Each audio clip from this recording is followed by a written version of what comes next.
family members and loved ones come together to celebrate the holidays together. Certainly this happens. It's very tragic. The Christmas. To be the Christmas. Christmas.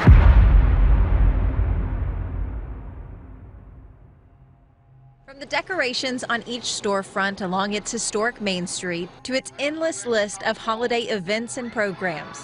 There's over 1,500 activities from the start November 22nd all the way to January 10th. The city of Grapevine takes Christmas to a whole new level. To be the Christmas capital of Texas, you can't buy it out of a catalog and have the same thing the next city has or the next state or county.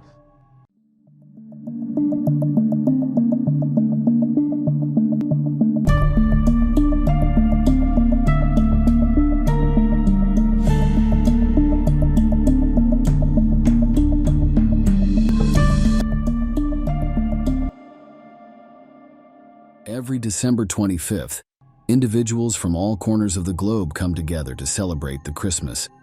Anticipation fills the air as people eagerly await the sumptuous feasts, the exchange of heartfelt gifts, and the delightful tradition of watching Christmas movies.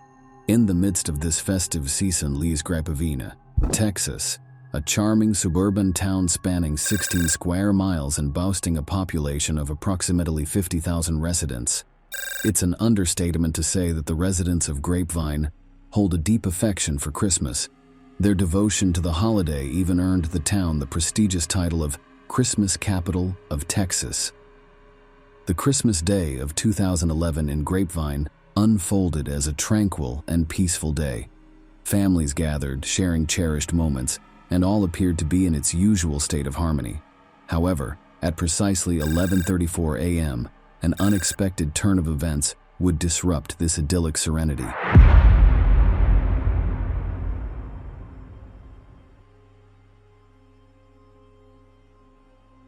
Grapevine 911, where is your emergency?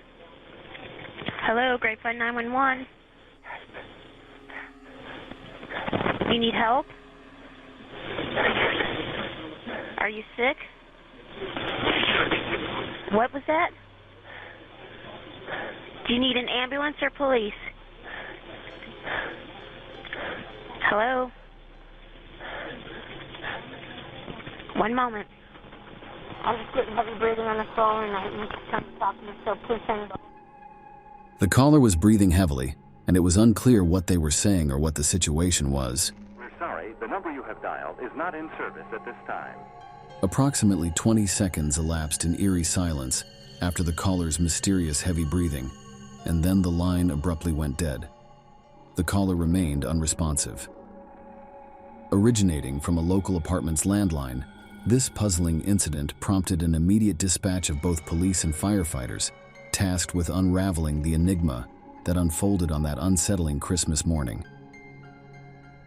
In a mere 3 minutes, the police arrived at the two-story unit nestled within the Lincoln Vineyard Apartments, situated in the 2500 block on Hall Johnson Road.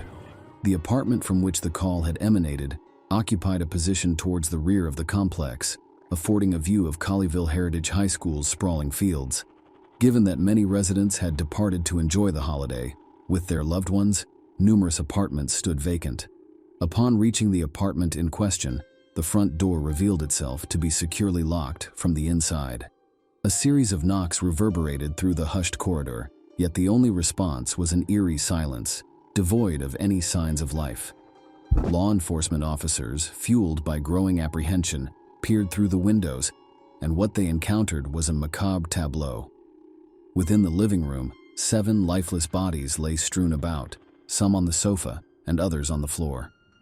Their demises bore the grim signature of gunshot wounds, with telltale defensive injuries, suggesting they had desperately sought refuge from the relentless bullets.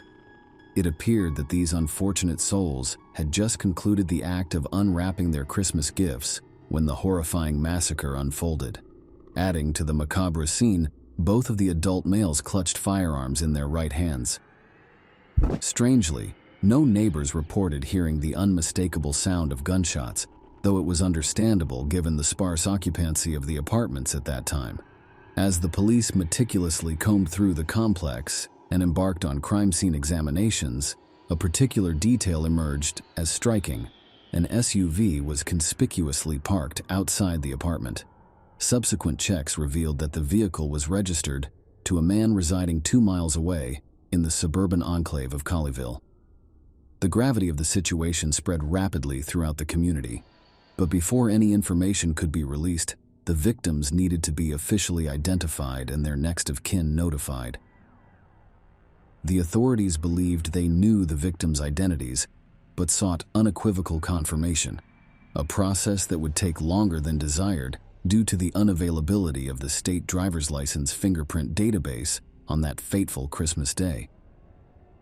It's probably the worst investigation that we've had to, investigate in, many years. This is something that's very tragic, and, regardless of what day of the year it happens on, it's something that's very unfortunate, but it's certainly amplified given the fact that it is Christmas today. I've been with this police department for 12 years, and this is probably the most tragic thing that I've certainly been involved with. And I think, I can speak safely for the rest of the police department. I don't think any members of the police department has encountered something like this on Christmas Day. Grapevine police say someone inside the family's apartment called 911 around 11:30 Sunday morning, but the line stayed silent. Officers soon arrived and broke down the door. It appears that the victims are all in one central location, living area, kitchen area. The 4 women and 3 men, ranging from their late teens to early 60s, had been shot with a pistol. The bodies were removed from the house and taken away for autopsies to be carried out. After this, the names of the victims were eventually released, revealing that they were all part of the same family. Sergeant Robert Eberling, in a press briefing, divulged crucial details of the investigation. It was revealed that 2 firearms had been involved in this tragic event: a Glock 23, a .40 caliber pistol equipped with a 10-round clip, and a Smith & Wesson 9mm15 model, a 9mm pistol featuring a 15-round magazine. The latter weapon was registered to the owner of the SUV found parked outside the scene and had been acquired back in 1996, further deepening the intrigue surrounding this devastating incident. It's still early in this investigation, obviously, though this did play out some almost 24 hours ago. No, there is no known motive, at least as one that police are telling us about. There is also no outward sign of the horrible tragedy that unplayed right through this sliding glass and door frame here of this apartment complex. Here is what we do know at this point. No one heard any of the gunshots that were fired inside of this home. Someone from inside of the home called 911 around 11:30 yesterday morning, but that person did not speak into the phone. An operator then sent police, Grapevine, Texas police, here to this scene to go and investigate, and they found the scene that we've been talking about. Their bodies were found in what was otherwise the evidence of a normal Christmas morning. There were Christmas presents that had been unwrapped, and there was paper strewn about the room, but obviously, no doubt, a very sad situation in this town on Christmas morning, which calls itself the Christmas capital of Texas. As far as what neighbors are saying, I can show you a bit here, Richard. This is a sort of tight-knit, very packed together apartment complex. We have spoken to several neighbors who are waking up this day after Christmas morning. They're all asking us what happened. They're speaking about a tragedy, something like this they would not otherwise expect. On the other side of this apartment complex, there is a brown fence, and beyond that is a high school here, Colleyville Heritage High School, which is noted to be one of the best high schools in the entire North Texas region. People move here because this is a safe community, and they're saying, obviously, they have to question that given what happened yesterday. On the 26th of December, the owner of a local spa became concerned when one of her employees, who had worked for her for 4 years, failed to show up for work. She tried calling her employee but got no answer. For someone who's always early to work and who never misses a day, we expected the worst, she said. Residents were terrified. This was the worst gun violence that the community had ever seen, and the police needed to address their fears, Sergeant Eberling said. We are pretty confident that the shooter is among the deceased victims inside the apartment. We are not actively looking for a shooter that we believe is at large. As they began to piece together what they knew, the truth about who these people were and what had happened would eventually come out. Colleyville, Texas, a wealthy suburb of the Dallas-Fort Worth area, just a few miles away from Grapevine, was home to the Yazdan Panah family. The parents, 56-year-old Aziz and 55-year-old Nisreen, had both been born in Iran. They married in 1987 and moved to the United States, where they later welcomed 2 children, Nona and her younger brother Ali.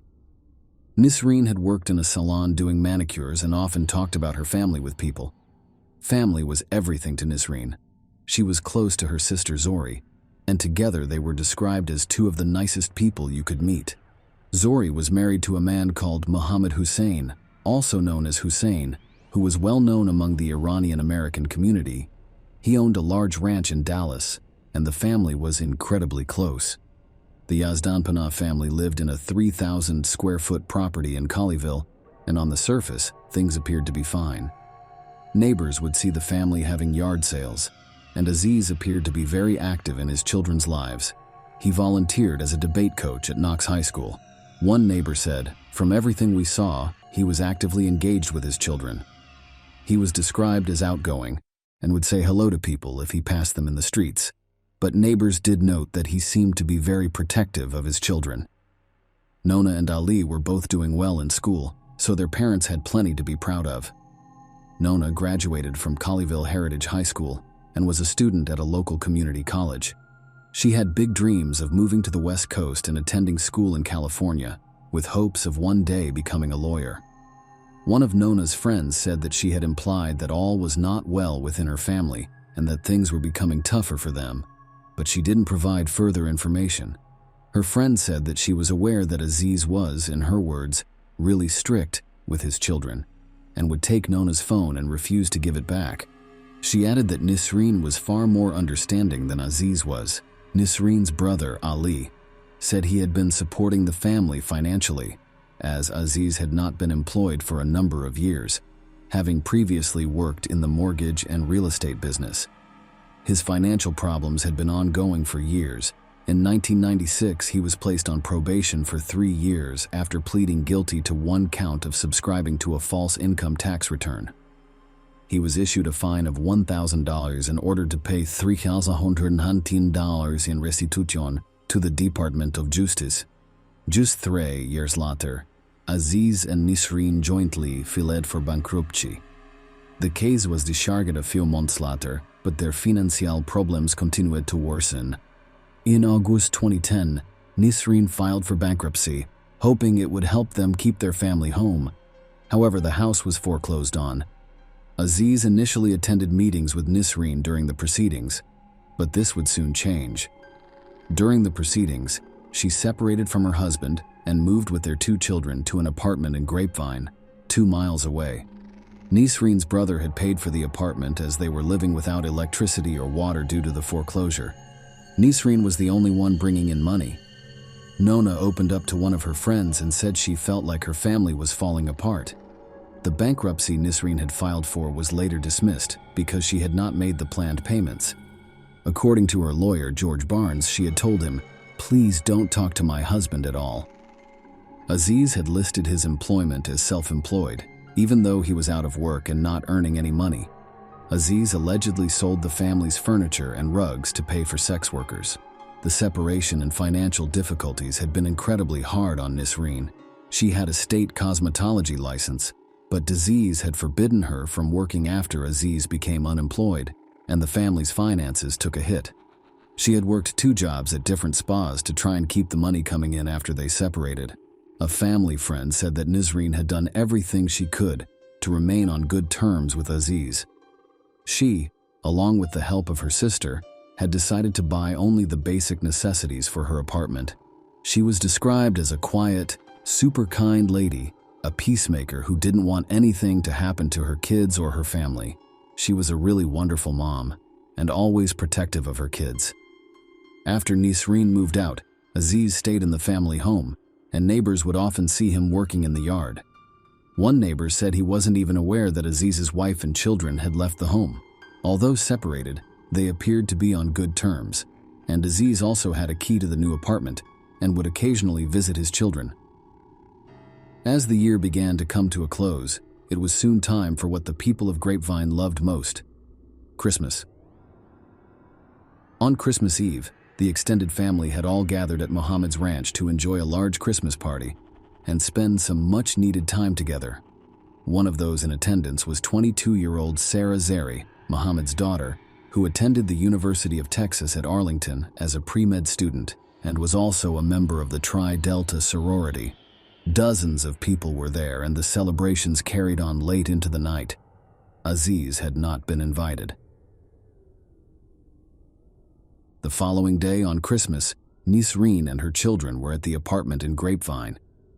That morning, Aziz set off to the apartment in his sport utility vehicle, dressed as Santa Claus. He parked outside, and shortly after he arrived, Nisreen's sister, brother-in-law, and niece came to the apartment too. Just before 11 a.m., Sarah sent a text message to her friend which said, "So we're here.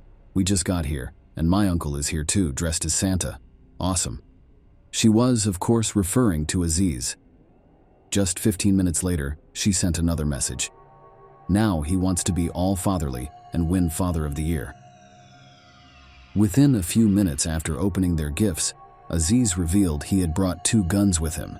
He opened fire and, in terrifyingly quick succession, killed 6 members of his family: Ali, Nona, Zori, Sarah, Muhammad, and Nisreen. All had multiple gunshot wounds and had been shot several times. At 11:34, less than 20 minutes after Sarah had sent that text message, the 911 call was made. Grapevine 911, where is your emergency? You need help? Are you sick? What was that? Do you need an ambulance or police?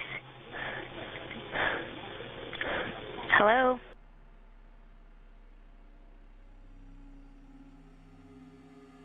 Although the dispatcher couldn't initially discern the contents of the call, the police opted to process it through specialized software to enhance the audio and extract more information about what had transpired. After this analysis, it became clear that someone had urgently said, "Help, help," followed by the caller stating, "I'm shooting people." This led them to the conclusion that Aziz had placed the call to emergency services.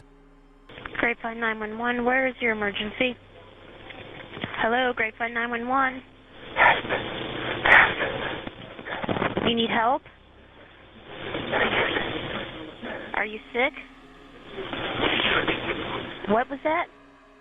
Yet more revealing information, very hard to stomach this morning as we listen to Grapevine Police give us the latest update. They are now telling us that this gunman dressed as Santa Claus was definitely an invited guest, welcome at this Christmas celebration, that no one knew he had arrived with 2 handguns he intended to use, and when he did, police say, he caught his victims totally by surprise. We await more information, but what we already do know is that this family involved definitely had some financial problems. We know that mom and dad had separated back in March, and that dad was still living in the Colleyville home that the bank had foreclosed on last year. 7 family members shot and killed on Christmas Day. Just to know that, like, the entire family was murdered is pretty awful. It's certainly the worst signal shooting that we've had with this many victims. Neighbors broke away from their holiday gatherings and watched as police searched the apartment for clues. They say the family kept to themselves and are stunned by the timing. It's just crazy, unexpected, especially on Christmas Day, and family members most of all. With so many unanswered questions, investigators are trying to determine why the gunman massacred his own family on what should have been a day of joy. Mayor Tate Williams expressed profound shock and sorrow in the wake of this horrific tragedy, labeling it a profound and heart-wrenching event. He underlined the added anguish that had occurred on Christmas, a day that should have been filled with joy and celebration. Sergeant Eberling, who had been dedicatedly working on the case, echoed these sentiments, characterizing the incident as the most horrifying homicide Grapevine had ever witnessed, and highlighting that it marked the town's first murders since 2010. The community found it almost inconceivable that such a violent and inexplicable event had transpired right on their doorstep. Funeral arrangements were swiftly organized, with friends, family, and loved ones traveling from across the nation and beyond to pay their respects in Texas. In a somber and private ceremony, the 6 victims were laid to rest, leaving behind a heart-rending void in the lives of those who cherished them. Meanwhile, the police diligently continued their investigative efforts, turning their attention to the foreclosed home in Colleyville in search of potential clues. The hope was that Aziz's computer might yield information shedding light on a possible motive, but their inquiries hit a stumbling block when they discovered that the property's electricity had been disconnected, rendering the computer inaccessible. The perplexity surrounding the motivations behind such a violent attack persisted. As investigators conversed with friends and family members, a portrait emerged of a man profoundly discontented with his wife's apparent success without him. Amidst unemployment and the looming eviction from the house he called home, his situation appeared dire, with the bank scheduled to reclaim the property as early as the following March. The prospect of homelessness, coupled with his wife's flourishing life, could have conceivably fueled his actions. However, with Aziz no longer alive to account for his deeds, the exact workings of his mind would forever remain a mystery. Lieutenant Todd Deering reflected, "You can speculate about his bankruptcy. You can speculate about his family relationships. You can speculate about a bunch of different things, but we just don't know right now. Everybody who may have known what the motive was, or what set everything off, is now deceased." Sergeant Eberling added, "We really don't have a clear idea of why he did this. Sometimes there's not a really good explanation for irrational behavior." One of the family's friends voiced her belief that the murder stemmed from Aziz's resentment towards his wife's newfound independence and success. The shootings that transpired in Grapevine on that fateful Christmas day not only left the community in shock and the police department in disbelief due to their senselessness and brutality, but also inflicted irreparably pain on a shattered family. Nona, Ali, and Sarah, with their lives just beginning, had limitless opportunities and potential ahead of them. Zori and Muhammad, who meant so much to their local community and their family, left an irreplaceable void in the lives of those who loved them. For Nizreen, who was on the cusp of thriving and embracing a fresh start on her own, her life was tragically taken by the very person who had vowed to love and protect her, amplifying the devastation caused by this inexplicable act of violence. Share your opinion with us in the comments, and subscribe to the channel for more.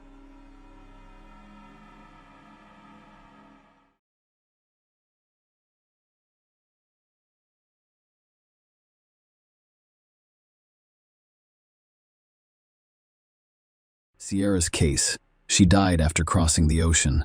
10 years ago, the high-profile case of Sarai Sierra, an American girl photographer, shook the world and brought the intelligence services of two countries on different continents to their feet.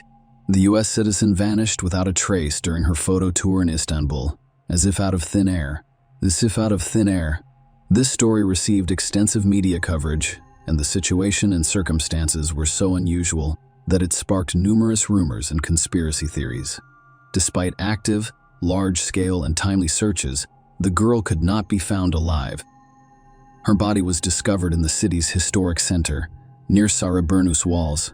But how did it happen that on a bright day in a popular tourist destination, someone's life was taken so casually and no one noticed?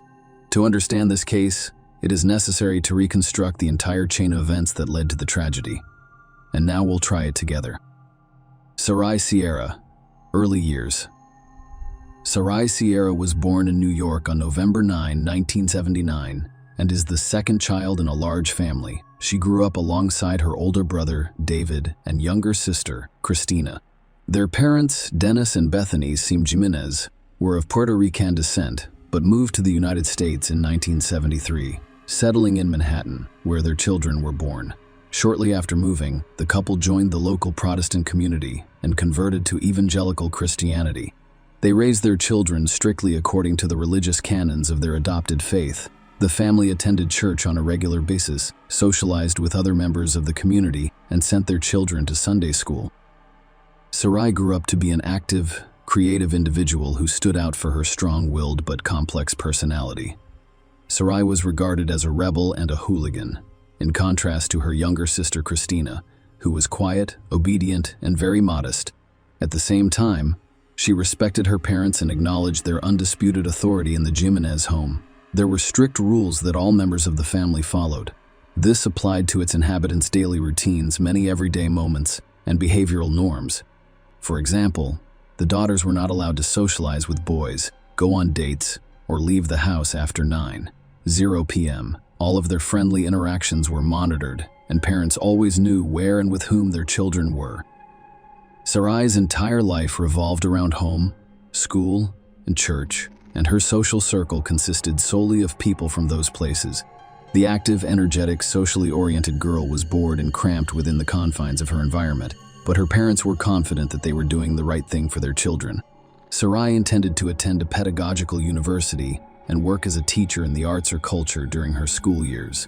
However, as she neared the end of her studies, she became interested in psychology and began to consider how her future profession could be related to this field.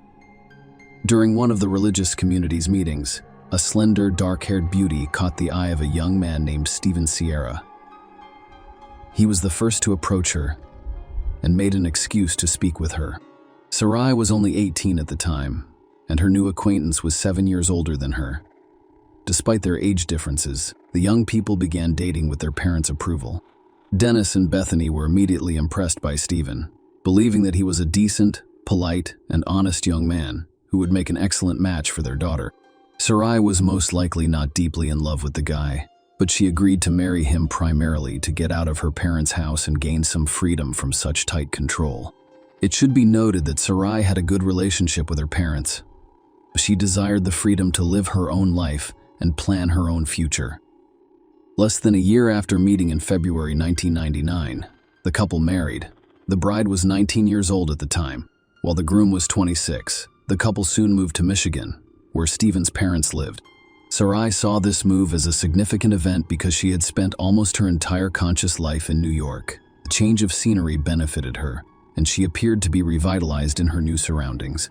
Sarai enjoyed shopping for her new home, making it cozy, meeting new people, and exploring new places. She started working as a receptionist at a local dental office and thought about going to college. Sarai, on the other hand, became pregnant quickly and gave birth to 2 children, 1 boy and 1 girl.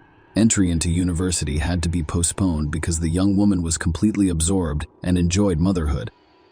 A few years later, the Sierra family, which included 2 children, decided to relocate again, this time to sunny California, settling in the picturesque neighborhood of Silver Lake in Los Angeles.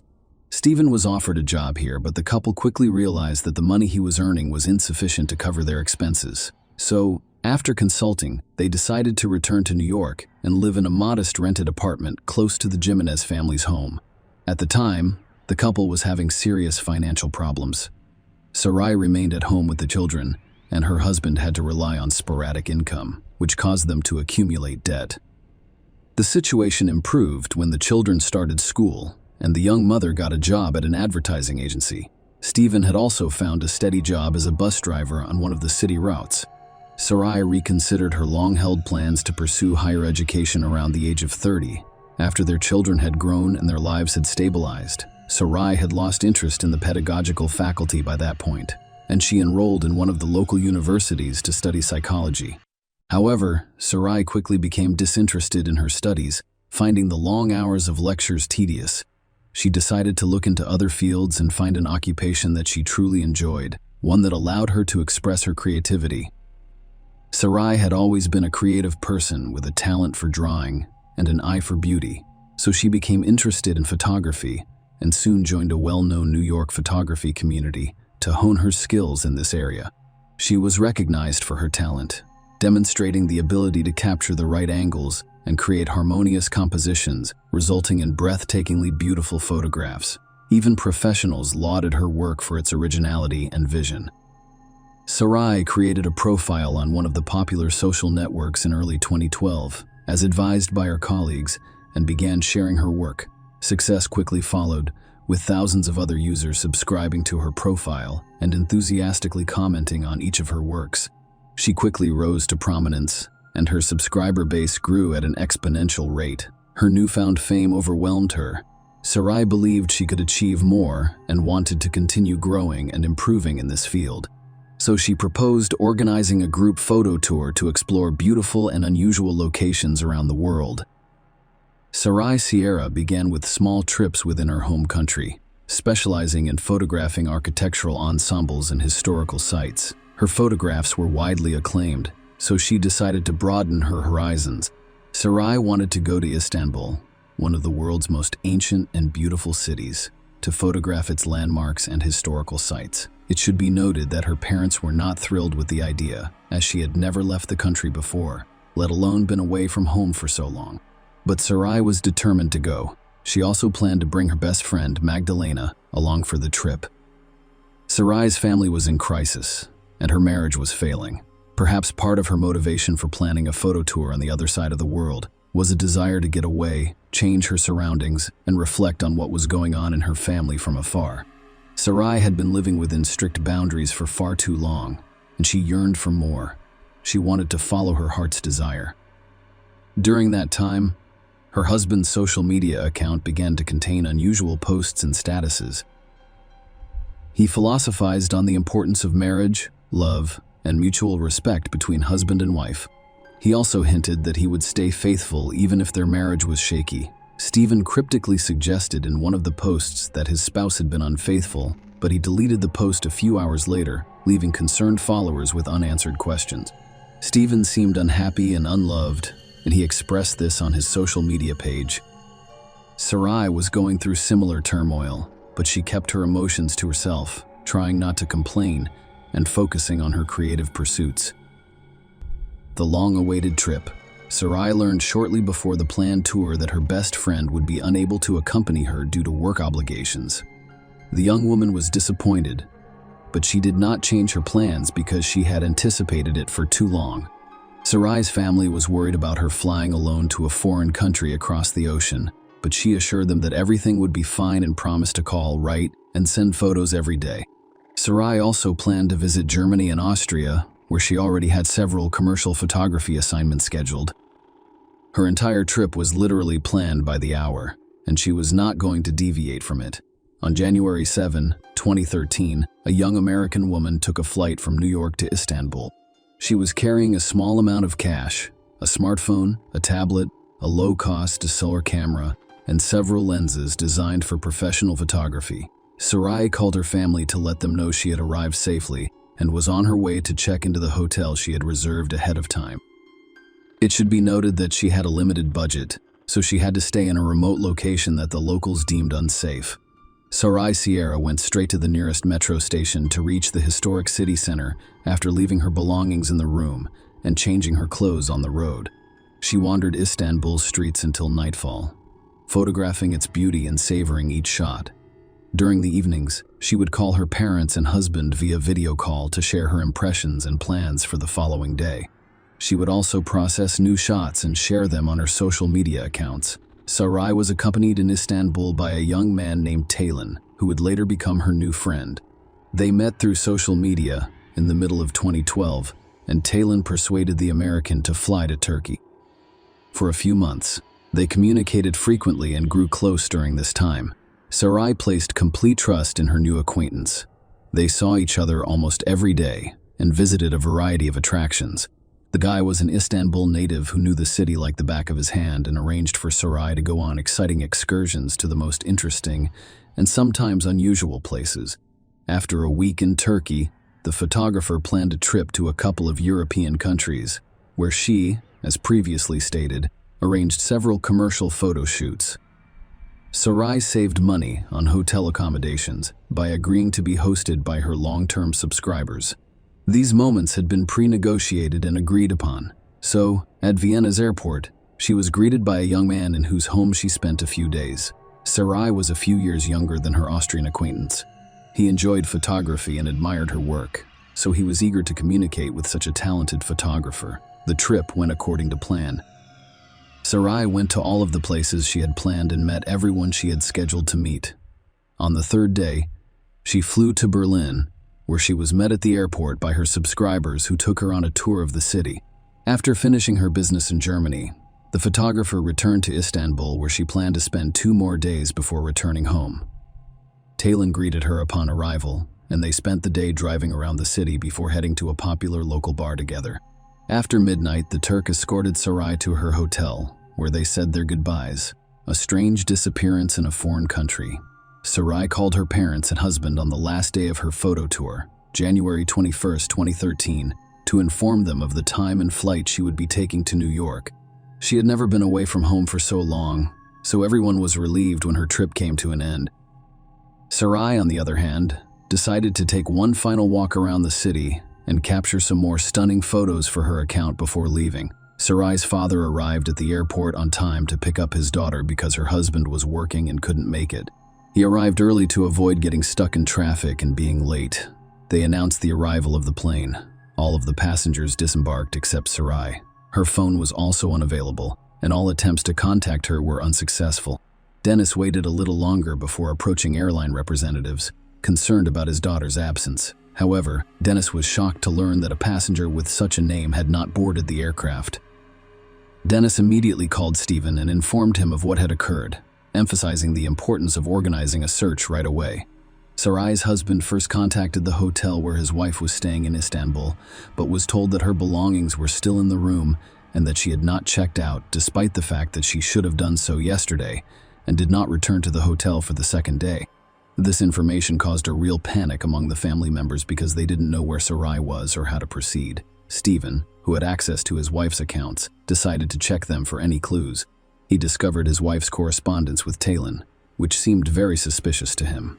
Nonetheless, he decided to contact the Turk directly to find out what he knew, but Talon claimed to have seen the missing woman the day before the planned departure and flight.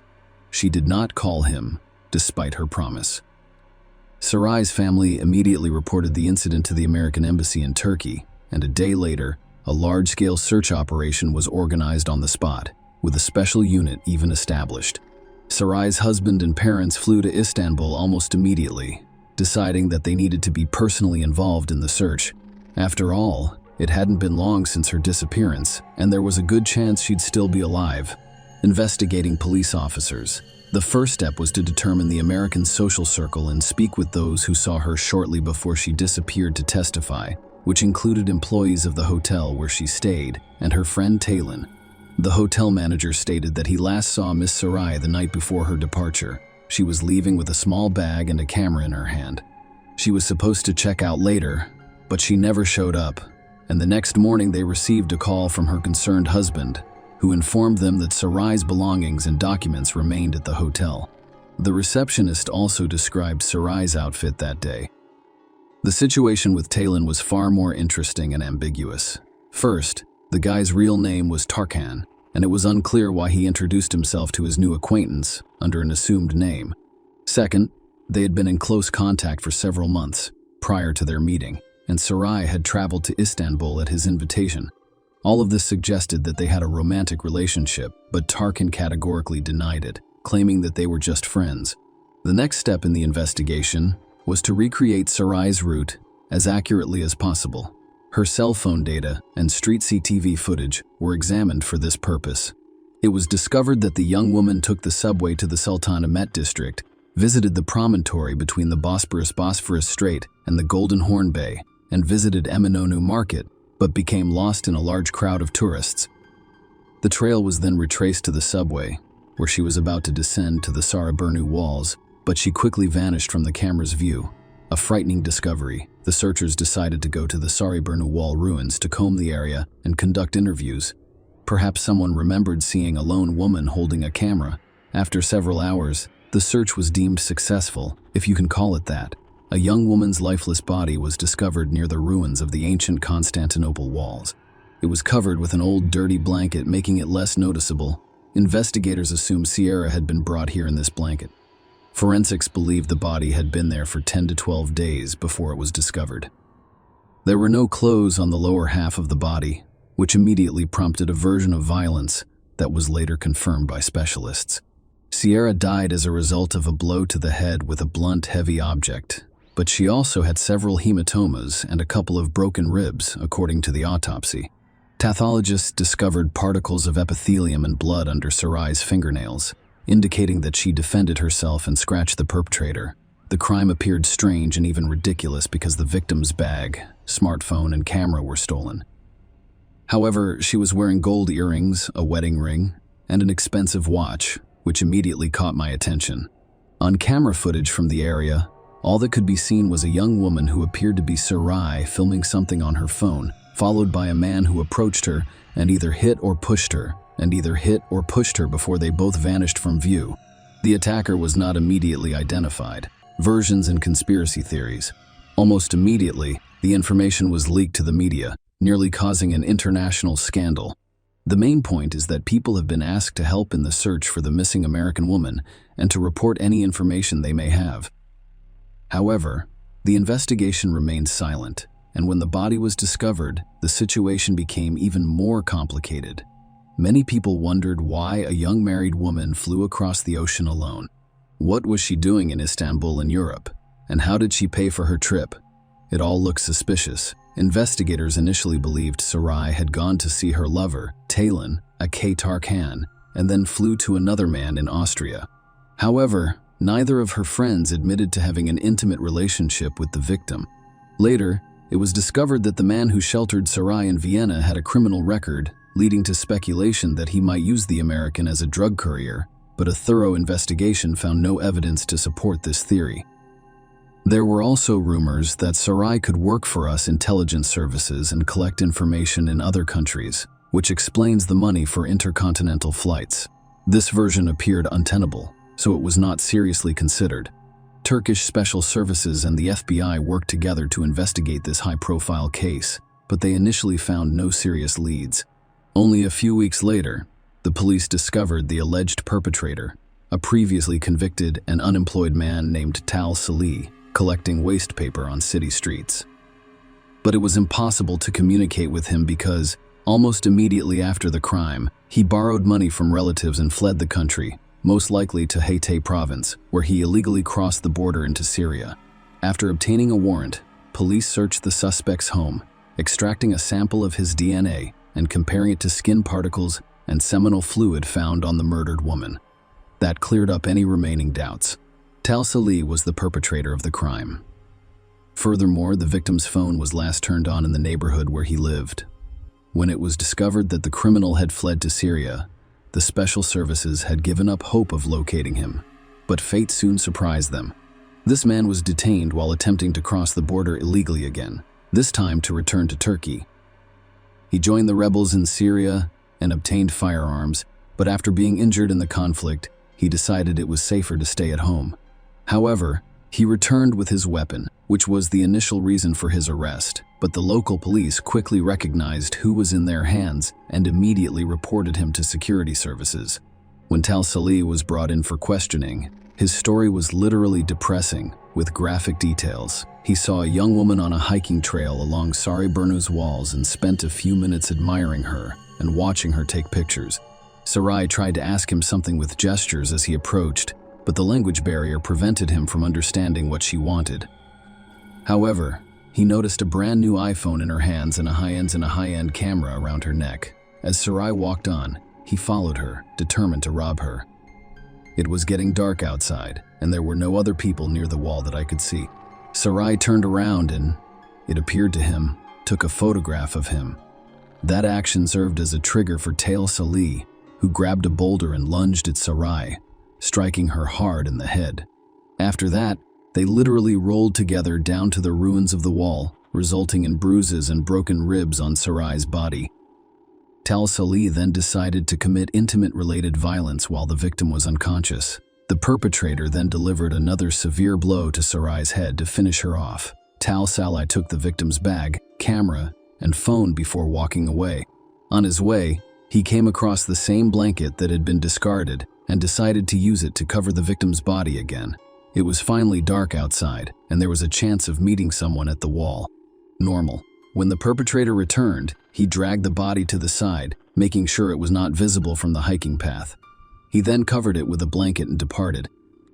Surprisingly, while the search for the American woman was ongoing, the perpetrator returned to the crime scene to ensure Sarai was dead, and her body was where he had left it. When Tal Salih heard that his victim had been found, he realized that the police would soon be on his trail, so he fled the country, borrowing money from his sister, who always felt sorry for him. By the way, he was never able to realize the stolen goods. The camera was broken in the process of falling, and the smartphone had a password that the criminal unsuccessfully attempted to unlock while at home, resulting in the signal and all of the other stolen items he threw away when he fled. The defendant did not deny his guilt, and according to his accounts, he had no regrets about what he had done, nor did he experience pangs of conscience, which was key evidence. DNA forensic evidence was presented, confirming that his skin was found under the murdered woman's fingernails, as well as his seminal fluid on her body. In addition, Sarai's cell phone was last turned on near his home.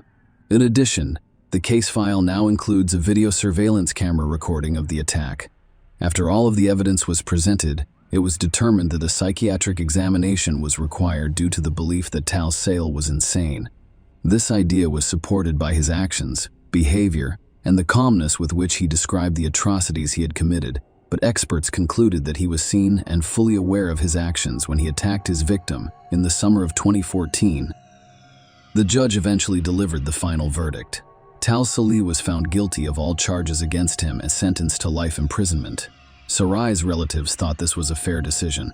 After all of the necessary expert examinations, the body of the murdered American woman was transported to her homeland in New York, with a Turkish airline covering all associated costs. Sarai was buried in accordance with all religious rituals and traditions. The deceased's family members created an internet site dedicated to her memory, where they published previously unpublished works. The photographs were a huge success, with people from all over the world eager to purchase them. The proceeds from the sale of pictures were saved by the family for orphaned children's college education. Sarai, Stephen categorically denied that there was a crisis in his and his wife's family life that prompted the young woman to embark on that fateful journey. Stephen quickly became close to a girl from the Christian community who helped him through a difficult time and frequently visited his home to assist him with his children and household chores. 2 weeks before his wife's first funeral anniversary, Stephen walked down the aisle with his new chosen one. When the perpetrator was finally sentenced, Stephen was already married and about to become a father again. Sarai Sierra's story inspired a number of television programs, talk shows, and detective documentaries. It has also served as the foundation for several feature projects. Share your opinion with us in the comments and subscribe to the channel for more.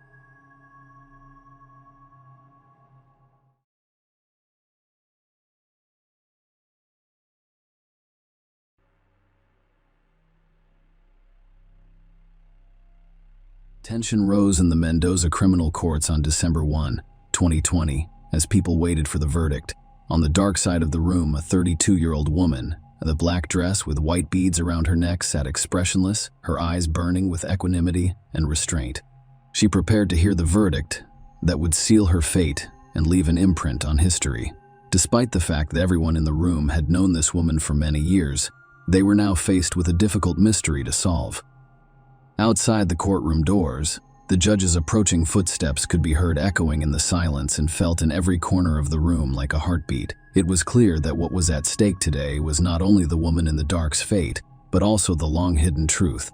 A whole story lay behind this woman. With events as enigmatic as she was, the details of this true crime remained hidden, and the trial proved to be a significant challenge for all parties involved. Mamato, a small town nestled in the mountains and valleys of Argentina's Mendoza province, was a place where nature revealed its most beautiful colors. In the autumn, the streets were lined with golden leaves, and the mountain peaks were painted orange and red. Mamato residents knew each other well, sharing their joys and sorrows, offering support in difficult times, and celebrating significant occasions together. Orlando Angel Aquino and Karen Leyland Oviedo began a romance in this remote location surrounded by mountains and valleys, which would shape Manato and Argentina as a whole. As the streets of the city were surrounded by the colors of autumn gold, they became frozen in anticipation of something long awaited. The fates of the two young people in this story intersected. Rolando Angel Aquino, a man with a magnetic personality who can captivate others, couldn't help but notice Karen Leyland Oviedo's exciting days. She was a woman with fire in her eyes, a love of life, and an energy that immediately captivated one's heart. The young couple had similar interests and dreams, and their determination and entrepreneurial spirit motivated them both. This meeting was an accident that provided them with the opportunity for true happiness. In 2016, they began living together and opened their own business, a warehouse in their home. Karen had a keen eye for detail, and she lovingly crafted a sign for customer service on one of the windows, as well as lists of items for sale. This little corner became something they could be proud of, and the people of Manitou looked on with interest and respect.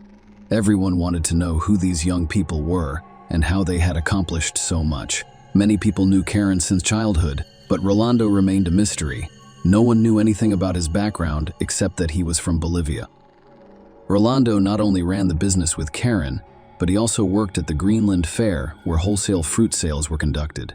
Looking at this couple, it appeared that they had found their own personal paradise on Earth. However, even the strongest and most sincere relationships can be tested, and Rolando was taken aback when he discovered Karen in the car with another man. His reaction was a flash of rage. At that point, he nearly destroyed the car's interior. The picture of happiness fell apart in a matter of minutes. However, Rolando agreed to give them another chance, choosing to forgive and move forward with his beloved. Others saw them as an ideal couple, capable of overcoming any difficulties together. Rolando Angel Aquino is an enigmatic figure from Bolivia, born in 1987.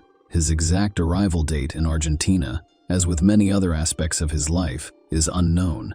As the eldest of 7 children, Rolando learned at a young age the importance of family bonds and hard work in creating an ideal family filled with joy and laughter. In his youth, he met Carolina Chavez, with whom he had a son.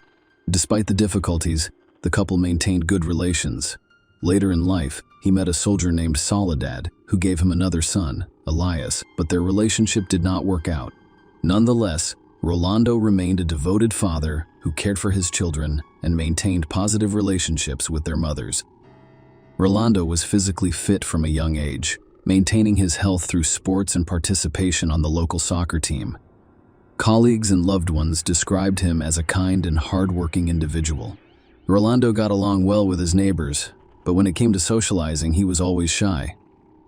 Karen was born on March 30, 1990, and grew up in Manitou. She grew up in the same house where she and Rolando eventually established their warehouse. She was well known in the community as an outgoing and open-minded woman. Karen, like Rolando, envisioned a happy and successful family with a caring and loving man. It took her some time to find the right partner.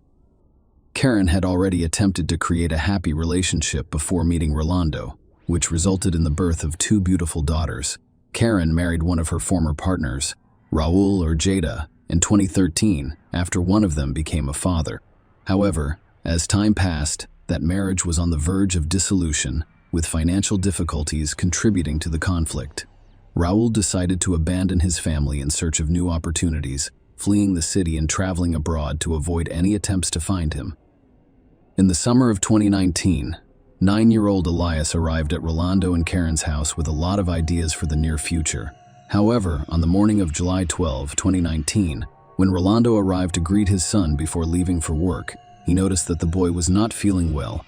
Elias's condition quickly deteriorated, and despite medical staff's best efforts, he died shortly after being admitted to the hospital. His death was attributed to severe poisoning, leaving his parents completely baffled. Karen was devastated by the death of her stepson, Elias, and she cared for Rolando during his mourning. Rolando's pain gradually subsided thanks to Karen's warmth and support. Rolando decided to take a big step forward and proposed to Karen 16 months after Elias died. They married, and Rolando was confident that she would always be by his side. However, their happiness was fleeting. Karen returned home on February 6, 2022, from a beauty salon visit and a gym workout, only to discover Rolando was suffering from serious health issues. The following day, February 7, she discovered an ambulance outside their home, and Rolando, 35, was in critical condition. Despite medical efforts, he died on February 9 from severe poisoning. His sudden death raised suspicions, especially since he was a healthy, active man who participated in sports on a regular basis.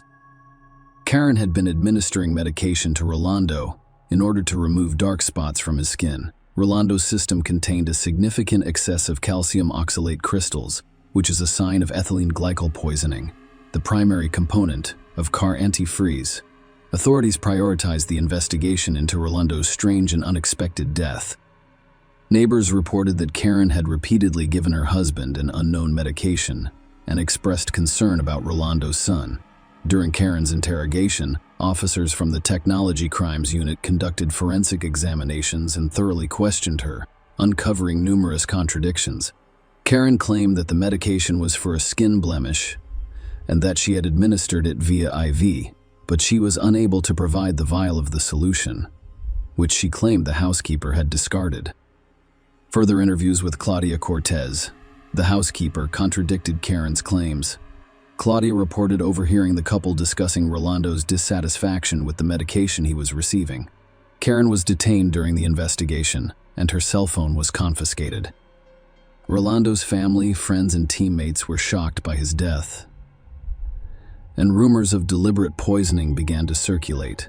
Karen's phone's search history contained information about deadly poisons and how to clear search history, as well as records of her ordering ethylene glycol online. This heightened suspicion, and the prosecutor's office charged Karen with intentionally poisoning Rolando with a poisonous substance diluted with orange juice. Rwanda's health deteriorated significantly after consuming this beverage, and he died as a result. A series of strange and tragic events in the Aquino family prompted the authorities to take drastic measures.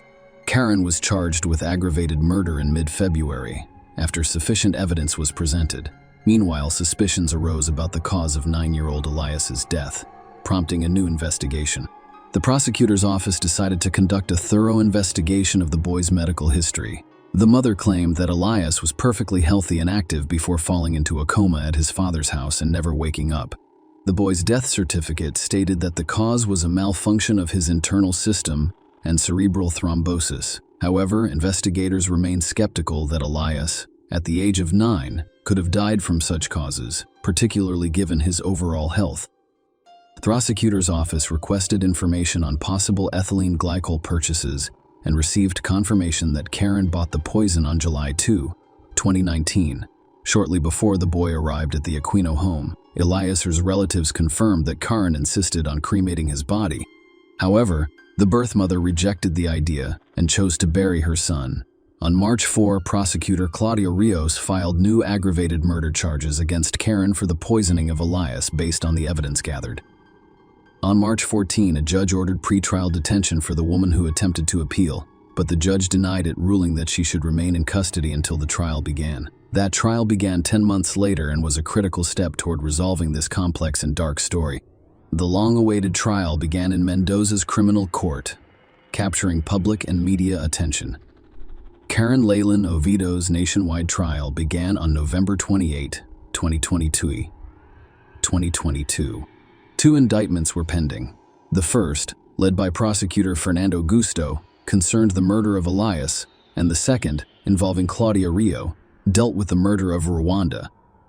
When the trial began, Rolando, the eldest son, Javier Aquino, who was only 15 years old, appeared as a plaintiff, accompanied by counsel. Prosecutor Gusto claimed that Karen killed Elias and then his father by administering ethylene glycol, mixed with orange juice. This resulted in severe poisoning and the deaths of both son and father. Karen's defense team attempted to refute the charges against her. They argued that Rwanda was violent and abusive to their client, and that there was no credible evidence to back up the claim. The defense also claimed that Karen had no motive for the murder. Why would she kill a lion? Obviously, little Elias couldn't resist the threat. Karen's attorney stated that the house, cars, and business belonged solely to her. He also claimed that her client did not make any purchases using her phone. And why would she have looked up poison information on the internet if she had already poisoned a liar with ethylene glycol, as the prosecutor claims? The lawyer emphasized that, while the actions that resulted in the father and son's deaths were heinous, it does not give the right to indict a person until they have been fully proven guilty. The defense attempted to cast doubt on the jury by claiming that the charges against Karen were false. Karen claimed that her partner could have made the antifreeze purchase by hacking into her account. She also claimed to have an alibi for when her husband was poisoned.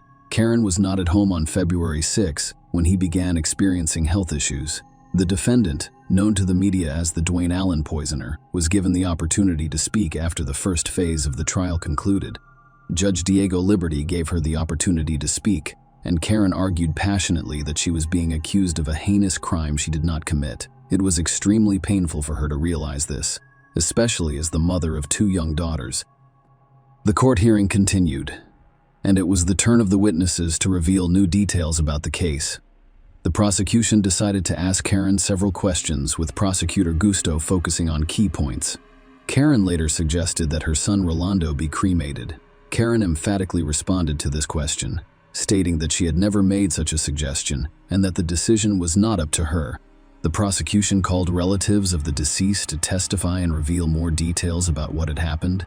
Elias's mother, Soledad, told the court that after her son died, Rolando relayed Karen's words to her, in which she suggested that Elias's body be cremated so that both families could keep the boy's ashes. However, Soledad rejected the idea. She also shared her memories of meeting Rolando at the cemetery and learning about Karen's jealousy. According to her, Karen even slept in a separate bed, and Rolando and Karen's relationship was so tainted that they slept apart. Carolina, the mother of Rolando's first child, also testified. She confirmed that, according to her ex-husband, the couple slept separately, but Carolina had no contact with Karen prior to the incident. However, Karen called her on February 8 to inform her that Rolando was ill and in the hospital. Karen informed Carolina that her husband had probably taken medication and was feeling ill. She also asked Carolina for assistance in unlocking her husband's cell phone, claiming she suspected he was seeing another woman. Carolina was taken aback when she learned of Rolando's condition because they had only seen each other a few days before, and he appeared to be in excellent health. She revealed that when she arrived at the hospital, Karen was already there, having gone to see the doctors. Carolina was not allowed inside, so she was left waiting. Later, as she was leaving the hospital, Karen informed her that no one else was present and everyone had left. Carolina became suspicious and demanded an explanation from the doctors, who informed her that the patient had lost consciousness and was not responding to treatment. Carolina then approached the hospital secretary and complained. After speaking with Karen, Carolina discovered that Rolando had taken medication for skin blemishes, which caused an allergic reaction. He claimed that the medication bottle was no longer there because the housekeeper threw it away.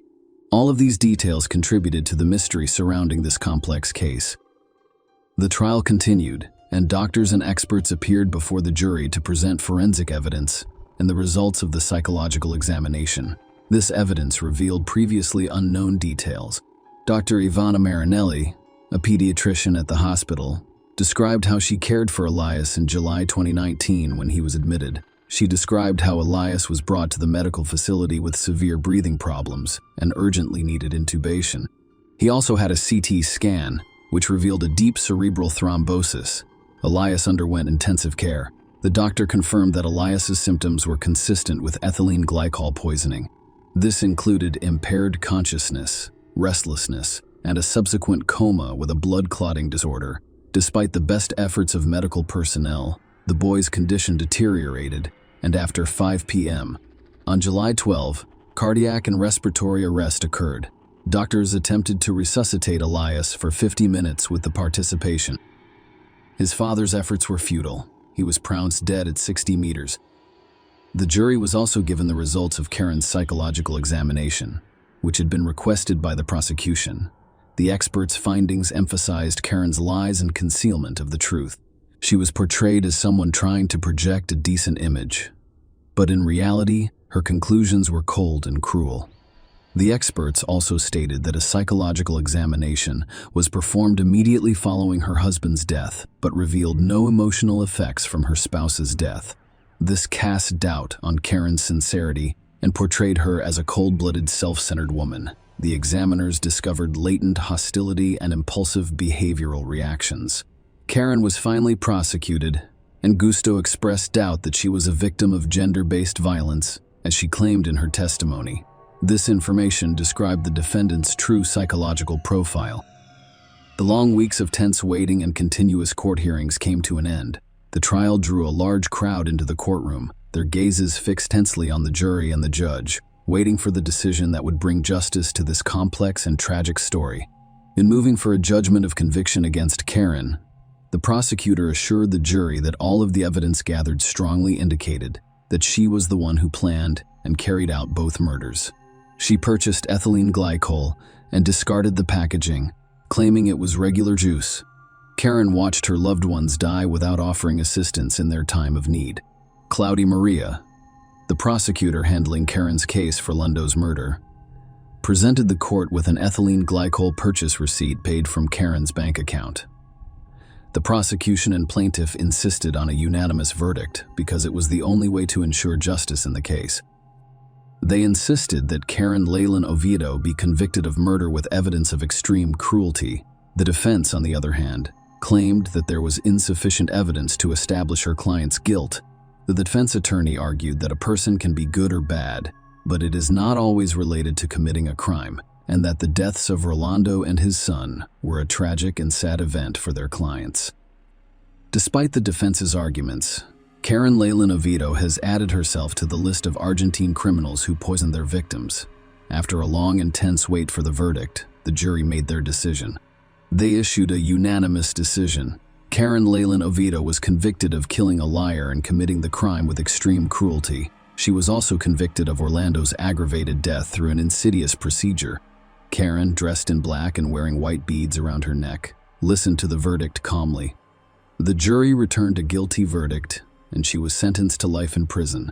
Karen Leyland Oviedo, the woman in the dark, attempted to avoid punishment for the heinous murders that shocked society and left many unanswered questions.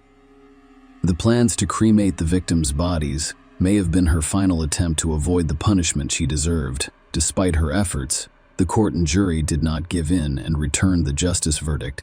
So why did Karen Leyland Oviedo kill her loved ones? That remains a mystery. She had all she needed to be happy. Perhaps the motivation lies deep within her own soul. Karen refused to admit her guilt out of jealousy, self-interest, and pride, so the motives for this heinous crime are unknown. Karen Leyland Oviedo will now spend years behind bars, wondering what dark forces ruined her and those around her. This story reminds us that even the most intimate relationships can conceal terrible secrets and mysteries, and that true love and loyalty must always come first. Share your opinion with us in the comments and subscribe to the channel for more.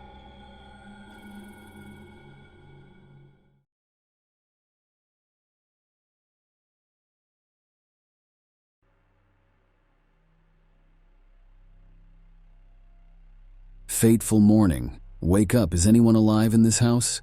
Judy cheerfully entered her sister Linda Slayton's house. The morning of September 4th was normal, but something felt off. Judy paid frequent visits to her nephews, and today was no exception. A cup of hot coffee and a friendly conversation with her sister usually started their day. "Where are you, little slackers?" Judy smiled, peering into her nephew's room, where they were sleeping and rubbing their eyes. She was surprised to see Linda still sleeping, as she usually awoke before the boys left for school. When Judy left the house, she noticed that the window in her sister's room was wide open and one of the curtains was missing. It was strange. "Why aren't you in school yet? Is your mom sick? Why is she still sleeping?" Judy asked as she walked restlessly toward her sister's bedroom. "Linda Slayton, I want to see you." Judy knocked on the door, but no one answered. The next moment, she saw something that made her heart sink. Her sister's body lay on the bed, with her head hanging to the floor. The young woman was half undressed, with a wire hanger wrapped around her neck. There was no sign of a struggle in the room, and the closet was open. Otherwise, everything seemed normal. Linda's belongings were lying in their proper places. Judy screamed when she saw her sister's body, and the janitor working outside called the police. The police arrived and asked the children to leave the house, which had now been declared a crime scene. Jeff managed to walk past his mother's room without looking at her body. Tim, on the other hand, looked into the room and discovered his mother had died. The boys were relocated to their grandparents' home for the duration of the investigation. That fateful morning marked the beginning of a mysterious and dark story that would alter their lives forever. Linda Slayton was born on a spring day, March 8, 1950. The girl wished for a large and happy family, but her fate did not go as planned. Linda was 19 years old when she married Frank Slayton. She was already a mother at that age. The couple welcomed their first son, Jeffrey, 3 years before the wedding, and a younger son, Timothy, a year later. Linda was only able to persuade Frank, their children's father, to join them after another year. Unfortunately, this marriage did not live up to her expectations. Linda frequently considered divorce, but fear and addiction kept her from taking that step. However, in 1974, after 9 long years of marriage, she gathered the last vestiges of strength and determination, leaving behind the hell that was their family. Linda took her sons and left Frank Slatton. It was the first step towards a new life, and Linda hoped to provide her sons with the security and happiness they had been denied for so long. She was unaware of the trials that lay ahead, including the fateful day for her family. Linda and her 2 children moved to 303 North Brunel Parkway in Lakeland, Florida, after their divorce, which was one of Polk County's most populous cities in 1981. It was a thriving business district with new residential developments popping up around every corner. These were primarily duplexes, where large families settled. Lakeland's abundance of lawns and greenery was very appealing to residents. The Slatton family owned one of the many duplex homes. Despite this, they did not remain in it for long. Linda and her sons moved to Florida from Hartsella, Alabama, 2 weeks before the horrific crime. What could have caused such a horrific tragedy? Perhaps Linda brought not only her children, but also dark memories from her past. Linda Slatton started a new life as a single mother following her divorce. She tried her hardest to provide for her children while juggling work and home responsibilities. Linda didn't have a car, so her sons walked to school or were driven by neighbors. Despite the difficulties, Linda never gave up and tried to provide her children with everything they required. In addition to school activities, the boys participated in the soccer section, but without a car, it was not always easy to get there. So Coach Joe came to their rescue. He regularly drove the brothers from their home to the stadium and back. Linda was actively preparing for her mother's move 1 week before the tragic events occurred, on September 4th. She was confident that a woman living with them would be able to assist Linda with daily household chores while also creating a comfortable and family-friendly environment. On the evening of September 3rd, Jeff returned home from his workout. He had an empty stomach and there was no food in the house, so he decided to go to his grandmother's house. When he returned around 9:30 p.m., his brother and mother were not home. The boy turned on the television to distract himself, but his anxious thoughts persisted. The argument he had with his mother the day before did not make him feel better. He tried to forget about it, but when he returned home and didn't see his relatives, he felt a strange longing. Usually, at this time, their house was filled with excitement. Linda's mother was cooking dinner in the kitchen, and the aroma of delicious food filled the house. Her younger brother, Tim, was merrily hanging around, occasionally running up to Jeff, hoping for a conversation. But, sensing his brother's displeasure, he ran back to his mother. These moments occurred several times before everyone gathered around the table for dinner around 11:30 p.m. The noise and laughter of family members in the hallway interrupted Jeff's thoughts. His heart began to beat more calmly. His mother and brother returned home, and Jeff resumed watching the movie that was about to end at dinner. Linda planned to spend the evening with her neighbors and play cards, but first she decided to do some housework. When his younger brother Tim went to bed, Jeff stayed to help his mother wash the dishes. He decided to stop by her room and apologize for their earlier fight. Jeff recalls saying, "I love you, Mom. I'll see you tomorrow." If only he had known that those were the last words he could say to his mother. September 4th, 1981, was a tragic day in the lives of 2 brothers, Tim, 12, and Jeff, 15. On that terrible day, they discovered their mother, Linda Slatton, dead in bed. Linda was only 31 when this happened. Who could have committed such heinous cruelty to the mother of 2 defenseless children? Was Linda the victim of a random attack, or did they know who it was? After Jeff and Tim left for their grandmother's house, Lakeland Police Department Sergeant Edgar Pickett arrived on the scene. He was the first detective to begin looking into this terrible tragedy. As soon as he arrived, police officers, reporters, and ambulances rushed to the house, which was cordoned off. Yellow tape reading "Crime Scene, No Trespassing" was wrapped around the house. Sergeant Pickett was the first to discover the key piece of evidence in the case. He discovered a palm print on a window with no curtain that did not belong to Linda, who had been murdered. This footprint could have been an important DNA sample, but at the time, DNA testing was not widely available to determine the exact cause of Linda's death. Her body was taken for an autopsy, which revealed bruises on her shoulders, arms, and neck. The fact that she was half naked suggested a possible rape. After a thorough autopsy, it was discovered that Linda had been severely beaten, abused, and strangled with a hanger from her closet. This horrific scenario sparked the investigation, but there were still many unanswered questions about Linda Slatton's murder. The police decided to investigate the Slatton family's genealogical tree. The first suspect was Linda's ex-husband, Frank Slatton. According to available information, he was a violent and aggressive man who frequently abused his wife and children and showed no concern for the family. Frank was immediately suspected by the police, as would be expected. He was detained for questioning, but it was quickly revealed that he was in Alabama on the night of the murder. Nonetheless, the police did not dismiss him as a suspect. The second suspect was Linda's oldest son, Jeff. The day before the murder, he and his mother had a heated argument.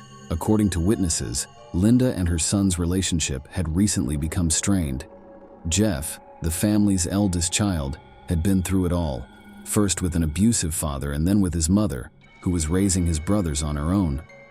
Their frequent disagreements were in plain view, but Jeff always tried to mend fences and make peace with his mother, just as he did the night before Linda's death.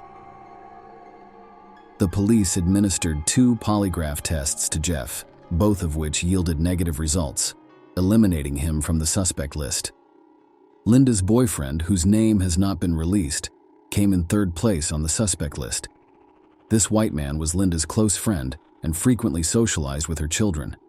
However, polygraph testing revealed nothing suspicious, forcing the police to clear him. Following Linda's funeral, the family gradually began to put their lives back together. The boys returned to school, attempting to forget about the horrific incident at 303 North Brunel Parkway. Tim continued to attend soccer practice, and he always felt supported by his teammates and coaches. Coach Joe kept his promise and continued to give Tim rides home after practice. A month after the tragedy, Tim hung a photo of the team and coach over his bed. The case of Linda's murder remained unsolved as weeks turned into months and then years. The Slatton brothers had to accept the harsh reality of their new life.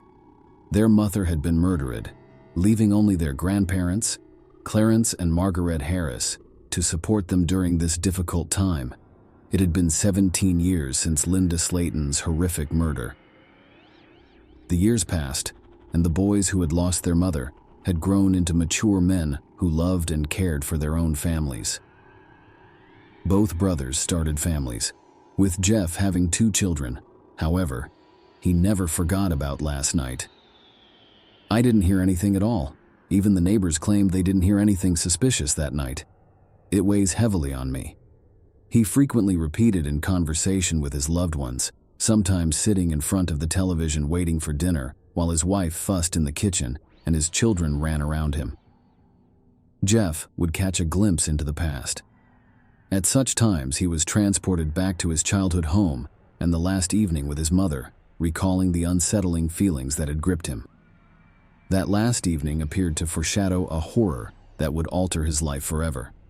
Jeff was brought back to reality every time he heard the voices of his children and wife during a rescue. Despite their successful lives, the brothers had never abandoned the investigation and worked tirelessly to keep the case alive. They returned to Lakeland on a regular basis to check on the status of their mother's case. Tim said in a telephone interview, "No matter how many investigators are replaced, we always remind them that we are waiting to find whoever killed our mom. The burden is on us, and I can't let it go." In 2001, detectives discovered a new lead that could lead to the resolution of this long-standing mystery. Police arrested Jimmy Ulmer, a man with similar demeanor to Linda's murderer in the same neighborhood. He was charged with the attempted murder of a young girl who he attempted to pull through her room's window. The police began investigating his connections and alibis and discovered that he had already been sentenced to 80 years in prison for other crimes. For the cops, he was the primary suspect. However, a minor issue arose. Jimmy had died by then, and DNA testing was no longer possible. However, Jimmy's mother agreed to give a sample of her DNA. Unfortunately, the results did not match the sample discovered at Linda's murder scene, and the investigation was again left unanswered. Edgar Pickett, the investigator looking into Linda Slayton's murder, resigned in 1998 and was replaced by Brad Grace, a new detective. Grace discovered an unidentified DNA sample collected at the crime scene. In 1981, he decided to send the sample to the Florida Department of Law Enforcement, the state's largest laboratory, in the hopes of identifying Linda's killer through DNA analysis. By 1999, the department had the resources to conduct such tests, so Detective Grace jumped into action. He went over the list of suspects and decided to take DNA samples from each of them. In 2001, he was confident that he could identify the perpetrator using his DNA. He first contacted the Slayton brothers, asking them to provide DNA samples for comparison with those found at the crime scene. The results of the analysis completely eliminated the brothers as suspects. Detective Grace then contacted Linda's former husband, Frank Slayton. Frank had reevaluated his life after Linda's death and was now leading a fulfilling life. Frank voluntarily submitted his DNA samples again, but no matches were discovered. Grace sent DNA samples from the unknown perpetrator to the FBI in 2005, where they were tested against data in the federal database. These comparisons were made on a regular basis, but proved inconclusive. Detective Grace retired 17 years after Linda Slayton's murder and was succeeded by detectives Tammy Hathcock and Russell Hurley. After 3 more years of research, Tammy Hathcock discovered a new DNA recognition technology developed by the Florida Department of Law Enforcement. She submitted a DNA sample from the crime scene to expert Cecil Moore. Cecil Moore used a genealogical database and other documents to create a family tree that led to the person suspected of killing Linda Slayton. This was a watershed moment in the investigation, as well as one that shocked the Slayton brothers. One of the photographs in Tim's bedroom showed the killer's face. That man turned out to be Joseph Clinton Mills, better known as Coach Joe. Police began investigating Mills' background and discovered that he had been charged with grand larceny and forging a will, but had not been convicted. His fingerprints and palm prints were stored in police databases. To prove Joseph Mills's guilt, police had to compare his DNA to that discovered at the scene of Linda Slayton's murder. Detectives decided to obtain a DNA sample from Mills without his knowledge. The accuracy of this information is unknown, but this is the version included in the case. Police emptied a dumpster at Mills's house and discovered a Band-Aid with blood on it. Detectives were currently looking into the suspect's background. Joseph Mills had spent the majority of his life in Kettman, a town located just 30 minutes from the crime scene. He had a family, including children and grandchildren. 2 weeks later, the lab's response came back. The DNA from Linda Slayton's murder scene matched Joseph Mills' DNA, which became a critical piece of evidence in the case, and Joseph Mills was arrested and charged with Linda Slayton's murder in December 2019. Joseph Mills was arrested and taken to the police station for questioning. He was only 20 years old when Linda Slayton was murdered. Detectives interviewed Mills over the phone in 1981, but he was not named a suspect in the murder. After years of investigation, Mills could no longer deny his involvement in the crime. His testimony stated that on the night of the murder, he went to Linda's house with her permission for sexual relations, but detectives questioned his version. They suspected Mills had been watching Linda for some time because he frequently drove her children to practice. According to the investigator's account, after the coach returned the boy home from practice, he waited until the house was empty before sneaking into Linda's room through a window and hiding in a closet. He waited until Linda was alone in the room before coming out of hiding, beating and abusing her, and strangling her with a wire hanger from her closet. At trial, Joseph Mills was convicted of first-degree murder and rape. The investigation and trial provided long-awaited justice for this heinous crime that had gone unsolved for years. The murdered woman's sons were still stunned and unable to comprehend why Joseph had murdered their mother. The court hearing was tense. Linda Slayton's children, Tim and Jeff, sat on a spectator bench and defended their mother's memory. Joseph Clinton Mills, also known as Coach Joe, was the center of attention. This man, who was once regarded as a role model, sat in an accusatory cage. His expression was cold and indifferent, as if nothing had occurred. Tim Slayton, the oldest of the brothers, looked at the man he had once admired and saw the face of evil. Tim's eyes burned with indignation, and he jumped to his feet, turning to Joseph. "Why? I just want to understand why, Joe. Why did you kill our mom? Why did you take her away from us? We were so happy."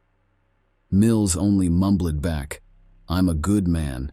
He never apologized or expressed regret to the Slayton family.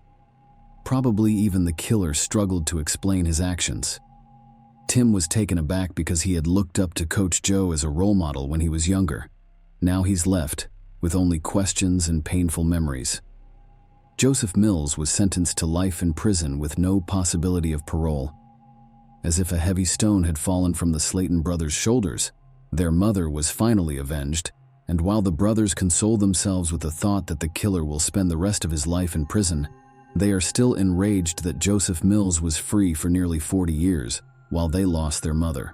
Linda Slayton's story, her tragic death, and years of investigation have left an indelible impression on her sons Tim and Jeff Slayton, two brothers who not only witnessed the tragedy, but also became first-hand participants in the investigation, sharing their thoughts and feelings.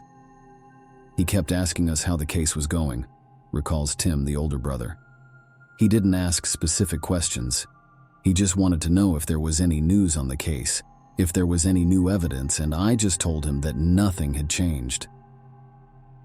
Tim is still shocked that his mother's killer was a man he considered a friend and respected. The picture of him standing behind Joseph Mills has always reminded him that life goes on, even without his mother. Jeff, the younger brother, is constantly thinking about how his life would have turned out if his mother had been alive. This tragedy has created an unbearable void in his heart that nothing can fill. Despite the hardships and suffering, the Slayton brothers strive to live a fulfilling life for their mother, Linda Slayton. They visit her grave on a regular basis, placing fresh flowers and praying that she knows they will never forget her and will continue to fight for justice. Linda Slayton's story is one of bravery, incredible endurance, and the fact that even after the most heinous losses, the love and memory of loved ones live on in the hearts of those who remain. Share your opinion with us in the comments and subscribe to the channel for more.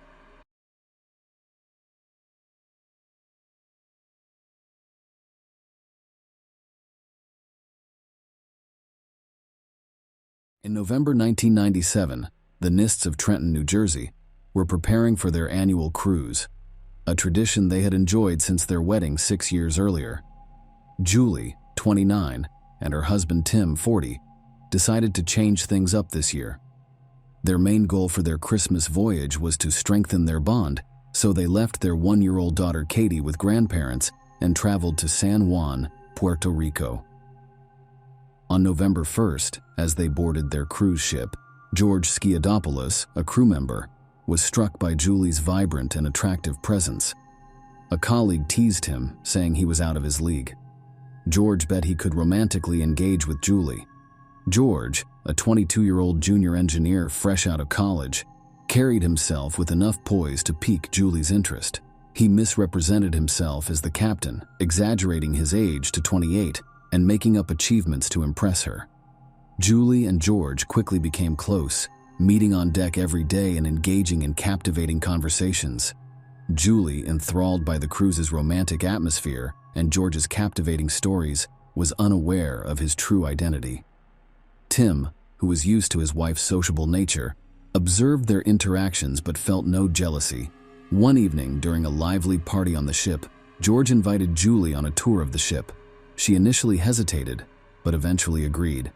In the deserted engine room, a spark ignited between them, resulting in a kiss.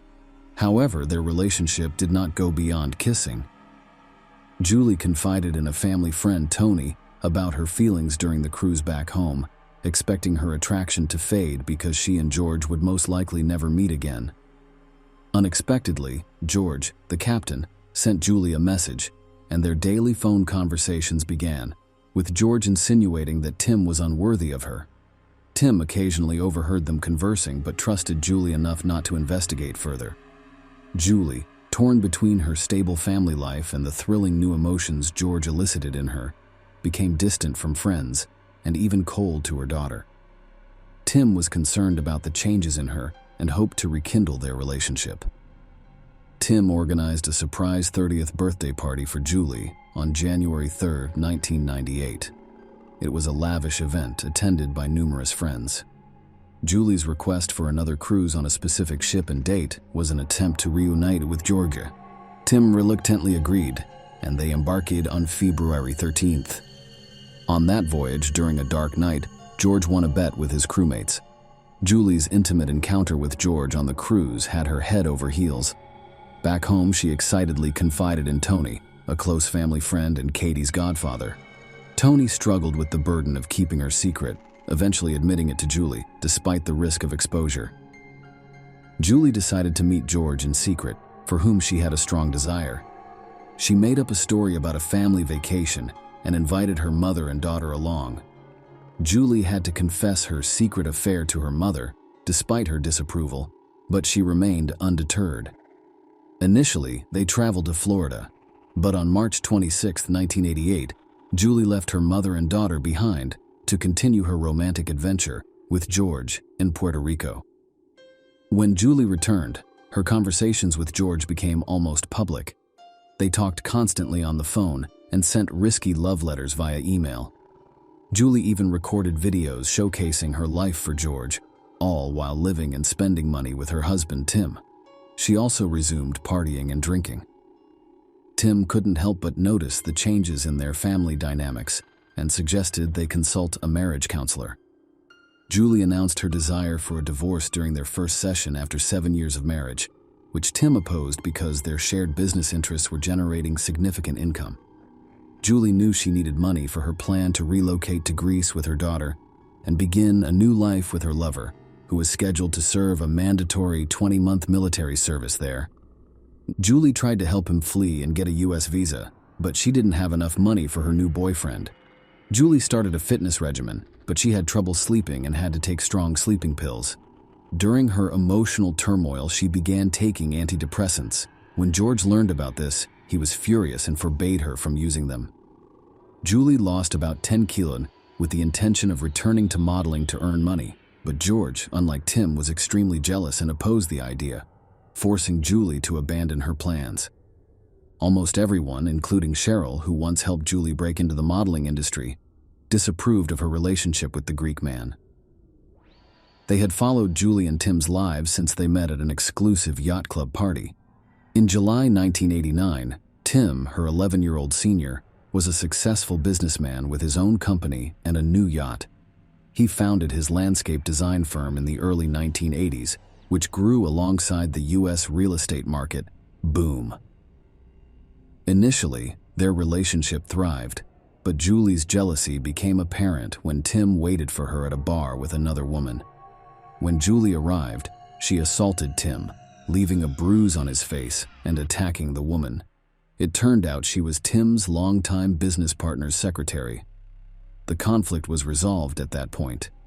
Tim was taken aback one day when he arrived at his office and found Julie sitting at his secretary's desk, smiling charmingly. She announced that the former employee would no longer be working there, effectively taking over her boyfriend's job and leaving him little choice but to accept her as his new assistant. This enabled her to work from home, giving her more financial flexibility. Julie had always wanted to be a model. One day, she saw a beauty contest advertisement in the newspaper and decided to enter, confident that she would win and supported by her loving partner, Tim. They compiled Julie's best photos and sent them to the magazine that organized the contest. However, the publishers used a scam to obtain free photos for their men's section at the back of the magazine.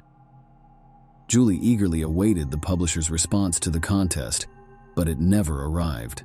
Determined, she went to the magazine office and confronted the editor about her prize. He accepted her photographs and promised to include them in the next issue. Julie told this story to everyone preparing for the competition. The event was held at an elite hotel and featured 12 finalists, including Julie. Despite her efforts, only one judge supported her. However, this experience helped her become friends with the magazine editor Cheryl, which led to Julie becoming the magazine's face and appearing on billboards throughout the city. Julie began receiving modeling offers as her fame grew, and she soon became a local celebrity. Until the autumn of 1990, she continued to work for Tim and won some smaller beauty contests, but struggled on the bigger stage. Julie and Tim, both 23 at the time, decided to marry on November 16, 1991. The couple lived an active life without any restrictions. Julie's modeling career was thriving by 1997, increasing her earnings. She began appearing on television, but soon began abusing alcohol. Their marriage had its ups and downs, but they were generally compatible and loving. Tim wanted children, and they were financially secure enough. Julie refused to put her modeling career at risk in order to provide for a child. Julie became pregnant in February 1995. Her friends claimed she continued to drink and smoke during her pregnancy. On November 26, 1996, the Nist family welcomed a daughter, Katie Scarlett. Becoming a mother had a profound impact on Julie. She embraced her new position. During this time, Katie's mother, Julia, actively assisted with her upbringing, though they frequently disagreed on parenting strategies. Julie quickly developed postpartum depression, which was caused in part by the significant changes in her figure that occurred after pregnancy.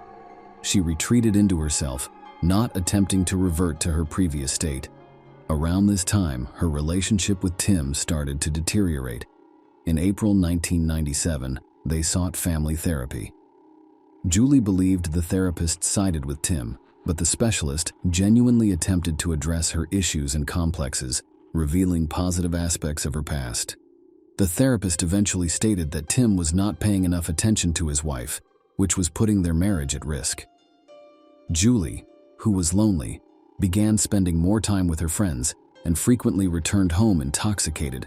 Tim decided to take Julie on a cruise during this difficult time, following the advice of the family therapist, in the hopes of rekindling the warmth and passion in their relationship. However, his hopes were dashed as Julie's newfound passion for another man wreaked havoc on their family life and her own well-being as a result of her secret affair. Julie's mental condition worsened. Julie refused to let Tim into her room one day, preventing him from accessing important business documents. The situation became so serious that he had to call the cops, and despite Julie's active resistance, Tim was able to get what he needed. Julie became paranoid, believing Tim had hired a private detective to follow her. The household atmosphere became tense, and it was clear that divorce was unavoidable. In midsummer, George and Julie met in the United States and secretly got engaged. Julie made no secret of her desire to relocate to Greece, which she planned to do the following year. Around this time, Tim discovered international phone bills ranging from $6,000 to $7,000 per month. He eventually realized his wife was having an affair with the cruise ship engineer and was communicating with him behind his back. Tim was furious and decided to divorce Julie, eager to cut all ties with her. Julie attempted to limit Tim's access to their daughter in response, hoping for full custody so that he could freely move to another country, but Tim refused as the couple attempted to resolve their differences. Julie's new lover, George, announced that he had quit his job and would be visiting her in New Jersey. Julie's constant arguments and conflicts with Tim caused her hair to fall out, but she blamed it on being separated from George. She was also envious of George's interactions with other women and required constant contact with him. When George arrived in New Jersey, their relationship descended into chaos. He was constantly inquiring about money and persuading her to spend more, forcing Julie to ask Tim for money, further limiting her interaction with her daughter, which irritated Tim. George frequently lied about his financial situation, and it was surprising how unremarkable he appeared, making Julie's obsession with him even odder. Friends and family strongly advised Julie to end the relationship, unable to understand how she fell for a balding, unemployed, hopeless man with bad teeth who was also manipulative and extremely jealous. Regardless, Julie was smitten. She even intended to use her divorce settlement to cover George's hair transplant and dental work. When Tim learned about all of this, he was furious that Julie had involved their daughter in the situation. He threatened that if she attempted to flee, he would take Katie and Julie would never see her daughter again. This threat seemed to dampen Julie's enthusiasm. She even told her friends that her relationship with George was over, but it wasn't for long. Within a few weeks, she and George traveled to Greece to put their relationship to the test. They met his parents, and Julie thoroughly enjoyed the weekend, despite having to conceal her marital status, daughter's existence, and modeling career due to George's parents' religious beliefs. Julie dreamed of completing her divorce and starting a new life with George. On December 6th, she received the divorce decree and was ready to leave the house she shared with Tim. She abandoned Katie and checked into a hotel, where she consumed copious amounts of drugs. Julie traveled to Greece on December 8th to marry George and begin a new life together. George quickly persuaded her to open a joint bank account, citing his limited knowledge of the Greek language. Julie, blinded by love, deposited $80,000 in the account, giving George an additional $188,000 in cash for additional expenses, all of her money. She then vanished, leaving no trace behind. On January 8th, George called Julie's friend to inform him that she had disappeared. He said they were supposed to meet outside McDonald's for a meal, but Julie never showed up, leaving him waiting for hours. With no cell phones, he was unable to contact her and reported her missing to the police shortly after. Julie called the same friend and told him about her feelings for Katie and issues with her fiancé. The friend assumed Julie was going to leave George and return soon, but she never did, and George's call raised serious concerns. He claimed Julie had vanished without her passport, allegedly left in her car, and was then apprehended by police. However, he couldn't find any witnesses to confirm that the police had taken the passport. It all sounded suspicious, so the friend turned to Tim, the only person who could help. Tim realized immediately that his ex-wife was in serious trouble. She had last contacted relatives in the United States. Since January 7th, there had been no word from her, adding to the fears. The police began combing the neighborhood and interviewing potential witnesses, but Julie had no contacts in the new location, so they questioned her relatives in New Jersey and investigated her background. Julie Scully, the daughter of Julia and John Scully, was born on January 3, 1968. She developed a close relationship with her father and was willing to do anything for his approval. Father and daughter spent a lot of time together, frequently going fishing. However, on November 10, 1969, Julie's younger brother, John Patrick Scully, was born, capturing all of the parental affection while leaving Julie feeling neglected. Julie's mother was from a Native American reservation in New Mexico, which is one of the country's largest tribes. Life was difficult there, with no electricity or running water, high unemployment, and widespread alcohol and drug abuse. Julie's parents sent her to a boarding school at the age of 12, hoping that an English education would help her live a better life. Julia moved to the city as an adult, attempting to fit in with mainstream American life while working at a psychiatric facility. She became involved in the drug trade. During this time, she encountered a police officer named John. Their romance blossomed quickly in 1964, and they married on July 2, 1965, 2 days before their anniversary. John later worked as a patrol officer in one of North Philadelphia's most dangerous neighborhoods. Julia became pregnant and gave birth to a daughter. John lovingly cared for his daughter, leaving Julia feeling isolated from family life. She kept her drug addiction a secret, but her erratic and unpredictable behavior was occasionally revealed. Her situation worsened as she experimented with more dangerous drugs, leaving her exhausted and unable to quit without experiencing severe withdrawal symptoms.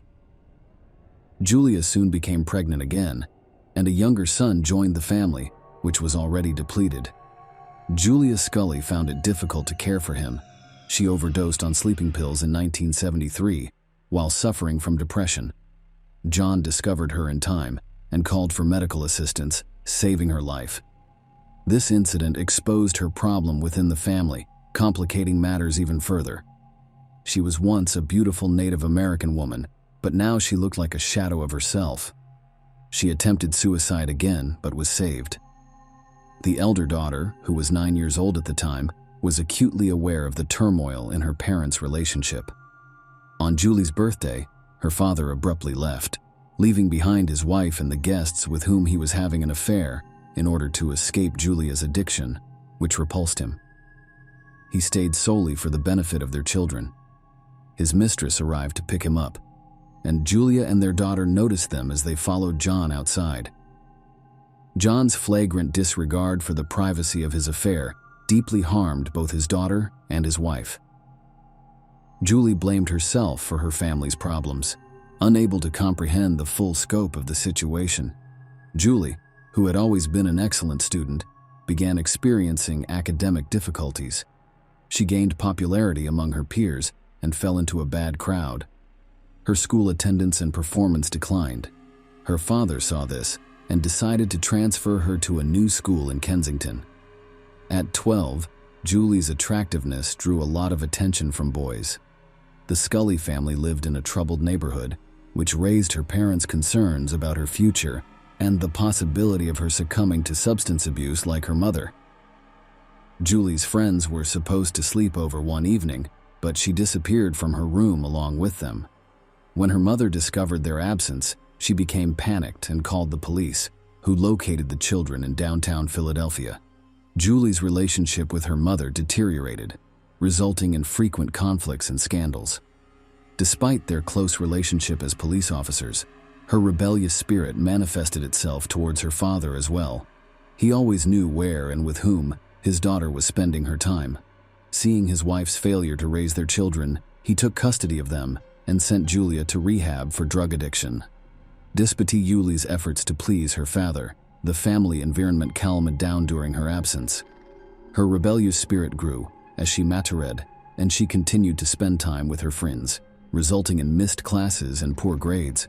Her father, enraged upon learning this, was shocked, especially since Julie was only 14. The close and warm relationship they once had appeared to have vanished. Julie expressed a desire to drop out of school, possibly as a cry for attention, which she had begun seeking on the streets. Her beauty made her the center of attention at every gathering. Julie earned her high school diploma in 1982. Her parents wanted her to get a specialized education, so her father, a police officer, helped her get into an engineering college. He asked the college director for special admission conditions, citing Julie's Native American heritage. His efforts paid off, and Julie was accepted to college. She was already living a sexual lifestyle in the fall of 1983. Despite their similar upbringings, Julie's brother took a different path in her 18th year. He enlisted in the Navy at the age of 16. Julie made the decision to leave college around the same time in order to achieve financial independence. She soon met Neil Ziegler, 6 years her senior. Their relationship grew quickly, and they secretly married. Julie's father, who was initially unaware of her marriage, eventually supported it, believing it was better for her than staying with her dependent mother. Nonetheless, the marriage ended in divorce. Julie returned to live with her mother in 1988, having found a new job but reluctant to contribute to living expenses. Her striking appearance drew attention everywhere, and many mistook her for a model. Julie gradually began to use her beauty to connect with wealthy men. Despite her outward confidence, she was vulnerable and desperately sought love, but only found fleeting relationships. During one such social gathering, she met her future husband, Tim Nist. Julie's mother went to therapy for years after moving out and eventually overcame her addiction. When Julie and Tim had a daughter, the grandmother eagerly took on childcare responsibilities, staying involved even when Julie fled to Greece with a new lover. After Julie's disappearance was revealed, her mother described George as truly pitiful. He was unattractive and unpleasant to look at, and he appeared to have no control over his actions. The missing woman's mother described how she fell victim to George's aggression during an argument with Julie. George shouted and insulted the woman before grabbing her by the throat and pinning her against a wall, refusing to let her go until he heard threats of police involvement. Julie attempted to end their relationship and called the police following the attack, which resulted in George's expulsion from the country. Despite this, she soon joined him in Greece. She actively defended her lover, even accepting blame for the assault. Julie's mother suspected George was involved in her daughter's disappearance. Following Julie's disappearance, George continued to participate actively in the search. Julie's close relatives attempted to contact the American embassy in Athens, but were unable to do so due to a language barrier, as the Greek police stations handling the investigation did not have English-speaking staff. The FBI from the United States joined the investigation. At this point, it was revealed that George had been carrying Julie's passport the entire time. He initially claimed to have found it, but after learning of the FBI's involvement, he changed his story to one of theft. His behavior became more suspicious. He attempted to withdraw funds from their joint account, but was unable to do so. On January 23, 1999, the couple was supposed to marry. During this time, news of the missing American woman was broadcast on television and radio. George angrily called Julie's friend, who had approached the media about the case. He claimed innocence and even made a public statement in the press, actively giving interviews in an attempt to defend himself. However, 16 days after Julie's disappearance, George was brought in for questioning as the primary suspect. George explained that after moving to Greece, Julie quickly became disillusioned with both the country and him. She grew to miss her homeland and daughter and wanted to return. George tried to help her, but the situation deteriorated, leaving him deeply concerned in her final days. She cried constantly, and George's mother eventually learned about Julie's former husband and daughter in America. She began to despise Julie and openly expressed her dislike for George, urging him to abandon the woman with a troubled past. The lovers' conflicts became more frequent and severe, prompting their eviction from a hotel. Julie wanted to call her family, but her lover prevented her from doing so, and even physically abused her. The police discovered that George's mother had schizophrenia and was frequently hospitalized as a result of her condition. George inherited some of these issues. He had high self-esteem and was always arrogant. His ability to manipulate others was noticed by the missing woman's family and friends. At the slightest disagreement, he aggressively attacked his partner. Aside from Julie's mother, who had been victimized by his violence, Julie herself suffered serious hand injuries but claimed they were accidental and continued to live with her tyrant. After 4 hours of questioning by the police, George was unable to maintain the story he had told the media and admitted to killing his lover. He claimed that it was an accident. Apparently, the lover deeply regretted what had occurred. He even cried during the interrogation. However, his confessions were perplexing and riddled with contradictions.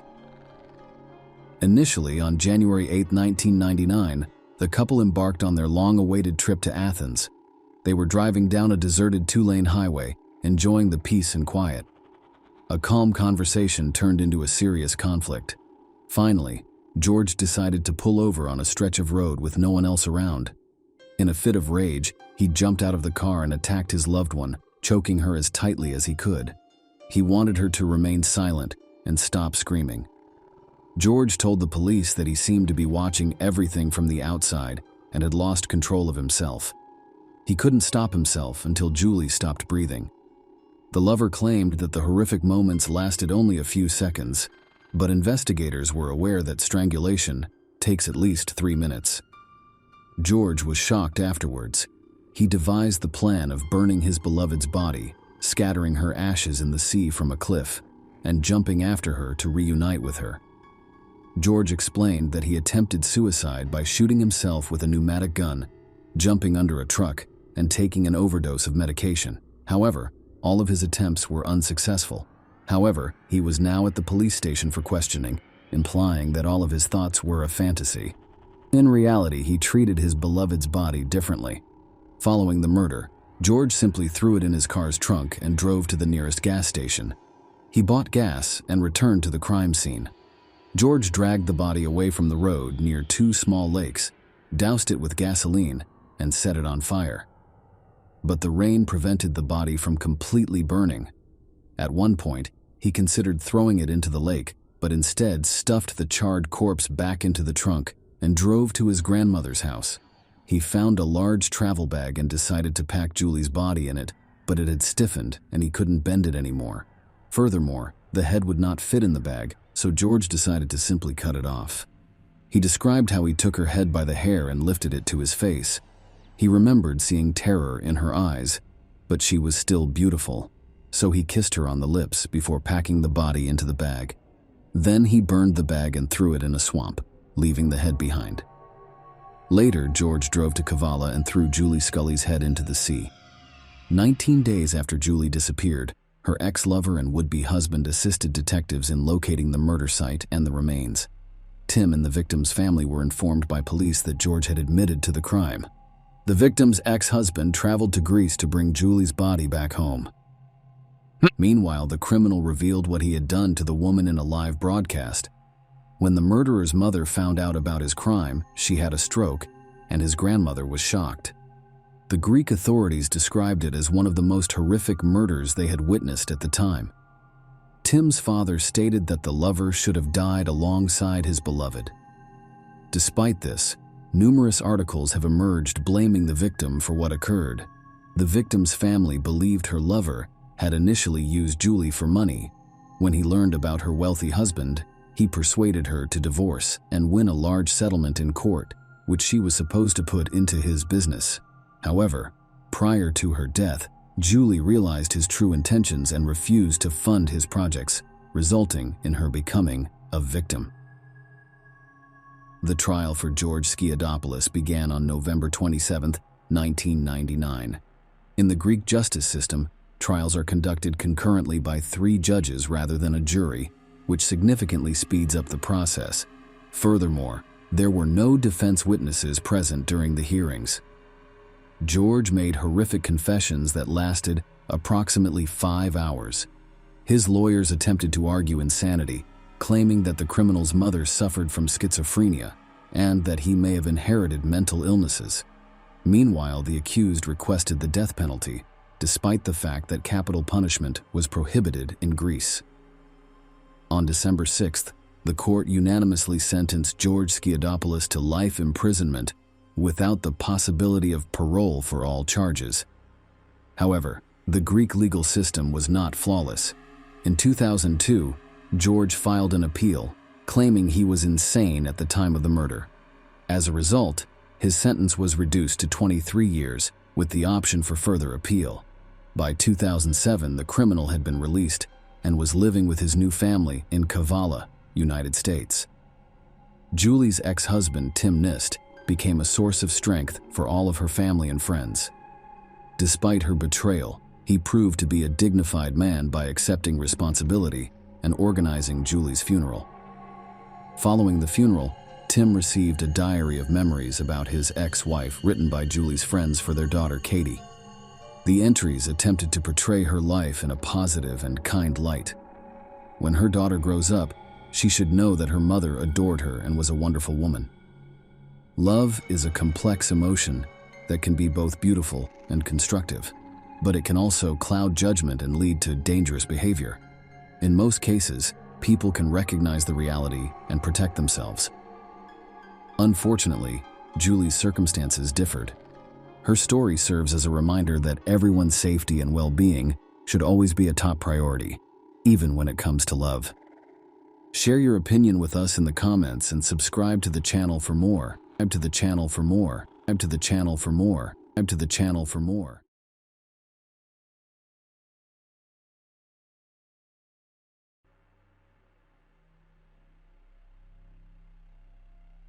In January 1999, David and Belinda Temple were expecting their second child.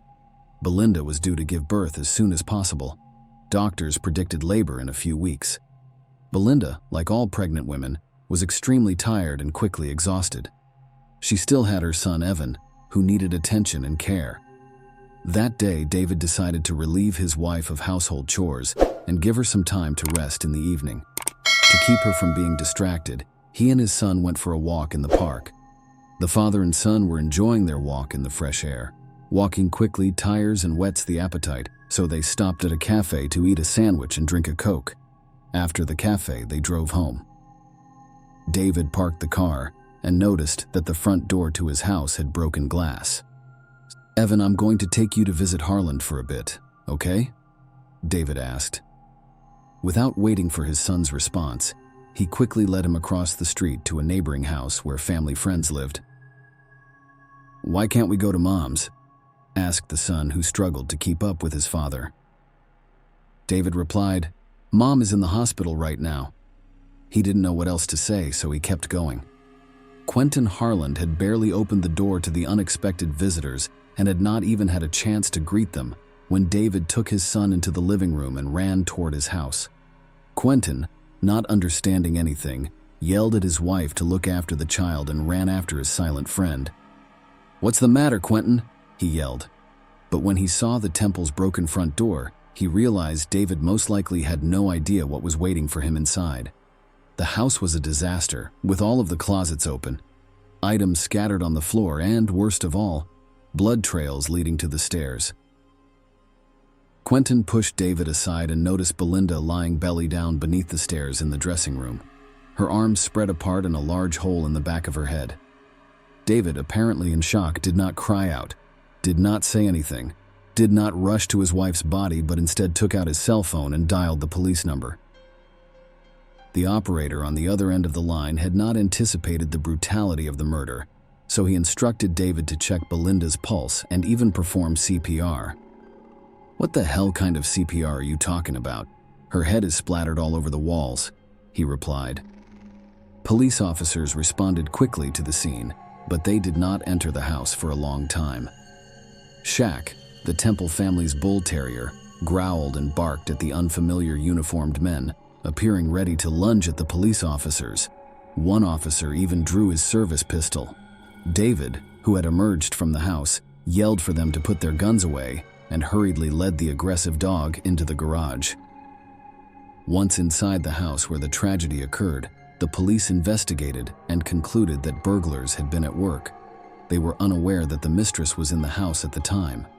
Even though she was pregnant, they had no choice but to shoot her and thus eliminate the witness. In 1986, Belinda attended college in her hometown. Even though her twin sister Brenda left to attend Steve Austin University, Belinda remained with her parents because, in high school, she began dating Marshall Kelmy, who was 3 years her senior and whom she adored. Her father and mother were against the relationship. At the very least, because of her boyfriend, their daughter would be unable to obtain a prestigious education, and as is typical, she would become pregnant early and drop out of even a community college. There were numerous scandals in their household regarding this topic. Carol's mother refused to let her daughter start a joint life with Marshall, saying, "He is nobody to you. When you get married, you can move out anywhere, but until then, you have your own house." Belinda was a stubborn girl who always got her way, so her mother's words must have served as a wake-up call. Later, at a family dinner to which Marshall had been invited despite his reservations, the young couple announced their engagement. There was a palpably silence at the table. "Well, now that they've decided," Mom gritted her teeth, and they remained silent for the rest of the evening. Belinda had made the decision herself, wanting to show her parents that she was an adult capable of making her own decisions. Her boyfriend was not particularly eager for an official marriage, but he did not refuse his girlfriend's proposal. Belinda packed her belongings and moved in with her husband, who was still living with his parents at the time, with no plans to rent a separate place. Indeed, their relationship was unaffected by their official marriage. As previously stated, Belinda did everything she could to avoid motherly reproaches and achieve independence. But the taste of this life proved to be very bitter. Not 6 months later, Marshall began to spend little time at home, claiming to be working late, but in fact with another woman. Belinda found out when she noticed her husband acting strangely one day. She waited until his workday was over before following her husband. That's when everything came to light. Marshall was walking hand in hand with a strange woman, most likely a colleague. The deceived wife did not organize any fights or jealousy scenes. but instead packed her belongings and returned to her mother. The guilty Marshall hung around her house for a long time, frequently calling to beg her forgiveness, but Belinda was unwavering and too proud to forgive the young man. They soon divorced. By 1998, Belinda was pregnant with her child, but continued to work part-time at the school. The children listened to her half-heartedly, respected her for her fairness, and were even slightly scared. Belinda was concerned that due to her pregnancy, she would miss the inter-school basketball competition and would be unable to adequately prepare the team. Her colleague, Richard Bachman, didn't care about her team or children in general. He had confessed to her numerous times that if he had another job, he would have quit being a teacher long ago. Belinda despised this attitude and couldn't understand why this flabby and overweight 40-year-old man was still in his position. Belinda was not one of those teachers who tolerated student absenteeism, so when she discovered that one of her students, high school senior Riley Joe Sanders, had been absent from class for months, she immediately contacted her colleagues. She wanted to know if this was her fault as a teacher or if the boy was a habitual truant. Her colleagues responded that it was not her fault. The boy was raised in a bad family, no one cared about him, and he only attended school on rare occasions. Belinda could not leave it at that. That same evening, she went to see his mother, who lived nearby, and had a serious conversation with her, which later proved fruitful. However, it did not meet the young teacher's expectations. Riley Joe Sanders came to class and practiced on an equal footing with the other students. But during a basketball game, when Sanders pushed his opponent and Belinda pointed out Riley's disgusting behavior, he insulted her with the last words, saying something like, "You'll answer to me for this. You better look around, especially in the evenings." After her breakup with Marshall in 1987, Belinda had nothing left in her hometown, so she accompanied her sister to Stephen F. Austin State University. She enjoyed her time at the university. It appeared that she had truly discovered her calling. In addition to studying, she worked part-time as a basketball coach, and the young woman had high hopes. At the same university, she met David Temple. He, like Belinda, was a part-time soccer coach who also played as captain of the university team. Soccer was an important part of David's life. He had been playing since he was a child, and it was clear from the start that he would become a school star. Despite David's difficult personality, he always played well for his team and was respected by all teachers. He could easily insult someone or start a fight, but he got away with it all while on the field during the game. Belinda also attended the Taste, and David's parents idolized her. They liked that she, like their son, was a big sports fan, so they had a lot in common. But her twin sister and Belinda's friends were not pleased with the union. They knew Belinda as a strong-willed and independent woman, and in this relationship, she changed dramatically. She became constrained, silent, and humble. Her whole life seemed to revolve around pleasing David. In addition to everything else, Belinda's toxic relationship caused her to become estranged from her family. Calls to her parents became increasingly infrequent, and trips home, whether for vacation or weekends, ceased entirely. Who in the family might like this? Closer to graduation, the couple purchased a bull terrier and named him Shaq. After receiving their long-awaited diplomas, David and Belinda married. In 1999, police began investigating the crime scene. How could a burglar enter a home guarded by such a vicious dog? In fact, how could the perpetrator distract the bull terrier that was preventing the police from entering the Temple yard? Then they focused their attention on the front door. The glass was broken, as if the perpetrator attempted to open the lock from inside. However, in that case, the shards of glass would have been near the threshold. They were in the distance, to the right of the entrance. So, when the door was unlocked, the glass broke. Why would they do this? In the living room, there was a box on a nightstand and a toppled TV on the floor next to it. The policeman opened it, revealing earrings, rings, a chain, and gold jewelry. Additionally, it was unclear why the robber did not touch the jewelry. With each passing minute inside the Temple family home, the police officers became increasingly convinced that everything had happened in a dramatization. They knew from experience that in a robbery, the criminal takes everything they can find and carries it away. However, it appeared that nothing had been taken. Then there was the dog who would not leave their thoughts. Something was obviously wrong here. The murder was committed by firing a shot in the back of the head, most likely with a 12-gauge shotgun, while the victim was kneeling with their back to the killer.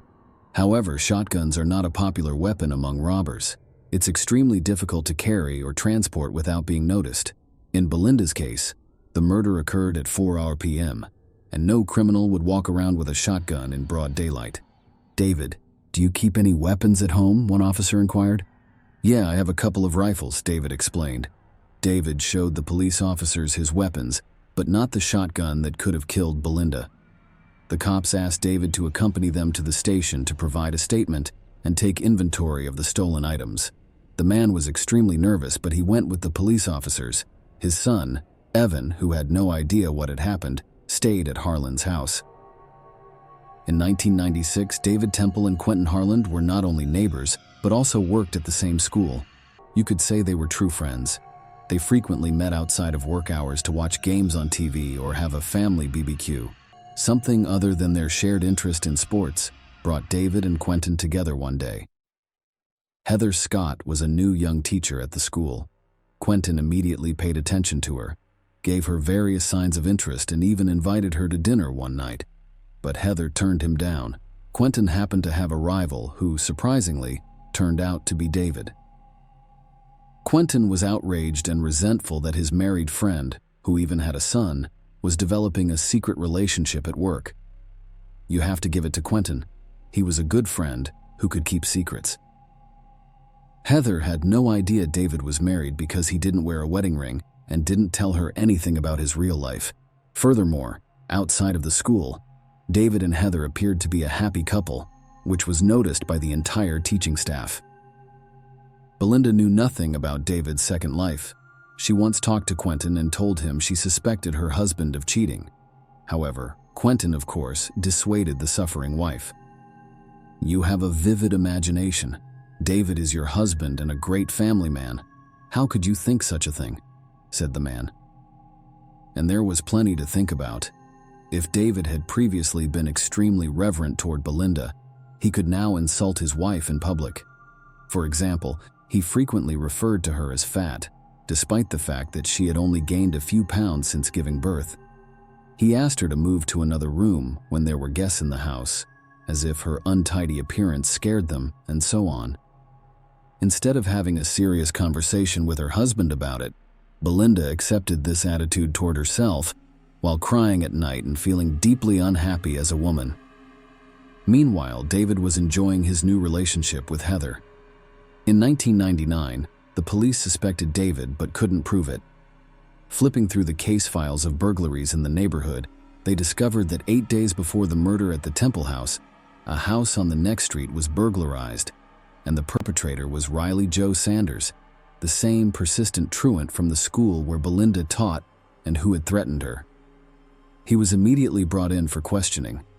Riley had no alibi on the day of the murder, and his father owned a shotgun, albeit a 12-gauge. However, when they searched the Sanders house, no weapon was discovered. When the high school student discovered that, police had every reason to detain him. He admitted that on the day of the teacher's murder, he was with friends and concealed it because he was with a large group of people smoking pot and did not want to frame others with his testimony. Riley's charge has been dropped. David became increasingly estranged from his family after starting a new relationship with a co-worker in 1998. His psychological pressure on his wife increased gradually. He never raised his hand to her, and their entire communication consisted of insults. It was during this year that Belinda discovered she was pregnant again. This news made her forget all of David's previous offenses, and she was ecstatic. David appeared to be attempting to portray himself as a happy father as well, but it was ineffective. David didn't always return home at night, and Belinda was afraid to ask why, because her husband could become enraged and cause a major scandal. A pregnant woman didn't want that. Belinda frequently asked David to assist her in preparing for the baby's birth, such as going to the store for supplies, making repairs in the new children's room, and installing wall shelves. David ignored all of his wife's requests, and Belinda, despite her position, began to do everything herself, including going shopping, painting the walls, and assembling the purchased furniture. David made no effort at all. Christmas was coming. Belinda was already 8 months pregnant. She decided to talk with her husband about what they would give each other. However, David suggested that they not exchange gifts this year because the money saved would be better spent on the baby who was about to be born.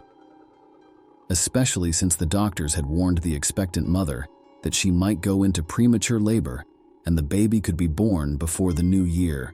Christmas arrived. Despite their agreement not to give each other anything, David never gave Belinda anything, not even a small gift. Furthermore, he packed his belongings and announced that he would be spending the entire New Year's holiday with friends on the hunt. Belinda informed her sister, and she canceled all plans to visit her so that Belinda would not feel abandoned. As the doctors warned, labor could start at any time. David, of course, was not on any hunting trips with his friends.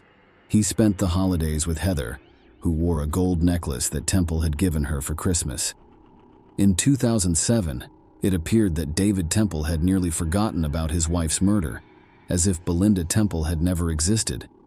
He didn't care that 5 years had passed since the murder, and the perpetrator had yet to be identified. He married Heather in 2001, and together they raised Evan. However, in November 2004, he received a knock on the door. On the doorstep, police officers handcuffed David and informed him that he was being held on suspicion of murdering Belinda Temple. David, like before, denied everything. David's trial didn't start until 2007. According to the investigation, the motive for the crime was his new romantic relationship with Heather. David's interviewees stated that they overheard him bragging about how easily he swapped his fat and pregnant wife for a young and beautiful Heather on several occasions during her pregnancy. According to the prosecution, David murdered Belinda as soon as she returned home from work because the young woman was wearing her work uniform and shoes. He then began the robbery by throwing items around the house before quickly driving to the park with his son, providing an alibi. The prosecution also stated that nothing was stolen from the house and that there was a vicious dog in the yard who would not allow any strangers into the house. The murder weapon was most likely dropped by David in the rice paddy, as witnesses saw David's car stop near the paddy with only Evan in it.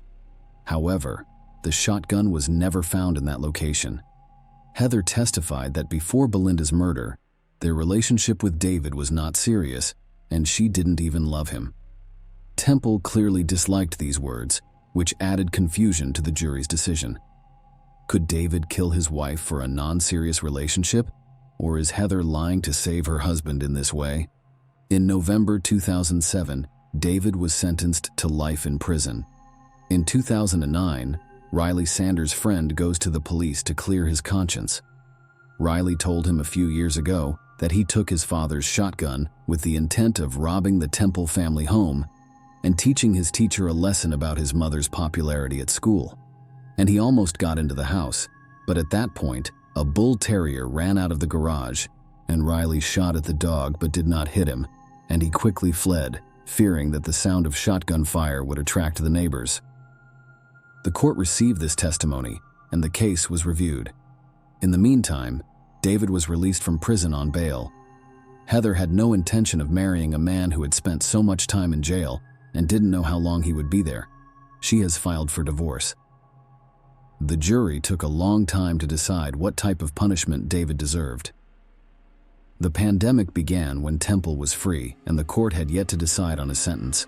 It was not until 2023 that the case was reviewed.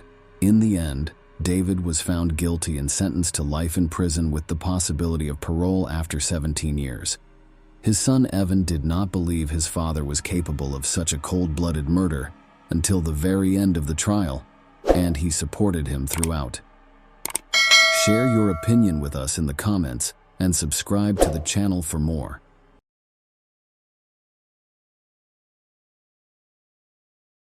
In April 2016, in Fort Worth, Texas, a shocking and brutal murder startled even experienced investigators.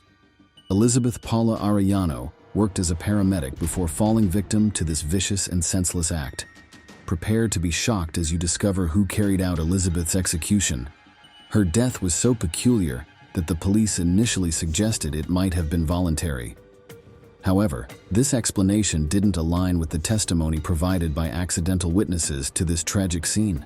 Investigation teams had to go the extra mile in their efforts to understand everything and bring justice against the individual who committed this extremely brutal crime. Unfortunately, given his conduct, his sentence appeared too lenient and unfair compared to many others. Elizabeth Paula Arellano was born on August 16, 1987 in Fort Worth, Texas, where she would live her short life. Elizabeth spent much of her childhood alongside Alessandra and Giovanna, whom she found to be her companions. Elizabeth's birth father left when she was still young, showing no interest in or contact with his daughter. Soon thereafter, her mother, Juanita, remarried Fidel, who eventually treated their children as his own. Elizabeth developed an extremely close bond with Fidel, who supported and assisted in every way possible in all family matters.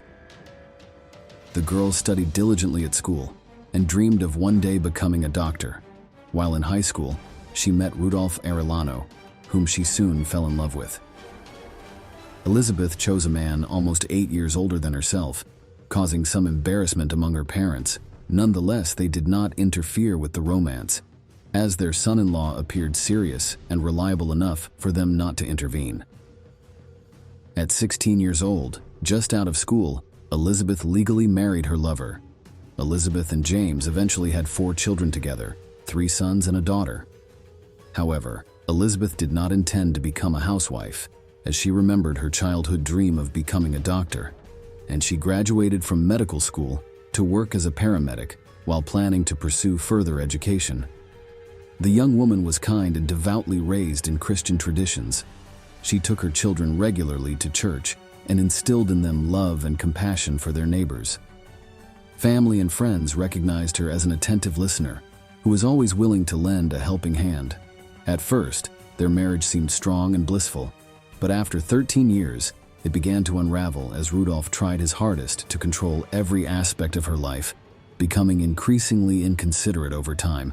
Eventually, their union disintegrated entirely, as his jealousy of his young wife became uncontrollable. After yet another jealousy-fueled argument initiated by Rudolph, Elizabeth took her children and moved them back to her parents' house. Although Rudolph attempted reconciliation with Elizabeth, she had grown tired of his fits of anger and didn't want the children exposed daily to their scandalous arguments. She mustered enough courage to officially file for a divorce, and shortly thereafter, she mysteriously vanished without a trace. According to friends and family, she appeared in good spirits and decided, in order to distract herself from family problems and the impending divorce, to visit a nearby club after work with colleagues. On Friday evening, April 15, 2016, the 28-year-old mother went to a fun place with some friends. There, she danced and had fun but did not consume alcohol due to her plans to return in her own car, which she had used to arrive at the club. Elizabeth arrived home well past midnight on April 16th. Once she parked the car, she called her friend, with whom she had spent the evening at the club, to inform them that she had already reached home and that everything was okay. However, after hanging up the phone, she never entered the house. The next morning, Juanita became very distressed to find that Elizabeth had not returned home as planned. Although Juanita knew Elizabeth had planned on spending the evening with friends, she expected Elizabeth would have returned long ago, as her car had been parked outside their house, indicating her return from the club. Juanita approached Elizabeth's car, only to find it unlocked with its key still in the ignition. Inside were Elizabeth's purse and cell phone belongings, indicating that something horrible must have occurred. As soon as she noticed Elizabeth was missing, Juanita immediately notified the police and filed a missing person report.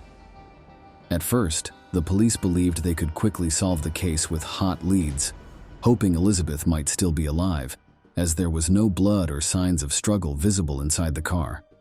However, that proved not to be the case, and their first priority became reconstructing every aspect of that evening and night for all possible witnesses who might help identify and interrogate Friends and colleagues of the young woman who spent the evening before she disappeared were interviewed, providing details about when she left and returned home. Additionally, several calls and messages from Rudolph Arellano, who was trying to contact Elizabeth throughout that evening, were found on her cell phone, all without success, as Elizabeth never answered his calls or texts. Police officers visited Rudolph's home the evening and night prior to ascertain his whereabouts and activities. According to Rudolph, he had spoken with his ex-spouse that night, who assured him she would bring their children over for the weekend visitation. But after she stopped answering his calls, he believed she had changed her mind and abandoned him. Arellano offered up an unlikely alibi. According to him, he spent the evening sitting at a local bar before returning home at midnight and going straight to sleep. On Friday afternoon, Rudolph was confirmed by his friends and others to have been relaxing in the same establishment. However, no one knew where he went after that, and there was no one to verify his claim.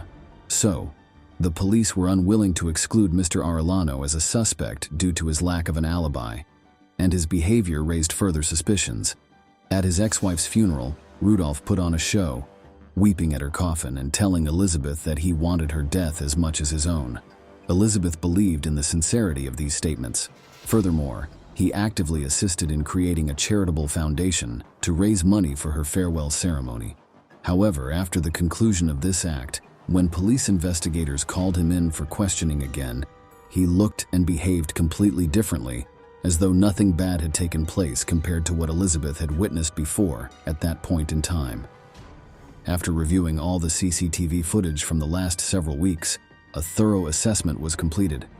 Under Elizabeth's route, it was determined that a car of similar make and color to Rudolph's had driven away from her parents' house at 3 a.m., according to witness accounts. A neighbor also remembers seeing this same vehicle parked not far from where Elizabeth had been killed on a nearby bridge. Furthermore, investigators raised more questions when they obtained Rudolph's cell phone data for the night of the crime. On that night, Rudolph made multiple calls near Elizabeth's place of employment and then near his mother-in-law and father-in-law's homes, as well as sending his ex-wife several messages trying to find out when she would return, but none were returned by her. He followed her to Elizabeth's parents' home, where he decided to wait. Once the police had enough evidence against Rudolph, they arrested and brought him into the station for further questioning.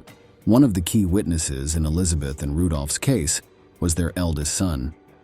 When shown the rope that had been cut from Elizabeth's neck, he reported having seen it earlier at his father's house, recalling playing with it himself. Furthermore, the boy recognized pieces of concrete left lying around their garden after their fence had been replaced. Fragments from this concrete could even be found inside Rudolph's car trunk. The investigation revealed that the man waited for his ex-wife at her parents' home before abducting her and forcing her into his car, where he had prepared rope and concrete in the trunk for use during the massacre at a nearby bridge. He planned on going unnoticed while carrying out this act of violence. Rudolph Arellano was arrested 10 days after his ex-wife's body was recovered from a lake, but denied all involvement in her murder, claiming he had been at home on that particular night.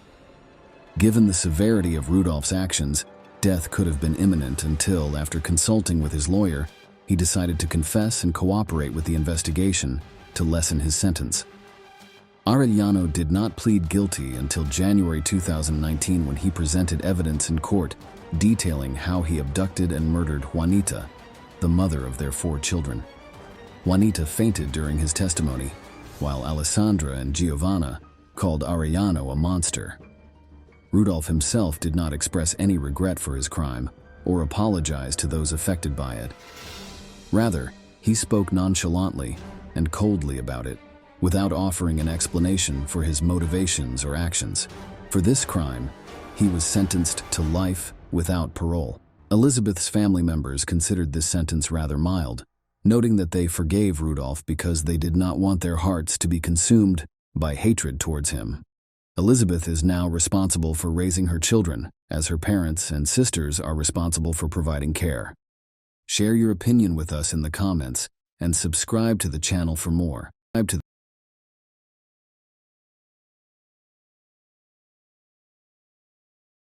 The case of Nobuyuki, who abducted Fusako Sano, a schoolgirl, and kept her as a pet in his house, eventually realizing that the perpetrator was a maniac, is possible due to the nature of his actions. As a rule, maniacs abuse, torture, and then brutally take the lives of their victims. However, sometimes such abuse lasts for years or even decades. If the account of a maniac has more than 2 victims, criminalists call it a series, and the criminal himself is a serial maniac. The history of world criminalistics knows many cases when maniacs did not kill their victims, but held them captive in their own homes, basements, or specially created bunkers. It is enough to remember Natasha Kush, or Elizabeth Fritzl, who was kept by her own father in the basement of their house for 24 years. Alas, there are many such stories.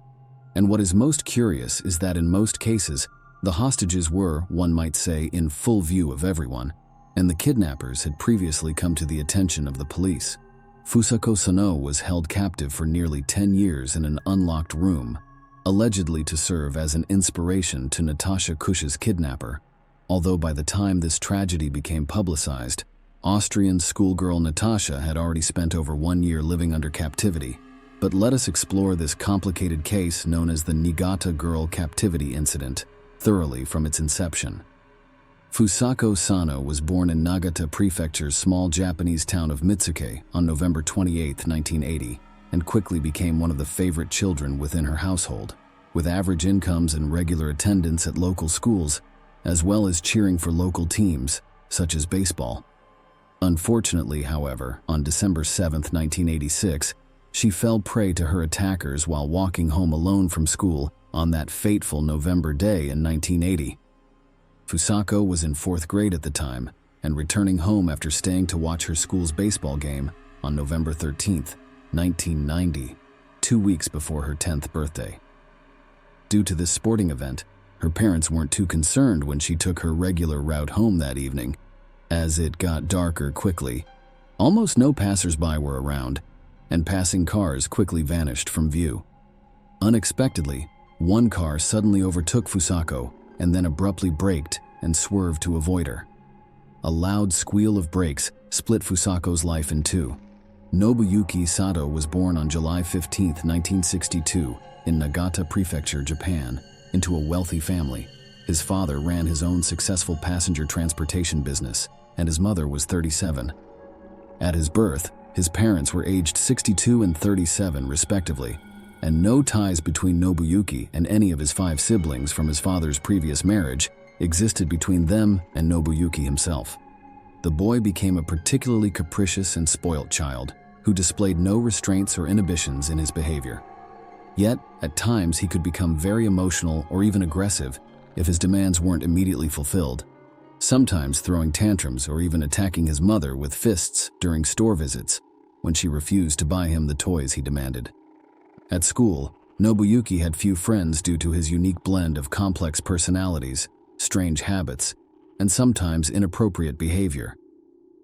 Furthermore, his height had caused embarrassment so much that he often slouched when embarrassed, leading him to acquire offensive nicknames. On one of the city's central streets was built a luxurious 2-story European-style house for Nobuyuki, where most of the second floor was dedicated to his children's room, which Nobuyuki frequently detested and said was too scary and did not like spending time alone in there alone. At first, his anxiety and unreasonable fears prompted a visit to a regular hospital, followed by a referral to a psychiatrist for evaluation. There he was diagnosed with several disorders such as nyctophobia, fear of darkness, misophobia, fear of germs and dirt, autophobia, fear of loneliness, and sociophobia, anxiety disorder related to social interaction, as he avoided both solitude and contact with others equally well. Nobuyuki had always been an outcast, neither with a girlfriend nor with friends. In high school, he became an outcast due to peer disdain. When his anger and displeasure with himself or others surfaced, he could only vent it on his elderly parents, who gave gifts or money in an attempt to placate their son. As an adult, Nobuyuki never held down any jobs for long. He frequently caused trouble and caused conflict among colleagues, while also neglecting direct duties that made others unwilling to work with him. At times he would leave midday just because it rained, or because it made him sad. Once, however, due to misguided sympathy, he intentionally injured a female coworker, which resulted in immediate termination from employment. Since then, he has lived off of parental funds alone. Gradually, Sato began leaving his room less frequently, leading him to increasingly become estranged from both parents. Following one particularly heated argument between himself and one parent, he set fire to his home, nearly destroying its inhabitants as well. Subsequently, Sato was ordered into compulsory treatment at a psychiatric clinic where they diagnosed him with manic depressive disorder, outbursts of uncontrolled aggression, and signs of misogyny, an intense dislike or hatred towards females. Nobuyuki spent approximately 1 month in the hospital before being released as a threat to others. For some time after his release from care, Nobuyuki appeared relatively calm, even starting to rebuild the partially burned house by adding additional rooms. But soon afterwards, he simply gave up this endeavor, abandoning construction altogether. Sato was increasingly unsociable and sullen, spending most of his time watching television in his room. Soon thereafter, he refused to permit either his mother or father into either his room or upstairs at all. Any violation would lead to violent attacks against their elderly parents, with fists, shouts of abuse, and threats of death from Sato. Nobuyuki started taking walks near one of the local schools, where he would observe girls closely. At first, he behaved appropriately by not approaching or making contact with anyone nearby, until one day, when he grabbed one of the girls from right outside her school gate, threw her over his shoulder, ran to his car parked nearby, grabbed another girl at random from among those already inside, and ran back out again before getting into his own vehicle, before shouting for help and retrieving both girls and the suspect within minutes. In response, a school security guard and some bystanders quickly intervened to rescue both girls, while also detaining the kidnapper before any further harm could come their way. Sato tried to kidnap a girl who was only 9 years old and could offer no plausible excuse for why he attacked the schoolgirl. Therefore, police charged Sato with attempted unlawful acts of violence against minors.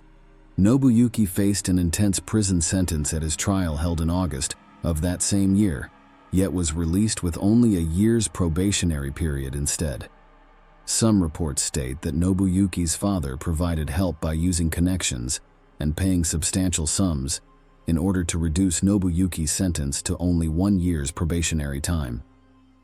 Nobuyuki suddenly disappeared from the database of criminals who were prosecuted, likely under his father's influence.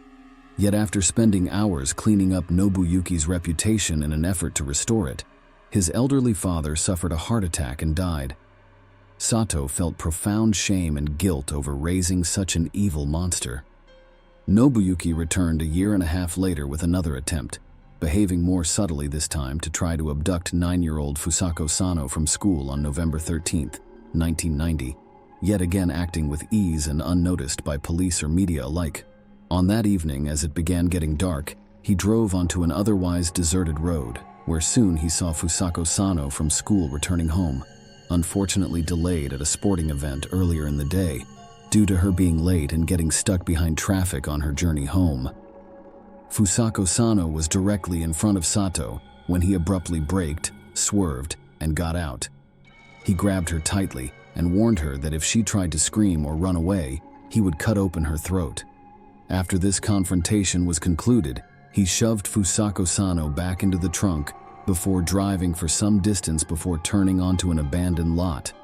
Nobuyuki used his trunk again to tie Fusako's hands and feet together and tape her mouth shut before driving home and transporting her through an unfinished part of his dwelling to reach his room, entering through an unfinished part in order to remain undetected, as always through the front door. Once there, Nobuyuki ordered Fusako to remain quiet while brandishing a knife threateningly, and tied her securely onto his bed before warning that any time she tried leaving, looking out the window screaming or crying, she would be killed, and her body would end up somewhere far off, somewhere that no one would ever find it again. The schoolgirl was terrified and did everything the kidnapper asked, hoping, against hope, he would feel sorry for her and let her go. Fusako Sano had not come home from school as expected, and her parents became worried. knowing she would stay after class to watch a baseball game, but it had been getting dark outside. She should have arrived home long ago. At first, her parents tried searching on their own, following her route between home and school. However, their efforts proved futile. As darkness fell, her parents made an emergency appeal to the police, hoping their daughter would be quickly located. Given that only hours had passed since her disappearance, police squads quickly started the search operation, with local volunteers joining by morning. On the third day, over 200 individuals participated, combing through REs, pasting flyers with photographs of the missing girl, and questioning passers-by for witnesses who may know something about what had happened. Nobuyuki lived close to both the girls' school and police station, as well as having come under suspicion for trying to kidnap another female student in the past. Yet despite all this, Nobuyuki was not considered suspect due to the efforts of his late father to ensure his name would not appear on criminal databases. Similarly, this likely played into Nobuyuki's non-prosecution in this instance. Search efforts lasted many months and involved searching many vacant buildings, trailers, and railroad cars, searching suspicious vehicles, combing vacant lots, and inspecting interstate highways for clues to Fusako Sano's whereabouts. However, none could be found despite all efforts being put forth. Various theories were explored, such as North Korean special services abducting her, but this proved fruitless.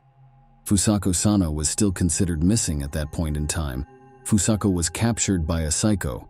Fusako later admitted that at first she was terrified and did everything her captor asked of her in hopes that Nobuyuki might take pity on her and free her. Unfortunately for Fusako, though, Nobuyuki never considered freeing his captive. For several months, he bound her hands and feet tightly, inhibiting blood flow to her extremities and leading to sensory losses in them. As soon as Fusako disobeyed or violated her silence, Nobuyuki used a stun gun as punishment. Otherwise, he beat her on both head and body with his fists, or threatened her with a knife. Nobuyuki never once exploited Fusako sexually, instead treating her more like something between an innocent toy and a pet while imprisoning her. Nobuyuki fed Fusako once or twice daily, with food prepared by his mother, who lived on the first floor. Due to this meager diet, the girl became weaker and malnourished. Nobuyuki forbade her from leaving bed. Instead, she would need to use plastic bags when going to the bathroom, and she was brought back inside plastic bags by Nobuyuki for transport back out into his unfinished part of the house after. Once every month, Nobuyuki bathed Fusako in his basin before cutting her hair and nails himself and dressing her in his own shabby clothes while practicing various fighting techniques with her.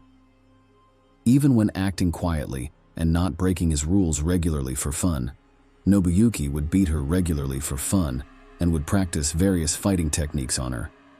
Over time, Fusako became psychologically broken. She began obeying all the demands of her tormentor and no longer attempted to run, look out of windows, or run away from him. When Sato went elsewhere, he stopped tying Fusako up. Instead, he simply made his bed with Fusako laying there, layering some blankets or towels on top so it would look as if nothing were there underneath at first glance. Nobuyuki gradually began turning Fuso's radio on periodically and allowed her to watch television with him. Though their viewing consisted only of scotchy or sports matches that interested Nobuyuki himself, the comic books he brought her were her sole source of reading material during her incarceration. For almost 10 years, Fusako had seen no one other than Nobuyuki alone. No one spoke to her.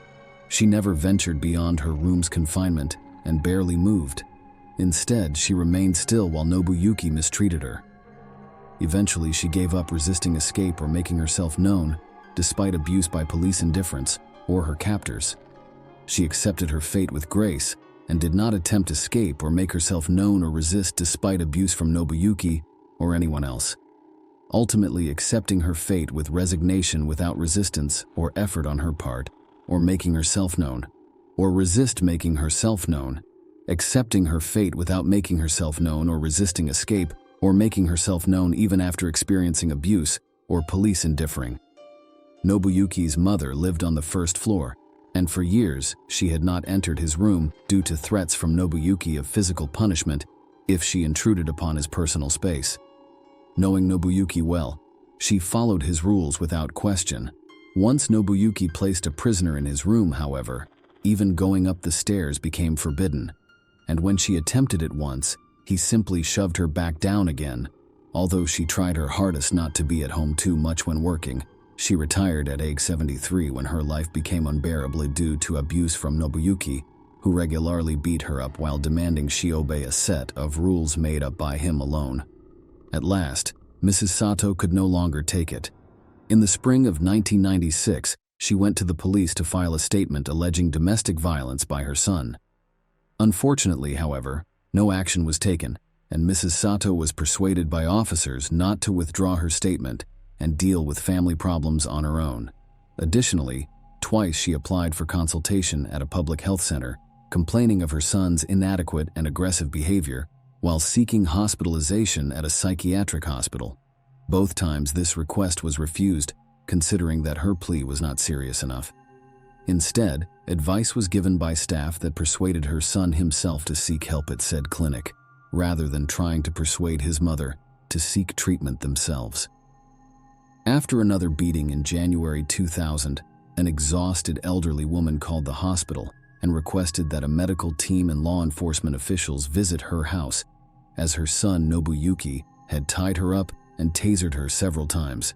These officials eventually responded to her requests and attended. When the ambulance and police car arrived at Nobuyuki's address, he immediately began acting aggressively toward them before resisting and trying to fight against them. Due to this inappropriate behavior, he had to be handcuffed by medics before receiving large doses of sedatives.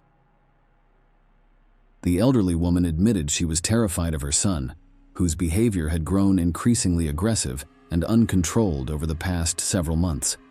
Additionally, he forbade her from visiting the second floor for years, with threats that he would kill her if she did so.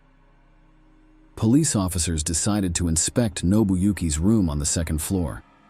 When they entered, they noticed a pile of blankets laid across Nobuyuki's bed, which suddenly moved slightly when touched.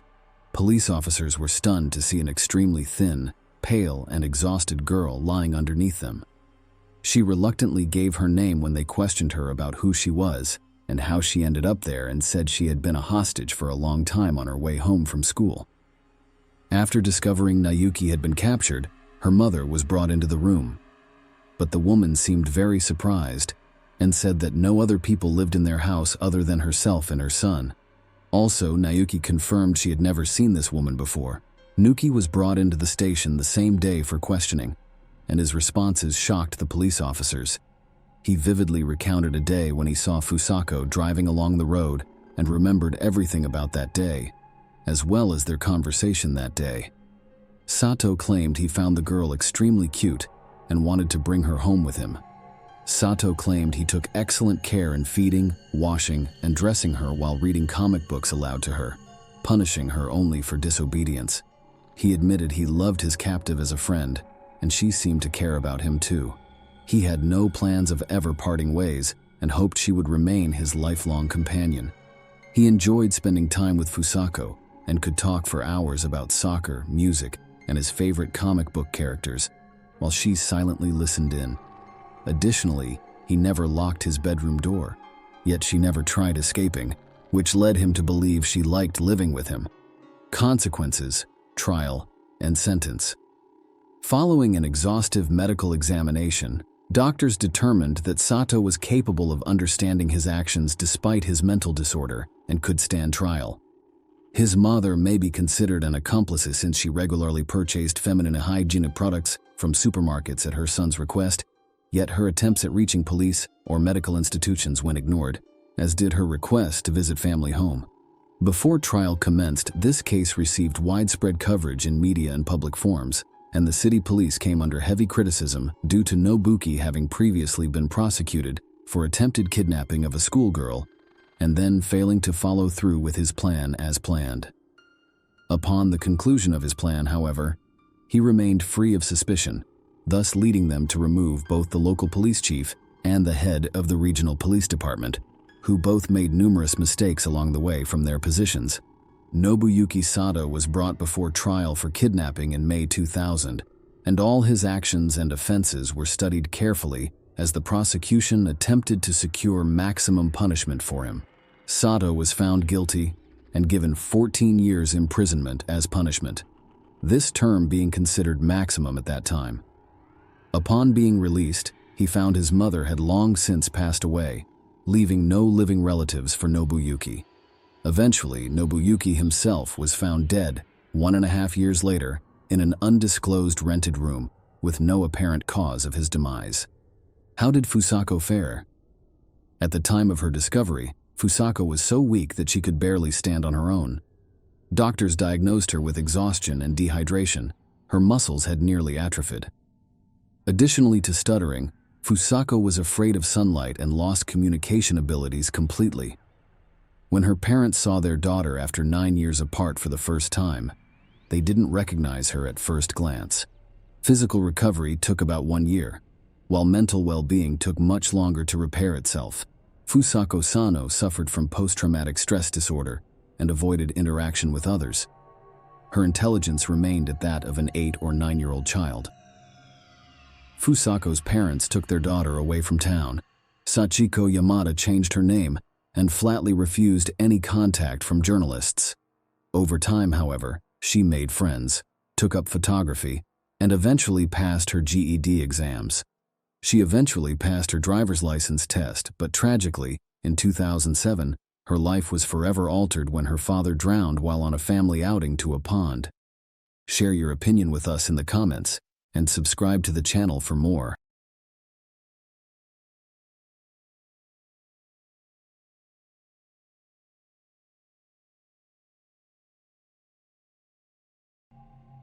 Martin Gardner sat on the porch of his desolate home, clutching a photo album he had received years after the tragic event. That album had become a symbol of his loss, a living reminder of a terrible tragedy. Martin's gaze fell on the photographs of his small and innocent children, Talon, Saya, Savi, and Yazi. These photos were all he had left from his happy days.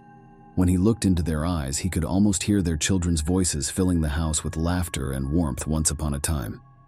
Martin's first child, Talon, was just 4 years old. He was the source of happiness for his father. The man fantasized about spending all of his free time with him, teaching him everything he knew, and drinking beer with him in the future, when Talon would be a real grown man and Martin himself would be gray and important. Little Sia, who was only 3 years old, always ran to her father when he returned home from work, remembering to bring her cloth doll with her. She always asked Martin to kiss her and her doll before bed. This always brought a smile to her father's face, and he took this sweet ritual seriously and respectfully. Savi, a 2-year-old girl, was quiet and intelligent. She enjoyed flipping through books and watching animal movies. Martin frequently sat her on his lap and read her favorite stories to her. He saw in her the potential of an intelligent and serious woman who would go on to achieve great things in life.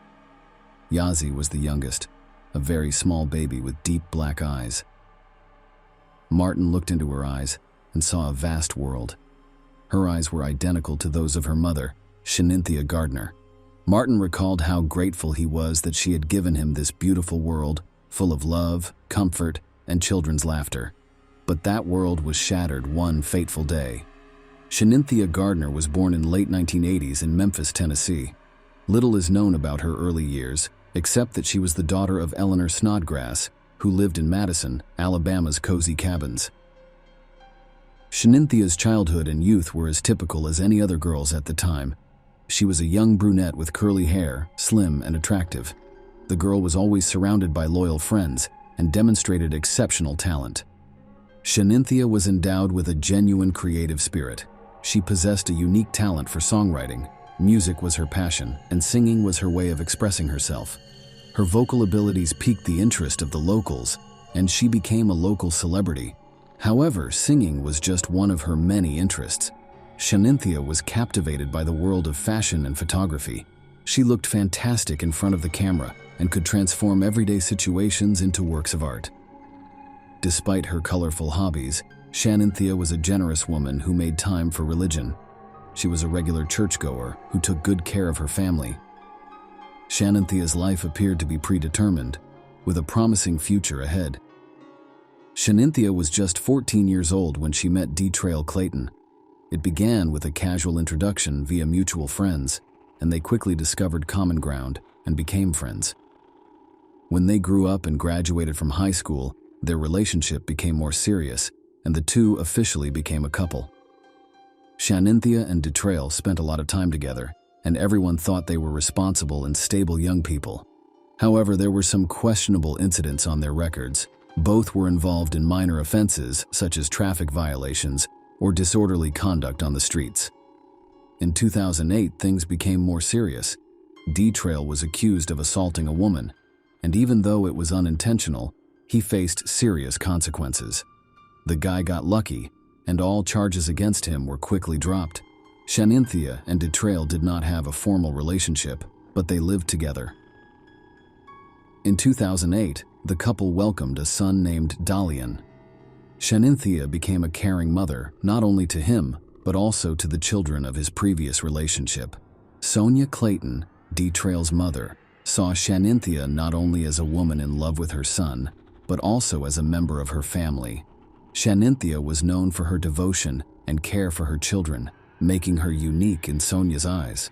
However, the lovers' relationship did not last long, and little is known about what happened between them. Despite the breakup, they maintained some distant communication. Shaninthia continued to be a good wife and mother. Shaninthia became involved in a minor incident when Dalian was only 2 years old. It was a minor infraction, possibly a parking ticket or a minor argument of little consequence. It was also insignificant in light of what lay ahead for her. Marrying Martin Gardner marked a new chapter in Shaninthia's life. Fate had brought her to this man who appeared to bring joy and stability into her life. Shaninthia, on the other hand, won Martin over with her kindness and affection for children. In her eyes, he saw an ocean of feminine tenderness and wisdom. Their story progressed rapidly. In September 2013, they decided to begin their lives together and moved into an apartment complex in southeast Shelby County. The wedding marked the start of a new chapter in their life together. Shortly after the celebration, they welcomed their first child, Talon, and in 2014, little Sia was born. Soon, 2 more girls, Savi and Yazi, joined their large family, making them even happier and busier. Martin and Shaninthia had 4 children together, plus 1 from her previous relationship. For the young mother, children always came first, and she enjoyed working part-time at the children's hospital. Furthermore, she was actively involved in a center that raised funds for children. It was her calling, and she gladly dedicated her life to assisting those in need. Shaninthia was on the phone with her husband, Martin, around noon on Friday, July 1st, 2016, an ordinary day with no sign of anything unusual. Her voice was calm, as it often is. She informed her husband that she was going to watch a movie with the children. There was no indication that something terrible would occur on this ordinary day. And then, as the spouses were having a quiet conversation, an incomprehensible madness began to unfold. Shaninthia abruptly changed. She took a kitchen knife and entered the living room. There, she assaulted her own 6-month-old daughter, Yazi. The defenseless little girl, unable to fight back, was caught in a horrible trap. Her life was cut short in an instant by the hands of her most loved and closest person. Dalon, the oldest of the children, who was only 7 years old, witnessed the terrifying scene. A terrible tragedy unfolded before his eyes, which he was too young to comprehend. The boy only had one thought. He needed to do something to save his younger brother and sisters. Panicked and desperate, he fled the house. Shaninthia did not stop there. A young woman followed her son out of the house armed with a knife, ready to carry out her nightmarish plan. She rushed after Dalon, but the terrified and desperate man screamed so loudly that he drew the attention of the neighbors. A couple of neighbors heard his screams and dashed outside to see what was going on. They found themselves witnessing a nightmare that would not leave their minds. Shaninthia halted her progress when she realized Dalon was being watched. However, the horror was not yet over. Shaninthia returned to the house where Savi and Talon had been waiting for her, distraught. She went up to the bedroom where the children were. It was the final moments of their innocent lives. Meanwhile, those who witnessed the nightmare did not waste a moment. They quickly contacted emergency services, requesting assistance and rescue for little Daylon and his younger siblings. At the time, none of them could have predicted the tragic consequences for this peaceful street. When deputies arrived, they discovered an eerie scene inside the home at 7449 Southern Hill Drive. They discovered a bloodied Shanynthia and her 4 children lying motionless, lifeless. The sight shocked everyone. Shanynthia sat with her cell phone in her hand. She slowly dialed her husband, Martin's number. Her voice was quiet and cold as she admitted to killing her children. The tragedy that had occurred in their lives was the horrific event that would live on in this quiet neighborhood. It was already too late when the prosecutor's office and the special unit arrived. There was only an eerie silence in the house that had once been home to the happy Gardner family.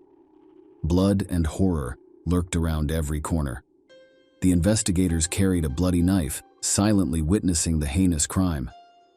Chaplains arrived to help and were taken aback by what had occurred, as were specialists ready to assist Daylon. The horror he had experienced necessitated immediate action.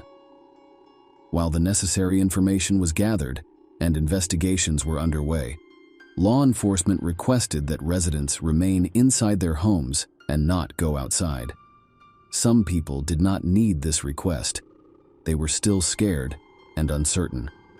Their home appeared to be the only safe place. A major operation compelled sheriff's officials to restrict access to the apartment complex, including the golf course and country club. Shanynthia was apprehended and placed in custody without bail. Her trial date was immediately set for July 5th. Society could not ignore the horrific events that were unfolding in Shanynthia Gardner's life. Regardless of how monstrous she appeared, she was a mother and partner who exuded love, care, and joy. Michelle Giman, a co-worker, claims Michelle vigorously defended Shanynthia on social media, speaking out about the unfairness of the allegations. She also mentioned an important issue: postpartum depression. Cases like this have sparked debate, and Dr. Joel Reisman, a psychiatrist at the University of Tennessee Medical Center, confirmed that the killing of children by their own mother is uncommon and usually accompanied by mental health issues. He also mentioned the state's lack of mental health funding, which prevents many families from receiving the necessary support. Dr. Diane Barnes, a psychology and postpartum health specialist, differentiated between postpartum depression and postpartum psychosis, emphasizing that they are completely different conditions with distinct symptoms. While Shaninthia's exact condition required further investigation, Dr. Barnes doubted that women suffering from postpartum depression would commit such acts. She leaned toward psychosis. The investigation into Shanynthia Gardner's case was difficult. Craig Morton became her defense attorney, but he chose not to speak to the media about the case in its early stages, believing it was too early for such discussions. Shanynthia did not speak during the court hearing on July 5, 2016, and instead appeared via video link. Judge Lewis Lambert questioned her, but the young woman did not respond. Shanynthia was admitted to the Mental Health Institute following her trial. Shanyntia's next of kin arrived at the courthouse but declined to comment to reporters. Jennifer Nichols, Morton's attorney and prosecutor, intended to file a motion to preserve evidence in the case, including information gathered through social media. Shanynthia faced formal charges in January 2017 for aggravated child abuse, aggravated murder with a deadly weapon, aggravated child abuse, and child neglect. The mysterious and gruesome investigation continued, leaving the community waiting for justice and answers to numerous questions. The hearing featured testimony from Shaninthia's loved ones. On that fateful day, Sonia, D-Trail's mother, was undoubtedly shocked to learn of the tragic event. She rushed to the scene in a desperate search for her grandson, Daylon. Sonia insisted that what had occurred had nothing to do with the young woman she once knew. She expressed her belief that something supernatural, possibly diabolical, was behind it all. As time passed and the initial shock subsided, Sonia began to speculate on possible motives. She speculated that the young couple was in the process of divorcing, and Shanynthia may have made the terrible decision to end it all for fear of being alone while caring for 5 children. Despite these reflections, Sonia found it difficult to believe. Shanynthia, as she knew her, was incapable of such a heinous act. Dallon's father, D-Trail, also refused to believe Shanynthia was guilty.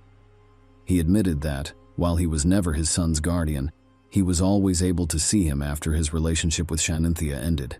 However, November 2014 was the last time he saw his son. He noticed that Shaninthia's actions and decisions became increasingly radical as time passed. Every attempt he made to contact his son was unsuccessful, and he was simply not permitted to be involved in his life. However, Shaninthia's friends and family had long noticed that she had experienced a completely unexpected upheaval. The young woman began to feel strange discomfort, which progressed into severe anxiety, paranoia, and worse, panic attacks. Her behavior became erratic and unpredictable, and many people suspected that it was due to postpartum depression.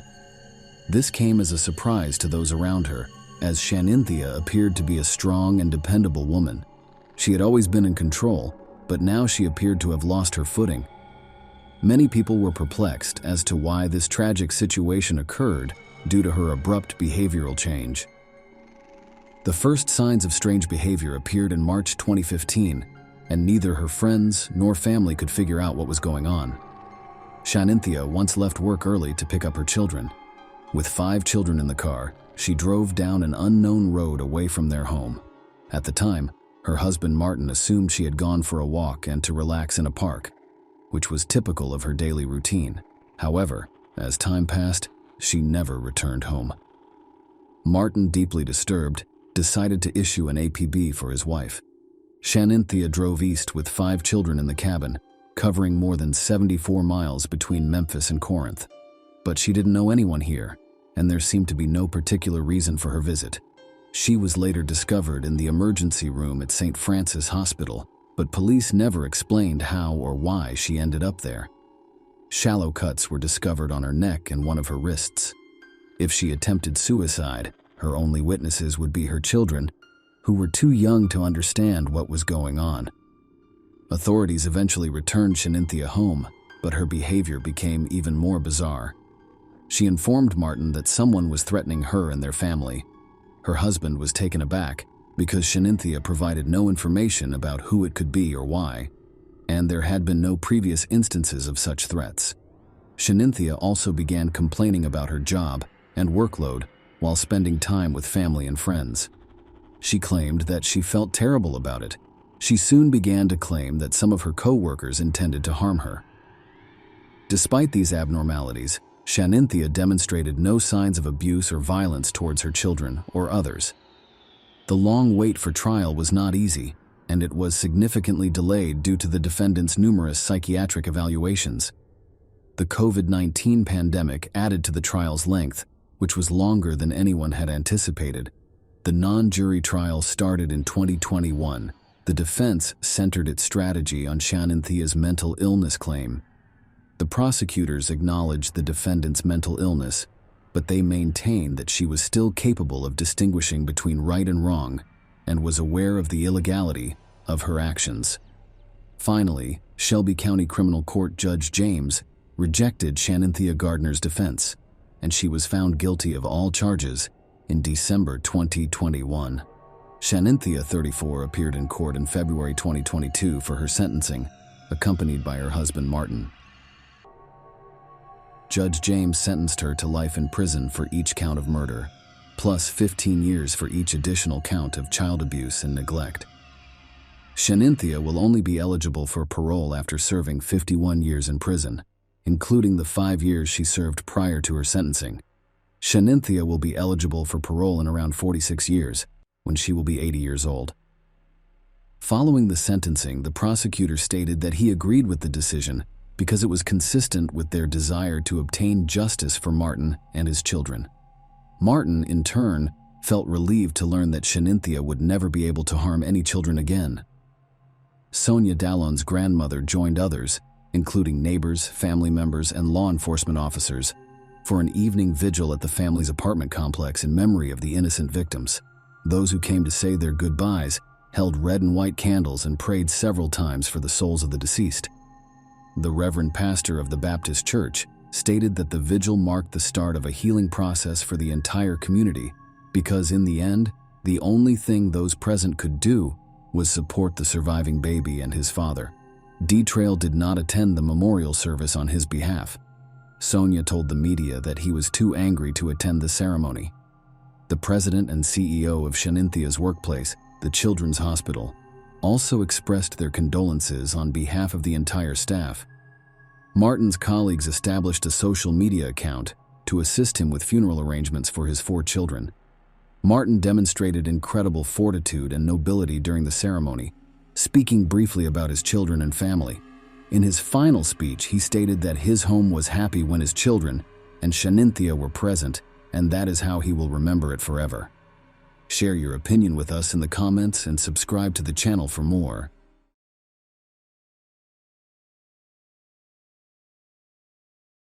When we think about what makes a place great to live, we often think about how safe it is, how nice the neighborhood is, and how friendly the people who live there are.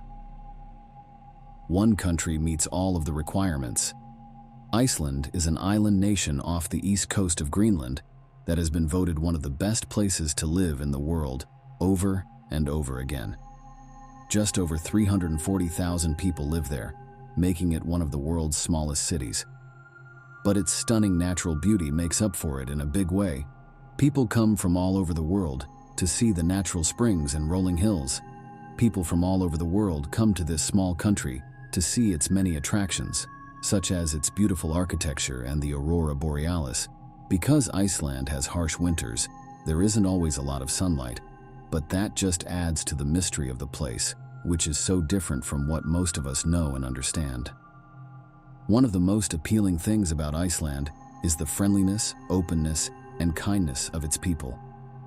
Due to the tough terrain and harsh winters, people rely on each other, value community, and take care of their neighbors. There are strong social attitudes against crime. They have no army, and their police officers do not carry guns. People often leave their doors unlocked and get lifts with strangers. The peace and quiet of Iceland would be broken one Friday night in 2017 by a brutal murder that seemed to have no reason. The country would be left in shock. We are going to talk about Birna Briansdottir. Birna Briansdottir lived in the southeast of Reykjavik. While her parents were no longer together, they remained on friendly terms, and she was the center of their world. She was bright and spirited, with her fiery personality reflected in her striking auburn hair. She was incredibly witty with a sharp sense of humor, which made her popular among her friends. She was carefree and whimsical, but always responsible, with this maturity reflected in her relationship with her family and her mature attitude toward work. Music was a big passion, and Birna wasn't picky. She would listen to anything from rap to pop and from rock to folk. It was this openness and free spirit that made so many people love her. Birna had a close group of friends and liked going out at night in Reykjavik. She worked in the fashion section of a busy department store. To relax, she would get drinks at the local bar after work and then go out to really let her hair down. For sure, this is what Birna did that night, January 13th, 2017. After closing the shop, she got drinks, played a few rounds of cards, and then went to the center of the capital to laugh, drink, and dance all night. They went to Horror, a place where new bands would play, and Birna was soon dancing on the stage. While her friends were ready to leave by 2 a.m., Birna wasn't. She wanted to keep having fun. She left the club just before 5 a.m. and walked out into the 9-degree weather. She then went to get falafel and then walked back to her house. A woman walking alone in Reykjavik was not rare. People trusted each other and looked out for each other. Due to her intoxication, she dropped coins and stumbled into a stranger on the side of the road. As she carried on walking, she turned a corner and walked down a narrow lane towards the sea. Then she vanished. Because she was known for being on time when she didn't show up for work, people were worried right away. Maria, a school friend who worked with Birna, was upset right away that she wasn't there. It got worse when she tried to call her cell phone, It wouldn't work, and Berna never turned off her phone. People thought she had just gone back to her dad's house to sleep off her hangover. Her friends who had been out with her that night also thought this, but she wasn't there. Scylla, Berna's mother, was called because she was also worried about where her daughter was. She knew Berna and knew that this wasn't like her at all. Without waiting, her family called the police right away to say she wasn't there. Realizing the power of social media, Scylla posted to her Facebook page, "Dear friends, it's not like her that we can't reach her. Please share and let's find her, Scylla."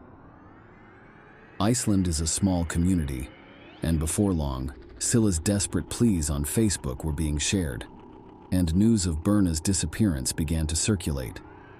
The stress and worry of having a child go missing are unimaginable. Her parents couldn't sleep, and they persistently made calls to all the emergency services, desperately seeking any new information on Berna's whereabouts.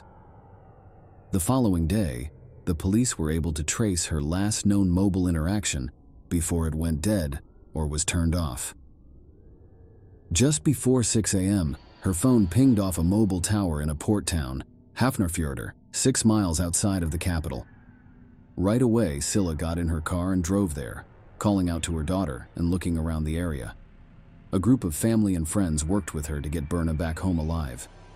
Soon, 36 hours had passed since Birna had disappeared into the night in Reykjavik. Her friends and family were sure that something bad had happened to her. She was a trustworthy young woman, and this was not like her at all. Not much was known to the police, though. There was no proof of a murder or kidnapping, so they couldn't do much. As word of her disappearance spread, it quickly made the front page of every newspaper. Every newscaster in Iceland talked about Berna all the time. Her face was on every newspaper page. In the early hours of Sunday morning, her parents went to the police and begged them to search for her. They said she would not have gone off on her own accord, much less not told anyone where she was going. She had no money troubles or relationship problems. Everyone who knew Berna adored her. A case as baffling and unusual as this required Iceland's best detectives, one of which was Grim Or Grimson. He had 30 years of investigative experience. He was even part of a special team who spent more than 5 years building a case against those whose misconduct and corruption contributed to the financial crash of 2009. After this, he returned to his roots as a police officer, saying he missed the fast-paced work. Like his colleagues, he too wasn't initially that concerned about Berna. There were many other factors that he had to consider. People do go missing in Iceland. Anything from mental health problems to simply staying at a friend's house and not telling people. Most missing people would eventually turn up. A lot of CCTV is set up in capital cities around the world, but Reykjavik isn't like most of them. The people of Iceland don't like being watched, and since crime isn't common, the people tend to police themselves. They watch out for each other and strangers, but someone saw her the night she went missing. CCTV showed her leaving the club with her coins in the ground and walking into a stranger. When Grimson checked the next camera less than a block away, she was gone. There were two options. Either she had gone down the side road off the corner or got into a car. Grimson paid close attention to the little things, and he was sure that the broken CCTV footage held a clue that would lead them to Berna. The red Kia Rio he saw was going the other way on the other side of the road from Birna. A short time after Berna had been seen at the Lebowski bar, he saw it drive by. The police had to follow up on this lead. What was next? They couldn't see the license plate, who was driving, or how many people were in the car. There were more than 100 of those kinds of cars in Iceland.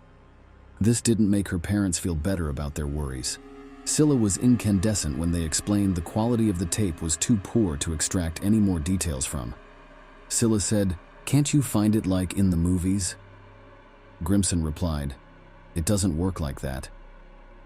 The police knew that even though they didn't have enough CCTV, the people in the area had hope. They asked the people of Iceland to help them. At a rare press conference, Grimson and Berna's upset family spoke in front of the cameras and begged Iceland to help them find her. In front of the media, Scylla showed what kind of person her daughter was by saying that she was very smart, bilingual, loved other cultures, and loved to travel. The police's hunch at the press conference would lead to a breakthrough. It proved right, and before long, they had their first lead. A pair of brothers decided to search Hafnarfjordur, where her phone had pinged off the tower, and when there, they headed towards the harbor. After searching in a fenced-off area, they found a pair of boots, black Doc Martens, identical to the pair that Berna had last been seen wearing. Using the power of social media, they posted a picture of them to Facebook, and before long, the officers arrived. They confirmed the shoes were Berna's. The police finally felt like they were making progress. Grimson told the police to carefully look through the CCTV footage, and soon they saw a picture they knew. At 6 a.m. on the morning Berna went missing, a red Kia Rio pulled into the harbor. A drunk man got out of the car and stumbled toward a fishing trawler that had already been docked. After that, the car drove off. Finally, they were able to read the license plate. The car had been rented by Thomas Muller Olsen, a 25-year-old fisherman from Greenland.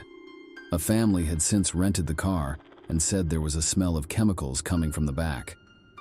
After taking the car away, police were determined to find any sign of Berna. Eventually, they found a clue. There were blood spots in the back seat. So that they could find out if it was Berna, samples were quickly taken and sent to Sweden to be analyzed. For Grimson and his team, it was now a race against time. They needed to find the trawler and their only suspects, Thomas Muller Olsen and Nikolai Olsen. Thomas and Nikolai weren't related, but were crewmates on the trawler. Thomas was considered easygoing, approachable, and generally likable while on board. His phone pinged, and Thomas went pale. It was a news article saying that the ship he was on was linked to the disappearance of Berna. A journalist had contacted a Facebook group used by the men on board and asked who had rented the car and who was seen on the CCTV. Thomas was visibly shaken. His captain assured him if he was innocent, he would be fine. There was a huge challenge for Grimson and his team. The longer his suspects were on that boat, the longer they had to make up stories and get rid of anything that could be used against them. Not to worry, the ship's captain already had a plan. He read about the connection between the ship and Berna, so he turned the ship around and went back to Iceland. He and his top officers agreed that they would say the engine problems made them have to turn around, and the suspects couldn't read anything about the case because the Wi-Fi was turned off. In order to catch them off guard, the police sent members of their elite counter-terrorism squad, also known as the Viking Squad, to board the ship as soon as it arrived back in Iceland. Finally, the police were able to catch their two suspects after dropping officers off from a helicopter on the ship. The reaction of the public to the case was massive, and the whole country was waiting on tenterhooks for any news of what had happened to Berna. The case seemed to take over all aspects of Icelandic life. Although their intentions were good, online sleuths only added to the confusion, and it became hard to distinguish rumor from fact. Stories ranged from a body being found in a lake to Berna and other women being found alive on the trawler, swirled around social media. Grimson stayed calm and asked everyone else to do the same. People who meant well, though, were not helping the search for Berna. Around 11 p.m. on Wednesday, the ship came back into port, and the two suspects were handcuffed and brought back to Iceland. Then the terrible news came out. Berna's blood was found in the rental car. It didn't take the police long to question the two men. Nikolaj and Thomas were sure they hadn't hurt Berna, and they both told the same story about what happened that terrible night. They had split up and gone to different bars to drink before getting back together as the night was coming to a close.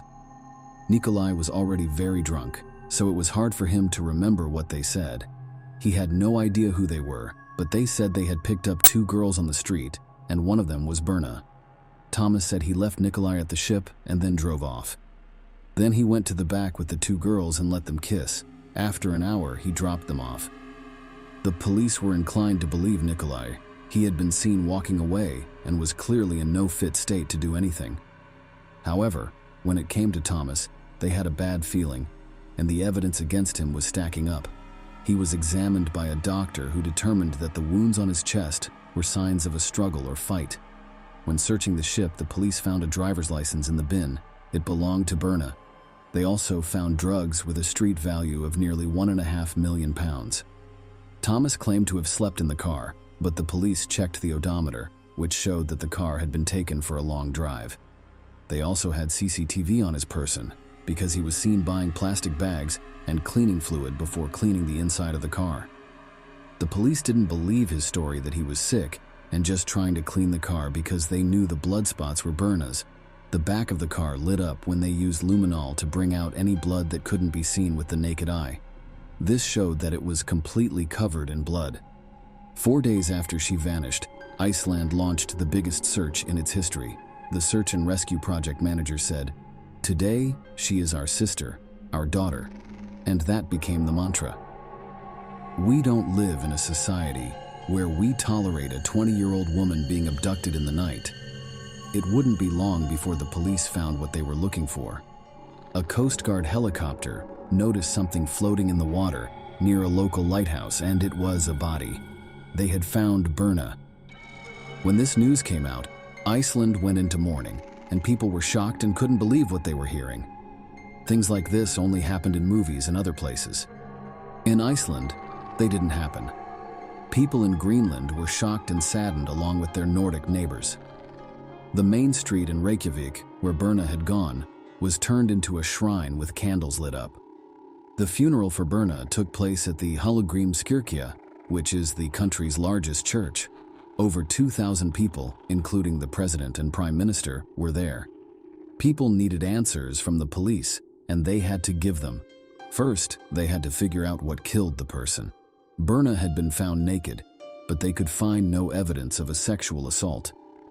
The examiner found that she had suffered blunt force trauma to the head and had been strangled as well.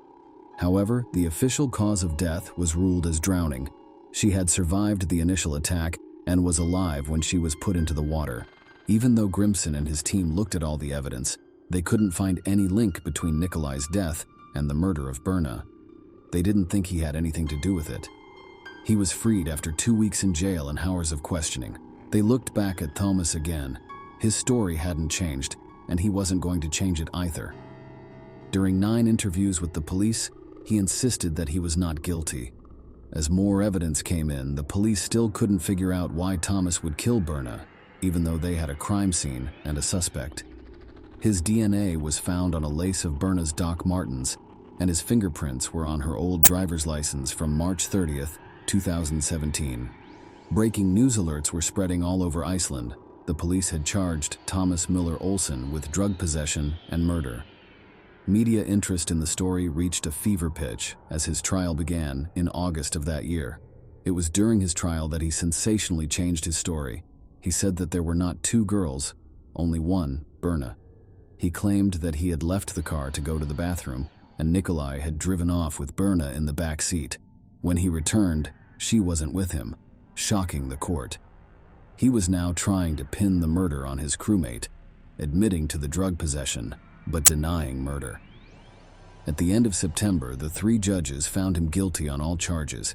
He was then taken to start his 19-year prison sentence. When Thomas Müller Olsen tried to appeal his conviction, the High Court upheld it. The next year, the High Court refused to look at another appeal. There was a lot of shock in Iceland when Berna Brjánsdóttir was killed. This case will be remembered. It changed us a bit, our feeling of safety, the chaplain who led Berna's funeral said. More CCTV was put up around Reykjavik, and women became more cautious around strangers.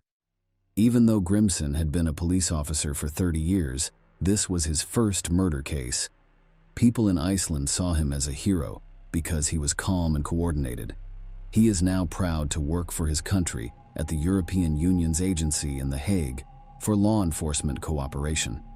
Even though Birna Brjánsdóttir's murder was a terrible event, her memory is still alive, and the people of Iceland are determined that she will never be forgotten. Share your opinion with us in the comments, and subscribe to the channel for more.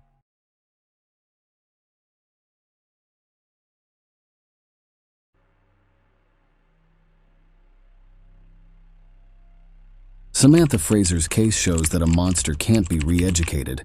not even by a trained and experienced psychologist. When someone shows signs of being cruel, they should be left alone right away.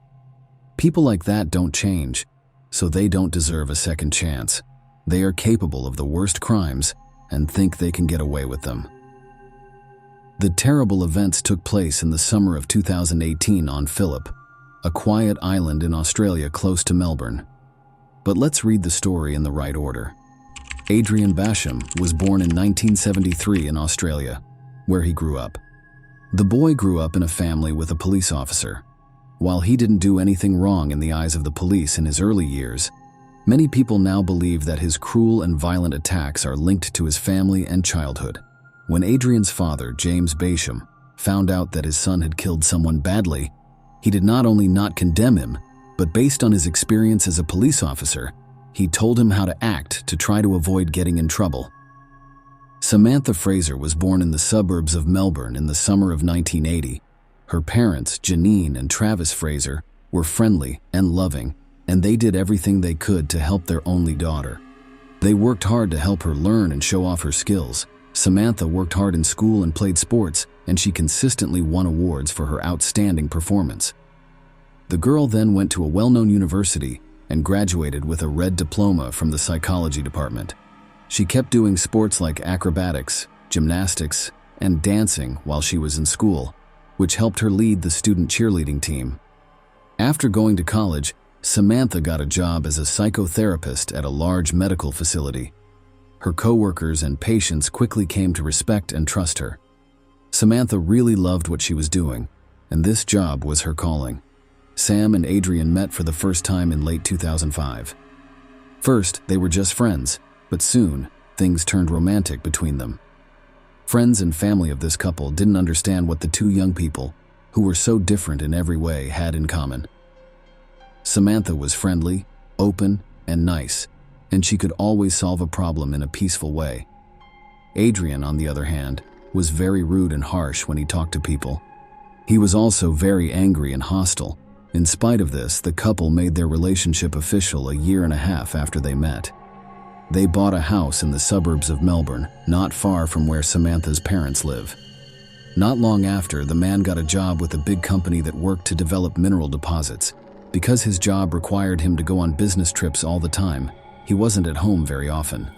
There's no doubt that this is why he and Samantha stayed married for so long. Adrian became a real tyrant at home and tried to control his wife in every way. He not only expected people to obey him without question, but he also did some strange things that might have been signs of a mental disorder. For instance, he insisted crazily that the house was always in perfect order, and this included both how clean it was and where everything was. It's small things like where the books are on the shelf or where the toiletries are in the bathroom. Any change could make him angry and violent right away. Samantha was a psychologist, so she knew how to make things better between people who were fighting. She hoped that her husband would change over time and become more calm and consistent. Along with that, they had 3 children together, 2 daughters, Jemima and April, and a son, Rex. But Adrian's character didn't change even when heirs showed up. In 2014, family problems led to physical abuse in another case. She then didn't say anything, didn't call the police, and didn't tell anyone what happened. People she cared about and her co-workers had no idea that her husband had put his hand on her. She was naive enough to think that this would not happen again. After a year, though, the same thing happened again. Adrian hit his wife. Samantha chose that this time it was the last straw. Samantha was also going crazy because her husband was throwing temper tantrums all the time and wanted to control her every move. She told the police in writing that her husband had beaten her, and then she took the kids and moved in with her parents. They got a divorce in the spring of 2017, and Samantha and their kids were given the family home by the court. They soon went back there. But Adrian had no plans to leave his ex-wife alone. He kept after her, making her life miserable. The young woman was always afraid for her life and the lives of her children because she didn't feel safe. She went to court and got an order that her ex-husband couldn't talk to them or try to get involved in their business in any way. But that didn't stop Basham. He stayed nearby and did everything he could to bother Samantha. At least one of Adrian's friends said that he promised to take away from his ex-wife everything she cares about, from the house to the kids. He also openly threatened to hurt her physically. The man told his friend again not long before the tragedy that Samantha would soon pay for everything. He also seemed dangerous, but the friend didn't take what he said seriously until he heard that the woman had died. Because Samantha was always scared and tense, she put bars on her windows, put an alarm system in her house, and put surveillance cameras outside her house. The woman told him that she was scared that her ex-husband would break into her house and hurt her or the kids. Samantha started to think that her ex-husband had calmed down a bit, about a year after they got divorced. He disappeared from her view less often, which made her feel safer. Samantha even started an affair and made plans for a better, happier life. For Fraser's 38th birthday on July 22, 2018, she spent the day with close friends and a man she loves named Wayne. People who spent the holiday with her remember that she looked happy and in good spirits for herself and her family. A few days before the wedding, the man had proposed to the woman. After the wedding, they were going to take a long vacation and travel to forget about their problems. Samantha had already taken her kids to school the next morning and was on her way to work when she got a call from a friend telling her that Adrian was nearby. Samantha was worried about this, but she chose not to freak out and instead decided to be more careful. Her ex-husband was due to appear in court in a couple of weeks on charges of domestic violence. She was afraid that he would hurt her in some way because of the lawsuit. The woman told her best friend about her worries over the phone, but her friend reassured her.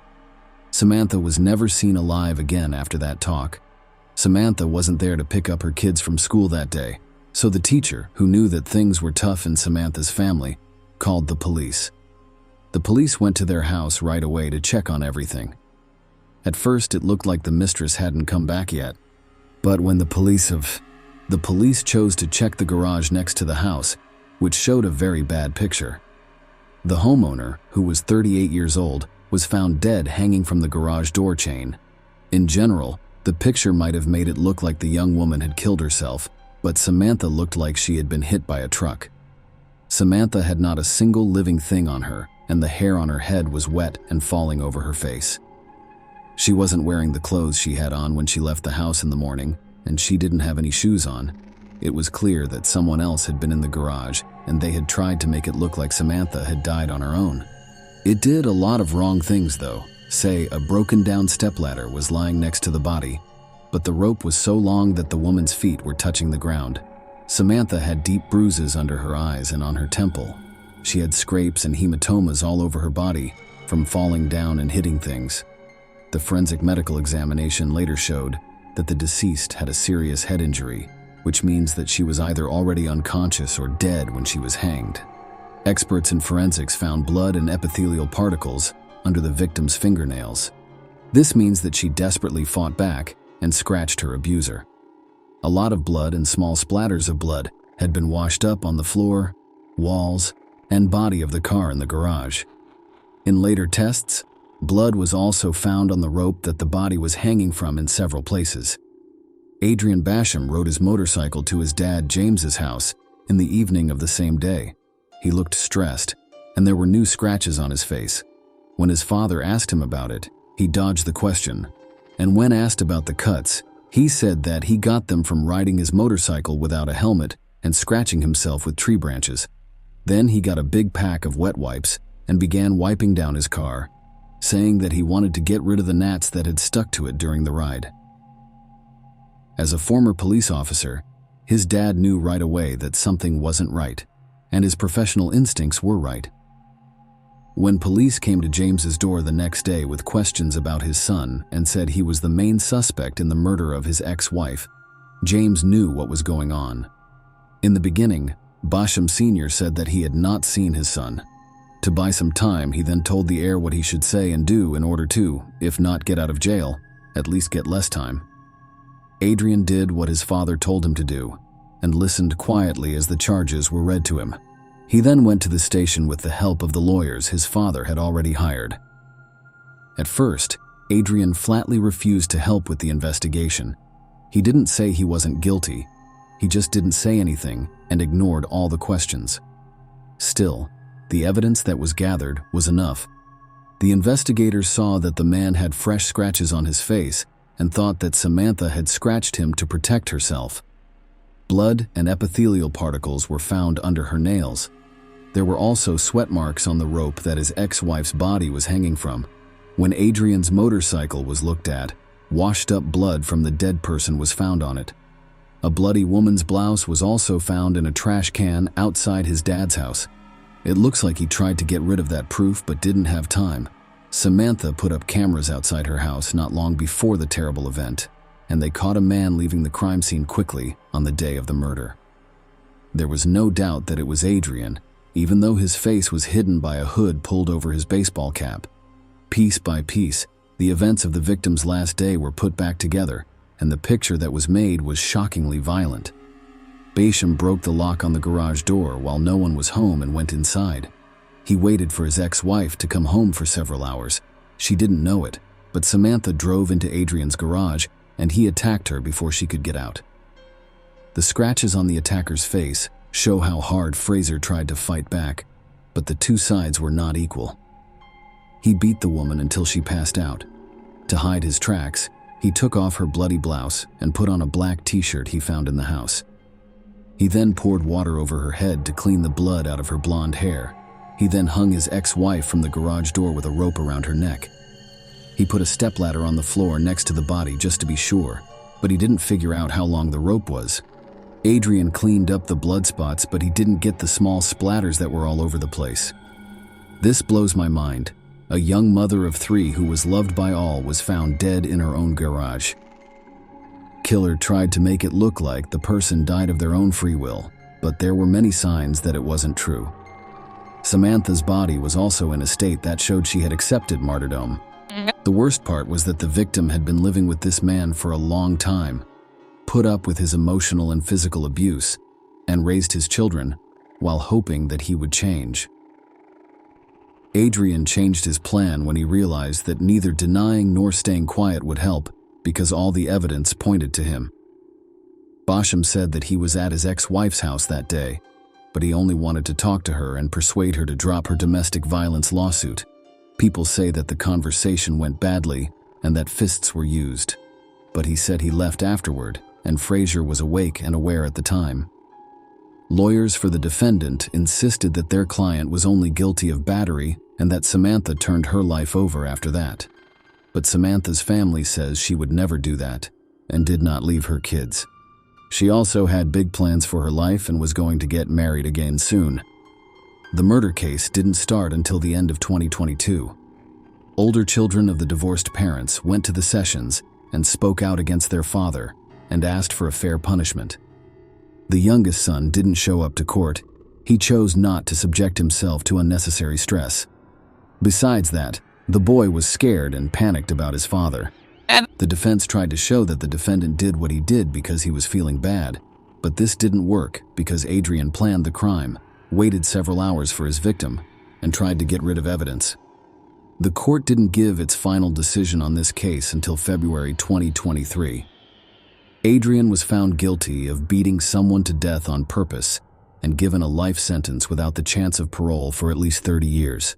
The children of Travis and Samantha Fraser were given to Jeanine and Travis Fraser as guardians. Share your opinion with us in the comments and subscribe to the channel for more.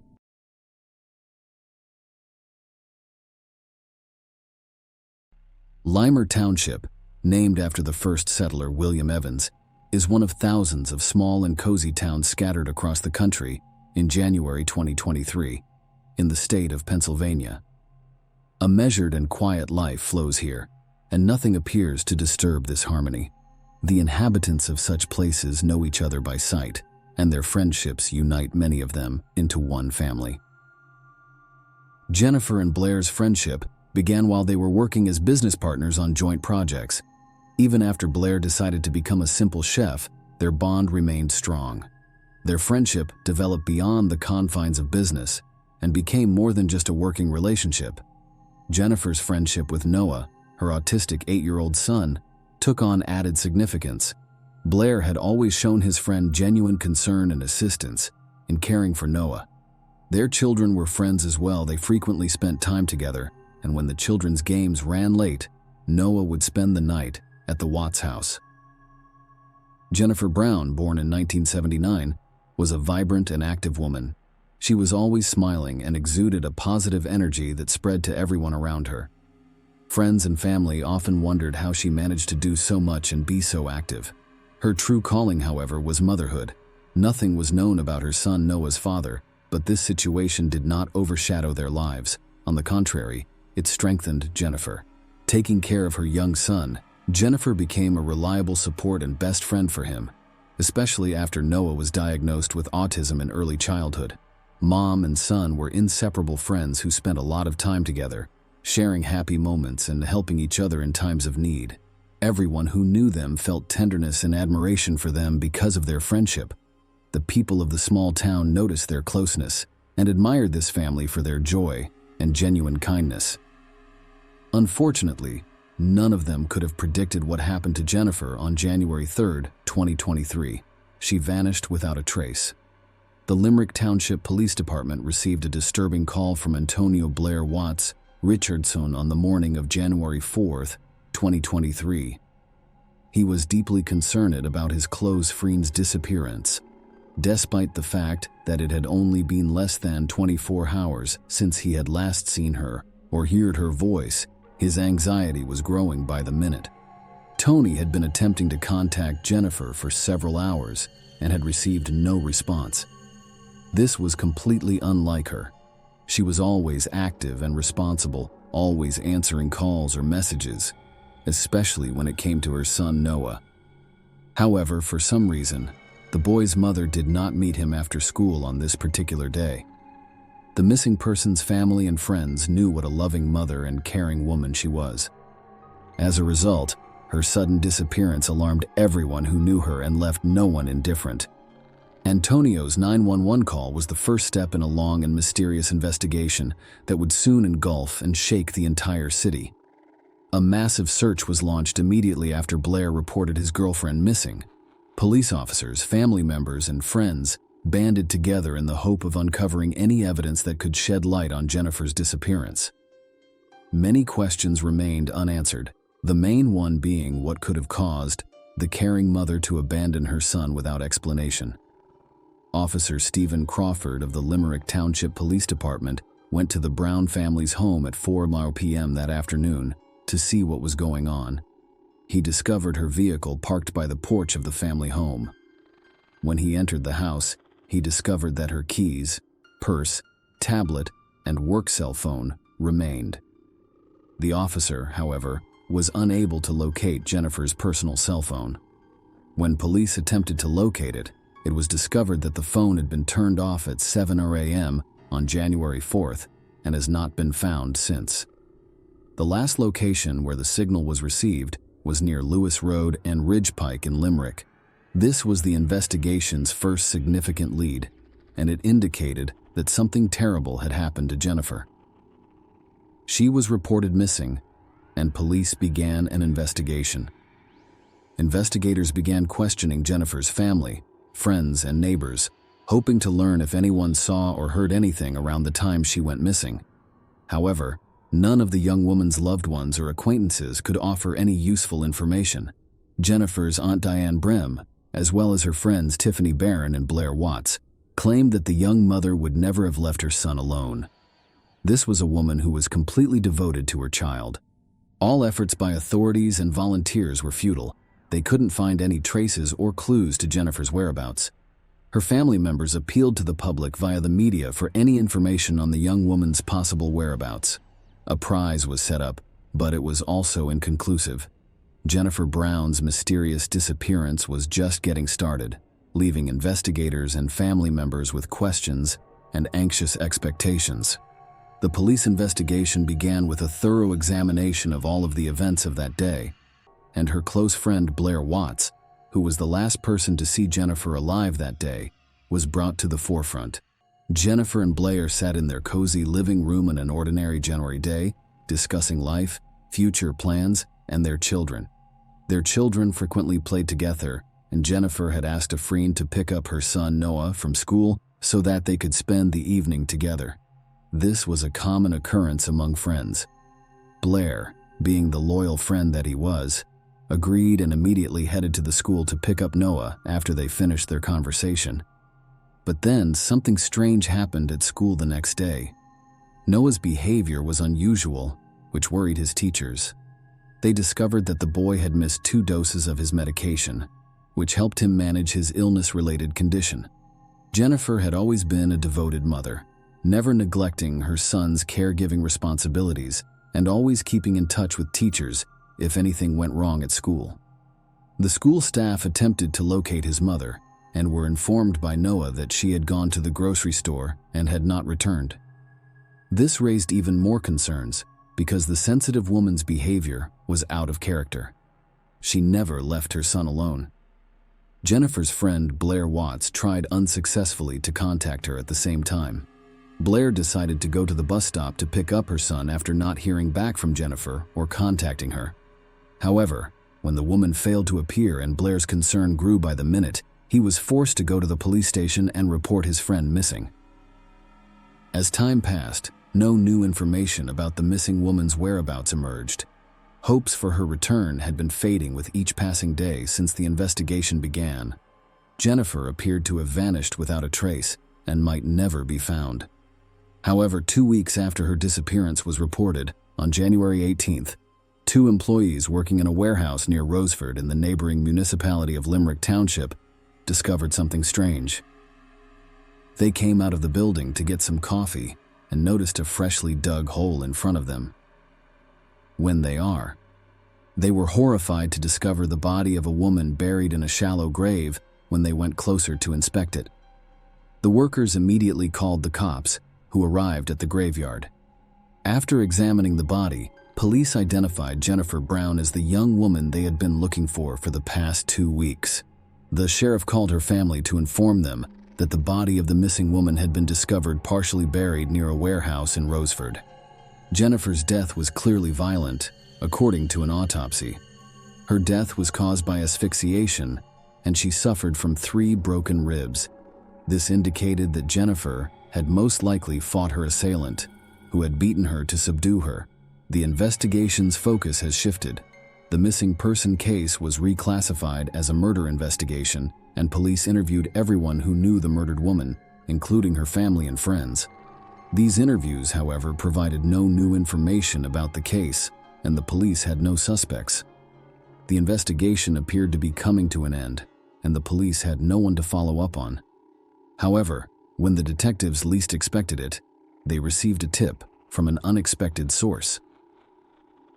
After the news of Jennifer's disappearance and murder broke, police asked anyone with information that could help them solve this mysterious case to come forward. Noah's teacher stood up. She recalled a case that, at first glance, appeared unimportant to her, but raised serious suspicions after Jennifer's death was discovered. Noah, according to the teacher, told her an important detail about Jennifer's disappearance on January 4th. Little Noah told her that when Blair Watts picked him up from the bus stop on January 3rd, he noticed his mother's personal cell phone among Blair's belongings. Noah recognized it right away because the lock screen displayed his own childhood photograph. That moment proved crucial in the investigation into the young woman's murder. Investigators had previously assumed that Jennifer's killer had taken her cell phone. Blair Watts was thrust into the spotlight as the prime suspect. The police began to investigate Jennifer and Blair's relationship, and mysterious details began to emerge, shocking even experienced investigators. Jennifer and Tony's friendship appeared to be strong and long-lasting. They spent a lot of time together, got to know each other well, and their families interacted. However, once the business side of their relationship was revealed, it was revealed that there was a dark history lurking beneath the mask of friendship. Blair Watts was the owner of the Bird's Kitchen restaurant, which unfortunately fell into disrepair and closed in early 2022. Blair then turned to his friend and asked for her assistance.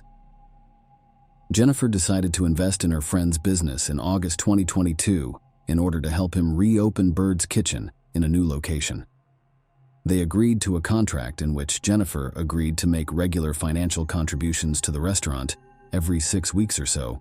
Jennifer handed over approximately $36,000 to Blair between August and January to rebuild the business, according to Blair.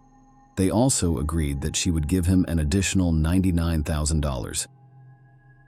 Blair was to find a new location for the restaurant, deposit some of the money as rent, and enter into a contract to reopen Birdie's Kitchen in January 2023, according to their agreement.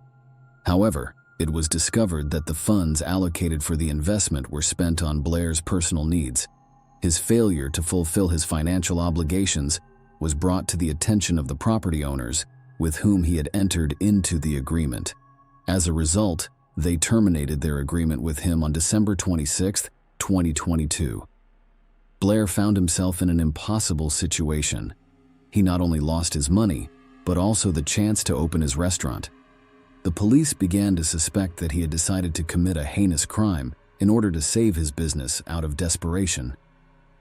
Investigators discovered 2 unauthorized transfers of $177,000 to Birdie's Kitchen on January 3rd, after closely scrutinizing Jennifer's iPad's financial transaction history. The funds were not included in Brown and Blair's formal agreement. Furthermore, the transfers failed several times and were only successful after the iPad's 2-factor authentication system was disabled, pointing to Jennifer's friend's involvement in her murder. The owners of the property who had terminated their lease with Blair were then interviewed by police. On January 4th, the day Blair reported Jennifer missing, he appeared in front of them, claiming to have the funds to enter into a lease agreement. Blair was identified as the murderer by investigators. They needed irrefutable evidence because they knew he would never admit his guilt. Their first step was to question Blair's wife, Tiara Taylor, about where Blair was on the day Jennifer vanished. Tiara told detectives that Blair paid a visit to the Brown family on January 3rd around 1 p.m. and didn't arrive home until 4:30 a.m. when he picked Noah up from the bus stop. Tiara also claimed that her husband returned home briefly before leaving around 5:00 p.m. and didn't come back until late that night. This time frame became crucial. Further investigation revealed that Blair had spent the night with his mistress, Tatiana Garrett, and did not return to her until around 8:00 p.m.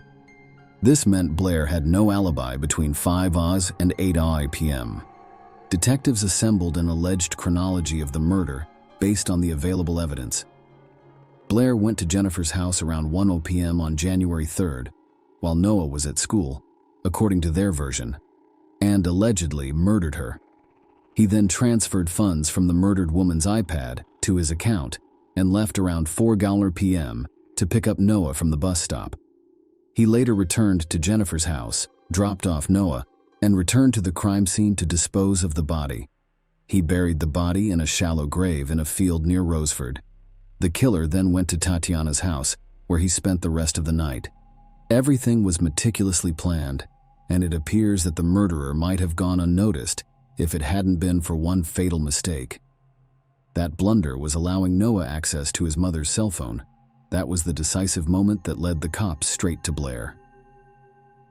Law enforcement now had enough evidence to convict Blair, but they decided to conduct additional investigations to determine his guilt. It required the participation of film experts, as well as a specially trained dog capable of detecting cadaveric odors indoors. First, the dog was brought to Jennifer's house to learn the scent of the woman. The terrible crime had occurred in her own kitchen. The dog was then directed to Blair's car, where it immediately detected the same depressing odor. It was the final piece of evidence needed to convince detectives that Blair was involved in the murder. Blair was arrested and charged with first-degree murder, third-degree murder, and theft on February 8th, after months of investigation. He is currently incarcerated at the Montgomery County Correctional Facility without bail and awaits a preliminary hearing in which he will have to answer for his heinous actions in front of the law. Jennifer's friends and family were devastated when she was discovered dead. However, the pain and shock that the killer was someone they knew and trusted, someone who should have been a close friend to Jennifer and her son, continued to pierce their hearts. However, now that the murderer has been identified and apprehended, they can finally feel that justice has been served. During the interview, Tiffany Barron, a friend of Jennifer's who spoke on her behalf, expressed her feelings. "I still dream about Jennifer, and Noah keeps asking about my mom, and I don't know what to say." If Blair is found guilty at the end of the investigation and trial, he will be imprisoned for the rest of his life. Jennifer's 8-year-old son's keen observation helped solve the case. The boy noticed a mistake made by the murderer, which aided in the discovery of the truth and the punishment of the criminal. The Limmer Township tragedy serves as yet another reminder that even the most meticulously planned crimes will be solved sooner or later. Meanness and inhumanity will not go unpunished, and the perpetrators will be brought to justice before the law sooner or later. Share your opinion with us in the comments and subscribe to the channel for more.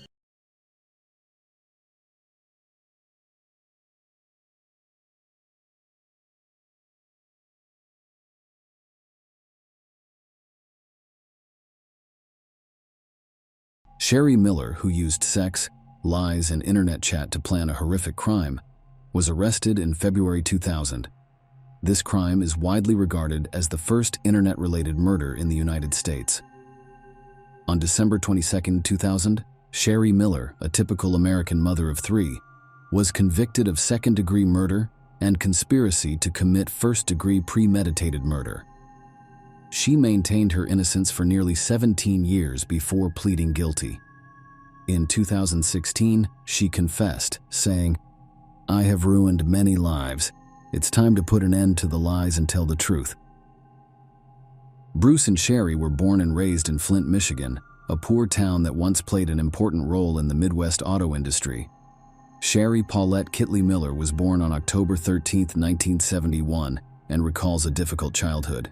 The girl grew up without a father, and her mother lived a dissolute lifestyle, drank heavily, and frequently changed men. Sherry's childhood was spent in a trailer with her mother's men, who frequently offended her. Sherry claims to have been abused since she was 3 or 4 years old. At 16, the girl was abandoned. At 17, she married, became pregnant, and gave birth. The marriage ended sometime later. Sherry got remarried and divorced again. Her second husband, Tribby, was found guilty of second-degree child abuse after hitting his child hard, causing multiple skull fractures. Sherry clearly chose the wrong men. Tribby was also tried for abusing his 6-year-old stepdaughter, but he was found not guilty due to insufficient evidence. Sherry flitted from one man to the next, looking for someone who could care for her. By the age of 26, Sherry was a single mother with 3 children from different men, working in a nursing home and selling Mary Kay cosmetics to make ends meet. She wasn't a model-like beauty, but she was undeniably attractive and charming. In 1997, the 26-year-old woman began working as an accountant for Bruce Miller's company, B&Auto Salvage. At this point, Sherry realized that the 47-year-old successful business owner was the ideal man to provide her with stability and comfort. Bruce Leroy Miller was born on July 26, 1951. He, like many Flint residents, worked for General Motors for several years when he was younger. After leaving GM, Bruce continued in the auto scrapping business. In fact, he owned and operated an auto junkyard that took in old cars and resold their parts. Bruce was married 3 times, enjoyed racing, socializing with others, and was always generous and open. At first, he had no interest in his new employee, Sherry Kitley. Bruce only assisted a single mother in a difficult life situation, but Sherry managed to entice Bruce, and an office romance developed despite the 20-year age difference.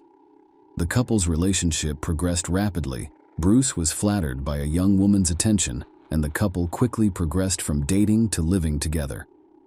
4 months later, on April 23, 1999, a wedding was held in one of Las Vegas's chapels. Sherry and her children moved in with Bruce, and she discovered the stability she had long sought. Bruce's brother, Chuck Miller, later told the television program Snapped, "She always said Bruce was the best thing that ever happened to her. She finally had a normal life and a man who could afford to make her happy." Chuck's wife, Judy, said, Bruce was overwhelmed by the pretty young blonde whom he thought was the perfect wife. Only friends expressed concern about Cherie's need to spend money shopping beyond her means. She immediately maxed out her credit cards and spent all the money she could find. "I was trying to fill a constant void," Cherie later explained. Despite her friends' concerns, her hard-working husband ignored his wife's spending habits. In any case, Cherie also worked. She was a Mary Kay cosmetic salesperson, so she could sell products to customers at home or while traveling across the country. Her husband even bought her a computer to help her manage her finances. This purchase proved to be a game changer. Cherie Miller accidentally discovered adult chat rooms on the internet while searching for a vacation destination on her home computer. In 1999, social networking did not exist, and text messaging was not widely used. Instead, people communicated through online chat rooms, some of which were adult in nature. These were places where you could flirt anonymously, share your fantasies, and experience virtual romance. According to friends, Bruce was aware of his wife's online flirtation, but thought it was harmless. He adored his wife, was happily married, intended to adopt her children, and preferred to trust rather than cloud his family life with suspicion. Cherie quickly adjusted to the virtual world and became accustomed to logging into chat rooms and sharing her most intimate sexual fantasies with complete strangers under various promising aliases. Detective Kevin Shanlian, who investigated the murder case, told the court that Cherie used at least 25 different aliases. It wasn't until 2016 that she confessed, "I didn't get up from behind this computer.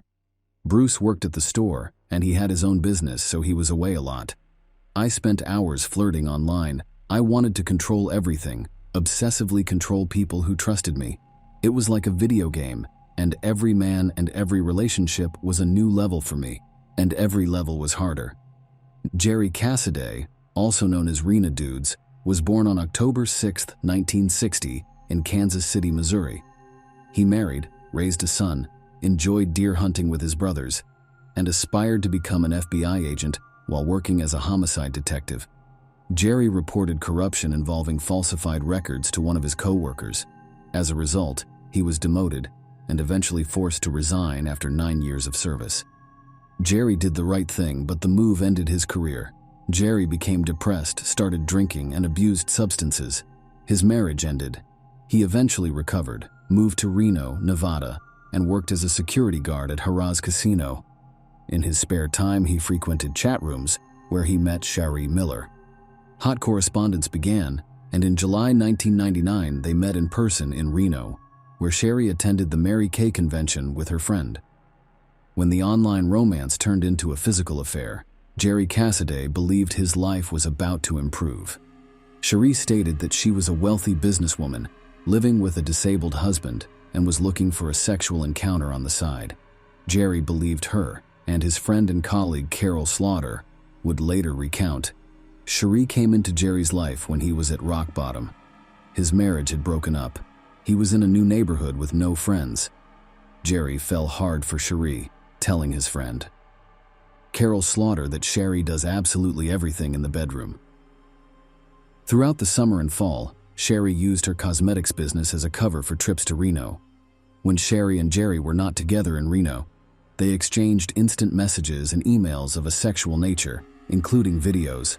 Soon, they even renamed their accounts, with Cherie calling herself Jerry's Fool and Jerry calling himself Cherie's Fool. It would seem that the ex-cop should have sensed something amiss, but the emails full of declarations of love apparently blinded him. Whether Jerry was simply gullible, flawed, or broken, he was an easy target for Cherie Miller. She wove a web of deception rather quickly and convinced him that he needed to kill her husband. The effect on Jerry was quite obvious to those who knew him. His acquaintances said that after this woman appeared, their friend became like a person with bipolar disorder, overly excited and active before she arrived, and painfully depressed after she left. As early as September, Cherie announced that she was pregnant with Cassaday's child. She sent him pictures of a positive pregnancy test in her belly.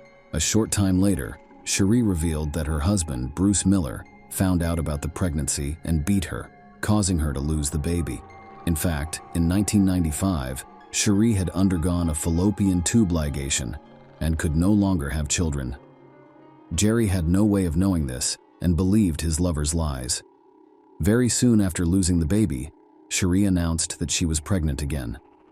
This time, however, she was pregnant with twins. Jerry begged his beloved to leave Bruce, take the children, and come to live with him. Cherie explained that she couldn't do it because Bruce had connections in the mafia and he wouldn't let them leave for nothing. Supposedly, she was afraid for her life and Jerry's life. The young woman continued to drive to Reno. At one point, Jerry was arrested for drunk and disorderly conduct at the casino. There was a pause in online correspondence for the duration of the arrest. When Jerry got out, he decided not to put Cherie in any more danger of being exposed to her husband, Bruce, and returned to Missouri to try to reconnect with his family. The couple continued their relationship online. Cherie sent photos of ultrasounds and her growing belly. "I just bulged out my belly. Jerry wanted to believe it so badly that I had no doubt he would see the pregnancy even if it wasn't there," Miller would later say. Soon, on November 5, 1999, Jerry Cassaday received an email, presumably from Bruce Miller, in which he wrote that he knew about everything and would not let the bastards be born. A concerned Jerry tried to contact Cherie. Hours later, she texted him herself, informing him that she had to leave for a few days and that she would text him later. The next day, Jerry received a message from Bruce and learned that he had forced his wife to have an abortion. Attached to the letter were photos of a battered Cherie. "I remember standing in front of the mirror trying to draw bruises on my stomach," Cherie would later recount. Jerry had reached a tipping point. His children, not one but two twins at once, had been killed by Bruce Miller. He was again devastated and full of anger. He blamed Bruce for the deaths of his 3 children and the abuse of the woman he loved. After reconnecting with Cherie the next day, November 8th, Jerry said he couldn't go on like this. He would kill her husband. The couple set about devising a plan to kill him. They worked out routes, parking spots, and even the best place and time to get to the dump. Jerry then made the long drive from his home to Michigan. That same evening, as Bruce planned to leave work, he received a call from Cherie, and following the plan, asked if he could pick up a pizza on his way home. Distracted by the conversation, Bruce did not notice a man approaching him from behind, pointing his 20-gauge shotgun at him and pulling the trigger. After committing the crime, Jerry went home, and Cherie began the next part of the plan. She called Bruce's brother, Chuck, said she was very worried about her husband's long absence, and asked Chuck to drive to the junkyard and see if everything was okay. When Chuck got there, he found his brother dead on the floor in a pool of blood. He had been shot in the chest with a shotgun at close range, according to eyewitnesses. When Cherie learned of Bruce's death, she began screaming and crying. The crime scene was quickly discovered, but no trace or evidence of the suspect remained. Detectives learned that Bruce carried large amounts of cash, and they initially thought his death may have been the result of a botched robbery. As the dead man's wallet was missing, John Hutchinson, a friend and employee of Bruce's who had recently borrowed $2,000 from him, came under suspicion. Police questioned Hutchinson, searched his home, and confiscated weapons. John adamantly denied involvement. The search was inconclusive, and despite the fact that Hutchinson failed a polygraph test, he was eventually released. A theory of murder due to falsification of vehicle identification numbers was considered. However, none of the options gave any leads, and soon the case was closed. Meanwhile, according to Bruce's sister, Judy Miller, Cherie's behavior did not fit most people's idea of a grieving spouse. 2 days after the death of her supposedly beloved husband, she was already dancing in a bar in Ottisville, Michigan, and looked happy.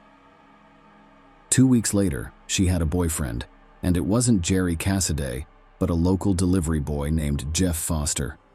The goal was accomplished. It was like Cherie had passed a level in a video game, and the former lover was no longer interesting. Here's an improved version of your text with proper grammar and punctuation. Jerry thought he would be with the woman he loved after the murder. After all, he killed for her, but that did not happen. She began to distance herself. A month after the murder, she moved her new boyfriend, Jeff Foster, into the house she used to share with her husband and completely severed her relationship with Jerry, leaving him devastated. It was probably at this point that Cassidy realized he had murdered an innocent man in cold blood, and guilt overtook him. 3 months later, on February 11, 2000, Jerry shot himself in his Odessa, Missouri apartment with a .22 caliber rifle. His body was discovered in a chair with an open Bible in his lap, on murder. "Thou shalt not kill, and whosoever shall kill shall be liable to judgment." He judged himself, pleaded guilty, and committed suicide. In an interview a few days after the body was removed, Cassidy's mother said that family members were cleaning the apartment and found a briefcase under the bed with 3 suicide notes and an envelope taped to the outside. Jerry wanted revenge on the woman who had broken his heart. The former detective confessed to killing Bruce Miller because he believed Bruce had abused Cherie and caused the deaths of his 3 children. "I went over there, killed him. I was such a fool, but now everyone will know the real reason I became depressed. I couldn't tell anyone the truth. She wanted to get the money and get rid of her husband. She got her way, but she soon realized she couldn't do that to others. I now realize it was all a lie." Jerry attached printed transcripts of instant messages with Cherie, in which, between intimate episodes, she gave him directions on how to find the dump, where to park to avoid being seen, and other important information. The Cassidy family's attorneys contacted the Jesse County Sheriff's Department and relayed the information. On February 22, 2000, police waited for Cherie Miller as she was getting off a plane with her boyfriend, Jeff Foster, and they were returning from a trip to Reno. She was charged with second-degree murder and conspiracy to commit murder. Prosecutors believed Cherie was a skilled manipulator who convinced her lover to kill her husband under false pretenses. On December 12, 2000, the state of Michigan's trial against Cherie Miller began, and her case made national headlines due to the unusual nature of an internet-related crime. The prosecution shared thousands of messages between Cherie and Jerry, demonstrating the woman's lies. She was never abused, and she was never pregnant with Jerry. According to the prosecution's version, Cherie wanted Bruce's death because a divorce would not have provided her with enough money. However, the defense argued that the young woman received only a small amount of money after her spouse's death, despite the fact that she would have lived a much more affluent life during her lifetime. The defense also claimed that Jerry Cassidy fabricated evidence in order to exact revenge as an abandoned lover. Cherie denied writing the messages describing the crime, implying that Jerry had forged the messages using his experience as a homicide detective. However, police discovered evidence of the messages on Cherie's computer. Cherie told the jury that the sexual communication between her and her lover was just part of an online fantasy, and that she lied about her pregnancy to help Jerry deal with depression and about the abuse to convince Jerry to leave her alone. On December 22nd, Miller was found guilty and sentenced to life in prison on the murder charge and 54 to 81 years on the conspiracy charge. In 2007, she was diagnosed with post-traumatic stress disorder and found to have other mental illnesses while in prison. Cherie began treatment and filed an appeal. She even managed to get married for the 4th time. Michael DeNoia saw the story on the news and couldn't resist the woman's charm. In 2009, a federal judge overturned Cherie Miller's conviction, stating that Jerry's suicide letter should not be used as evidence because Cassidy is no longer alive, and the defense cannot cross-examine him. The judge ordered a new trial and set a bail amount. In 2016, Cherie Miller, in a 4-page typewritten letter to a district judge, abruptly admitted her role in her husband's death. This came as a surprise because no one expected her to do so voluntarily. In 2012, the court reinterpreted the admissibility of the suicide letter, and Cherie was returned to jail to serve the remainder of her original sentence. Many saw the letter sent to the judge as just another attempt to gain sympathy or profit. Something happened inside me when I had to return to prison after 3 years of freedom. I had my daughter and granddaughter living with me. I begged my daughter not to join me. She refused to listen as I was led back to the prison. As I walked through the sliding doors, I noticed my daughter crying so hard. I recall hearing her scream, "No, Mommy, don't go." At that point, the full consequences of what I had done to Bruce, his friends, his family, Jerry, his friends and his family, hit me full force. They will not see them again. Bruce was an excellent man. Sherry Miller wrote about her husband. He never hurt me or my children. All he did was love us.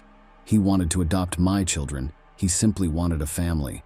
The only man who loved me, and I had him killed. In 2022, Sherry gave a public interview to a popular TV station. She admitted that Bruce was not involved in the mob and never abused her. She admitted that she used makeup to fake bruises and faked ultrasound scans to manipulate Jerry. Sherry admitted that she didn't do it for the money.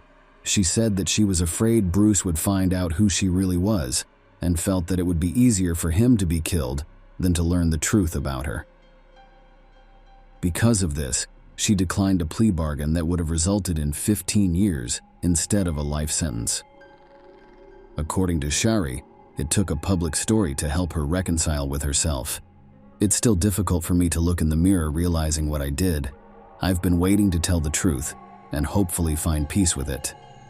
Sherry Miller is still incarcerated at the Huron Valley Women's Complex in Michigan. She is not eligible for parole. Share your opinion with us in the comments and subscribe to the channel for more. Subscribe to the channel for more. Subscribe to the channel for more.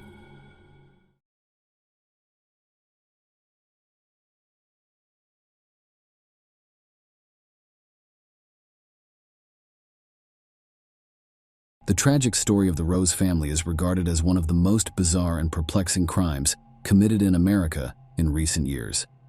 This case stood out to investigators not only for its cynicism and cruelty, but also because the victims and alleged perpetrators were close relatives. Despite the fact that many years have passed since the crime was committed and the perpetrator has long served his harsh sentence in prison, this story still has many unanswered questions and white spots. Many people still question the fairness of the court's decision. Now let us get down to business. It was an ordinary family living in a provincial suburb of Bristol, Tennessee, who had never been on law enforcement's radar before. Curtis and Lena Maria Rose, an elderly couple who had lived together for more than 40 years, led the family. They had 2 grown daughters and 6 grandchildren, but we'll focus on the family members who were directly involved in this high-profile case.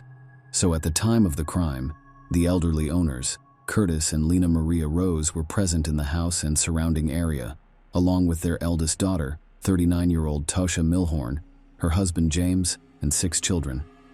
Tosha and James had 2 shared children, and the other 3 were heirs from a previous relationship. A neighbor girl stopped by the house to play with them. It is worth noting that Tosha and James, along with their children, spent about 2 months living at Tosha's parents' house while their own home was being renovated. Later, another key player in those events, 19-year-old Seth Denton, arrived at the house. He was Tasha's eldest son, but his relationship with his mother and stepfather was strained, to say the least, and they avoided communicating with each other in any way possible. Their most recent meeting ended tragically, according to neighbors. The Rose couple was very happy and prosperous. Their daughter Tosha was happily married to James, who worked as an auto mechanic and enjoyed restoring vintage cars. The carnage took place at the Rose couple's family home. Police officers who responded to the call later described it as the worst crime scene they had ever seen and the bloodiest in the history of their quiet county. The bodies of 2 women, Lena Maria and Tosha, a mother and daughter, were discovered in the house, shot nearly point blank. Tosha was sitting in a chair at the dining room table, while her mother lay on the floor between the table and the refrigerator. James, Tosha's husband, was also lying on the doorstep of the house, critically injured and being rushed to the hospital. Despite the doctor's efforts, the man died as a result of severe internal injuries and blood loss. There were no injuries among the children in the house. They were most likely not targeted by the shooter or were simply out of his field of vision during the adults' massacre. Almost immediately after the crime, the police received 2 consecutive phone calls.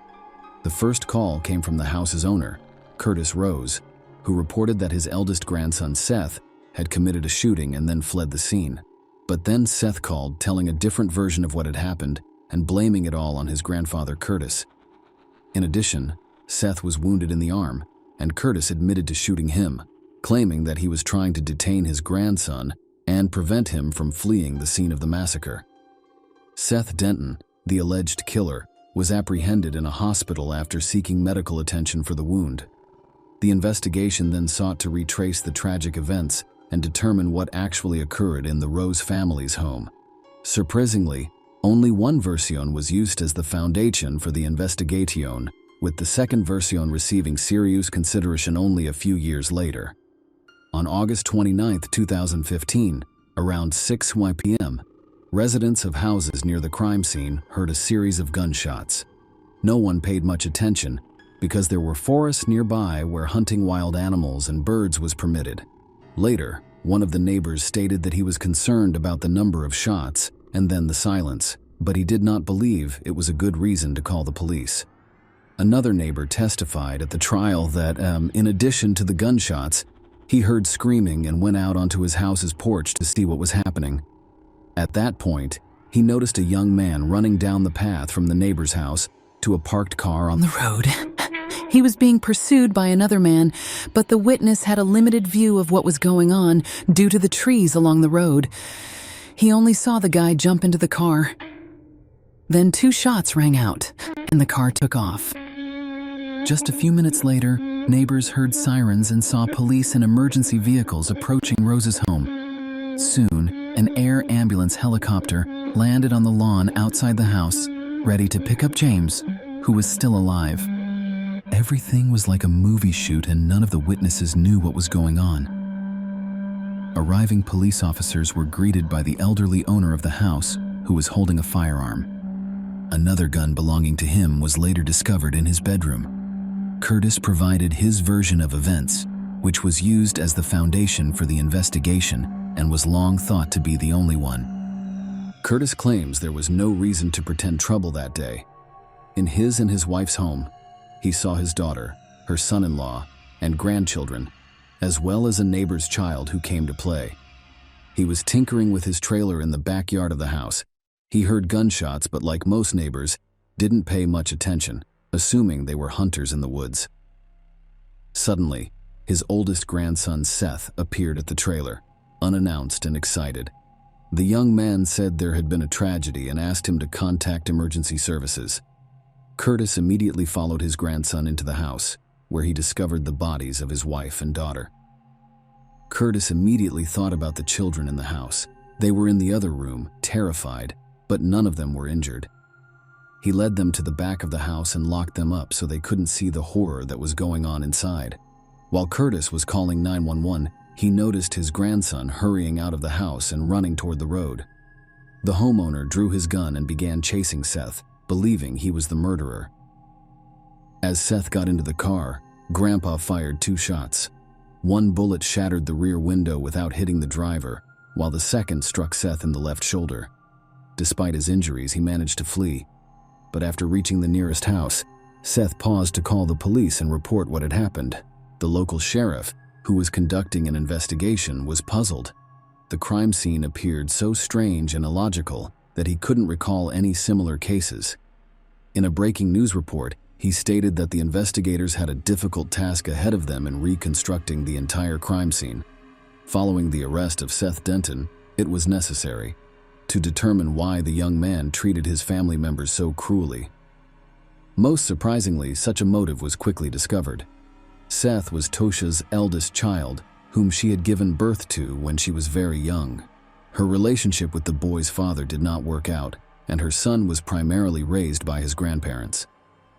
While the young woman settled her personal life, some reports indicate that Tosha suffered from bipolar affective disorder and visited the clinic on a regular basis. Her son may also inherit this disease. The boy harbored a deep resentment for his mother, whom he rarely saw. With age, this feeling evolved into hatred, which Seth frequently expressed to friends and relatives. After graduation, the guy decided to join the army, and when he returned home a year later, he settled back in with his grandparents. However, the young man soon realized that he wanted to start his own life and relocated to the city. where he rented a small apartment with a friend. He got a job at a local fast food restaurant, but shortly before the tragedy, he was fired. Family and friends spoke highly of Seth, noting that he had no violent tendencies, did not associate with bad companies, and never broke the law. Despite these positive characteristics, detectives believed that Seth's main motivation for the crime was his dislike for his mother and her current spouse. According to the investigation, the events of that day unfolded as follows. Around 5 p.m., Seth drove his car to his grandparents' house. He wore a camouflage jacket and had a semi-automatic rifle in the car. He left the car by the roadside and entered the house through the back door, carrying the weapon. Seth then fired several shots, killing his mother and grandmother and severely injuring his stepfather, before leaving the jacket and rifle by the back door and going to his grandfather's house to ask him to call the cops. The order in which the shots were fired was never determined because Seth denied all guilt. Furthermore, it was unclear why he asked his grandfather to contact the police rather than fleeing the scene of the crime. It is assumed that his primary targets were his mother and stepfather, and the man murdered his grandmother as an unnecessary witness. The main evidence proving Seth's guilt in the case was his jacket and rifle found on the threshold at the back door of the house, traces of blood on his shoes, and bullets discovered in his car. Surprisingly, approximately 100 rounds of ammunition were discovered, but no one questioned why he required so many if he only intended to kill 2 people. Another unusual feature was the timing. According to the grandfather, Seth hurriedly left the house after he and his grandson entered and saw the terrible picture. Curtis found and rescued the children, called the police, pulled out his gun, and eventually caught up with his grandson and shot him twice. It wasn't until 2016 that the young man presented his version of events in court, which no one had previously considered for whatever reason. According to Seth, he has always been close to his grandparents, who raised him, but he avoids meetings with his mother at all costs. As a teenager, he frequently visited shooting ranges with his grandfather, who encouraged him to join the army. On that fateful day, Seth called his maternal aunt Amanda, his mother's younger sister, and explained that he was going to see his grandparents but did not want to meet his mother there. The woman was unaware that Tosha and her husband were visiting her parents, so she assured Seth that he could leave without fear of encountering his mother and stepfather. Amanda confirmed this information in court, stating that her nephew could not have known Tosha and James were at Rose's home. Seth had hoped to go to the shooting range with his grandfather, which is why he had brought a rifle and so many rounds of ammunition. He drove up to the house, grabbed the gun, and went directly to the trailer where Grandpa usually worked. There, his grandson showed him his rifle and they had a brief conversation about it. Curtis then walked towards the house, holding the rifle, and his grandson followed him. Seth knew his grandfather had a gun and expected him to follow him, and then they would shoot targets together.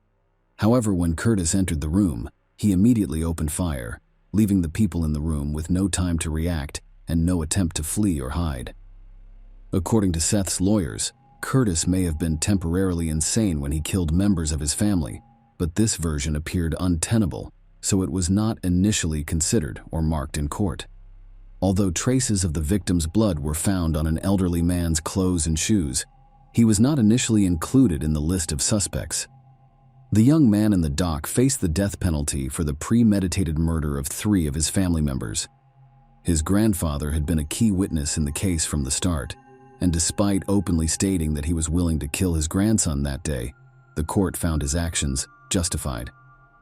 Curtis Rose was not taken to the station or questioned as a suspect, and his account of the events of that day was accepted as the only true one.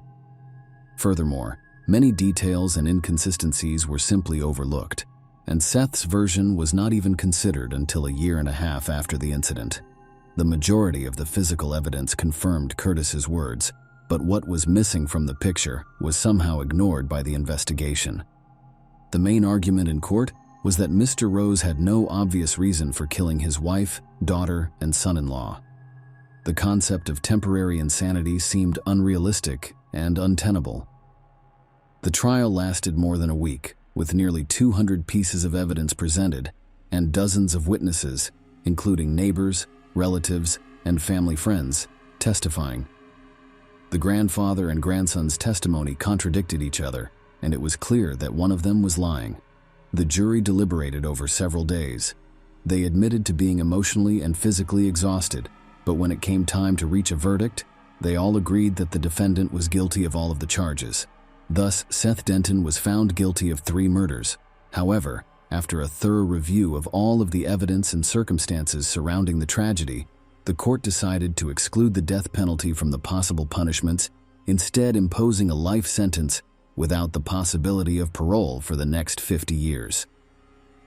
The convict himself never admitted guilt. He's currently serving his sentence in a Tennessee prison. The orphaned children of Tasha and James Milhorn were placed in the care of other family members, including their Aunt Amanda and grandfather Curtis. Share your opinion with us in the comments and subscribe to the channel for more.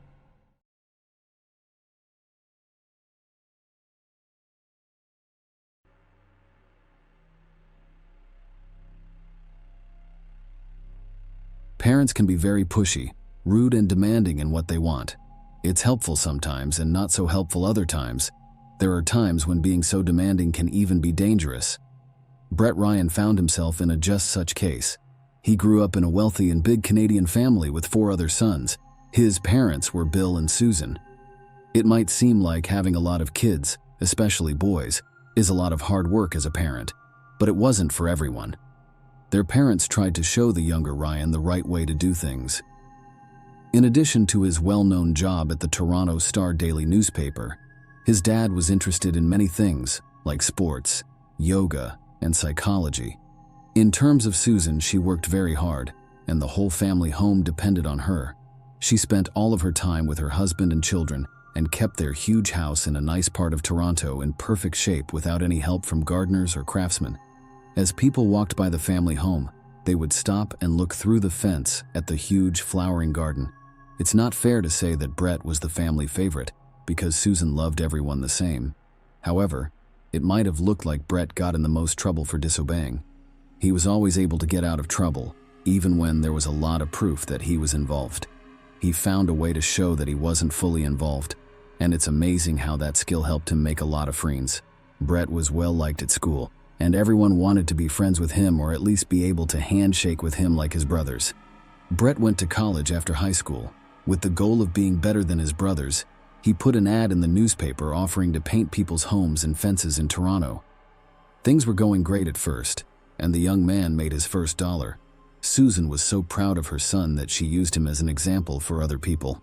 It's one thing to make this much money from a part-time job, though, and quite another to quit college and paint houses full-time instead of going to school. Brett stopped going to college after a while. In the beginning, Brett felt sure of himself around his older brothers. But once Christopher and Leland graduated and got jobs in their fields, Brett's authority started to slip. Christopher worked as a transit officer for the city of Toronto, and Leland became an artist and designer for the family. After school, they moved out of their parents' house. Brett stayed with his father, mother, and younger brother, who went to a school for gifted kids so he wouldn't have to spend some of his money on rent. Brett was getting more and more desperate as the years went by because he couldn't pay off his debts. He fell into depression. Brett owed more than $60,000 by 2007 when he was 26 years old. People thought Brett was smart, but he didn't know how to use his brain. He didn't show how bad he was either. He always had a smile on his face, helped everyone, and took part in volunteer work. His soul was such a huge black hole that no one could believe it.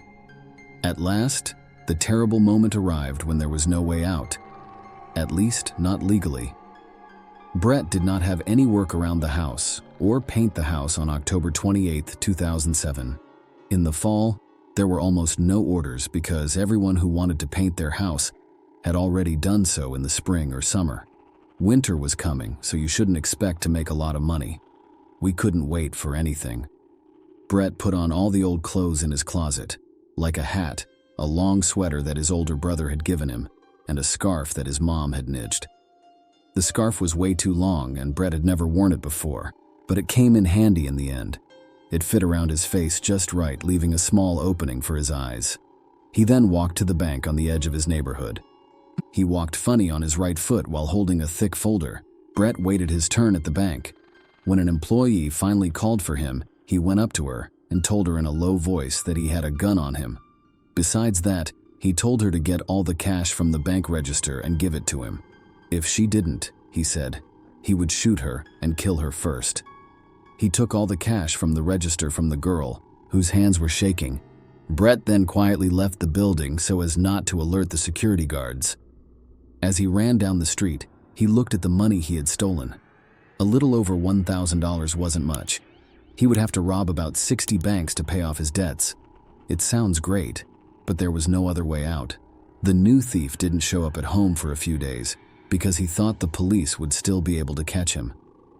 He drove all night in his car because he had an order in a nearby town, which he told his mother.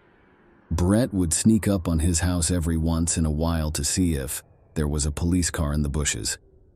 He wasn't being looked for because it was quiet. He was going in the right direction, which was good. After the first theft, there were 2 more, then 3 more, and finally 4. Every time, Brett changed clothes because he no longer wore his old ones. He either bought them used or found them in the trash. He burned the used clothes after each crime.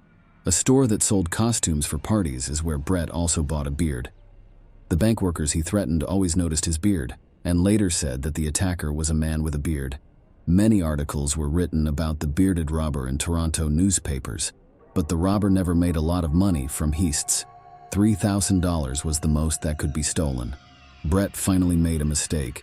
He was followed all the way home by the police after seeing his car on surveillance footage.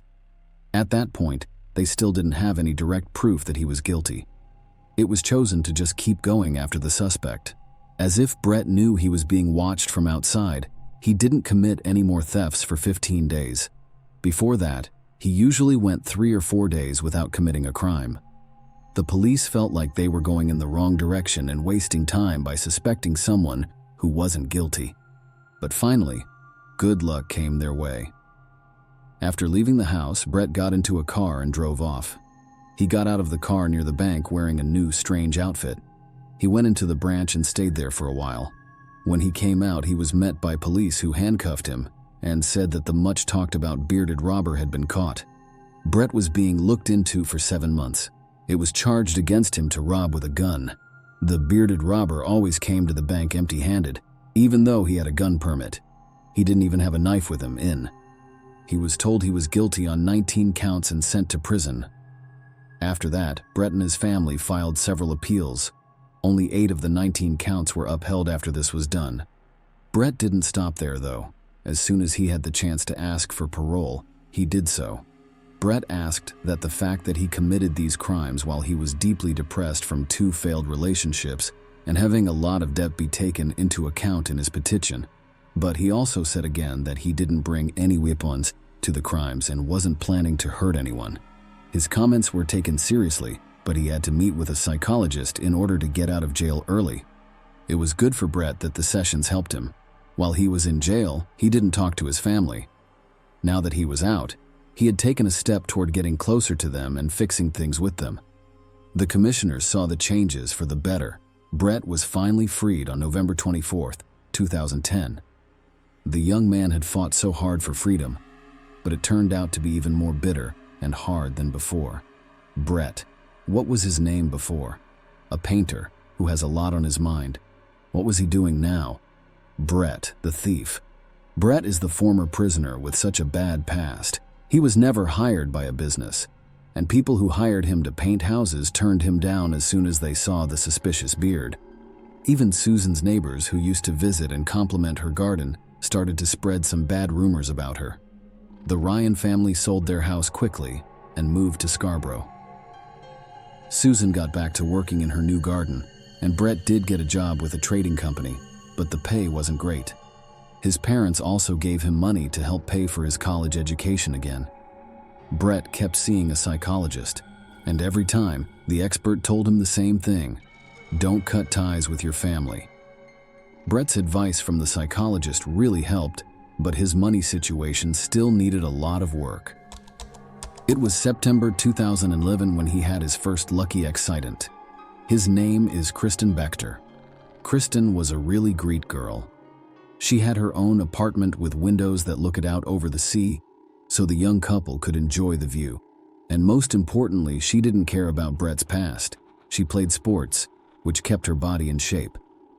They also took trips together from time to time and had even been to Australia.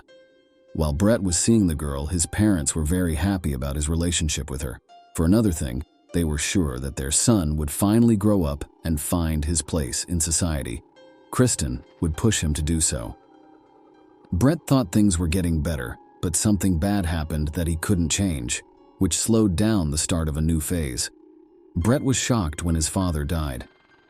Brett started going to see a psychologist more often because his depression started to come back. He also had to help his mother with money, which he didn't have much of, and spend a lot of time with her. He had to build a long-term relationship with Kristen. The young people weren't teenagers, for whom it's enough to hang out and have fun.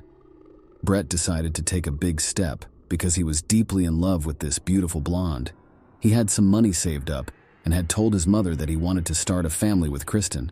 To do this, he knew he had to make her an offer she couldn't refuse. She would remember this day for the rest of her life. She understood what her son meant and gave him money to buy a ring. The couple had already talked about their plans for the future.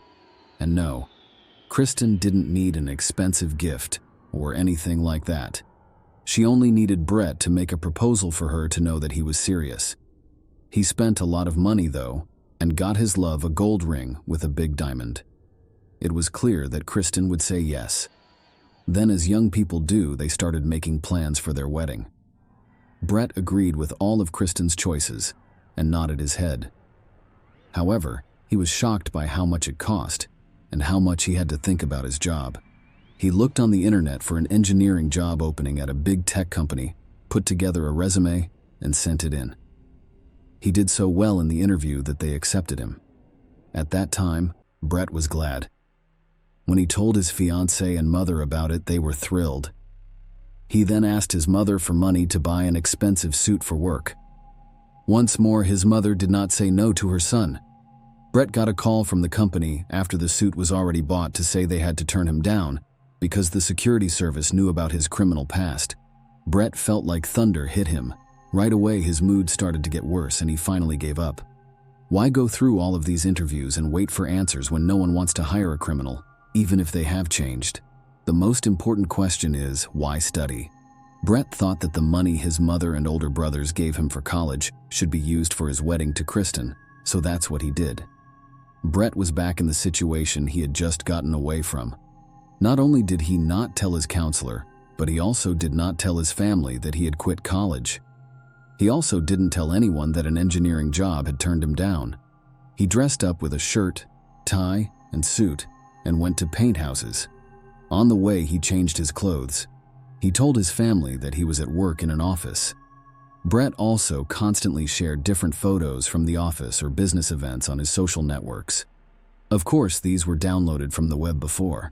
When he was with his family, he often pretended that his phone was ringing and that he had to get to work right away. No one would have thought Brett was just a normal painter because he was so good at getting dust in their eyes. Brett was going to get married in September 2016 after being with Kristen for 5 years. Even more, he agreed to rent a fancy restaurant where each guest would have to pay $100. Brett finally took matters into his own hands, got a great job, moved into a nice apartment, and married a beautiful woman. This made the whole Ariane family very happy. But they didn't know that Brett's lies had gone too far and there was no way out without getting hurt. That time the wedding was only a month away and it would cost a lot to put on. It happened over and over again. Our hero borrowed money from his mother. When he realized she could no longer help him, he told her she had to get a better paying job. Another thing he did was plan a bachelor party for August and invite all of his brothers and friends. Brett still chose to tell his counselor everything, even though the bombshell was about to go off. Brett had been telling his family lies for a year about being an engineer at a tech company. The psychologist felt bad that the client he had been working with for a long time had gone off track again. He told Brett that he had to tell his mom the truth. Brett put it off for a long time and thought about it for a long time. His mom was so mad because she had spent so much time telling everyone what a great son she had. Brett had to tell Kristen everything too, because she would keep quiet if he didn't. Her son was warned that his brothers already knew what was going on and were on her side. Brett was not able to do that. He had a hard time telling his mother the truth, and he couldn't tell Kristen the lies he told her. He did know that the wedding wouldn't happen because he lied about it being less than a month away. It would have been better for Kristen to know everything ahead of time, but he didn't say anything.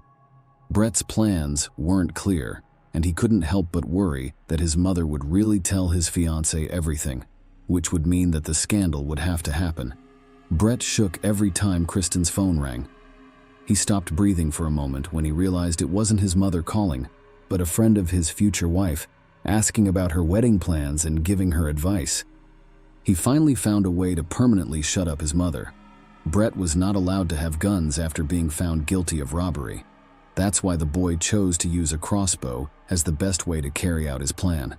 Also, it's a pretty quiet way to kill someone. Brett's late father liked to shoot crossbows at targets in the garden, and he taught Brett how to do it. He did hit the targets well, but his late father probably didn't think he would use that skill in that way. Brett got the crossbow and arrows at a sporting goods store. He then hid them in Susan's garage behind some construction waste. He planned what he thought was a clever way to make up an alibi. He put a timer on the fan and tied a spoon to it. The fan turned on when the timer went off, and the spoon moved across the keyboard, sending comments that had already been written to YouTube. It must have looked like Brett had been at home all day, watching videos and leaving comments on them. Early on August 25th, Brett put on some strange clothes that covered his face. He then left the house through the back door to avoid the security cameras and took the train to his parents' house to get rid of anyone who could hurt him and Kristen for good. Susan was shocked when her son showed up out of the blue. That day, she wasn't feeling well, but Brett started to convince her again, even though his mother was sick. He even told her not to tell his future wife anything. The mother flatly turned him down. He got angry, and Susan knew something was wrong when she saw her son's angry eyes. She told him that she had already called Christopher, and he was on his way to help them. Brett was crazy. He ran to the garage and got a crossbow, but he was so angry and pumped up with adrenaline that he couldn't even shoot. He just hit his mother over the head with the gun. When he was sure she was dead, he wrapped the rope around her neck and put plastic bags over her body. Brett put some arrows in the crossbow and hid in the bushes until his brother came. Christopher finally showed up after some time and began calling for his mother or brother. As he did this, he was shot in the back of the neck, killing him within minutes. Alexander, the youngest brother, was the next person killed. It turns out that Susan also called him. He was also shot in the neck, but the arrow either didn't go very deep or didn't hit any important arteries. Alexander didn't die right away. He started to scream and call for help. Leland was inside the house, sleeping in his room on the second floor. He had no idea that his brother was killing people in the garage and garden. Leland woke up to the sound of screams and found Brett trying to choke Alexander downstairs. When Leland and Brett got into a fight, Leland quickly got the upper hand and pushed Brett aside. He then ran to the neighbors and called the police. Brett stayed home. He could not run away. At this very moment, he realized he had messed up his whole life. There was not anything to do. I asked Kristen to forgive him in a letter that he wrote on his phone. When the police got to the scene of the crime, they saw Brett, who was badly hurt, sitting next to his brother Alexander, who was also badly hurt but still alive. Alexander would later die in the hospital. When the police officer put his hands on him, Brett told them to take him to the station and he would tell them everything. He also said that his mother's body was buried under boxes in the garage, but no one could help her at the police station or during the trial. Brett told Susan that he didn't mean to kill her. His plan was just to scare her. On the other hand, he did plan to kill Christopher and Alexander that day, but only as witnesses. If they hadn't shown up, they would still be alive. That's how he tried to explain everything almost 10 years ago. He was depressed, but that didn't change the outcome of his sentence. It was important to the judge that Brett admitted to everything and didn't cause any problems for the police, but the young man still got 3 life sentences, 1 for each murder. with the chance to get out in 2041. Leland isn't talking to reporters, but everyone in Toronto knows him as the only person who made it out of that horrible scene alive.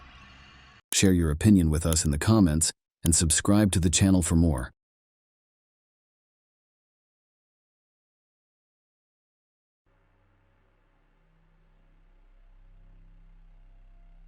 Ryan Smith was born in 1975 in San Diego, California, USA.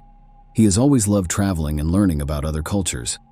Ryan left his country at age 27 because he wanted to learn about the different kinds of people through their customs, languages, and traditions. This young man wanted to learn more about how people lived in Eurasia, especially in the countries that used to be part of the Soviet Union. So in 2022, Ryan took his dreams and backpack to Azerbaijan, a country that used to be part of the Soviet Union. The Caspian Sea and the Caucasus Mountains surround the country, which is in a place that is kind of in the middle of Eastern Europe and Western Asia. Because of this, it was a great place for a young traveler to begin exploring the world. Ryan moved to Baku, which is the capital of Azerbaijan, and studied the language and culture there.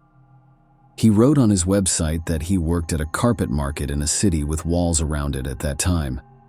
In this way, he learned about one of the oldest and most valuable crafts in the area. The skills needed to make carpets are passed down from one generation to the next. This is a tradition that has almost died out over the years. The young designer was amazed by how beautiful the items were and thought about how making handmade carpets could be a business. Ryan thought about his idea and came back to the United States in December 2005 to start building the project.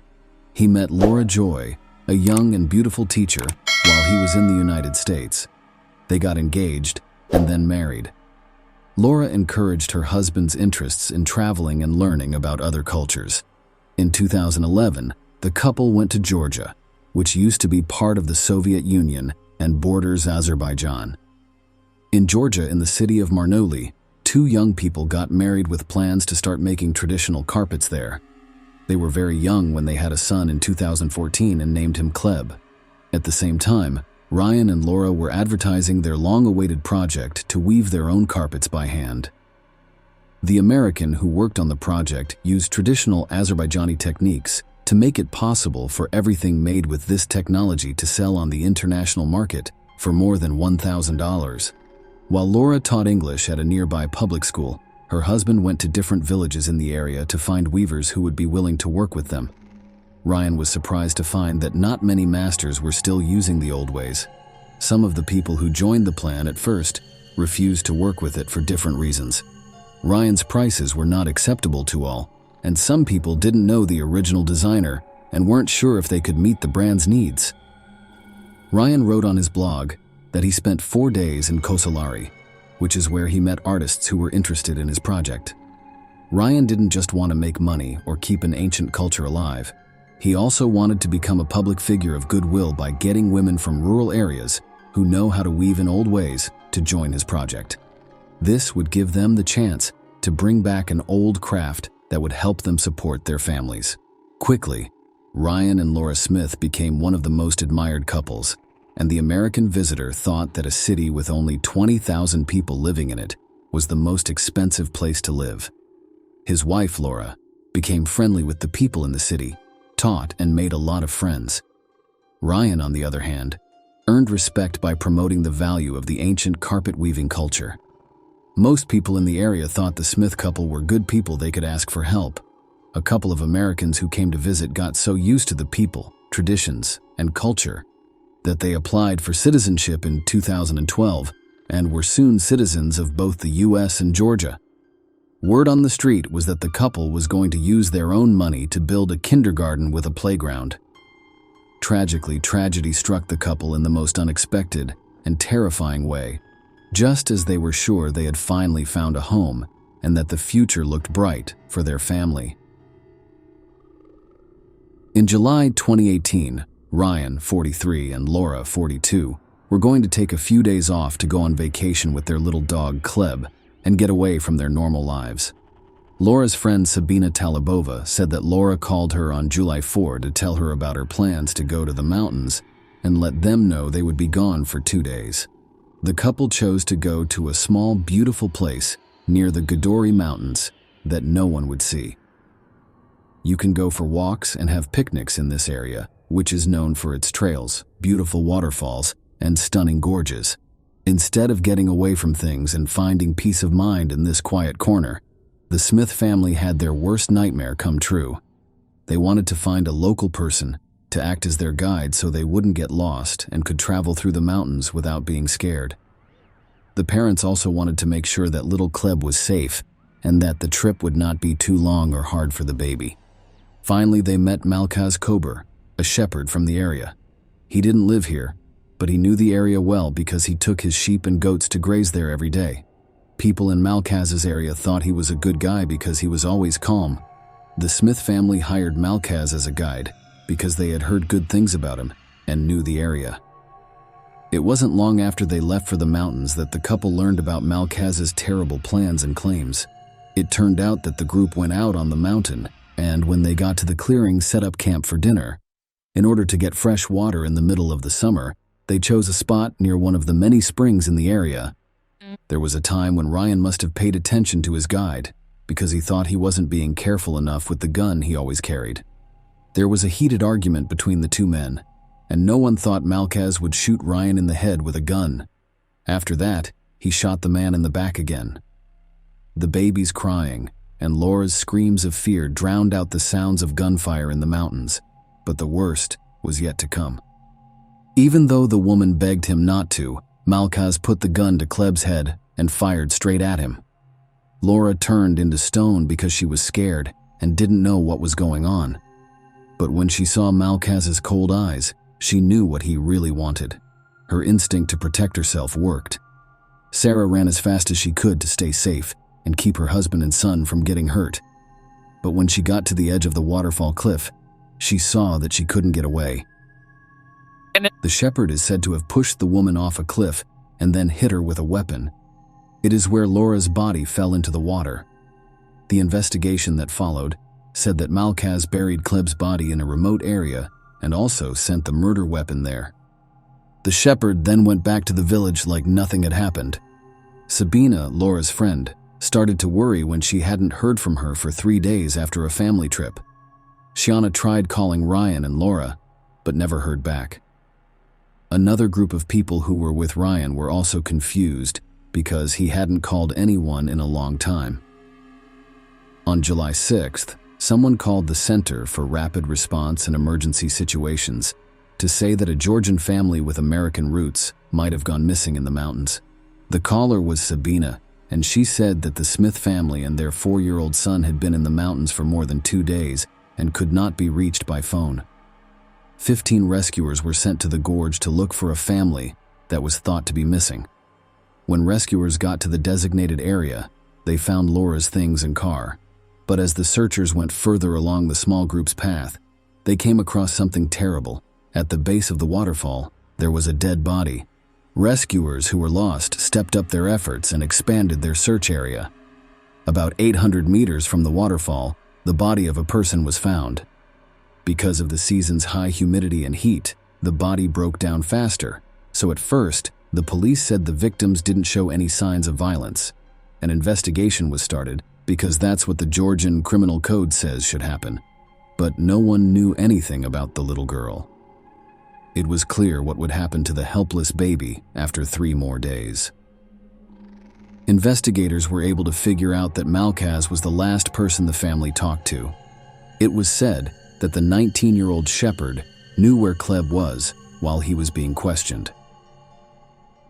On the 4th day, after the Smith family went to the mountains, Malkaz showed police where he buried Kleb and the gun. The next day, Georgian police said in a statement that Malkaz Kabari, a young shepherd, had been arrested and was being held on suspicion of killing the Smith family.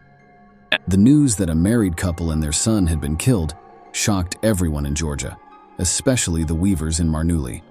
It was also said by the American consulate that this crime was very scary.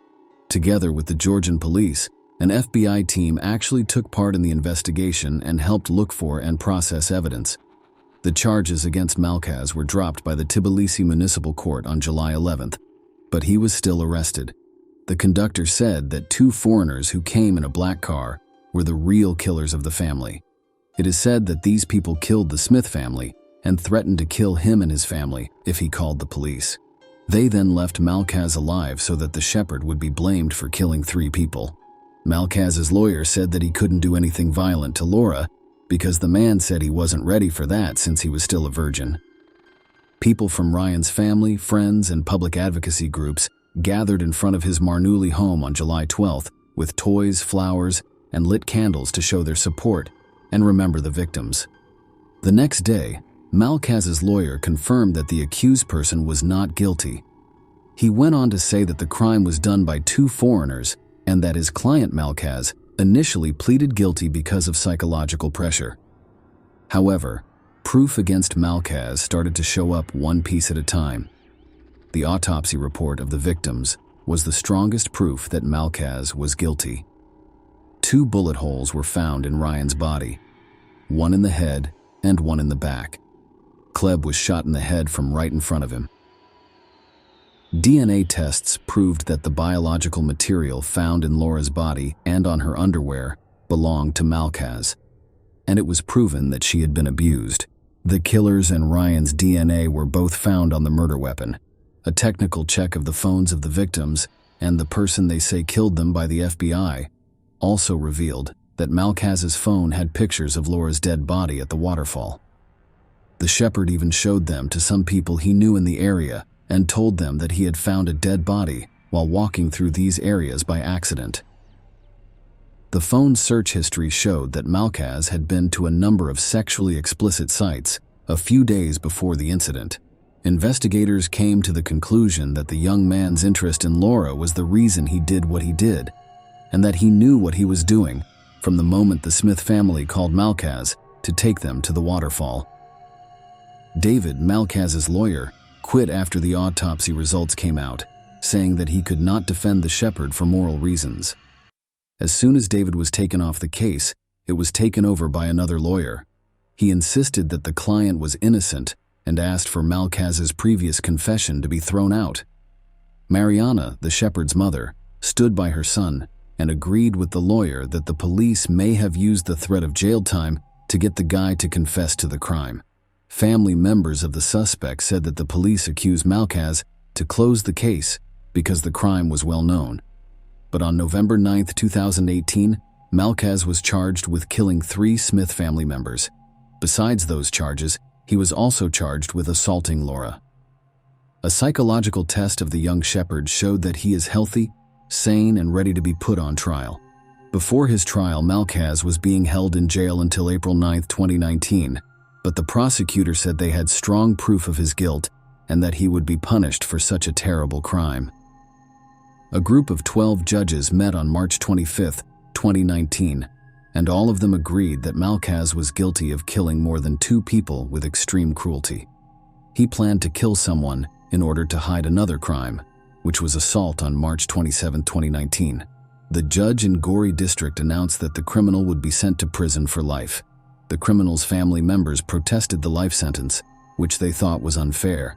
Friends and family of the Smith family were relieved by the sentence, and the defense lawyers said they would appeal the verdict to the appellate instances because they thought there had been errors in the process.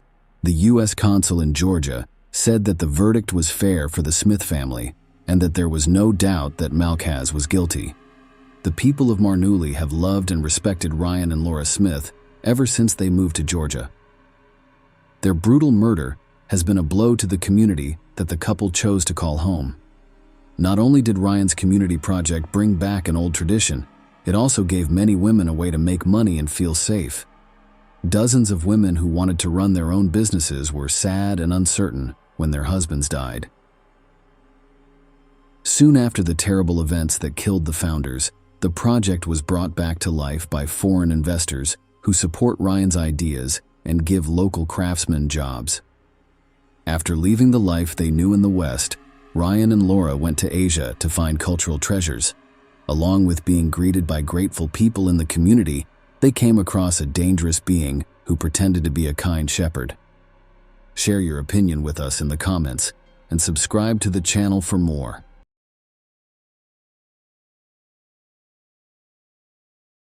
The exception was Cassandra and her twin brother Rob. When they were younger, they would often spend an entire day telling each other scary stories in a dark room. Rob considered himself to be a natural storyteller. Every time he told a scary story, Cassandra would scream and he would scatter on his bed, mumbling to himself, "You can't even scare the neighbors, little Joey, with stories like that." No, scary stories are not your thing.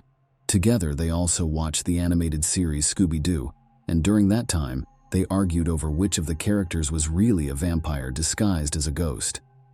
Her brother was anxious because Cassandra's intuitive guesses were frequently more accurate than his.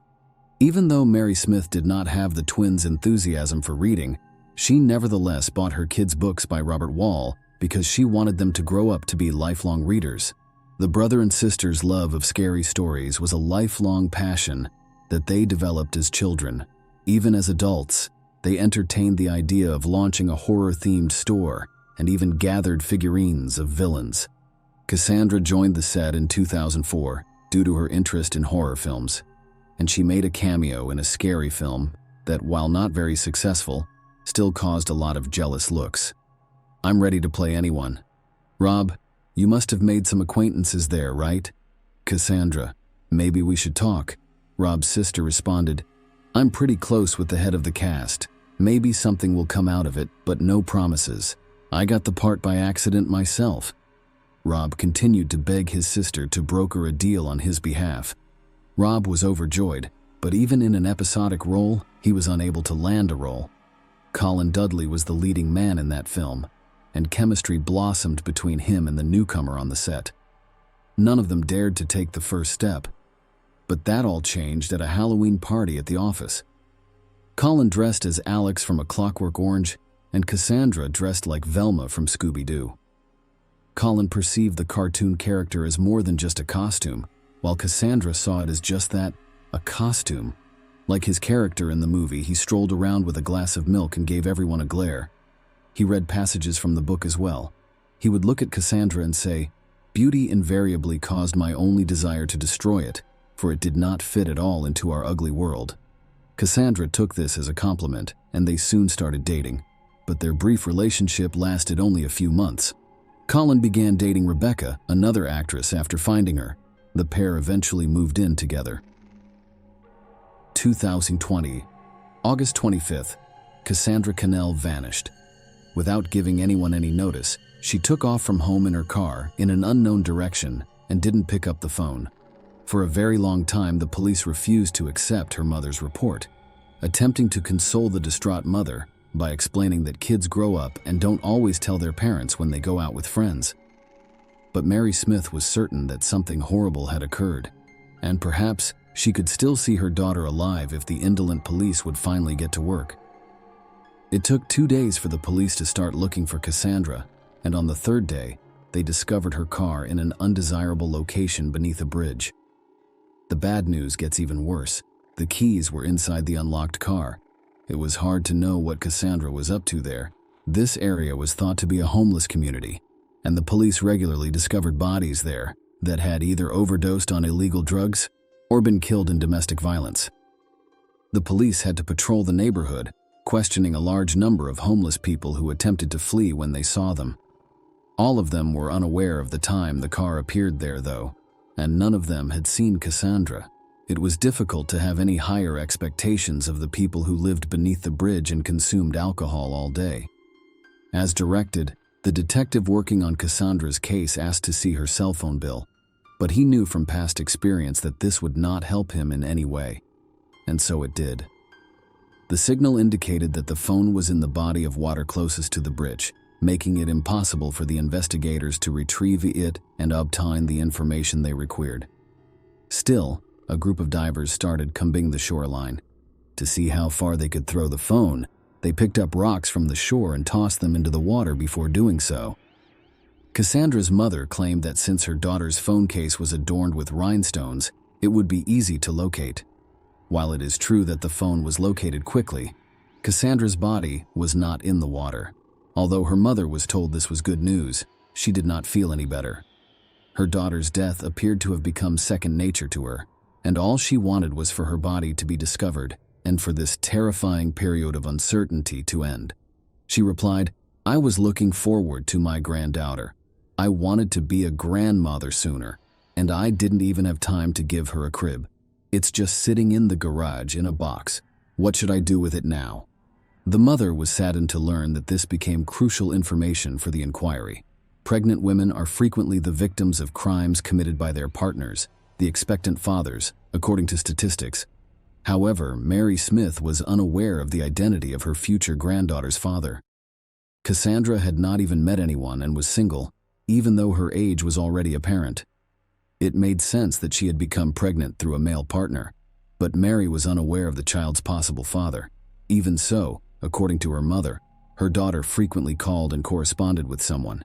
However, for some reason, her interlocutor's phone number was not entered in her daughter's book, and the mother, understandably, could not recall the numbers. She had just realized that it was kind of weird to talk to someone so frequently and not get his phone number down. It was common knowledge that girls could not maintain complete confidentiality in their relationships, so Cassandra should have at least one friend with whom she could share her secrets, particularly if those secrets involved a pregnancy. One found a friend like that. She disclosed that Cassandra had revived her romance with her ex-boyfriend Colin Dudley in a chat with law enforcement. Yes, their 2004 relationship was brief, and they had already broken up 15 years earlier. In general, it was odd that they could still recall one another after all this time. Colin, as it happened, contacted Cassandra in 2014. He discovered Cassandra on Facebook, wrote her some kind words, and revealed that he and his wife Rebecca had a tense relationship before his father's recent death. Thus, he had no one with whom to commiserate. Cassandra made the decision to get together purely out of friendship and speak with her ex-boyfriend to help him feel better. However, the cordial get-together evolved into something more. Colin started leading a double life in 2014, with Cassandra acting as his mistress. The young woman did not want to tell Colin Dudley that she was pregnant when she found out. She remembered their conversation, in which Colin declared emphatically that he wanted no children at all, and that he was delighted Rebecca was infertile, every time she felt the need to tell him so. Cassandra didn't want to hurt her lover, so she kept the possibility of his having a daughter or son a secret because she knew it could destroy a real family. In the meantime, her tummy continued to swell and protrude beyond the baggy sweaters. Cassandra stopped seeing him so that Colin couldn't figure out anything. But how can one go on? She knew that hiding it would not last long, and that lying to Colin about having another boyfriend would be hurtful and lead to their breakup. Cassandra told Colin over the phone that she was expecting a child with him after deciding that the bitter truth was preferable to a charming lie. After a long period of silence, Colin finally expressed his happiness at the news. Though it sounded very strange, Cassandra deduced that Colin was actually happy. When the detective knocked on Colin's door upon arriving at his residence, his wife answered. Resolving that discussing a missing mistress with Colin's legal wife wasn't entirely moral, the detective presented himself as a longtime friend of Dudley's. Colin emerged at once, closed the door behind him, and left the house accompanied by the detective, who had not even made an introduction. He appeared to have been anticipating this encounter. "Thank you for not making your credentials public in front of Rebecca. You're a man of honor, a true officer. My compliments to you," Colin said in brief phrases. "I heard Cassandra is missing. It's weird, bloody weird. I can't even guess where she might have gone. She told me she'd had a big fight with her brother and was really worried about it. I advised her to stop by and make up with him. I don't know if she listened to me or not." Rob had told him about the fight. As far as the detective knew, it was just a family dispute, nothing serious. Still, Cassandra's twin brother had been devastated by her disappearance because the day before, Cassandra had called him and asked to come talk to him. But now that his arrogant brother had declined, he held himself responsible. His sister would not have vanished if she had visited him that day. "You know, officer, I'm not the nicest person. I think you realize that, dating my ex-girlfriend in secret from my wife for such a long period of time. I'm sure I'll be punished for it in the next world. But the human heart doesn't decide who you fall in love with. In 2014, my father died. He literally hated Rebecca with all his soul, and the feeling was mutual. But he really liked Cassandra. He often remembered her, reproached me for the fact that we broke up with her almost immediately after Christmas. We often fight with our parents, accusing them of not understanding, and then it turns out that it's us, their children, who don't understand, and it hurts. My father was right, of course. And after he died, I just wanted to fulfill one of his wishes, and so I resumed my relationship with Cassandra. Rebecca needed to be broken up with. It was a conversation I kept putting off, you know. This family stuff sucks you dry, so I kept stalling. I've been living a double life for 5 years. It was hell. I had to make excuses for coming home late all the time, to hide it. I'd tell her about some fictitious business trips, and even bought a fishing rod, even though I hated fishing. A stupid pastime, and I'd tell Rebecca I was going to the lake while I went to Cassandra's. Before coming home, I'd buy fish at the supermarket for extra convincing, and Rebecca would bake it in the oven, and I'd eat it even though the smell of fish makes me sick. Did you know Cassandra was pregnant? What? Pregnant by whom? I don't have that information, but she told a close friend of hers that it was from you. That can't be true. She's been adamantly refusing to see me lately, and I guess I understand her and can't blame her for that. Naturally, she was tired of being in the background and wanted a family, which unfortunately I couldn't give her. I guess that the reason she refused to see me was because she had found someone else. Detective asked, "When was the last time you saw her?" Honestly, I can't even remember. I think it was about 3 months ago, maybe 4, if you don't count the time we literally ran into her at the mall by chance. But that was fleeting because my wife was in the fitting room, and I just got tired of waiting for her and decided to take a walk to the coffee shop. Tell me, officer, is there any chance you'll find her alive? Dudley continued. We're doing everything we can, believe me. Colin had more interactions with the detective after this one.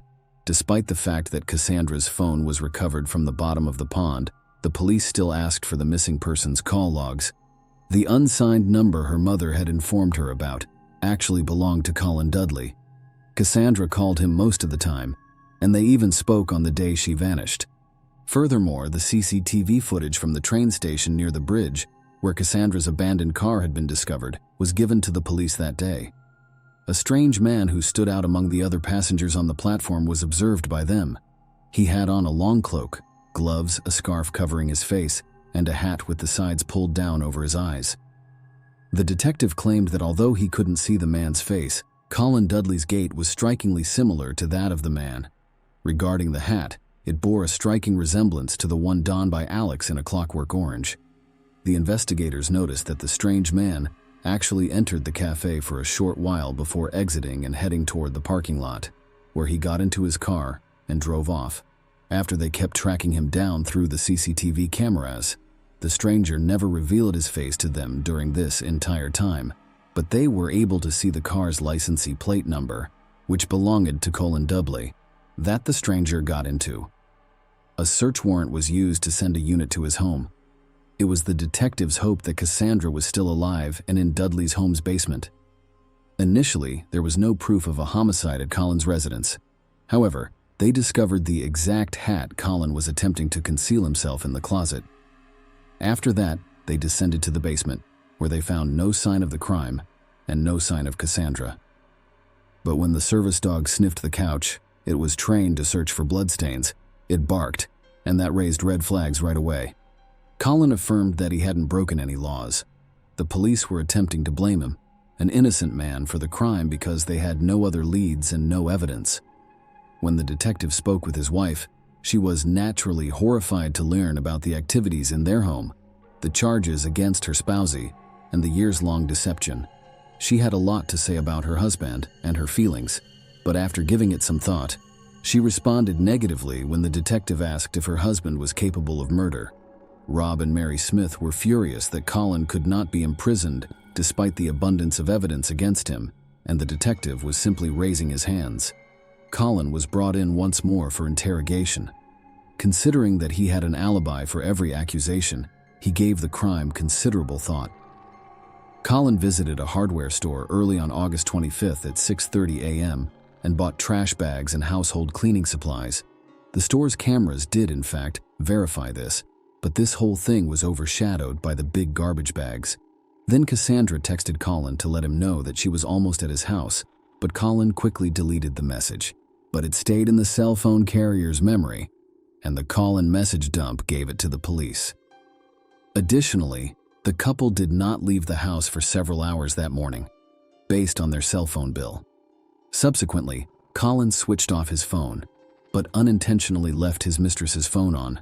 This allowed the police to track Colin's entire path of movement, including his location as captured by the station's CCTV cameras. It was already known by the police that he had visited the cafe, likely using the restroom to clean up after the murder. Colin hopped in his car and headed to the pond where he had thrown Cassandra's phone, which was where the cell phone's last signal had come from.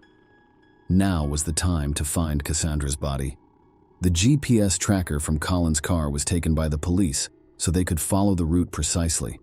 The gadget accurately mimicked Cassandra's mobile signal movement. However, his actions the next day provided fresh evidence in the case. When the police followed his route through the woods, they came across a large trash can that was rope-tied in a ravine. Blood stained the entire area surrounding it, making it obvious what was inside the container. It was a month after the murder by that point, and the body was hard to identify. The description of Cassandra's tattoo in the search notes proved helpful to the police. The same day, Colin was arrested and accused of murder. After performing a forensic examination, forensics determined that blunt force trauma to the skull resulted in a fracture that caused death. The police discovered bloodstains in the basement of the Dudley house that were impossible to remove entirely. Rebecca was unaware of the homicide. She spent the entire day in a different area of the house where the sounds from the basement were muffled. She also stated that Colin's claim that she was infertile was untrue and that she had never desired children. This was seen by the police as the crime's motivation. The absence of witnesses and tangible evidence, like the murder weapon, made it impossible to persuade the jury that Colin Dudley was the murderer during the trial. The murderer was then offered a reduced sentence by the court in exchange for his guilty plea. Colin received a 26-year prison sentence. The fact that the murderer would probably live to see the day he could be freed caused great distress to Cassandra's mother and brother, who were still upset about his refusal to meet with his sister prior to her death. Share your opinion with us in the comments and subscribe to the channel for more.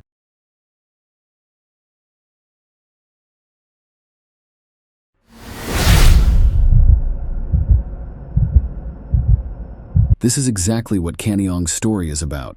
You might ask, is this really possible?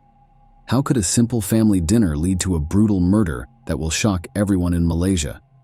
The law will even be looked at by the local government. Let us look at this case. Princess Kany Ong Lake Yang is her full name. She was born in 1974 in Ipoh, Malaysia, into a big family. People from all over the world visit the city, but Kany had her sights set on something else: a better job and traveling. What else could a girl want? That being said, she knew that she had to work for her dream and that nothing good could just happen. First, Kany got a gold medal in high school. Then she went to the University of Hawaii and got a degree in economics here. After the start, more work had to be done to make things better. She went to Los Angeles and got a job at an advertising agency. She was already living on her own. The City of Dreams helped the girl see herself as an expert in her field. In 2001, Kany met Brandon Ong there. He was born in Singapore, like her father, but moved to the United States with his family when he was a child, and was now legally an American. Young Kany and Brandon quickly got married and moved to San Diego, which is right next door. But after only 2 years together, something bad happened. Kany's dad got liver cancer. The surgery her father was going to have in Malaysia was very serious, and it wasn't clear if he would live or die after it. She quickly packed her things and flew to her father on June 1st, leaving her husband in the United States. The surgery went well, the disease got better, and the doctor said that Kany's dad, who they called Bijan, would live a long time and definitely have grandchildren. Kany let out a sigh of relief. At last, she could go back to her husband and her favorite job. In the morning, she took a plane to Los Angeles. That night, Canny invited her whole family to a farewell dinner at Montes, their favorite restaurant that they used to go on vacation when Canny still lived with her parents. During dinner, Canny's mom got sick out of the blue and her sweet daughter offered to drive her home. She spent a long time looking for a parking ticket in her purse in the parking lot. When she couldn't find it, she realized she had left it in her car and forgotten about it. Canny then ran to the car and told her sisters to watch her mother.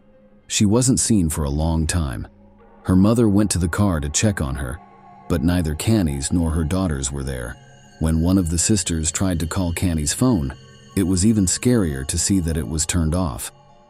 Her family knew her very well. She couldn't just disappear, and she would always call to let them know what had happened. But what could have happened in a parking lot that was locked up, only 300 feet from her family? The father of Canny asked the security guards to show him the video footage. His daughter was walking toward the car and checking her pockets and purse for her keys. At first, there was nothing strange about it. When they looked back, they saw a stranger moving behind Canny. He was speeding up and slowing down, just like Canny. The guards and Canny's worried father watched her car leave the parking lot from a different camera. There was a man behind the wheel, most likely the one who had followed her in the parking lot. It was strange that Canny was sitting in the passenger seat. The family called the police right away because it looked like someone was taking their child. People should praise the Malaysian police for starting to look for the missing woman as soon as they learned that the car had been stolen. After a few hours, a highway patrol officer saw a car on the road that fit the description. The police stopped the car to look at the papers so as not to scare the possible kidnapper. At the time, they weren't sure if it was a kidnapping or not for sure. The driver of the car stopped and gave the police officer his license, even though he looked tense. He tried to show the policeman some signs while sitting next to him, but the officer was busy checking the driver's license. He didn't understand, which is a shame. Kidnapper, on the other hand, paid attention, stepped on the gas, and drove away from the police car. The police shot at the car, but it got away. They still had the kidnapper's papers, though. His name was Ahmad Najib bin Aris, and he was 27 years old. Let me give you a short history of this person. They were born in 1976 and raised in Muar, Malaysia. He was the second child in a family of 4. Ahmad Najib went to secondary school until the 3rd year, but then he quit. He didn't go to the last 2 years of secondary school. In Malaysia, secondary school lasts for 5 years. He had to work to feed his family, and he worked hard. He went from Muar to Kuala Lumpur in 1998. In the end, Ahmad Najib got married and had 2 kids. Ahmad Najib was a good man who did his job well, according to people who knew him. Now let's get back to our case. After some time, it became clear that the shooting at the car had an effect. A young man went up to the police and told them a strange story. He told the story of a stranger who approached him at a roadside cafe while he was eating dinner. The stranger said that he was on vacation with his wife but had a flat tire on the way and could not go any further. The young man was happy to help the stranger. He got a jack from the trunk and gave it to the traveler when they got outside. But he saw bullet holes in the car, and in the front seat, he saw a scared woman who didn't look like a wife taking a carefree vacation with her husband. But the so-called husband didn't change the tire himself. He just played around with the jack for a while, complained, and then gave it back. The police knew right away that it was Canny, and that Ahmad was the one who took her. But that was the last time anyone saw Canny alive. Not long after, on the 3rd day, Cannyong, or rather her body, was found in a sewer manhole near a construction site. It was almost completely burned to the ground. The autopsy will show that the woman was stabbed several times in the stomach and then choked to death. Another thing that was found nearby the construction site was Canny's car, which had a shot tire and blood on the back seat. Even though the police had the killer's paperwork, they didn't go to Ahmad's house until after the body was found. For some reason, really interesting thing about this story is that the killer was at home, acting like nothing had happened, like he had. It was like he hadn't stolen someone else's car, kidnapped a woman who had come to see her sick father, and then driven away from police officers who were shooting at him. After Ahmad was caught, Forensic tests showed that the car also had Ahmad's DNA in it, along with Kani's blood. To be clear, we want to say that murders in Malaysia are very uncommon, especially ones that are so violent. According to the criminal code, someone who kills someone deserves the death penalty, not even life in prison in this case. Ahmad knew that the police had all the information on him, so it's not clear what he was hoping for. He admitted everything, and even agreed to help with the investigation because he thought that would keep him from being put to death. Of course, the cruel criminal hid his identity at the trial by pretending to be a sheep. In the parking lot that night, he said, he was looking for a different woman, but thought he saw the wrong woman. He didn't realize it until he was in the car with Kani. He even said that they laughed about it together, and he later tried to get her to have sex with him. Again, he said that Kani wasn't even against it, and the marks on her neck from being strangled were just part of the woman's sexual fantasy, which is why she died. Ahmad, who was scared, decided to get rid of the body by setting Kani on fire. From beginning to end, Ahmad's lawyers made up this story because if they had been proven true, they would have only been found guilty of abusing the dead or, in the worst case, negligently killing Kani during the sexual encounter. If this isn't true and the defendant's crazy thoughts are all this, the lawyer said, then why didn't the captive run away while her captor changed the tire? If the person hadn't been stabbed in the stomach, this story might even sound plausible. The defense fell apart like a house of cards at this point. It was clear because the investigation had a different, more reliable account of what had happened, which was backed up by the autopsy. Ahmad saw a woman by herself in the parking lot outside of Monty's and followed her. When Kani opened her car door, he pointed a knife at her and told her to sit in the passenger seat. He then got behind the wheel himself. After the incident with the police and the failed attempt to fix a flat tire, he took the car to a place with no one else around, put Kani in the back seat, and used her more than once. When Kani tried to fight back, she was stabbed several times in the stomach and then strangled with a coat belt. Ahmad took her already dead body outside, threw it into the first manhole, and then put tires over it so no one would find it. His plan was to finally hide the evidence of the crime when he came back to this manhole the next day with several gas cans. He put gasoline in Kani's body and set it on fire. It turned out that Ahmad had also raped 4 women, luckily none of whom died. They did not report it to the police because they were afraid of being caught, though. After what seemed like years, the court finally found the murderer guilty on February 23, 2005. Among other things, they gave Ahmad 10 lashes. Was this any better for the parents who had lost their daughter for good? Ahmad tried to appeal his sentence while he was in jail. He even wrote a letter to Selangor, the head of state, asking him to release him, but he was turned down. Ahmad got what was coming to him just 13 years after killing Kani. He was hanged in his cell on September 23, 2016. As I already said, this case got a lot of attention in Malaysia. People in the area were scared, not so much by the brutality of the murder and Ahmad's seemingly false belief that he would not be caught, but by the fact that it is not hard to kidnap someone in a busy shopping center, even if it's in a parking lot.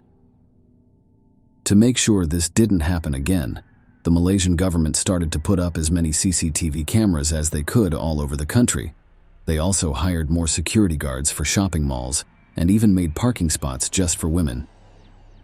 For these reasons, it is very sad that the life of an innocent woman who flew from tens of thousands of miles away to be with her father for 2 weeks had to be sacrificed. Share your opinion with us in the comments and subscribe to the channel for more.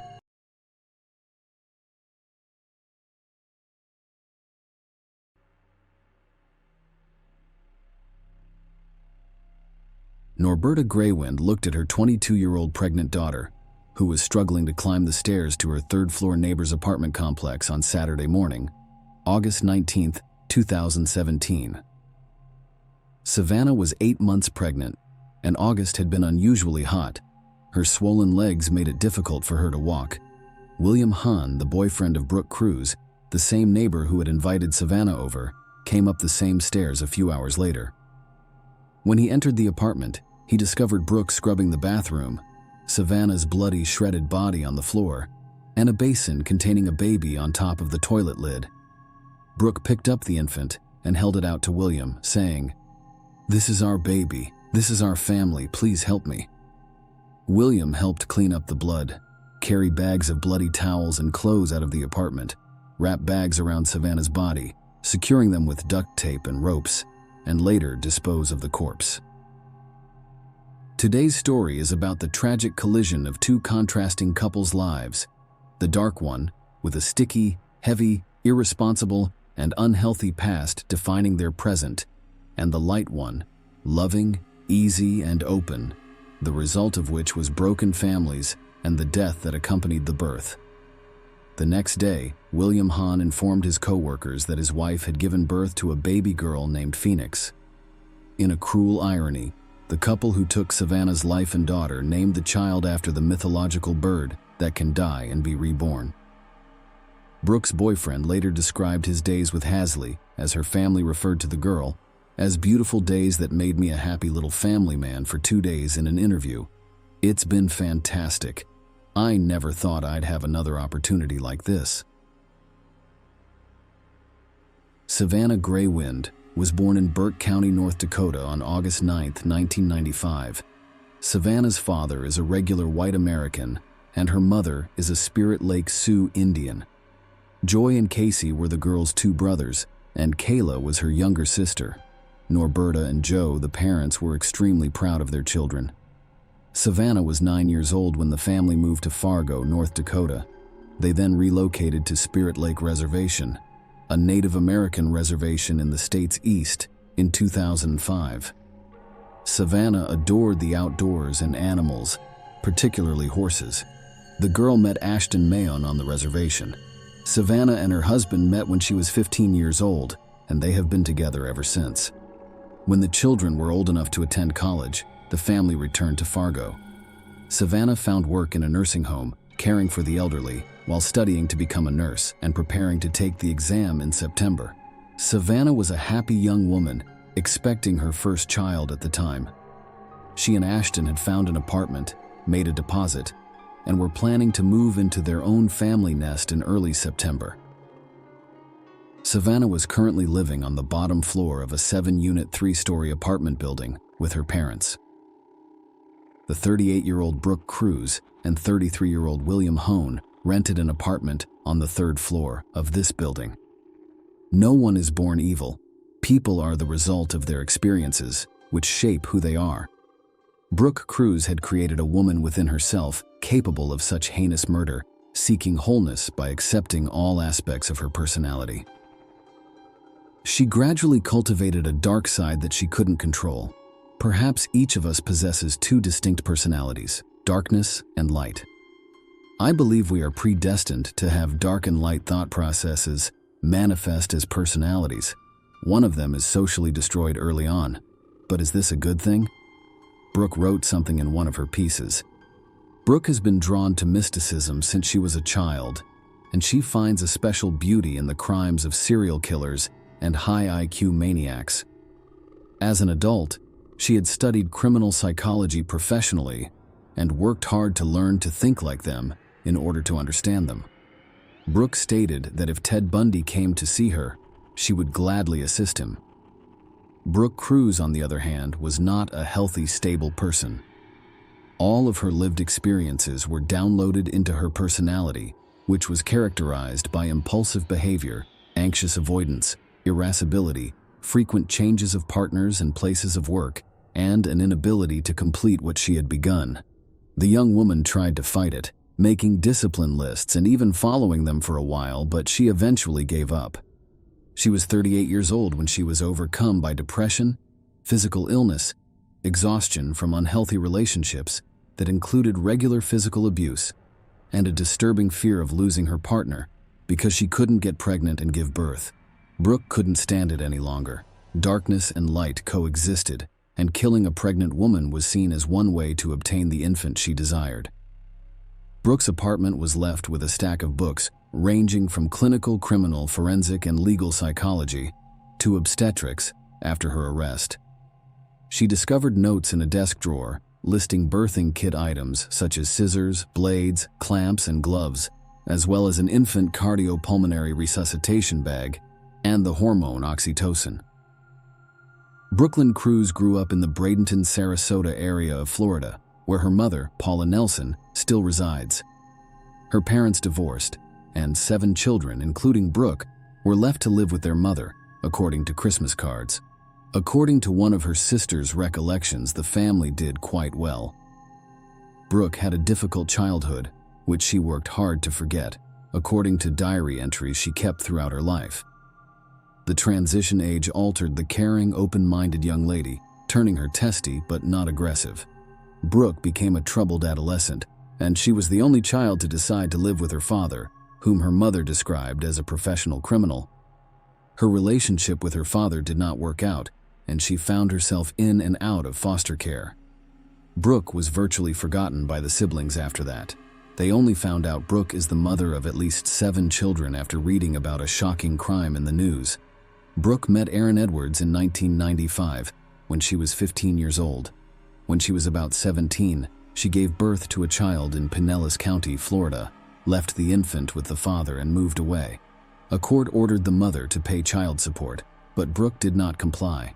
She'd remember her daughter when she turned 14, and their communication would be limited to a few evening Facebook messages.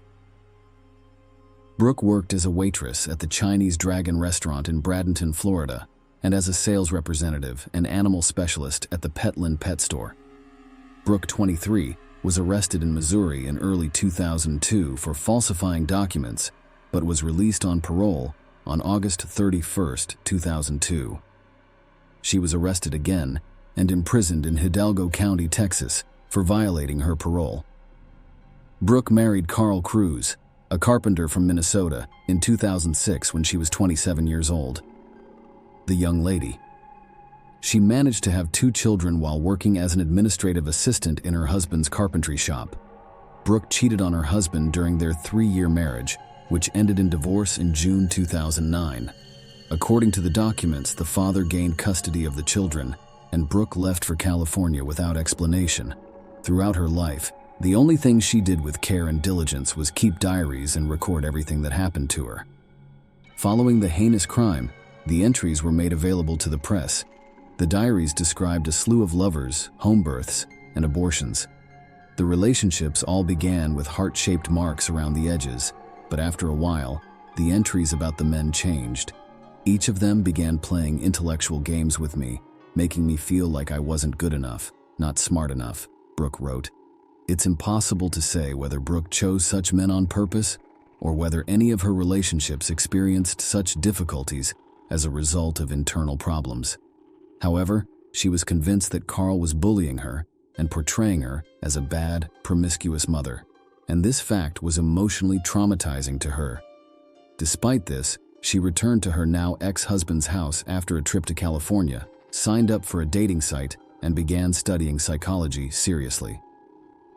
The young woman met Andrew Murray, a chef from Katoomba, New South Wales, Australia, on the dating site Tagged, and decided to relocate to Australia. Brooke attacked her ex-husband with a knife in late 2011. In January 2012, during an argument over child custody. The woman was arrested and criminal charges were filed. Brooke denied the knife attack, but instead chose to flee to Australia on false immigration papers, where she married Andrew. The marriage in Australia lasted exactly 6 months. Andrew discovered her American past, husband, children, and forged immigration papers. According to Andrew, after discovering the truth, his wife began threatening him with arrest for aiding and abetting, prompting him to go to the police station and tell them everything just in case. Andrew remembers the marriage for the large amount of talk about maniacs. He would later reveal that Brooke was obsessed with crime as early as 2012. She majored in psychology and nursing and wrote her thesis on serial killers. According to her, she was always reading books about maniacs and crime and could tell you anything you wanted to know about them. She seemed to become more aggressive as time passed. From the time she arrived until she returned to the United States in October 2012, it took her 6 months and 10 days. Brooke wrote in her diary on September 22, 2012, that she had changed significantly for the better since returning from Australia. She was involved in a protracted custody battle for her 2 children. She might have had a chance for a new life if she reconciled with Andrew Murray. But in late 2012, Brooke met 28-year-old William Hone, who had been convicted of child abuse a few months earlier, after bringing his son to the hospital with a fractured skull near his right ear in January 2011. Brooke falls in love with this man who is twice divorced, has 2 children, does not pay child support, has anger issues, and has a court order preventing him from seeing his children. Brooke is bursting with energy and a strong desire to be her new self, to take the kids and to move in that direction. She gets a job. Brooke turns her hobby into a career by enrolling at Minnesota State University in Moorhead in 2013, where she studies social behavior, physiological psychology, cognitive theory, psychology of deviant behavior, and directed research. She is especially fascinated by the psychology of serial killers. The first-year student wrote a paper about them and received the highest grade. Her personal life is the only thing that clouds the picture. William's relationship started off beautifully. We have a good relationship with him, which is good for the kids. We're loving, don't yell at each other, and are affectionate and kind, Brooke explained. However, the relationship evolved into codependency over time. The use of alcohol and illegal substances together. Brooke thought she was doing well, but she was getting worse. She began avoiding her children, changed jobs because she couldn't get along with the staff, and became increasingly immersed in her psychological research into humanity's darker sides. Police responded to a call in May 2016 after William Hahn brutally beaten his girlfriend in the bathroom. He admitted to assault and was barred from approaching Brooke in the future. 6 months later, police responded to a neighbor's call and discovered Hahn in Brooke's apartment. He pleaded guilty to violating the restraining order, and they reconnected, and the relationship was no longer healthy. Brooke was unable to have children as a result of an abortion she had in 2011. William, on the other hand, insisted on having a child with her. Brooke lied to Hahn about the pregnancy to keep him from leaving in early 2017, and even emailed a fake ultrasound picture and a picture of a positive pregnancy test. She discovered an online recording of a random baby's heartbeat and showed it to her partner, claiming it was the heartbeat of their future child. They had another big fight in August 2017, by which time it was clear that there was no pregnancy. But, because William had already informed everyone about the impending paternity and did not want to be made fun of, he literally demanded a child from his girlfriend, mentioning the pregnant neighbor 3 floors below. Brooke Cruz would later tell police officers that she interpreted William's demand as an ultimatum and a desire to take the baby away from Savannah, despite the fact that he did not explicitly say so. Brooke was well versed in medicine, so she began compiling a list of what she needed to induce labor.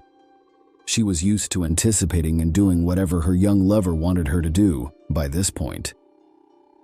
Brooke knocked on the door of a downstairs apartment on a Saturday afternoon in August and offered Savannah $20 to serve as a model for a dress Brooke was allegedly sewing.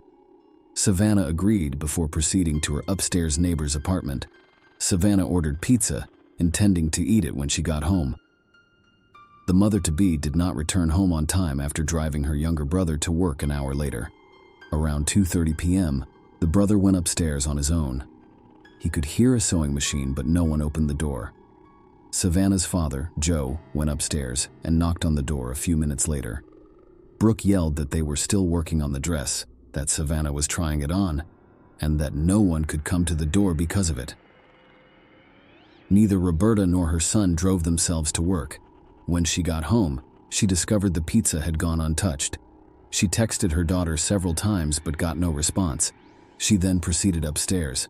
Savannah had left a long time ago, according to a neighbor who opened the door.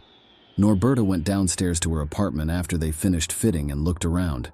Her shoes, purse, car keys, and personal belongings had all been left in the apartment. Savannah couldn't go for a walk because the heat and swelling made walking painful and difficult. Norberta called Ashton, hoping he was the one who had picked up her daughter. But the young man said Savannah wasn't answering. "I was driving and I thought, well, if she had gone somewhere, I would have found her nearby," the worried mother explained. "But deep down, I knew she hadn't gone anywhere.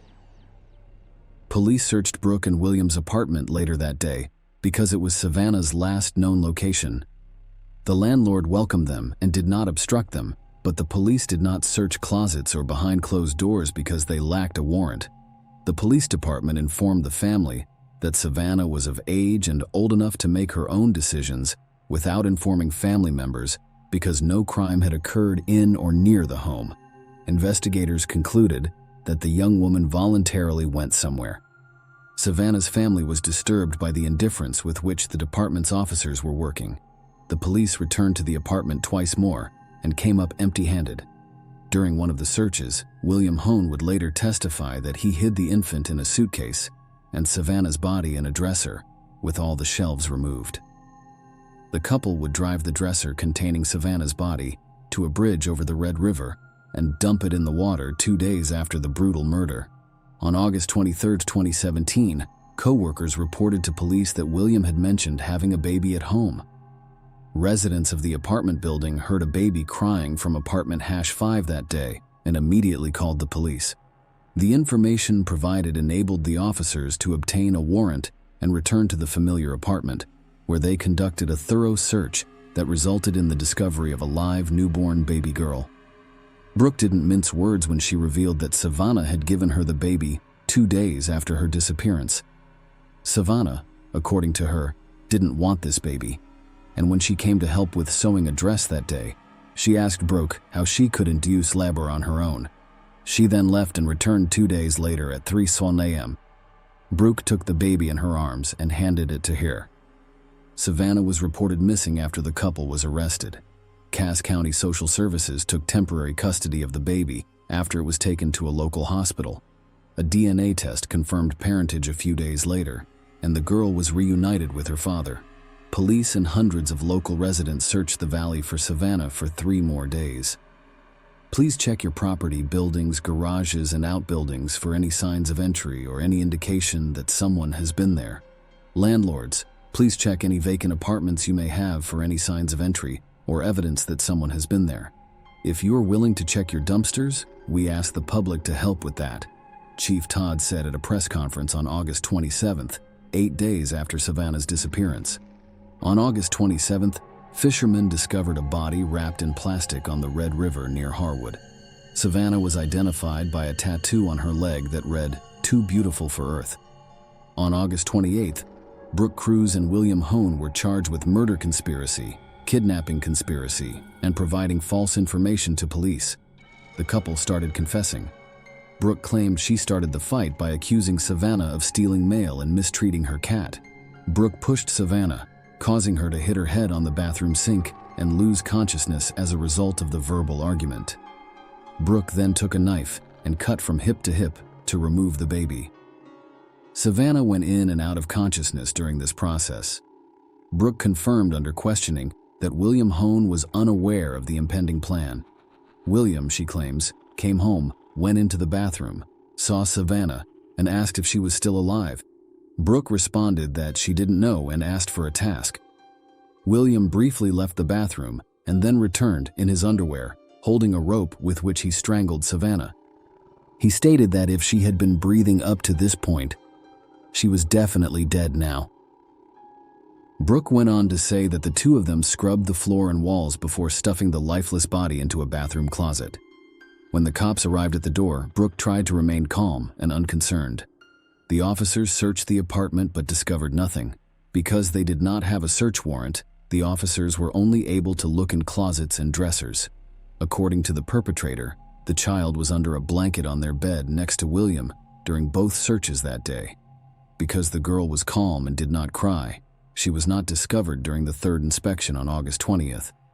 The body was already inside the dresser, and the baby was hidden in a suitcase. They took the dresser down the stairs in the early morning hours of August 21st, loaded it into their Jeep Cherokee, drove it to the river, and disposed of it.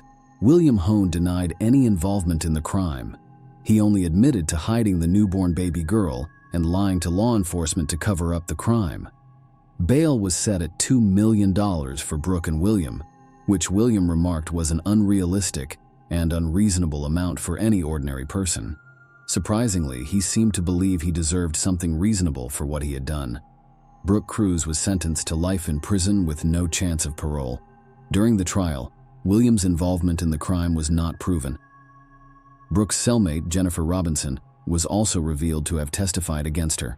According to the inmate's claim, Brooke stated that she strangled Savannah with a rope after learning about Savannah and Williams' affair and suspecting that Savannah's child was the result of his affair. William was found not guilty of conspiracy to commit murder by a jury on September 28, 2018. However, on October 30, 2018, he was sentenced to life in prison after pleading guilty to kidnapping. William filed an appeal with the Supreme Court the following spring, in May 2019. The sentencing review trial concluded on October 7, 2019. Judge Olin, who had originally sentenced William to life in prison, stated that despite the Supreme Court's decision, he would still sentence him to the harshest sentence available at the time, which was 20 years in prison. Given that William had already served 775 days in prison, he would have to serve more than 7 years more, his 20-year sentence. Despite such an unusual delivery, baby Hasley was unharmed. The young lady is now 6 years old and attends kindergarten. Savannah's parents and the girl's father have joint custody of the child. The grandparents keep a public Facebook page where they post updates on how their granddaughter is doing. The case has gained national attention. Norberta is convinced that Savannah's disappearance was overlooked because she was Native American. I feel that her disappearance was not taken as seriously as the disappearance of a white woman, she said. I've lived in Fargo almost my entire life, and I've seen how differently Native Americans are treated. Savannah's death prompted Democratic Senator Heidi Heitkamp to introduce Savannah's Law, which was signed into law in October 2020. The bill seeks to reduce violence against Native American women by enhancing collaboration among federal, state, and tribal authorities. Norberta said of the bill's passage, "It's sad that my daughter had to die for people to take Native Americans seriously. Share your opinion with us in the comments and subscribe to the channel for more."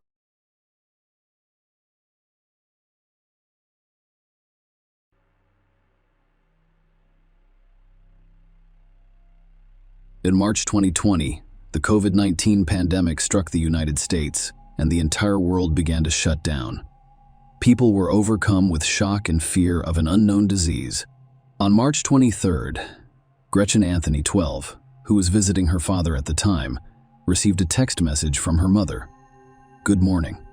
I have tested positive for the coronavirus. That means I will have to stay home for at least 2 weeks. Okay, I really hope you feel better," Ava responded.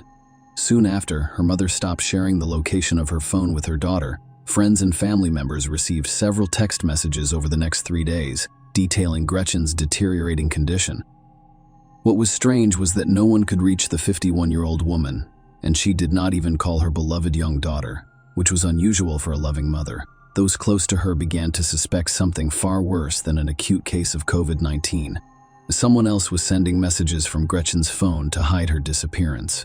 The police were called in, and investigators looking for Gretchen quickly realized that someone was using the pandemic to conceal the woman's disappearance. Gretchen was born January 8, 1969, in Doylestown, Pennsylvania. She spent the majority of her life up north, attending fashion school in New York City, before relocating to New Jersey, where she eventually became an educator. In 2006, the blue-eyed blonde relocated to Jupiter, Palm Beach County's northernmost city.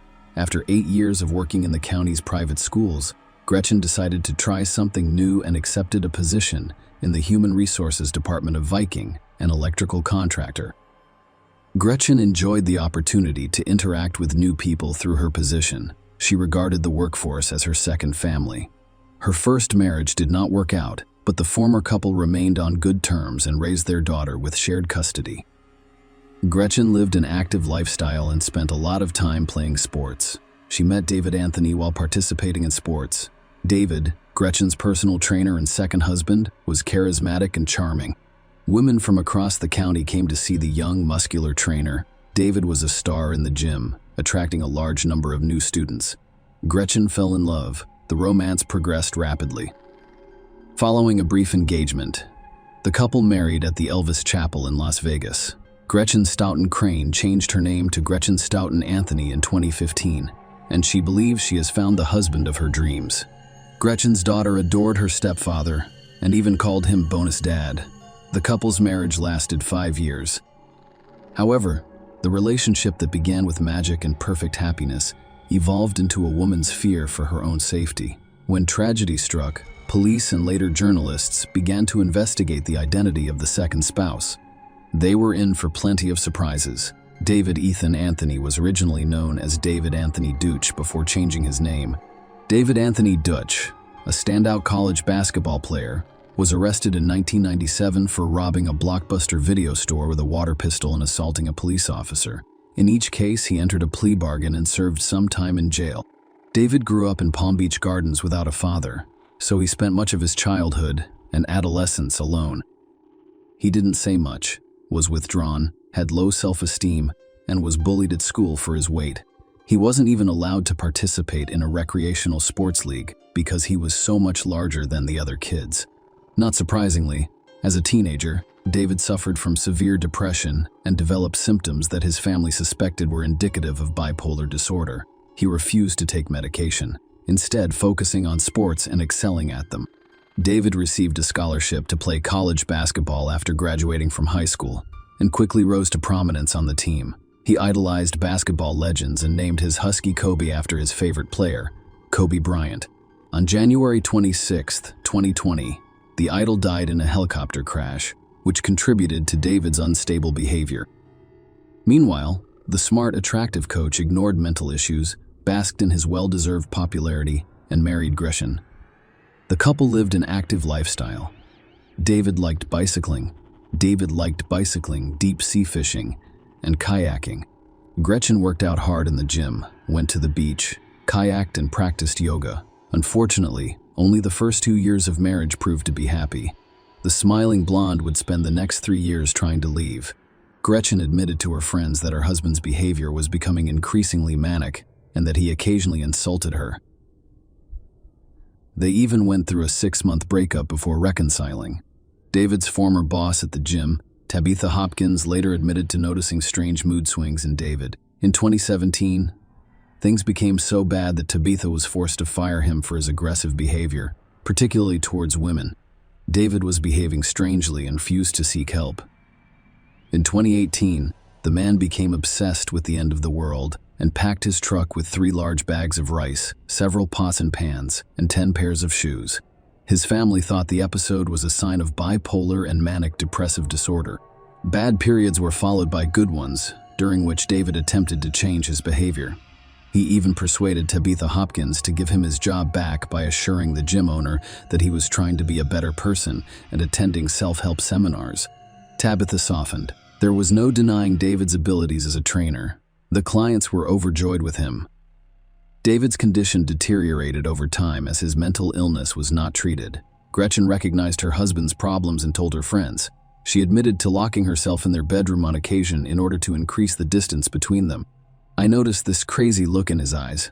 She texted a friend named Dawn one morning in late December. David was gaining momentum, and I didn't know what he was capable of. I'm watching him on the cameras and waiting for him to go to bed, Gretchen wrote at the end of the day. Then I'll go downstairs, get a knife, and put it under my pillow, just in case, and hopefully sleep. That same year, on Christmas Eve, Gretchen couldn't find her personal items. She searched the house, including David's backpack, and discovered her wedding ring, passport, driver's license, credit cards, and some money. Gretchen was so disturbed by the incident that she texted Dawn, her boss and friend, to express her fear of her own husband.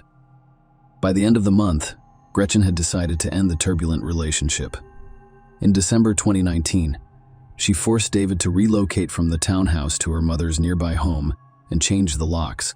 During this time, David's colleagues noticed a gradual shift in his behavior. The trainer was usually one of the first to arrive at the gym, but due to family events, he appeared increasingly withdrawn and sullen as time passed. On January 26th, David's idol, Kobe Bryant, died. When Kobe Bryant died, something happened that, as Tabitha recalls, you'd think David and Kobe Bryant were best friends.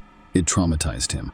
In the days that followed, David became hysterical, crying and wailing in front of the fitness club groups he led and refusing to leave. Despite his emotionally fragile state, David actively participated in gratitude training, a contentious self-improvement program that critics compared to a cult. He paid thousands of dollars for seminars but refused to tell his family what he was doing during them. David's behavior regressed. On February 24th, he failed to arrive at work. When Tabitha tried to find out if he was okay, he attacked her, and the supervisor decided to terminate the employee permanently. This time, Tabitha saw David's terrifying rage and was terrified. Hopkins informed Gretchen about the incident and advised her to be cautious. "That's the last time I talked to Gretchen," she would later say. Gretchen filed for divorce 4 days later, on February 28, 2020, just a few weeks before she disappeared. David's stability rapidly deteriorated, and he became more hostile. On March 7, the woman David had begun dating reserved a seat in an unusual art class. They were to drink wine and draw pictures while guided by the instructor. However, the evening did not go as planned. When David attempted to hug his companion during class and she refused, he jumped up, yelled at her in the middle of the class, and ran outside. David's behavior terrified the young woman, and she decided not to continue the conversation, informing him that he could not stay with her tonight. When they got to his truck, it was clear that David had different ideas about the situation. She had only known David for a month when he decided to move in with her. Duffel bags containing men's clothes were spread out on her bed and dining room table, and food from his mother's house was stored in the freezer. Kobe, David's husky, was running around in the backyard. David only left after a new friend contacted her neighborhood security company and Gretchen went missing. Her family informed investigators that David was returning to her home after he had left. The young woman was concerned about her safety and installed surveillance cameras throughout her home and garage. On March 11, the World Health Organization declared a pandemic. A few days later, David arrived at Gretchen's house in the early morning, convinced that the pandemic was an end, a world prophecy. He believed the world was ending and walked around the windows pleading with his almost ex-wife to accompany him to Costa Rica, where he hoped they could escape the virus. After a few hours, regression relented and let David enter the house. That evening, a patrolling police officer noticed David visibly nervous and sweaty, running around outside a Riviera Beach restaurant and approaching a group of teenage girls. The officer noticed David's license plate, which was partially covered with black duct tape, and approached him.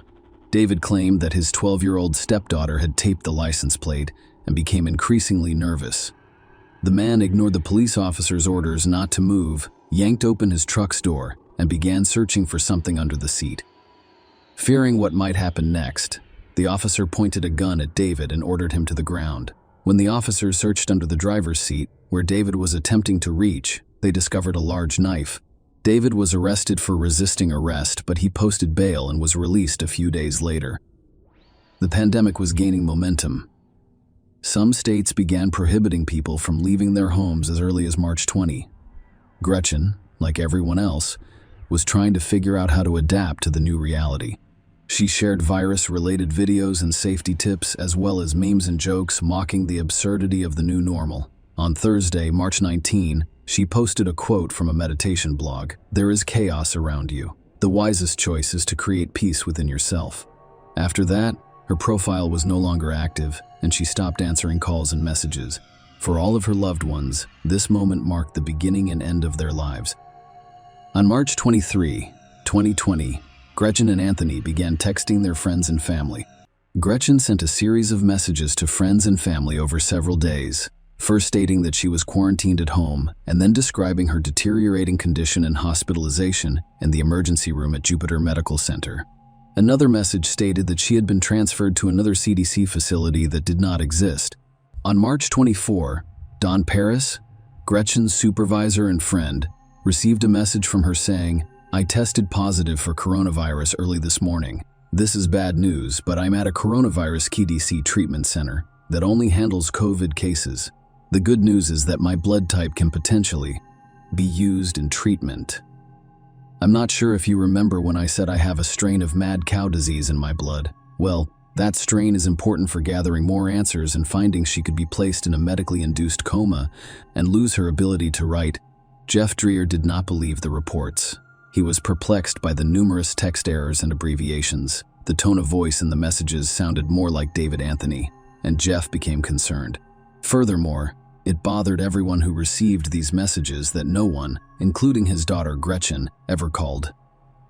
Friends couldn't imagine Gretchen dying from anything because she was in great shape and took her health very seriously. When calls to the medical center confirmed that Gretchen Anthony had not been admitted, her family and friends decided to contact the police to see how she was doing. Brett and Anthony's boss reported to the police that he was last at work on March 20. When he called her insurance company to see if he was receiving medical care, they informed him that there had been no referrals under her policy to process treatment.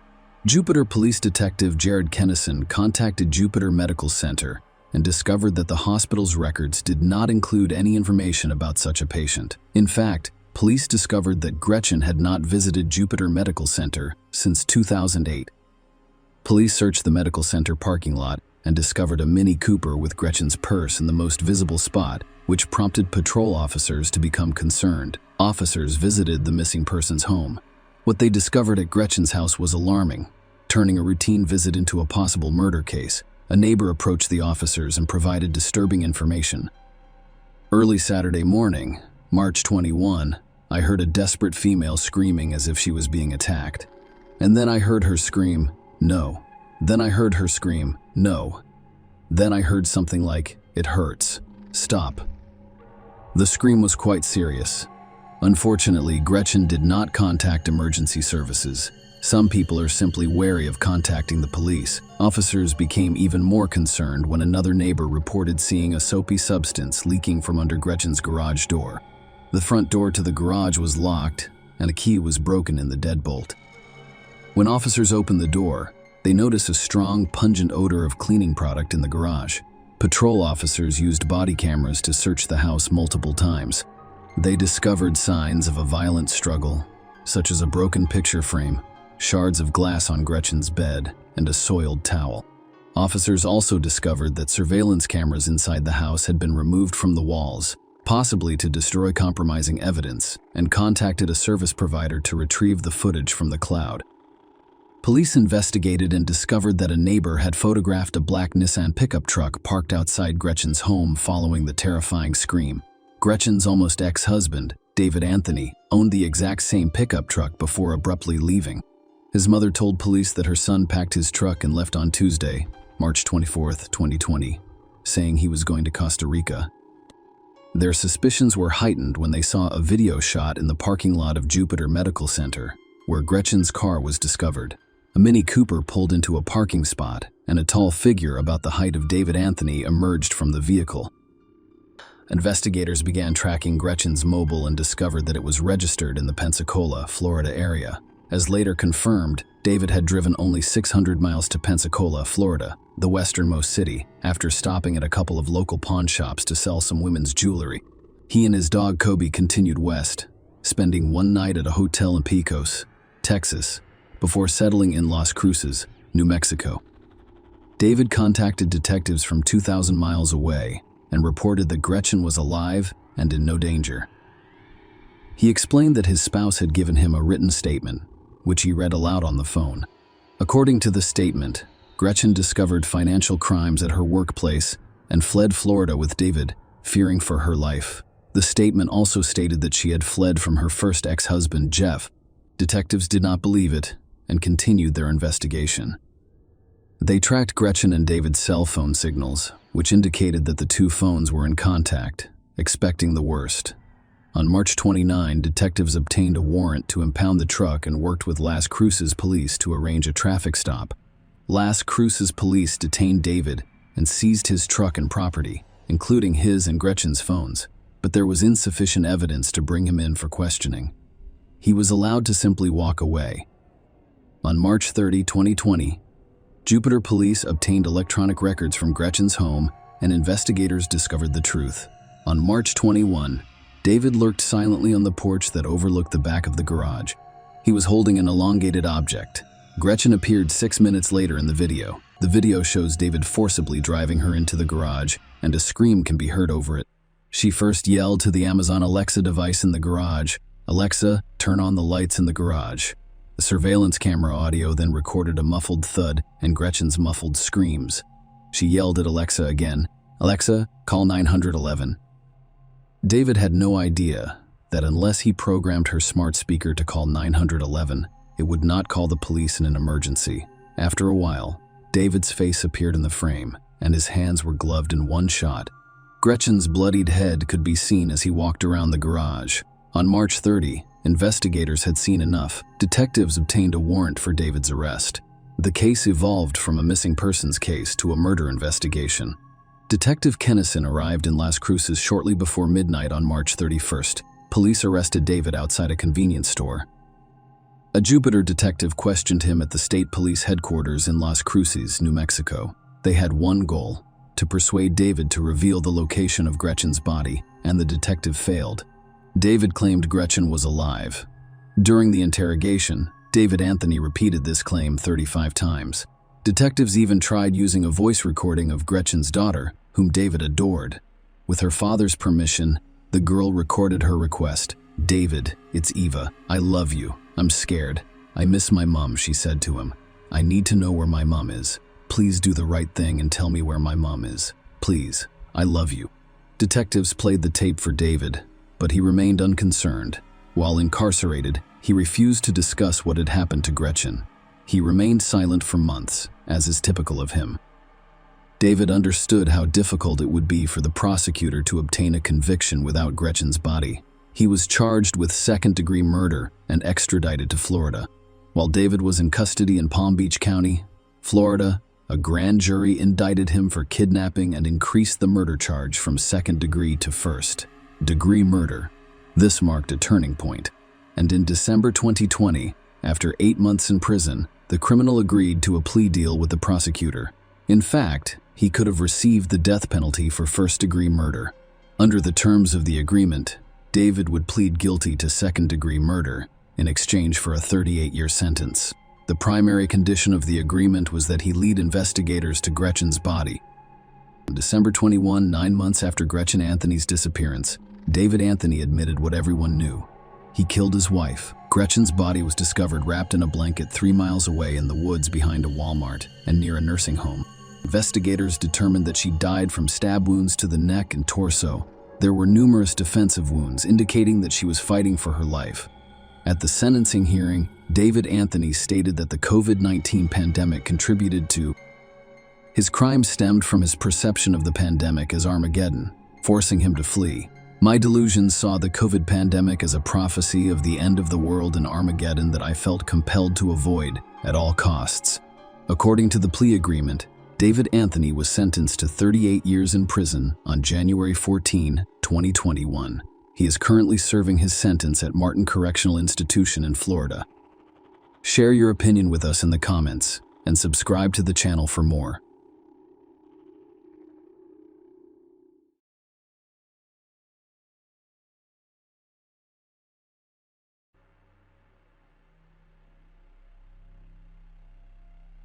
It's a terrible and often destructive emotion that can make someone blind and make them do bad things.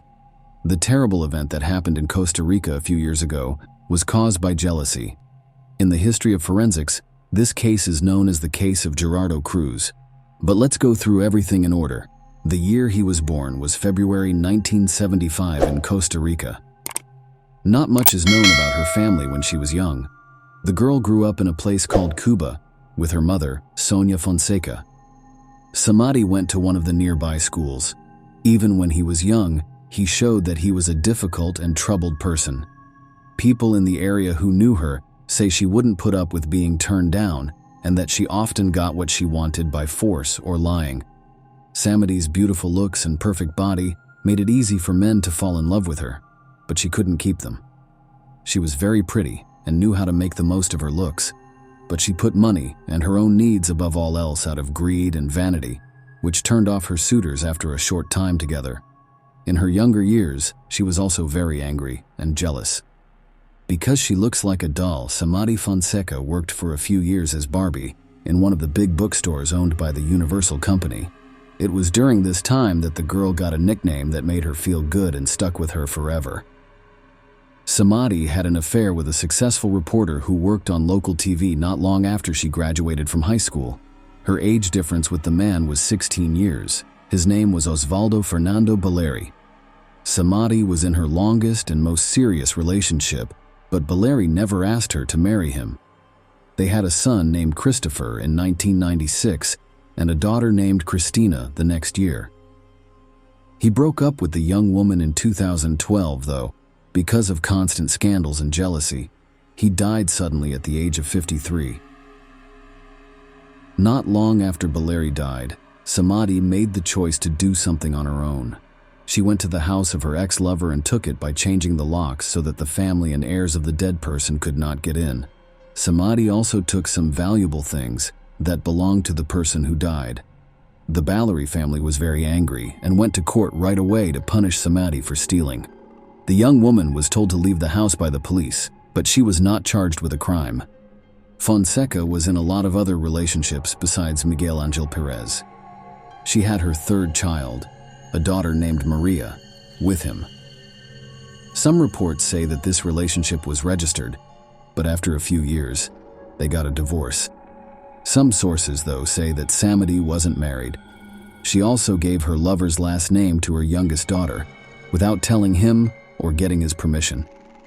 Although it's interesting that some of Barbie's lovers have mysteriously vanished or died in strange ways, no one paid much attention to this for a long time. As an example, one of Samadhi's lovers disappeared soon after he broke up with a woman who was rude and angry. The man has still not been found, and many people are sure that Fonseca has something to do with this case. However, strong proof of her guilt could not be found. Diaco, Samadhi's other ex-lover, died in a terrible accident after they broke up. He was killed, and it looked like someone tried to rob him but failed. It was never found out who killed those people. Again, a lot of people thought Samadhi had something to do with the crime, but no solid proof was found against her. But Gerardo Cruz was her most well-known victim. For Cruz, Costa Rica is home. He was born in San Jose in December 1992. He had never met his own father because the boy's real father had left the family before he was born. His mother, Ana Patricia, soon got married to Hermes Rodriguez. Rodriguez took the baby in and raised him as his own. After a few years, Gerardo got a sister named Milena. When the guy was young, he was calm and didn't worry about anything. His school was like any other. He liked motorcycles, and he met his true love, a girl named Carol, early in life. When Gerardo was 23, he moved in with his girlfriend and their 4-year-old daughter, Genesis Cruz. They lived with his aunt and uncle in the suburb of San Sebastian. To make sure his family had everything they needed, the young father got a job at a nearby bakery. He and his wife were very happy. Soon they found out for the second time that they were going to have a baby. Gerardo met Samadhi in the summer of 2015 when Samadhi was shopping at the bakery where Gerardo worked. The woman was 40 years old at the time, but she was still very pretty, liked dressing in sexy ways, and flirted with younger men. As she got older, she started having affairs with men who were much younger than her. The attention from younger lovers probably made her feel good, even though they were almost 20 years younger than her. Even though the beautiful woman was with Cruz's family, Cruz quickly fell in love with her and started meeting with her in secret. The fact that she started going to the bakery almost every day to see her young lover caught the attention of other workers. Along with Samadhi, her oldest daughter Christina, who was 19 years old at the time, often showed up with her. At first, Gerardo did a great job of keeping his family life in check while meeting with his mistress in secret. Neither of the women in his life knew about the other. But soon, Gerardo, as they call him, let down his guard.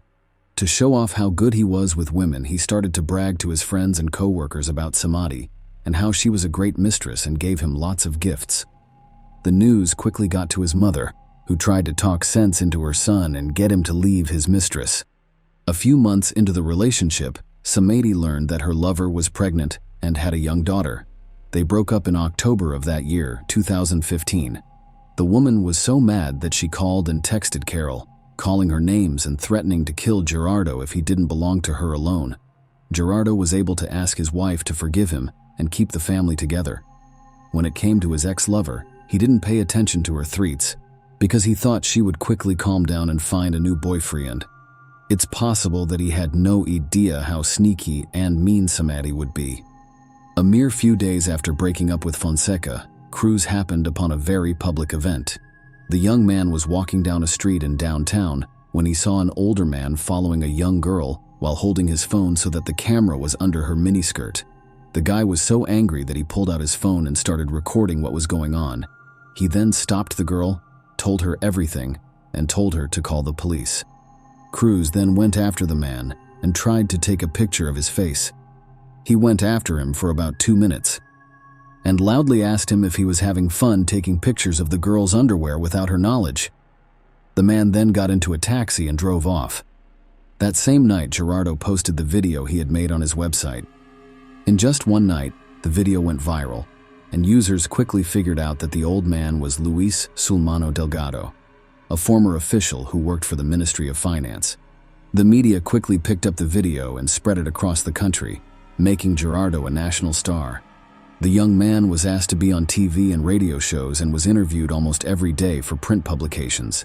He talked about what he had seen, said that the former official had done something wrong, and said that he had no regrets and would do it again.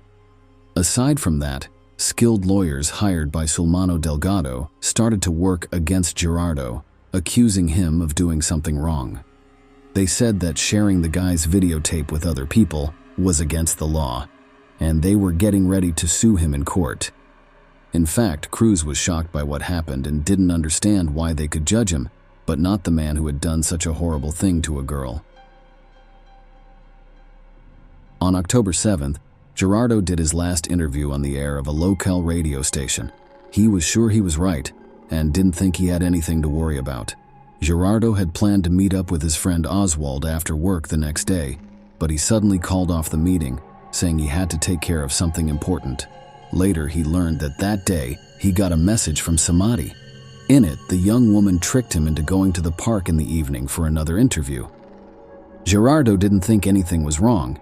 He just believed his ex-lover. When his shift was over, he went to the agreed-upon location, but there were no reporters waiting for him. Not long after, 2 unknown men showed up and took his bag.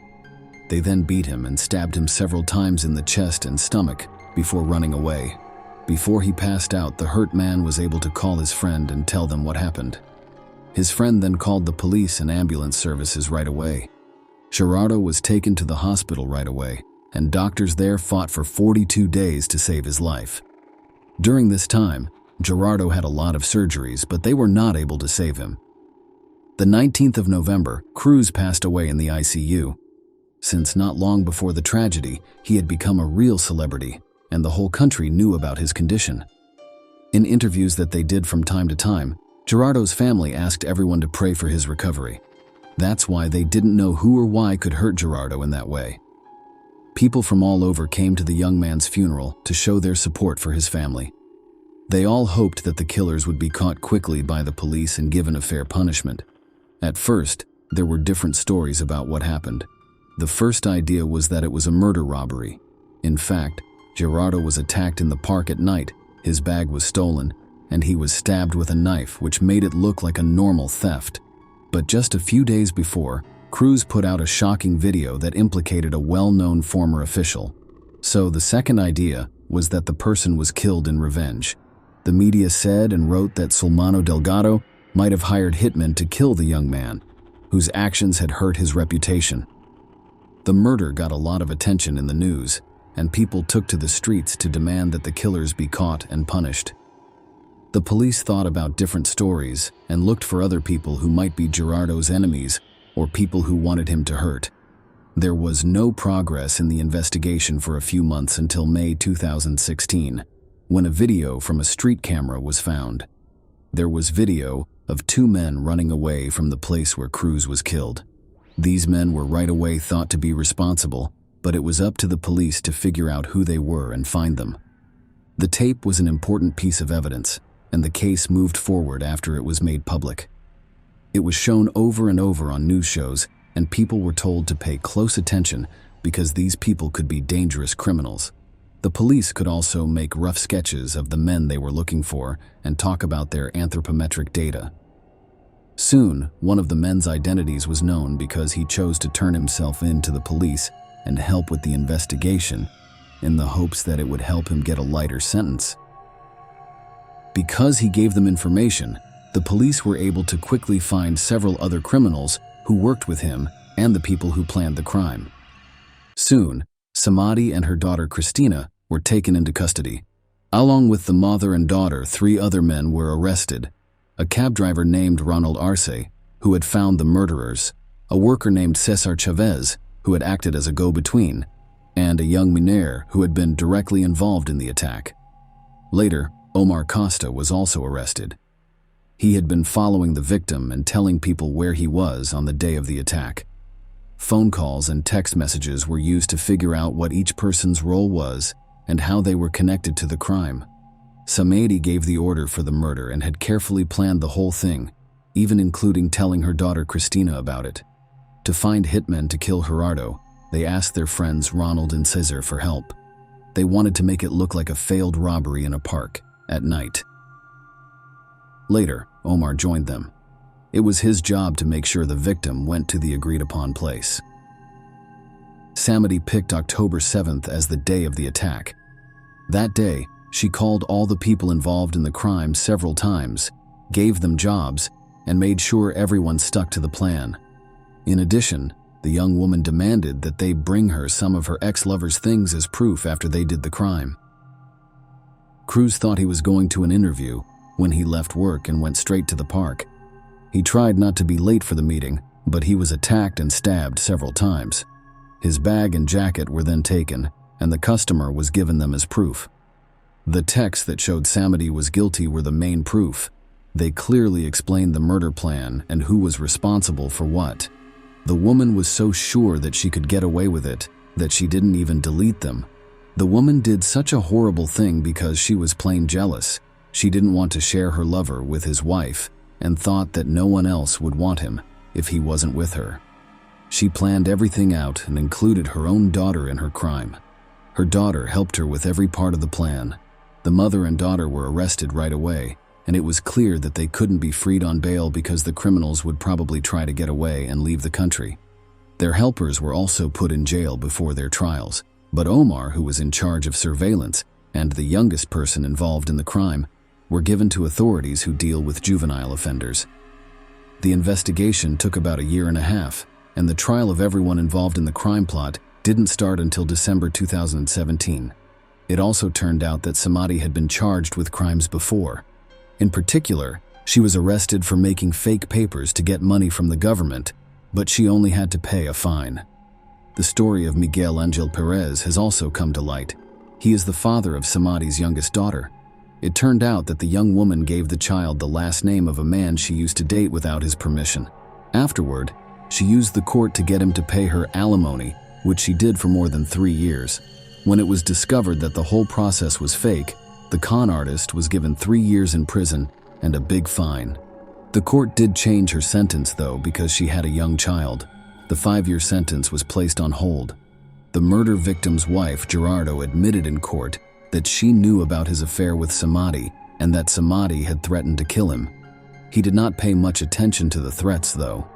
The main reason for the crime was, as was already said, the woman's anger and pride because she couldn't accept that her young lover wanted to stay with his wife. The call logs showed that the mother and daughter planned the crime together. It was also made public that Christine had a nervous breakdown after the CCTV footage of the killers was made public. In tears, she called her mother and was about to tell the police what she had done. She tried to calm her daughter down by telling her that the investigation would never show who they were.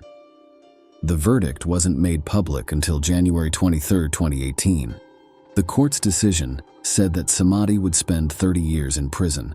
Ronald, Caesar, her daughter, and her sister all got 25 years in prison.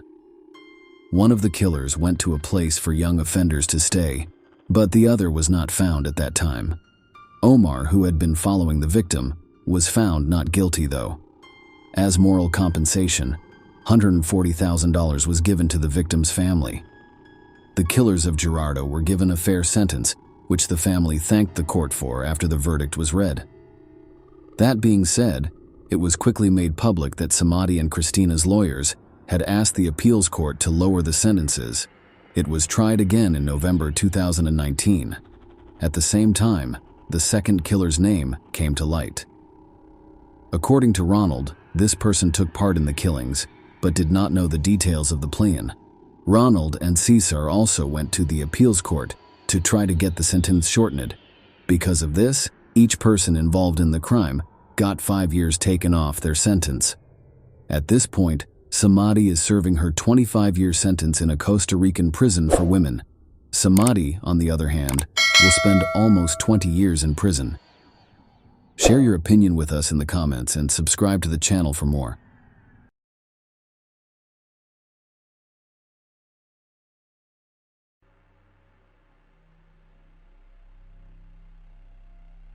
In the mid-1920s, the story of Dina Thompson, a British woman who was known as the Black Widow, was the subject of many crime shows and documentaries. At first glance, this woman seemed nice, but she turned out to be a pathological liar and con artist who killed at least one man who loved her deeply. Dina got away with many crimes, but in 2003, she was finally put in jail. Even though the person was facing life in prison, the court was surprisingly lenient and let them out on parole. So in 2022, one of the most dangerous criminals got away with her crimes after miraculously surviving her evil ex-husband. Experts say that the fact that Thompson's victims were always men may be a sign that the criminal experienced some kind of trauma as a child or teen. Dina, on the other hand, had a very good childhood. The girl was born in North London in 1960 and grew up with her whole family. Their family didn't have much, but they made sure their daughter had everything she needed.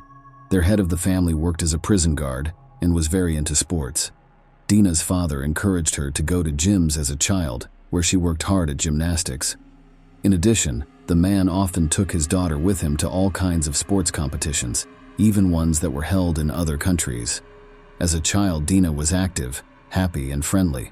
She quickly became friends with her peers and, as she got older, learned how to get guys' attention quickly. The girl went to college after high school and then got a job at a bank in the area. When Dina was 22, she met Lee Wyatt, who would become her first husband. Someone set them up on a blind date, which is how they met in the first place. As soon as the two young people met, they fell in love and a rough romance began.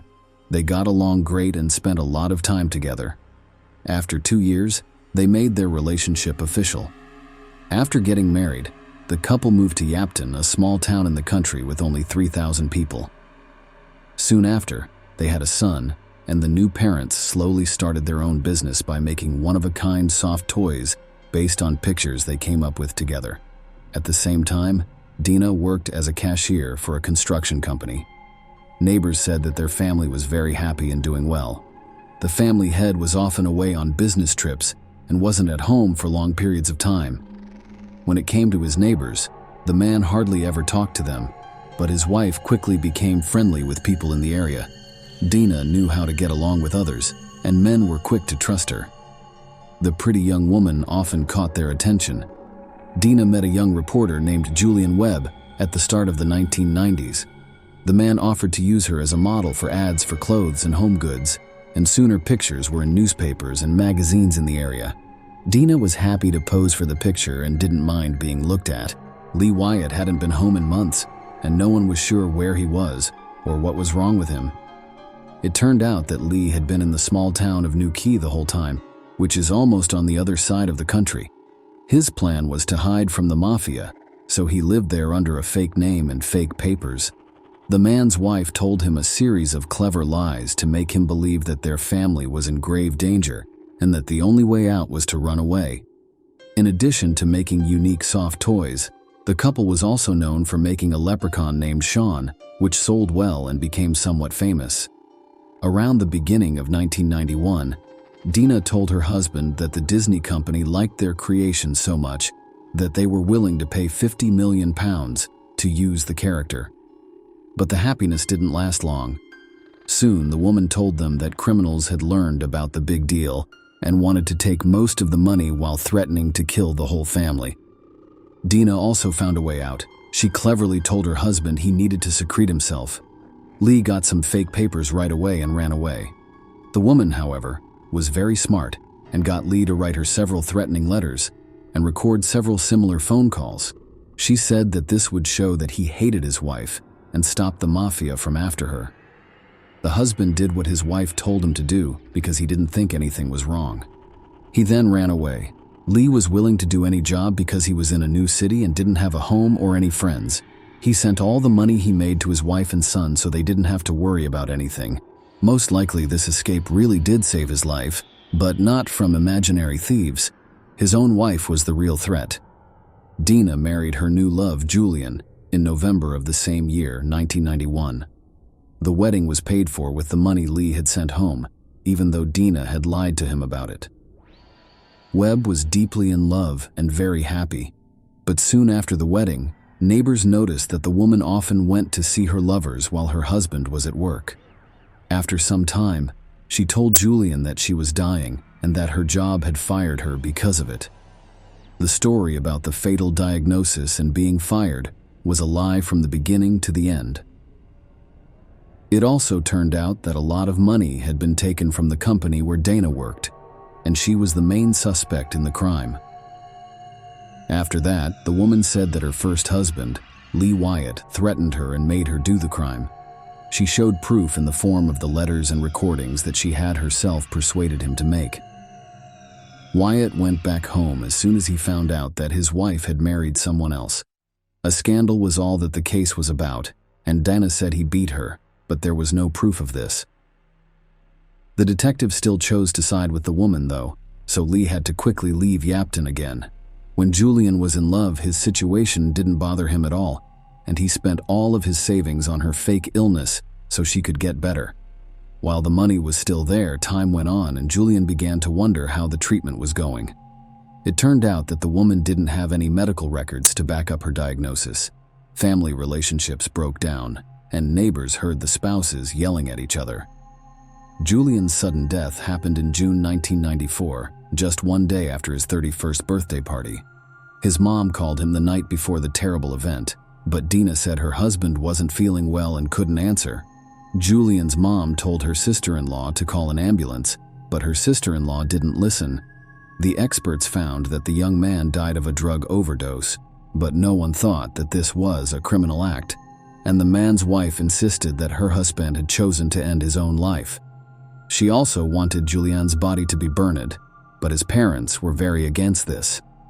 After she died, Dina tried to get a big insurance payment from her husband, but she was turned down because their marriage was ruled invalid. Dina didn't even try to cry or show sadness at the funeral. Instead, she wore an honest outfit and acted rudely. Almost right away after that, the widowed woman started having a lot of affairs and romances. She didn't hide the fact that she had lovers over. She did it in public.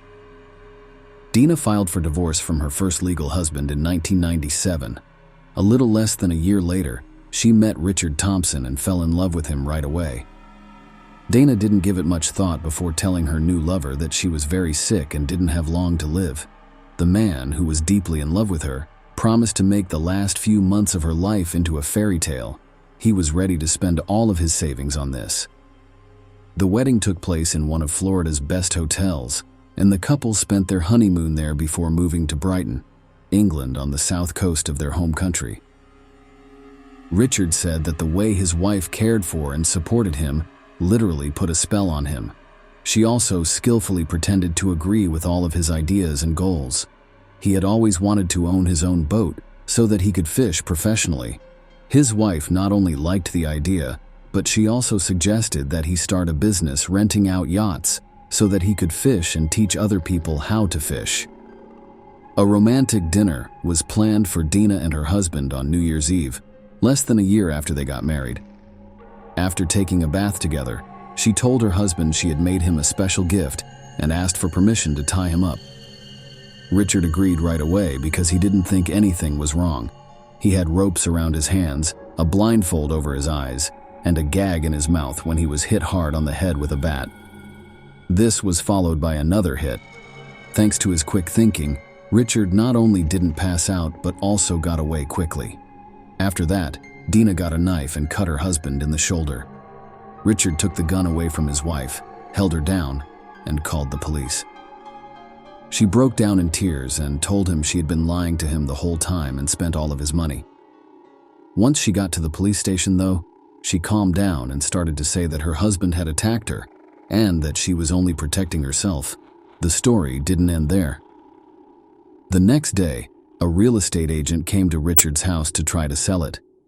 The landlady told him that her husband had left for America on a business trip before their meeting. Richard knew at that moment that his wife was planning to kill him, sell the house, and take the money. Because everyone thought Thompson had crossed the ocean, no one would look for him. It turned out that the woman had taken all of her husband's money out of his bank accounts and used his credit cards to rack up a lot of debt while the case was going on in court. A lot of people heard about the case and other men who used to be with Dina and were cheated on and drained of money by her lies about a fake disease that could not be cured started to call the police. The woman's first husband then talked about how he had to hide for many years, first from people who thought the mafia was after her, and then from the police. It turned out that Dana had stolen from the company where she worked, even though she blamed her husband for everything. Even though there was strong evidence against the woman, she was found not guilty of attacking her husband, Richard Thompson. Some people said that Richard made up the story to get attention for himself. Dina was still found guilty of many financial frauds and given a sentence of almost 4 years in prison. All the attention on Dina Thompson also made people think of her second husband, journalist Julian Webb, who died in a strange and sudden way. The woman herself gave very different stories about how and why he died. She said that the steroids her husband took to stay in shape were killing him. Then she said he drank a lot and then passed out in the sun, getting sunstroke. She even said that he killed himself at the inquest, even though she had warned them not to. Dana told her best friend that she had poisoned her husband by putting strong drugs in a dish that he loved that was spicy.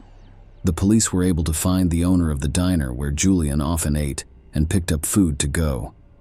He remembered that Webb's wife had made rice and chicken curry the day before the terrible event. Then, the police thought that this seasoning might have been hiding the real taste of the drugs. Because new information came to light, a new investigation was started, and Julian's body was dug up and sent to be looked at. It turned out that the man was poisoned by a lot of strong antidepressants that were mixed into his favorite curry dish, and then made stronger by aspirin, which Dina mixed into her husband's drink. Webb was still alive when his mother called. He could have been saved, but that wasn't a plan from his wife. For the first time, the Black Widow was put on trial in 2003. During the hearing, the investigator said she was the most dangerous woman he had ever worked with, and the judge said she was a very good liar. Dina Thompson was given a life sentence with the possibility of parole after 16 years. People have made documentaries about the crimes of the Black Widow, talked about them on TV, and written about them in the news.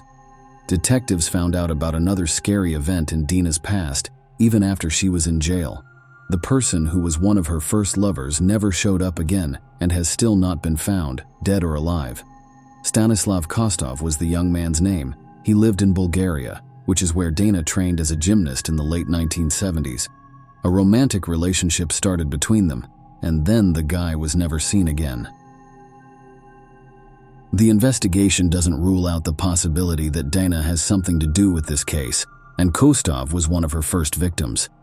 But there was nothing that could be shown. Thompson worked with a prison psychologist and took rehabilitation classes while she was in jail. The detective in charge of Dina's case says that she doesn't feel bad about what she did and can commit another crime even though she has been good and said the right things about re-education and admitting her mistakes.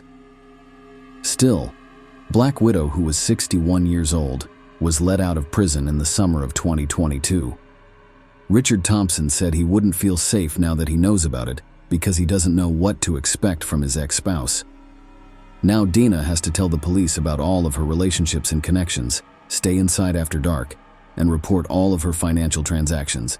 She also can't talk to her ex-husbands or lovers who were hurt by what she did. She has to wear a special bracelet on her leg that keeps track of everything she does. A few months after she was freed, reporters caught Thompson coming back from the store with a big bag of shopping. On her right hand's ring finger, there was a huge ring that looked a lot like an engagement ring. It is possible that the Black Widow caught another gullible person in her web. Share your opinion with us in the comments and subscribe to the channel for more.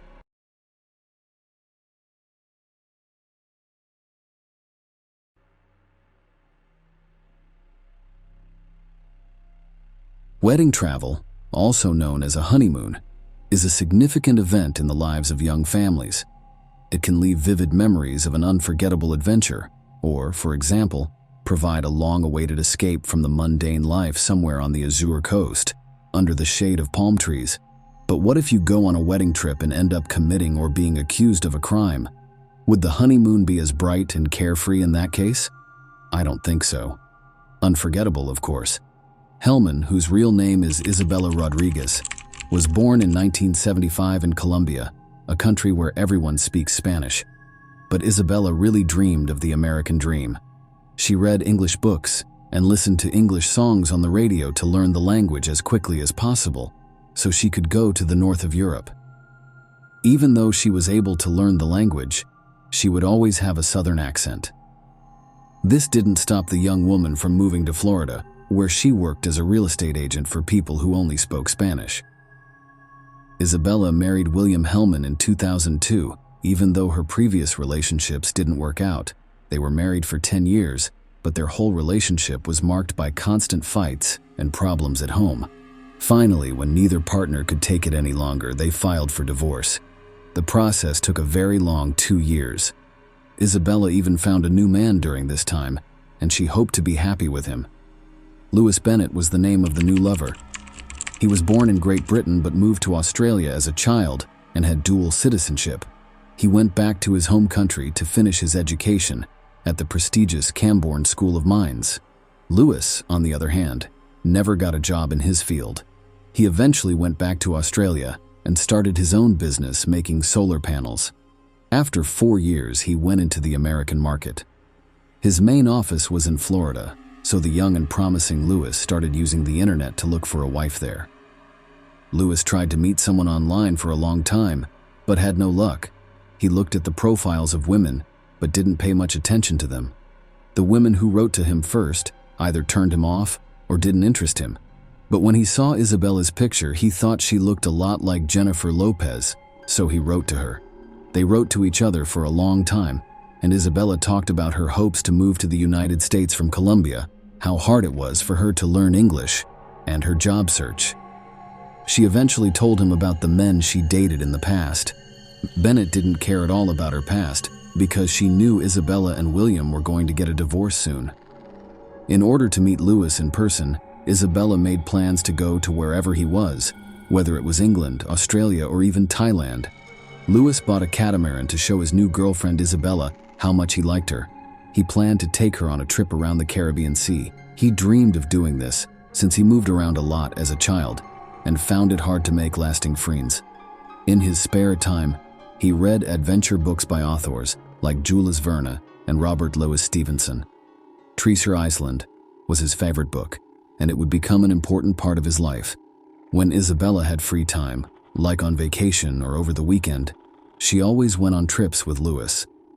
She saw that Lewis almost forgot about work while on these expensive trips, though it could be said that his company's processes were highly automated, which gave him time to relax.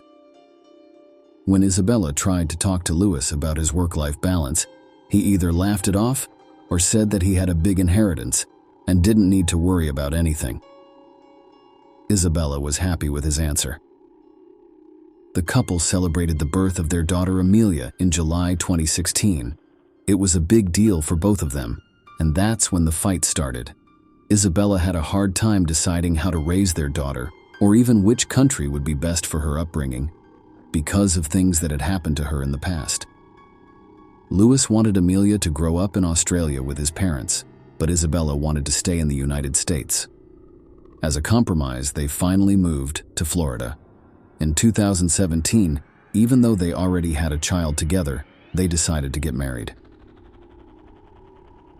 Isabella asked her husband to take her on a honeymoon on his catamaran because she thought that being on the water would bring them back together. Lewis agreed, but the date was pushed back. They finally left on their romantic cruise at the end of April 2017. At first, their social media posts made it look like everything was going as planned for Isabella. Photos of them smiling and having a great time sailing around the Caribbean islands gave her hope. However, after the first photos from the honeymoon, there was silence for 2 weeks. When Isabella went online again, she told her family that they were in Cuba and were planning to go back to Florida, but they didn't know the exact plans yet. She also said that their internet connection was slow, which meant that they might not be reachable for a few days. In the middle of the night on May 15th, Lewis called the Coast Guard to say he was lost and alone on a raft out at sea. Right away, the rescuers started looking for Lewis. They found him near the Bahamas on a raft that was full of food and other supplies. Lewis told a story about how he had asked Isabella to rest for a few hours after a long day, and then given her control of the catamaran. A heavy thump from below woke him up after he went to take a nap in the cabin.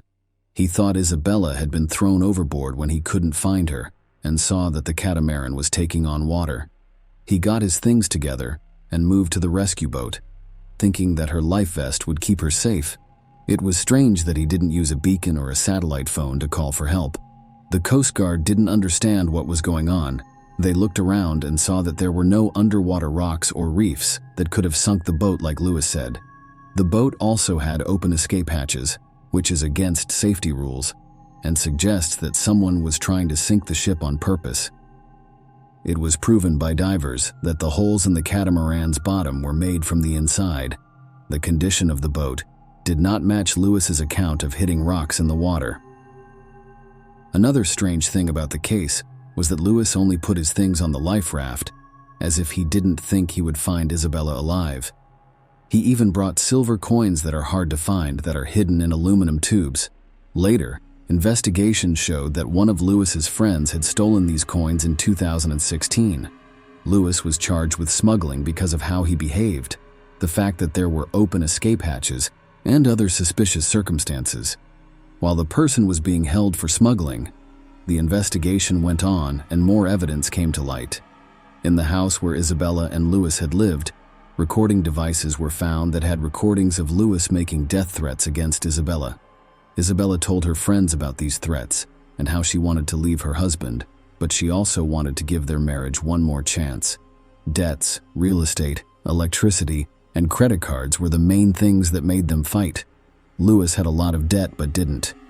He declined to deal with his money problems and instead chose to travel instead of working. Even told Isabella she had to get a job to help him pay off his debts while he kept traveling. The investigation also found that between 2014 and 2016, Lewis sent money to other countries worth a total of $160,000. These transfers had something to do with the stolen collectible coins that Lewis had on him. Lewis was facing more charges of involuntary manslaughter as the evidence grew. Lewis Bennett took a plea deal in November 2018 and pleaded guilty to both smuggling drugs and manslaughter by accident. He went to prison for 8 years and couldn't get any of Isabella's insurance payments or property. The court told Lewis that he had to give his daughter Amelia money because she would have to deal with the emotional pain of losing her mother as she grew up. Share your opinion with us in the comments and subscribe to the channel for more.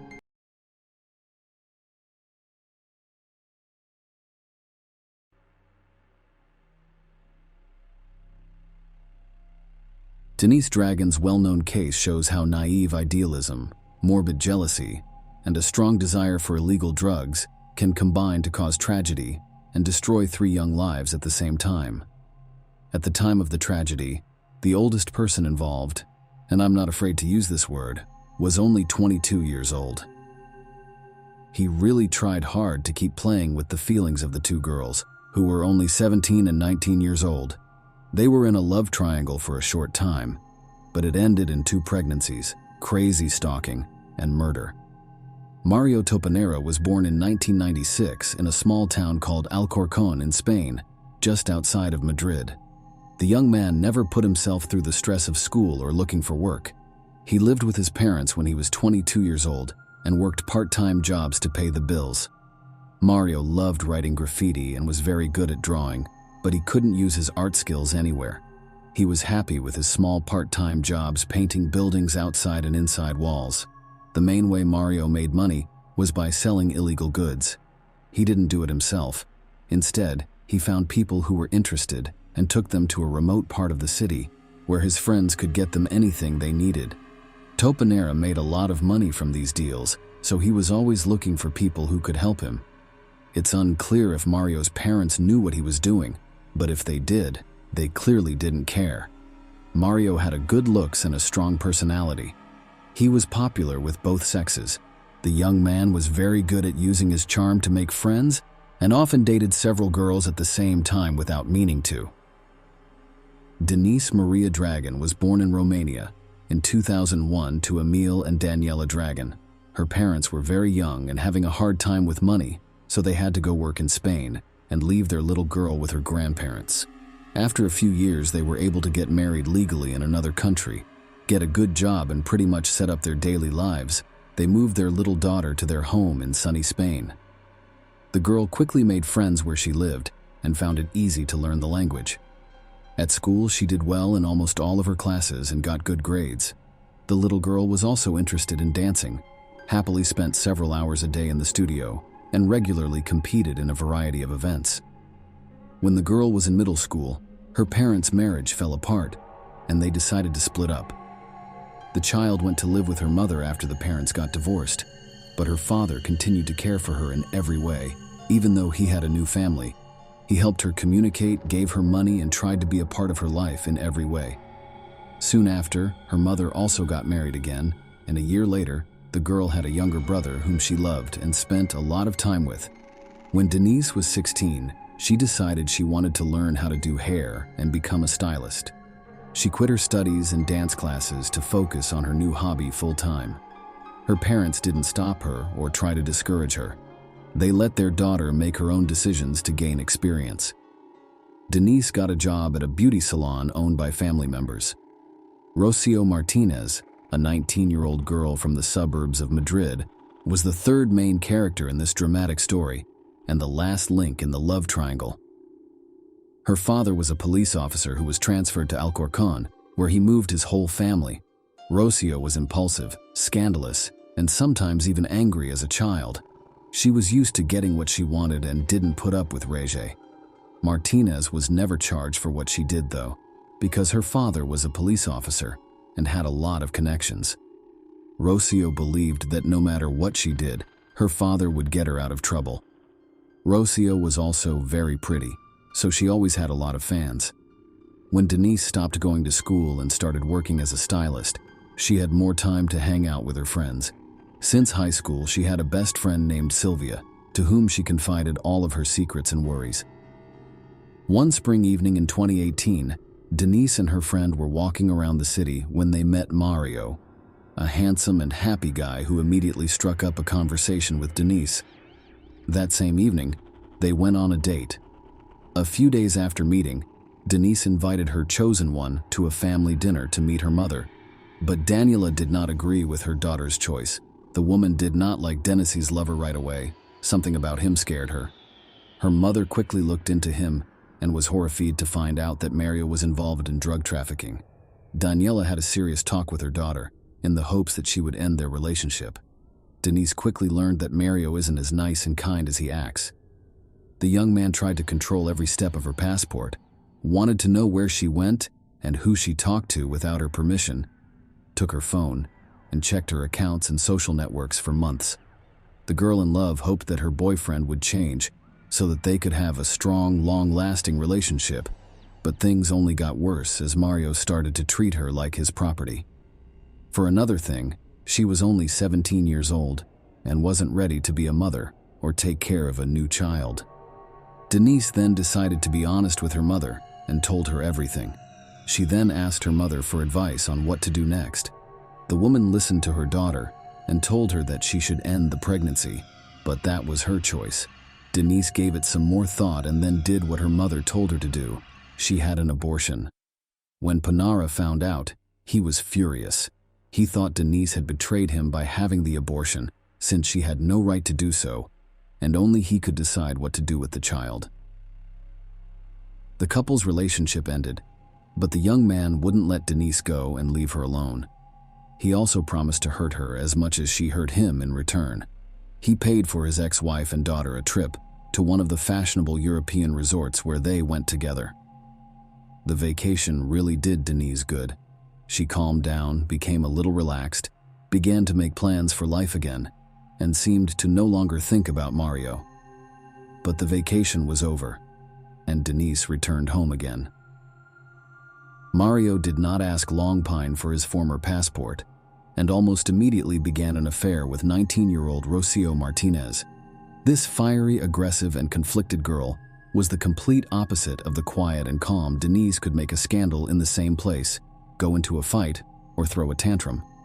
Rocio also experimented with illegal substances and could easily break the law, knowing that she would not be punished for it. With Mario, they quickly got together and had fun together because the guy could get any illegal drug she asked for, wanting to test its effect on himself. However, Mario couldn't forget and let go of his ex-girlfriend. He still wanted to control her to know where she was and what she was doing. Periodically, he wrote to her on social networks, called her, and even offered to resume the relationship. Denise, who had a very hard time with this breakup, met him from time to time and communicated with him, but was not going to reunite because of fear. When Martinez found out that her boyfriend was communicating with his ex, she made a terrible scandal and in a fit of rage screamed that she would kill them both. By that time, Mario had already realized what his chosen one was capable of, so he promised her that it would not happen again. However, Rocio's such an answer did not calm down, and she decided to destroy her rival, if not physically. Then morally, Rocio began to call Denise, showering her with insults and wishing her a speedy death. But this was not enough, and she began to send messages to her rival with threats of violent reprisals. However, Dragon considered these threats to be empty words and did not consider it necessary to contact the police because of them during that period.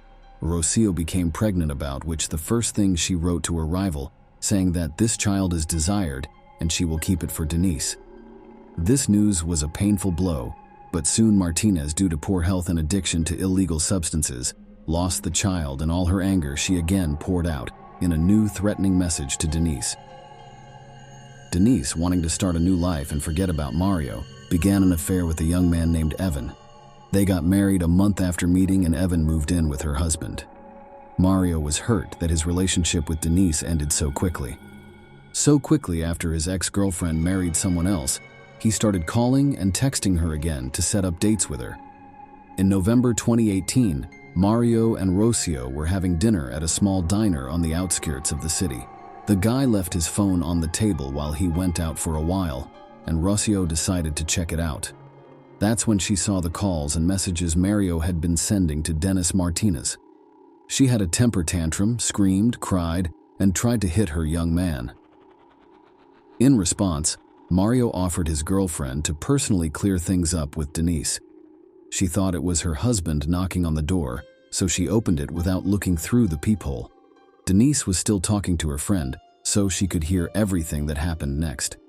When Denise saw her ex-lover's friend at the door, she only had time to say her name out loud and in shock before she was stabbed in the stomach. Rocio then left right away. The wounded Denise, losing consciousness, asked her friend to call an ambulance and told her who attacked her. Dragoni was taken to the hospital in critical condition. Doctors fought desperately for her life for several hours, but the wound was too deep. She lost a lot of blood and it was almost impossible to save her. After Rocio dealt the fatal blow to her rival, she ran back to the car, jumped into the cabin, and told Mario to get out of here. On the way, she confessed everything to him, and together they disposed of the crime weapon and washed the traces of blood off her hands and clothes. Mario decided it would be best for them to hide for a while. He called his relatives who lived in another city and asked them to visit. When they arrived, the relatives noticed that Rocio looked strange and was very nervous, but she wrote it off as malaise. The couple stayed overnight at Mario's relative's house, thinking about what to do and how to proceed. When they learned the next morning that Denise had died from the wound, Rocio immediately called her father and told him everything. She was sure that her dad would use all of his connections to get her out of jail this time, but the policeman's father didn't help his daughter, who had killed another man. He followed her to another city and then turned her over to the police. Sylvia, who had been talking to the victim on the phone at the time of the crime, was one of the main witnesses in the case. The case file also had many threatening messages that Rocio had sent to her rival over the course of the case. Surprisingly, Toby Nera wasn't involved in the crime. He denied all guilt and said he only took Rocio to his ex-girlfriend's house so that they could finally get along again and stop fighting. He also said he didn't know Rocio had a knife and didn't see any blood on her hands or clothes when she got back to his car. At their next court date, the couple denied their guilt again, this time saying that they were not at the scene at all. They said they had spent the whole evening at the house of one of Murillo's relatives and that someone else had stabbed Denise to death. Martinez said she didn't hate her rival and didn't have any reason to kill her, but Rocio was found guilty and sent to prison for 18.5 years. Mario, on the other hand, got away with everything and started writing a new book right away, forgetting to be careful. Boasts that the girls were ready to kill each other for him. He told them in great detail what happened that terrible night, and the parents of dead Denise quickly learned of it. The Dragon family went back to court and asked that the man who killed their daughter be punished.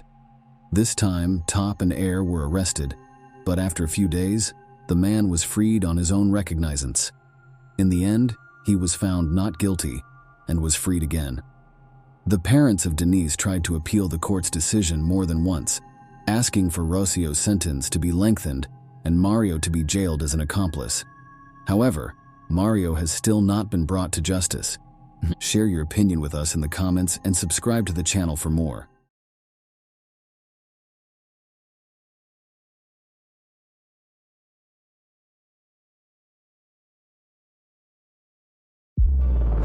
Has a Northwest Harris County neighborhood on edge this Christmas Eve. A couple celebrating a wedding anniversary found tied up in separate closets. The husband had been stabbed to death. Tonight, investigators have plenty of questions about this. And it happened, as we see on this map, at a home on Kelsey Meadows Court and Village Terrace. And that's where Local 2's Andy Sirota is joining us live with the latest on this story.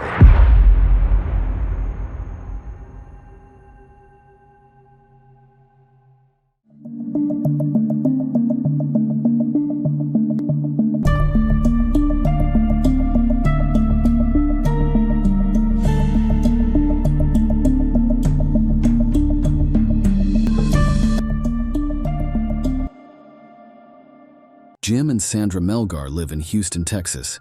They celebrated being married for more than 30 years while living in a quiet neighborhood on Kelsey Meadows Court. Jim Melgar was born in Guatemala and moved to the United States when he was 3 years old.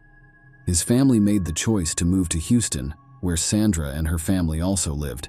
Sandra said that Jim was funny, charming, and liked to make bad jokes and be a goofball. They met at school. He kept asking Sandra to go ice skating with him for weeks, and she finally said yes. As they say, the rest is history. In 1980, they got married.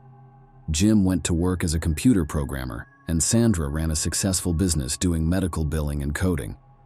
Even though they were successful, they liked living a quiet life with their daughter Elizabeth, who went by the name Liz.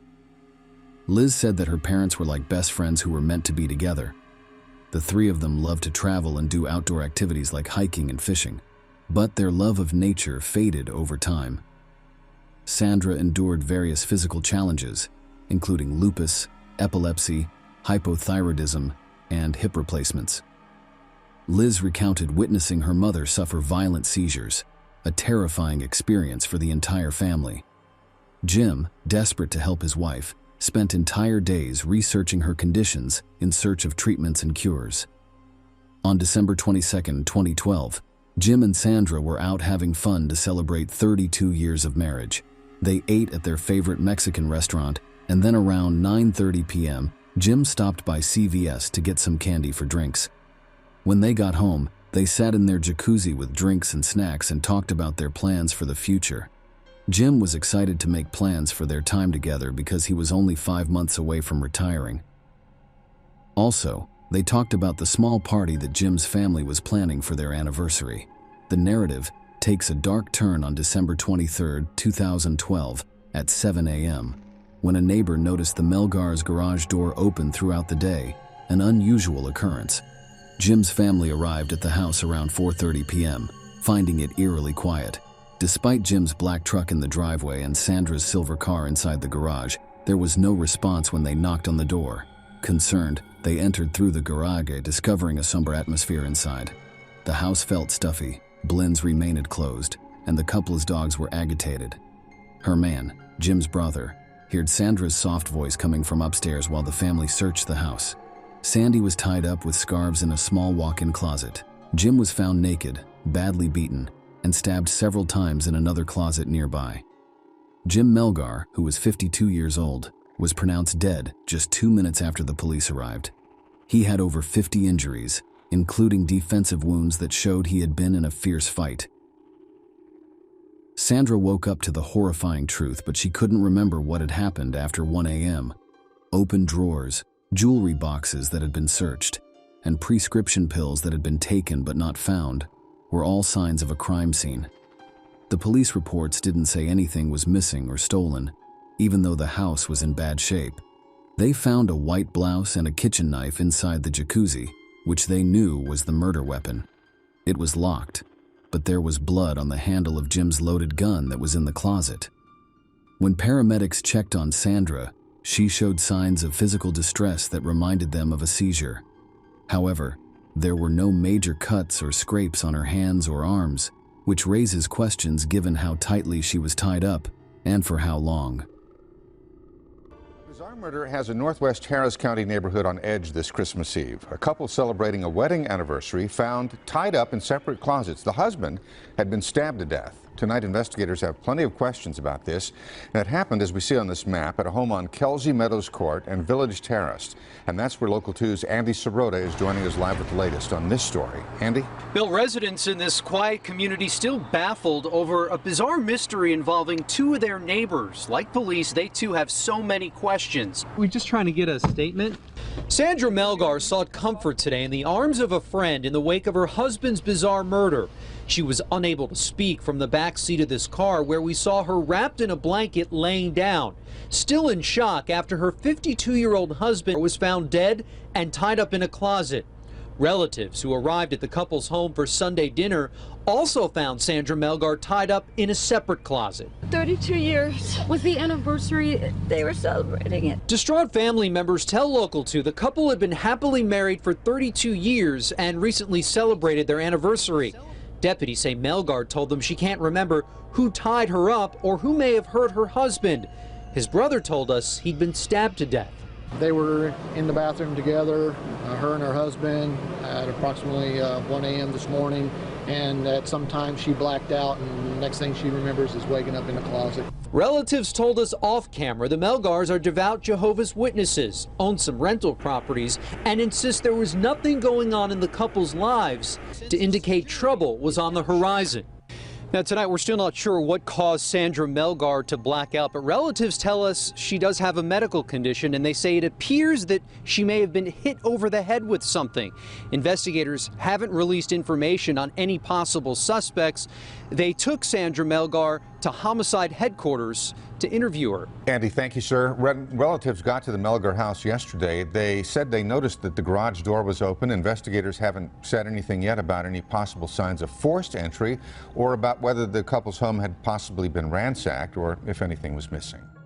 She was taken to the hospital for more tests, but was quickly sent home.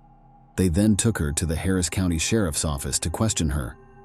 The police thought Sandra's account of what happened was not quite right because of how strange the scene was. I need to do a statement from you, okay? That's why we're here. And I have a little recorder and do a little statement and get some questions from you. Answer. After getting out of the jacuzzi, she had no idea what had happened and couldn't remember anything. She made it very clear that she had no idea what had happened to Jim and had seen or heard nothing that could have killed him. And did you immediately get into the jacuzzi at that time when you got home? We made drinks and went straight to the jacuzzi. He got out once to go get ice and then came back. and then said he was going to move the dogs because they were barking too much. He got out and said he was moving the dogs to the office because when they're too loud, we don't want the neighbors to complain. It was taking a while, so I got out and was going to get dressed or change in my closet. And I went in there and I started to change. And that's all I remember until I woke up. And then I remember I woke up and I thought I had had a seizure because my muscles hurt and my head was just hurting real bad. Several hours later, I woke up and realized I was tied up. That's all I remember. That's it. I mean, I would tell you more if I remembered more. I just don't. So the turn it on. jacuzzi was making noise. It was pretty loud. Mm-hmm. You couldn't hear anything over that. I didn't hear any. Hear anybody scream? No. Hear the dogs? Well, you could hear the dogs bark. Yeah, because they were right outside our window. So did he have to go outside to get them? I don't think so. Usually he just calls them and they come. They come in the doggy door? Yeah. So you don't have to open the door? Sometimes, yeah. Because some of the little ones don't want to come in. They're not. Now, if you opened the door last night, you would have heard that, right? I don't think so. The front? No, you mean the back door. She told the police that she went into her closet, put on some lotion, and then lost consciousness. She thought it was because she hit her head or was hit by someone. After an unknown amount of time, she woke up and saw that she was tied. When she called for help, she must have passed out again because she thought she was having another seizure. Because her body always felt the same after having one, she said she felt this way. What she thought was the only strange thing about that day was that a car they didn't know had been following them home hours before. I think when we left CVS, there was a car following us because when we came in our neighborhood, it was still behind us, and he was really close. And my husband, I'd get upset with him because he would drive slower when someone was tailgating him, and I'd tell him don't do that because, it's dangerous. But the guy turned left, and we turned right, and so we thought it was just coincidence. And I keep trying to remember. But investigators were still dubious about her story. They couldn't understand how she hadn't seen or heard anything, especially given how violent the scene was and how loud Jim likely would have been while fighting off whoever the attacker or attackers were. Given his defensive wounds, the struggle must have lasted for a while, and it could not have been a quiet ordeal. They also couldn't fathom why someone would kill Jim, but leave her alive and virtually unscathed, with just a few bruises and small scratches. It was such a different scene in both closets. Y'all had no disagreements? No. At all? Got along very well. You ever have any fights? Usually they were because of my daughter, but she's been gone for 5 years now, so no. Part of our job is what we do is we gather witness statements, okay? We also search for video cameras, okay? And a couple of your neighbors had video cameras and wanted to get your house pretty well, okay? Your front door was locked, your back door was locked. Nobody came in through the garage, okay? We work hundreds and hundreds of murders. Sometimes we work cold-blooded killers that just on the street that would just kill somebody for nothing. Then sometimes we work murders that they're in an argument and something happens. Okay, there's two different types of people. At one point, Sandra mentioned that she thought she needed to talk to a lawyer, given the way the questions were going, but the interview continued. Because if you argue with somebody and you lose it, your temper and an argument happens. That's not what happened. That's not what happened. And I think I'm going to stop talking now because I think I'm going to need a lawyer because I know how this works. I hurt all over and my head hurts. How often do you have seizures like that? And I'm not able to drive anymore. How frequent? At least once a month, maybe. When was the last time you had one of those before today?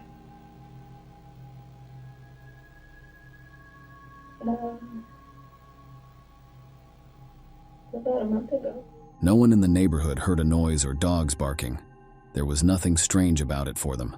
One neighbor worked in his garage until 1 a.m. and said he hadn't heard or seen anything odd near the house or on the streets. No noise, no cars, no dogs, nothing. He was shocked that someone had broken into his house right in front of him, since he thought he was the more likely target. As he worked on his things alone with the garage door wide open, he thought that if anyone was going to be robbed, it would probably be him. Officers said there were no signs of breaking in, and the drawers inside looked like they had been carefully taken out, emptied, and put back in their places, not like someone was searching quickly for valuables. They thought it was strange that the murder weapon, which came from the Melgar's kitchen, was left in the jacuzzi at the scene of the crime. Investigators also saw that Sandra could have easily used a bath mat or a pillowcase to push a chair against the door. It was interesting that neither Jim nor Sandra had any ligature marks, since that's what they would have seen if they had been tied down. This led them to believe that Jim had been tied up after he had died, not before he was killed. Even though Liz and Sandra said that things were missing, police and experts said that the evidence did not point to a home invasion and that Sandra had set up the scene. When Sandra was asked to take a voluntary polygraph test, she said no because she was scared that being cold and shaking might hurt her chances. I'm not trying to cause you trouble or cause you pain. But we have a procedure. Are you familiar with a polygraph exam? Mm-hmm. We have a person that's going to come here. He's probably here I can't now. do it now. I'm just a nervous wreck right now. Okay, well let me I just explain. can't do Let it me now. explain this. And I'd rather talk to a lawyer about it because I already feel like, I know where this is going. Okay, well I want you to understand. Now I understand that you're upset. I understand that you've been through a lot. This person that does this is a professional and is able to filter for that. And I want you to meet with him and talk to him, no matter if you take the exam or not. We're not trying to pin something on you. We're not trying to get you to say that you've done something that you haven't done. I'm asking you to also, try to dig deep. I understand that you said that you were struck and that you went unconscious. I understand that. But I'm asking you to really dig deep because, you were there. I don't think I went unconscious. Okay. I mean, I think having a seizure is different from going, it's the same. I understand. It's the same. You said that when you've had those experiences that you forget things, and we understand that.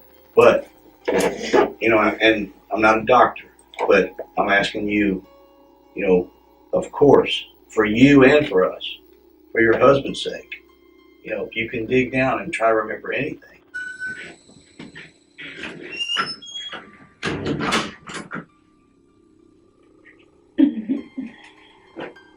How you feeling? Freezing. How did the meeting go? Guess okay. Did you take the polygraph? No. How come? I needed to wait because I'm just too shaky right now. Something I want you to understand is that we go to all extremes. Mm-hmm. We don't quit. You're going to see a lot of me. You're going to see a lot of my partner. We're going to learn everything. But I hope you're looking somewhere else too, because it's not me. We're processing this. You're seeing your house too. And we didn't just walk into this ball game yesterday. I did ask you to take a polygraph test. Yes. I did. And I know I'm too shaken and I'm freezing. And what's your explanation though? What's your excuse for not taking one? It's not holding water, Sandra. I'm just going to be honest with you. I just don't want to take it and then it's used against me. That's not possible. Yeah, it is. It is. Those are not even admissible in court. What do you think should happen to the person that, if we catch that did this to your husband, what do you think his punishment or her punishment should be? Do you think they should get a second chance? No. What do you think should happen to him or her? They should go to prison. Isn't that what they normally do? They go to prison?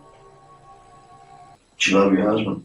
Yes, I love my husband. Do you care about him? Yes. She wants to find the killer. course. I don't think you do. Did you kill your husband? No, I didn't. Did you have anything to do with your husband's death? No.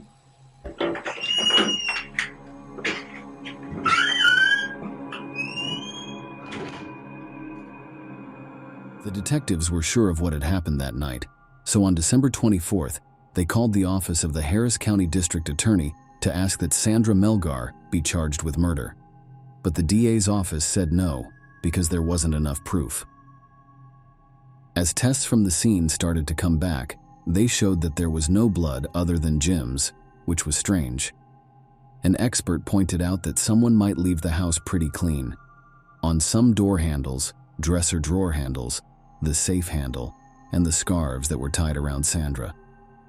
DNA profiles of men and women were found. These profiles didn't match any Melgar family members, but they weren't fully tested to find out where the DNA came from. Liz sent a message to the police saying she found a backpack in the garage with an Xbox inside. She thought someone had put it in a bag to steal it and then dropped or left it on their way out. This item also had the DNA profile of an unknown female. A tip came in a few days later about a man named Chad Sullivan who was acting strangely in the neighborhood that night. Sullivan, who was recently released from prison on assault charges after being convicted of theft, never answered when police tried to talk to him. Sandra later said that bits and pieces of her memory were starting to come back to her. She had a flashback of a young Hispanic woman talking to someone behind her in the closet. But investigators were still not sure. They kept building their case against Sandra over the next 18 months because they didn't think this was a failed robbery. Sandy Melgar was charged with first-degree murder in the summer of 2014, which was almost 2 years after Jim's death. What a development here. A woman who once claimed to be the victim of a home invasion that ended up killing her husband is now charged with his murder. You may remember this story. Christmas Eve of 2012, Sandra Melgar claimed somebody broke into her Northwest Harris County home, tied her up in the closet, and murdered her husband. Well, now authorities say that was all an elaborate lie. Miss Melgar says that they were in the bathroom together, her and her husband, at approximately 1 a.m. this morning, and at some time she blacked out, and next thing she remembers is waking up in the closet tied up. It just seemed like something was really strange with how it all came down, with them being tied up and just one person being killed. A year and a half later, 54-year-old Sandra Melgar is charged with her husband's murder. We were wondering, I mean, it was so weird that what happened and how it happened, didn't seem like we heard anything like anything had been stolen or anything like that. Now curious neighbors want to know what information led investigators to charge Mrs. Melgar and why it took so long. They have, after all, been unnerved for over a year, thinking a home invasion on their street was the work of ruthless thieves. Her defense team said that there was no physical evidence against her and that everyone was missing a very important point. She had no reason to do what she did. According to them, there was no way that something could have made her go crazy and hurt him over 50 times with blunt and sharp force. They said that someone or more than one person broke into the house from the back, and unfortunately, Robert and Jim were killed in the process. If the attack had been as bad as they said it was, they wanted to know why Sandra was found without any of Jim's blood on her. They said there had to be some proof on her, but her hands and nails were clean and her nails weren't broken. They also pointed out that she was only slightly hurt, with some bruises on her upper arms. They thought the injuries would be worse given the nature of the crime. They also called attention to Sandra's many health problems, saying she could not have physically beaten him and gotten away. The defense said that the fact that unknown male and female DNA had been found in the house and hadn't been fully tested should be enough to make the jury doubt the accused. They said that Sandra couldn't be found guilty beyond a reasonable doubt if the jury had any reason to think that someone else might have done the crime. Lastly, they talked about how the lead investigator had to resign after changing the date on a search warrant for a murder case that had nothing to do with the current case. They said that the prosecution's case was poorly put together and based only on evidence that was already available. Defending Sandra, The prosecutor said her story didn't make any sense and gave 2 possible reasons for her murder. They told her that she wanted a divorce but was afraid of being shunned because they were both Jehovah's Witnesses. However, Sandra's family and friends said she had not said anything about wanting to leave her husband. Sandra would get money from Jim's $250,000 life insurance policy, which was the second reason. The prosecution said Sandra could have either tied Jim up before stabbing him, possibly to make it look like a sex game, or she could have stabbed and hit him with a rock before tying him up. So the knots might have been loose because they weren't needed to hold him down. They said Sandra set up the scene and then tied her hands and feet together at the end. Celestina Rossi, a researcher who looks at blood spatter and breaks down crime scenes, was called as a witness by the prosecution. She said in court that the crime scene did not look like a home invasion because there were no signs of forced entry and the dresser drawers were all over the place. Rossi also pointed out that the candle on Jim's nightstand was still lit, which would normally mean that there was a fight near the closet where Jim was killed. She agreed with the medical examiner that all of Jim's wounds were self-defense wounds and pointed out that his gun was still loaded and not touched, only a few inches from his body. The government said that since his wife was attacking him, he would probably defend himself by taking her gun away rather than killing her. They also didn't think it was someone else who put the chair in front of the door, because Sandra could have done it herself by putting a pillowcase under it to close herself in.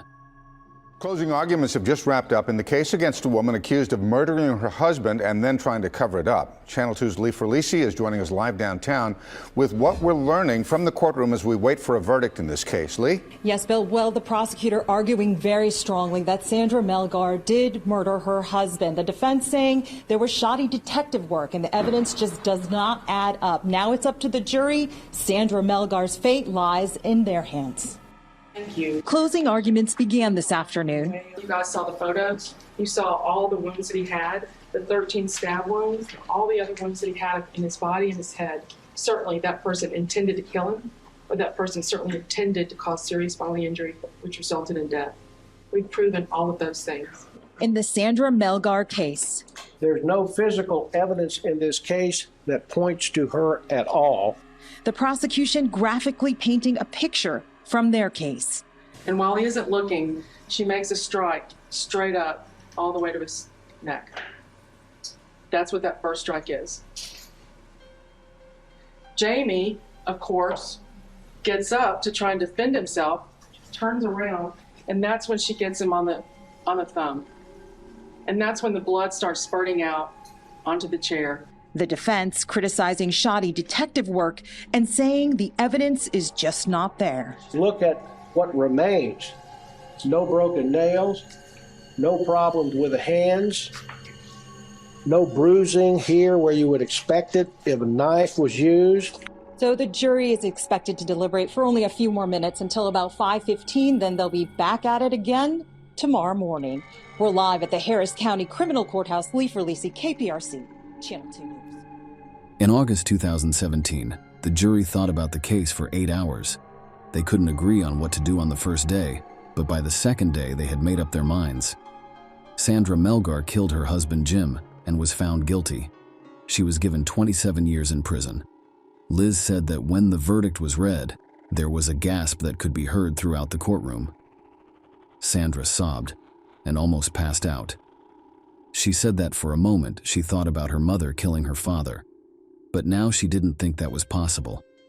In court, no one really thought she would be found guilty. Jim's family and Sandra's family both believe her story and support her claims that she is innocent. Being fair about it is hard because these are my parents, but I tried to look at the evidence first. I still want justice for my dad in the end. It wasn't my mom who did this. I want to know. I'm sure she didn't do this. Liz said, "I'm going to keep fighting until we can prove that." The prosecution was pleased with the outcome and the sentence that was given. As later said by the jury foreman, they said Sandra told a story that didn't make sense or add up. The jury also didn't believe her. Both mine and probably my fellow jurors' pendulum, guilt or innocence, swung back and forth throughout the entire trial. What was your first impression of Sandra? Was how could this diminutive-looking middle-aged lady possibly have committed this crime? It was frankly incredulous to see it at first. Didn't compute. I didn't think she could have done it at first. One, I'll say Colleen's, the prosecutor's testimony, right? It all made sense. Now, was it absolutely provable? No, but it's the only thing that made sense. During the trial, the prosecution had acquired all the medical records and showed, and just listed the dates up there and everything else of her doctor's visits, no seizure, no seizure, no seizure, getting better, you know, that kind of stuff. So we watched almost all the police video over again during deliberations, and that's what brought the other people over until we had a unanimous verdict. A couple of months later, Sandra's team filed an appeal requesting a retrial. However, their request was denied. New at 6, a celebrity defense attorney is taking on the case of a Houston woman convicted of murdering her husband, Kathleen Zellner, who was featured in the Netflix. In 2018, well-known defense lawyer Kathleen Zellner said she would be taking on Sandra's case because she thought she was innocent. Kathleen Zellner has helped 19 people who were wrongfully convicted get their freedom. When she started working with Stephen Avery, after he was convicted of killing Teresa Halbach in 2005, the Netflix show Making a Murderer brought her a lot of attention. We are ready to hear argument in cause number PD 024320, Sandra Jean Melgar versus the state of Texas. Good morning to the court. I'm George McCall Seacrest Jr. from Houston, and along with Allison Seacrest, we represent Sandy Melgar on appeal and represented her at trial. The state did not prove Sandra Melgar's guilt beyond a reasonable doubt, and I contend, based upon a fair and full reading of the record in this case, and based upon its unique facts, the evidence is legally insufficient as a matter of law. Yeah, let me ask you a question real quick. Sure. So I know the state doesn't have to prove motive. They speculate about what your client's motive might have been. But if there's anything in the record or in the briefs I missed, is there any evidence of any, what would the motive to kill Jaime have been? Zero. Let me No, not for your client. I mean for someone else to kill him. Oh, we believe it was home invasion, and that would be the motive. We believe that, in fact, people entered the home. We think this business about no breaking and entering, the garage door was up. It was an unlockable interior door, and there was, contrary to the Court of Appeals opinion, there was evidence that property was missing. Opioids were missing, a television set, jewelry, cash. That is the motive. For why someone else did it. Why would they not have killed your client too? I don't know. I'd have to speculate. There was another appeal for Sandra, but it was turned down again. One of the judges said that there is enough evidence to prove beyond a reasonable doubt every important part of the crime. The Innocence Project of Texas said they would also be working on Sandra's case in late 2022. The woman has talked from jail and keeps telling the same story she always has. They got it wrong. They got it completely wrong. Sandra, did you kill your husband? No, I did not kill my husband. No. And you have grandkids. And my grandbabies, yeah. You're missing out on. I know. I know that really hurts me. I miss them so much. I mean, I'm just gonna keep fighting this until I'm out of here. That's all I can do. People have had different opinions about this case from the start because it is so strange, tough, and sad. There are many people who think Sandra planned the whole crime and set up the scene to get away with murder, while others think she is just as much of a victim. From the start, the police were sure it was her. They made up the narrative, and the killer or killers are still out there. A lot of websites, podcasts, and groups are trying to get her released, but some are also trying to keep her in. It's easy to see how bitter this case and conviction have been. No matter what anyone thinks, that night still leaves a lot of questions unanswered. Does someone deserve to be in jail for murder, or is the real killer already there? Sandra Melgar will be eligible for parole in 2031. If she is not granted parole, her release date is August 2044. She will be 85 years old. Jim Melgar was a kind, hard-working, and thoughtful man with a great sense of humor and a big heart. He is missed dearly by everyone. With so many questions about what happened still lingering, family and friends say it only becomes harder to find closure when that was already so tough to get in the first place. Share your opinion with us in the comments and subscribe to the channel for more.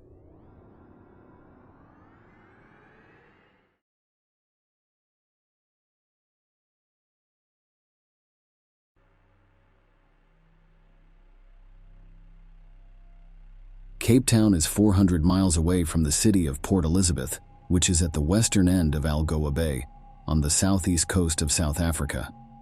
This city is a major seaport and also has the 6th most people in South Africa.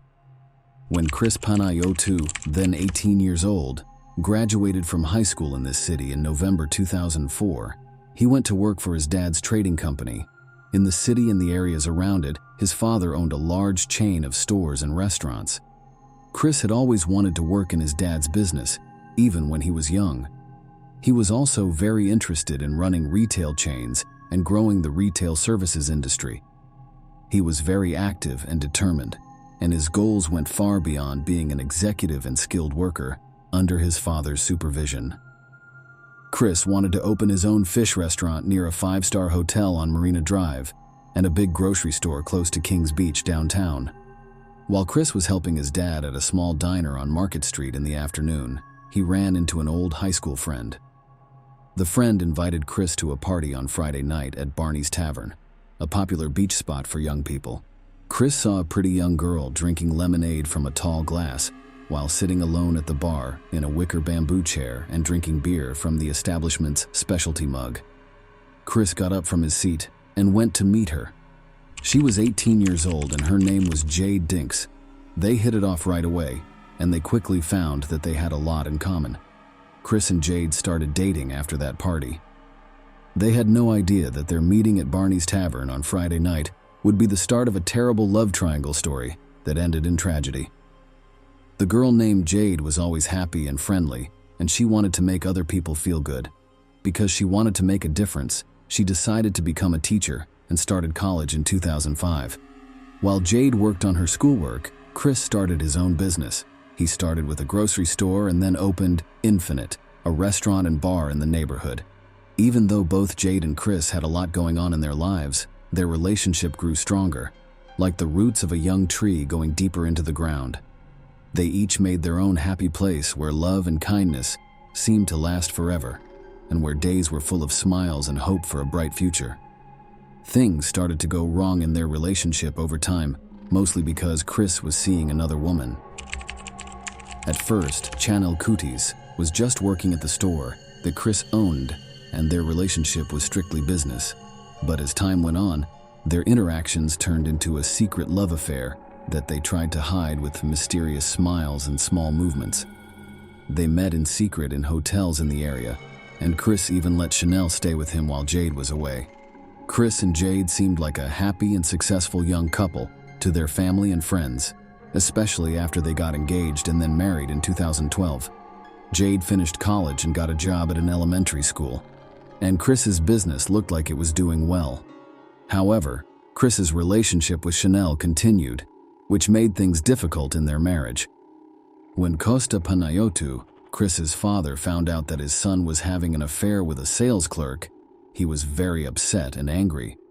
He couldn't understand how Chris, who had been seeing Jade for 8 years and knew she was smart, kind, and moral, could act so badly. Costa confronted Chris at Infinite while he was celebrating his engagement with friends, which turned into a heated argument. Costa told Chris that he would lose his inheritance if he kept seeing Chanel. Chris told his father that he was ending his relationship with Chanel, but they were still seeing each other behind his back. During this time, Jade didn't know that her fiancé was cheating on her. Chris's finances got worse as he tried to balance his two different lives. He spent a lot of money on gifts for Chanel, fancy hotel rooms, and other unnecessary things. While Chris was away from Jade more and more over the next 3 years, it hurt his business and his family. Jade started to feel more and more alone and ignored in her marriage. She told her friends how upset she was and how she had tried but failed to get them back to getting along. In September 2014, Jade was at the point of losing her mind. She wrote a very emotional letter on September 21st about how much she wanted love, a normal marriage, and a caring partner. She also told him how annoyed she was with Chris's secrecy and the distrust and uncertainty it caused. 3 big men in a rented car pulled up to the gate of Staringlad Village on April 20th, 2015, in the early morning. This is where the young Panayotu couple lived. They saw a young woman who was well-dressed and impatiently waiting by the road. 2 of the men got out of the car, but the driver told them to stay inside. A black BMW pulled up next to her and they watched. When she got in the car, it took off quickly, making the people who wanted to take her hostage angry. Like every other day, Jade left her house at 6:15 a.m., waiting for her friend and co-worker Cheryl to pick her up in her BMW for their daily trip to work. Cheryl was running a little behind, and she saw the car from the day before with tinted windows at the curb. When Jade reached for her phone to call Cheryl, she saw 2 people coming from the bushes next to the road. Cheryl was only 10 minutes late, but Jade wasn't there. Cheryl tried to call Jade's cell phone and knock on her door, but got no answer. Cheryl finally called the police, and by 10 a.m., Jade Panayotu was officially reported missing. This led to a large-scale search that included police, a K-9 unit, and volunteers from the community. The search for Jade went on, but on the first day, nothing was found. The search started up again the next morning, and there was a reward for anyone who could help find her. Around 10 a.m., Angel, a K-9 officer, found Jade's dead body in a bushy ravine close to Quano Bushley. Even though she was fully dressed, a medical exam showed that she had been shot 3 times in the back and fatally in the head. Her jewelry and bank cards were missing, making it look like the people who killed her were trying to hide why they did it. Jade's family and friends were shocked and couldn't understand what had happened. Her co-workers and students were also very sad. The news of her death spread all over the city, and people were sad and confused on social media. On October 22nd, Jade's family held a memorial service at a Catholic church.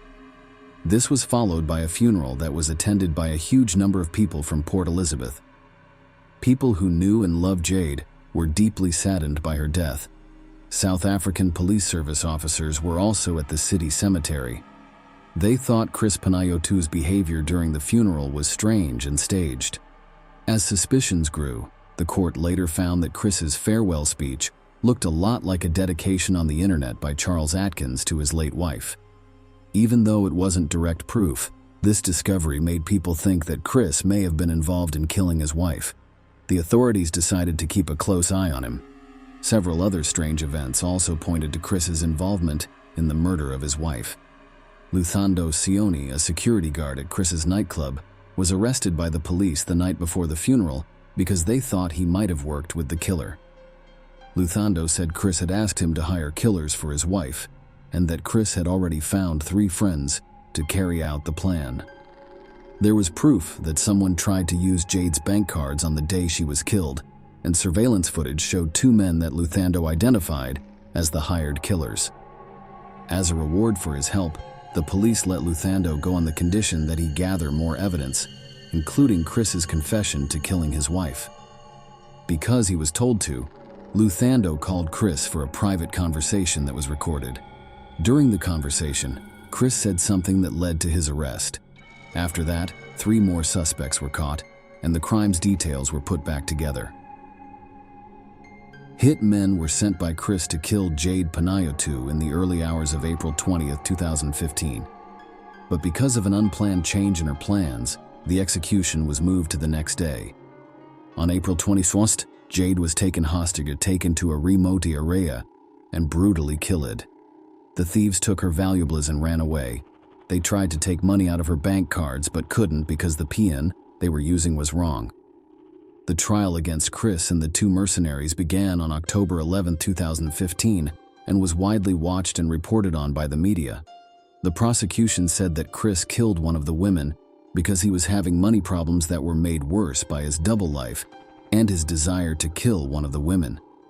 At the trial, different types of evidence were shown, such as Chanel Coutis's testimony, call logs, ATM videos, and photos.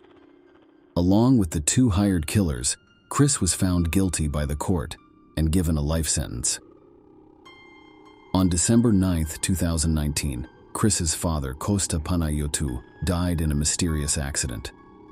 This added another sad turn to the story. This made the story even more complicated and left a lot of questions unanswered. If Chris had anything to do with his father's death, it made an already scary story even scarier. Overall, Chris Panayotou's actions showed how far some people are willing to go to put their own needs ahead of the lives and well-being of those they care about. People are angry and upset about what he did, which led to the brutal murder of his wife Jade. It's still not clear if Chris had anything to do with his father's death, but he is now facing the consequences of his horrible crimes, which means he will never get away. Share your opinion with us in the comments and subscribe to the channel for more.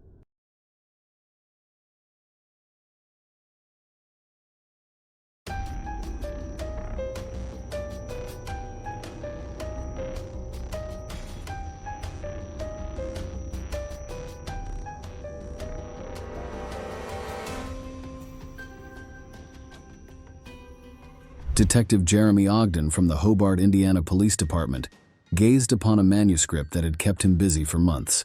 It revealed an emotionally wrenching tale involving 53-year-old Christopher Reagan's tragic story. Born in Detroit, Michigan, and receiving his education there, Christopher decided at the age of 20 to join those willing to protect their country by enlisting as an active duty soldier. Upon being accepted into service with honor and devotion by standing guard over citizens' peace, he forever changed his destiny with his choice to join. Christopher was sent to a military base near Marquette. While there, fate brought Christopher together with Terry from Iron River. Their friendship developed over time after meeting as young people often do on city streets. Shy people may hesitate to say hello, but they eventually began walking together and became closer friends over time. They remained close for years since Christopher's service prevented any chance for more meaningful relationships to form between them. At one point, Chris decided to leave military service and move to Traverse City, located nearby but far from where his beloved lived. But this did not become an obstacle to their feelings. On the contrary, communication became even stronger between them. Christopher proposed to Terry that they start an extended romantic relationship, knowing each other for years but never violating any boundaries or ethical rules. She readily agreed, and their long-distance romance began shortly afterward.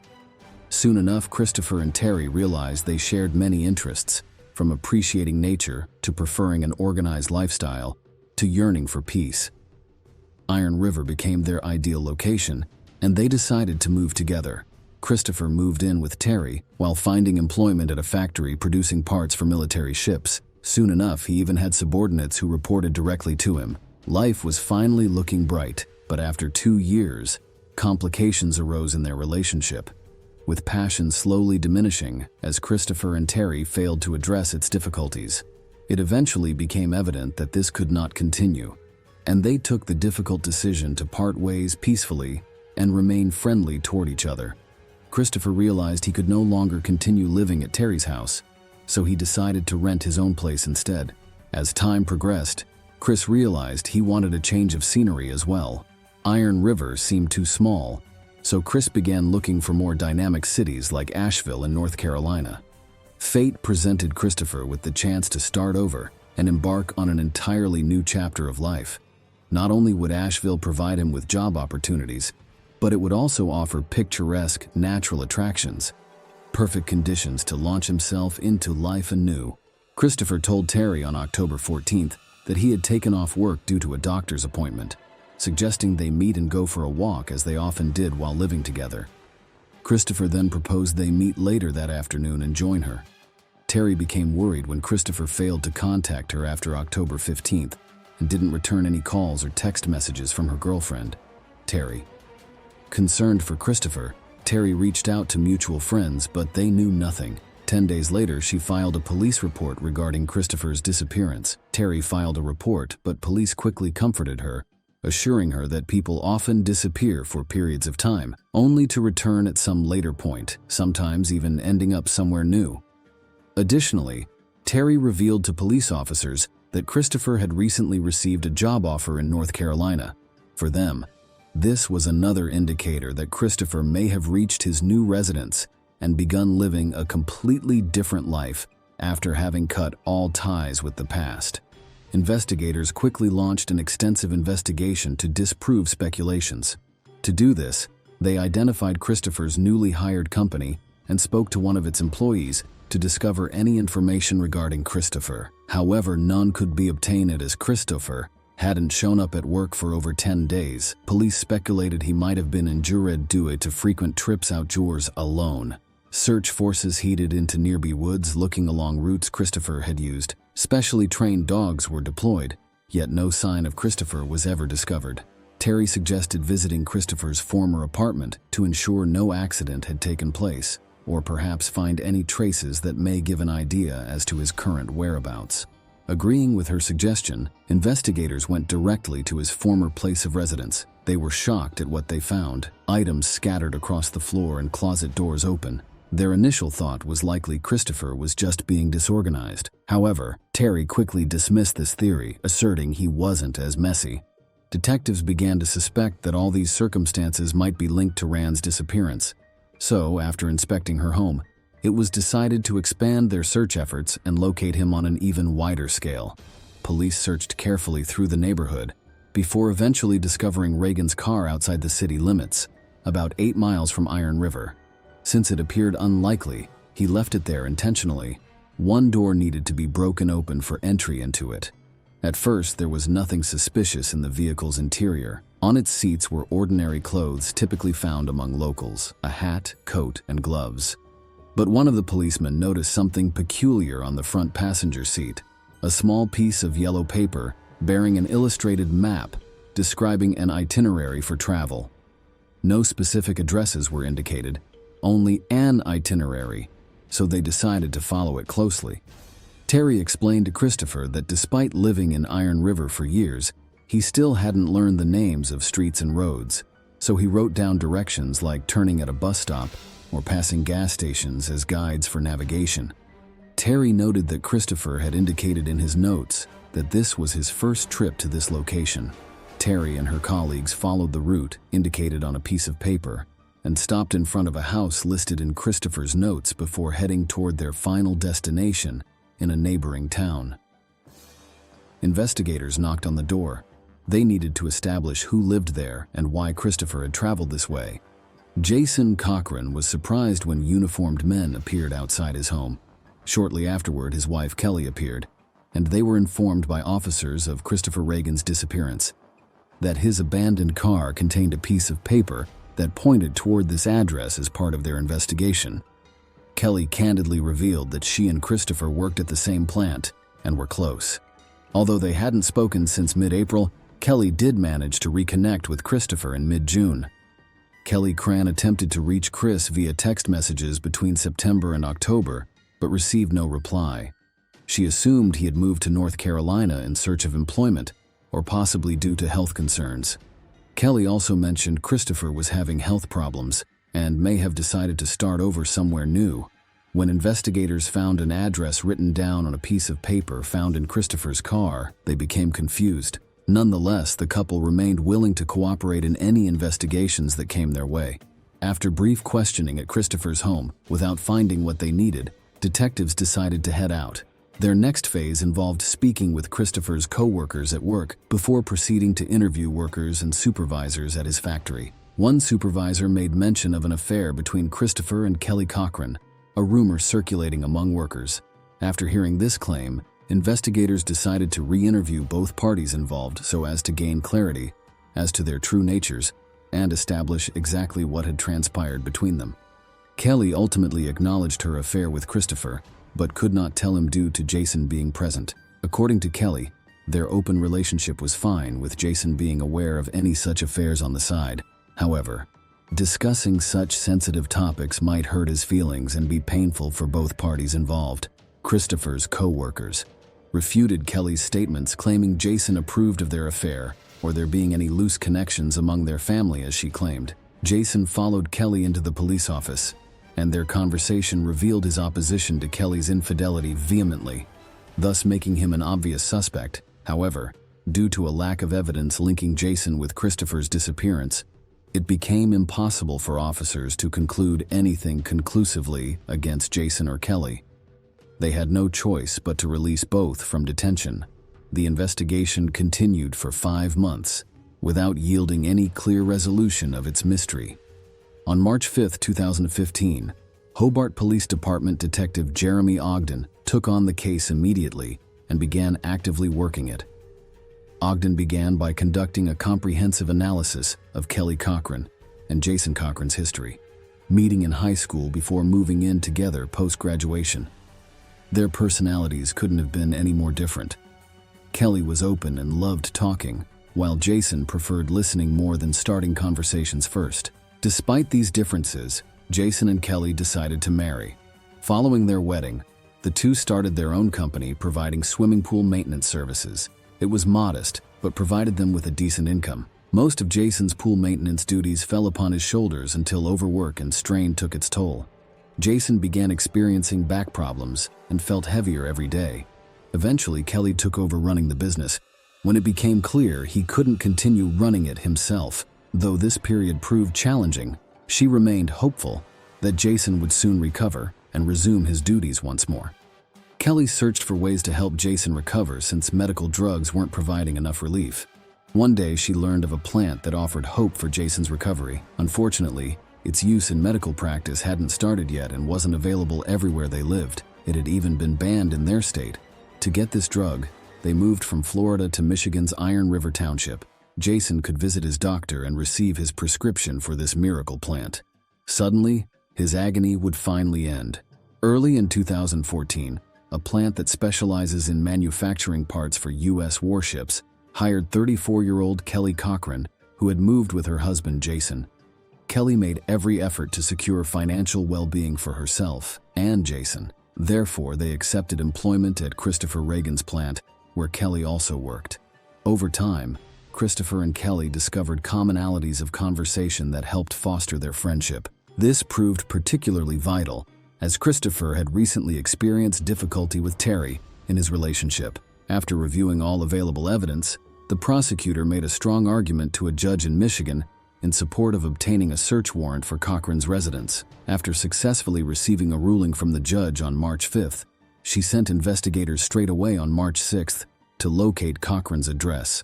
Searches were carried out of the Cochran home with extreme care, looking for any signs that Kelly and Jason may have played any part in Christopher's disappearance. Unfortunately, all efforts proved futile. The only significant discovery was a book written by Jason under a pseudonym from video gaming culture. Although its title may cause amusement, its content was truly disturbing. Jason detailed horrific murder scenes of everyone who had wronged him. One character matched up perfectly with Christopher as they read through this dark and violent work. Suspicion increased surrounding Jason. Perhaps his crimes weren't made up, but instead stemmed from actual incidents he had committed himself. With these concerns in mind, investigators decided 3 weeks later to conduct another search of the Cochran house, hoping to unearth the evidence missed during their previous search. When police officers drove up to their home, they noticed no vehicles present and that both the yard and driveway were empty, as no answer came when knocking at their door. No one answered the door when knocked. As soon as Kelly and Jason had left town after the initial search, they moved quickly into Indiana, prompting investigators to become concerned they might never find evidence they needed for months, especially DNA samples of suspects like Jason Cochran. Michigan police officers reached out to their Indiana counterparts, asking them to collect samples instead, prompting Indiana officers to head toward Cochran's new address to take DNA samples instead. Ready to assist their Michigan colleagues, Indiana officers then traveled directly to Cochran's new address, where DNA samples would be taken before heading directly toward Jason Cochran's new address. The couple didn't object, seeing no legitimate basis to charge them with murder nor evidence of Christopher Reagan. Meanwhile, investigation gradually disbanded, leaving little hope of solving his disappearance. Time passed until, on February 22, 2016, an alarming phone call arrived at Hobart Police Station from Kelly Cochran, who was clearly distressed over what had transpired. She attempted to explain that Jason wasn't breathing, but her emotions rendered it impossible for her to provide concrete details. Rescuers arrived quickly on the scene where Kelly attempted to prevent doctors from treating Jason due to her extreme terror and panic. Soon enough, however, it became evident that Jason no longer required assistance. Sitting in a chair, with his face lit up like it had been from extreme overheating, doctors were forced to confirm his death and send his body for forensic examination, while Kelly was handed over to a police patrol who took her back home with relatives living nearby on her street. Investigators were determined to ascertain what had transpired, so they conducted a search of Cochran's new home and discovered evidence in the form of a syringe needle at the foot of the marital bed. After inspecting Jason's body, an investigator concluded that his death was due to illegal drug abuse.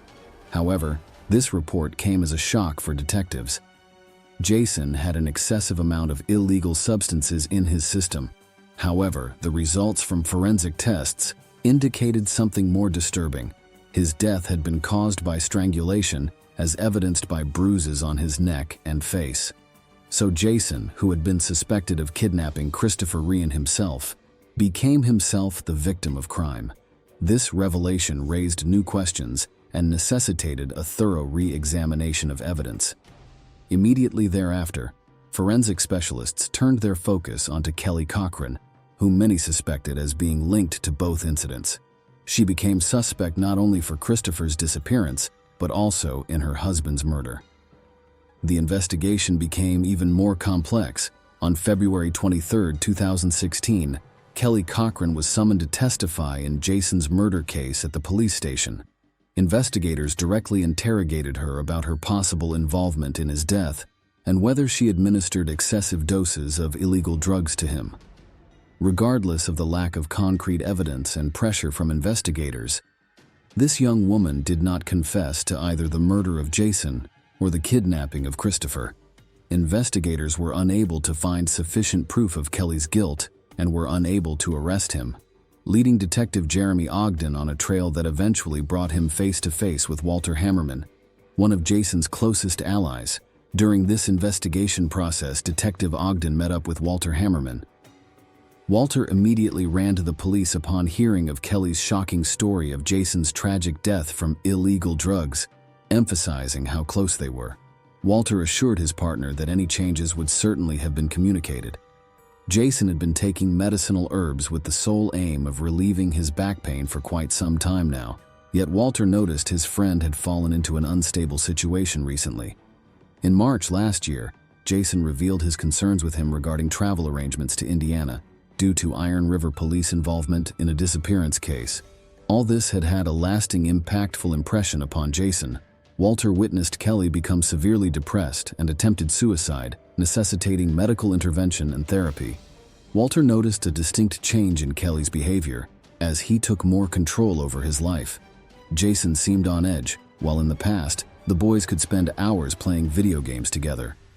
Now he would avoid parties whenever his wife returned from work.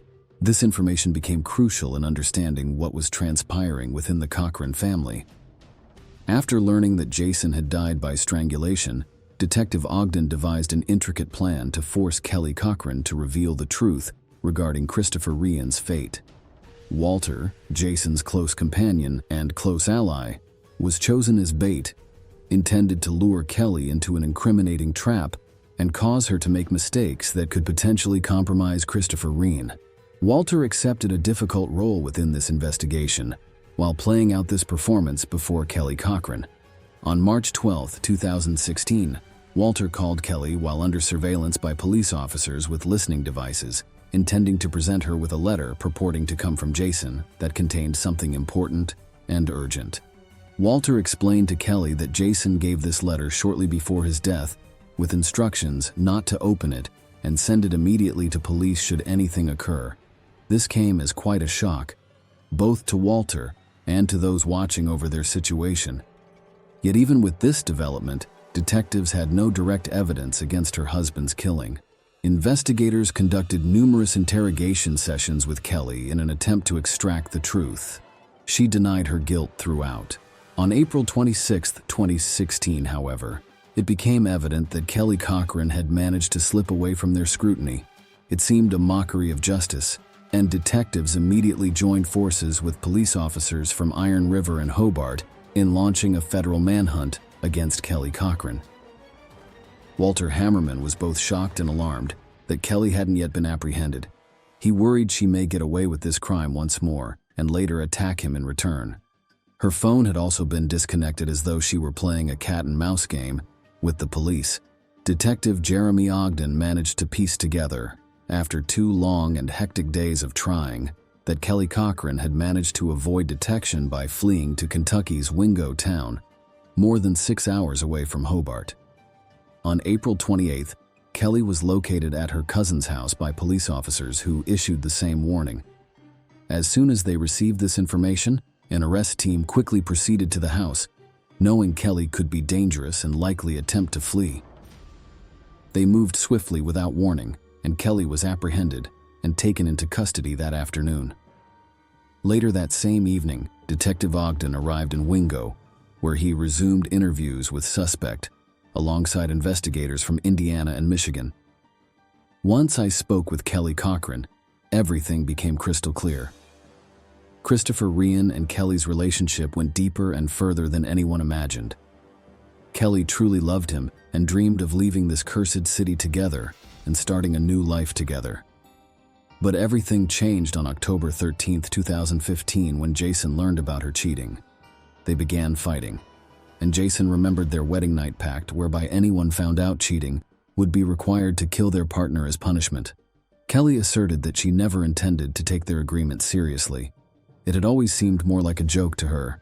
Jason warned Kelly if she didn't keep her vow, threatening that he would carry it out himself if necessary. Although Kelly didn't wish for this responsibility, she nevertheless helped Jason commit a horrifying crime.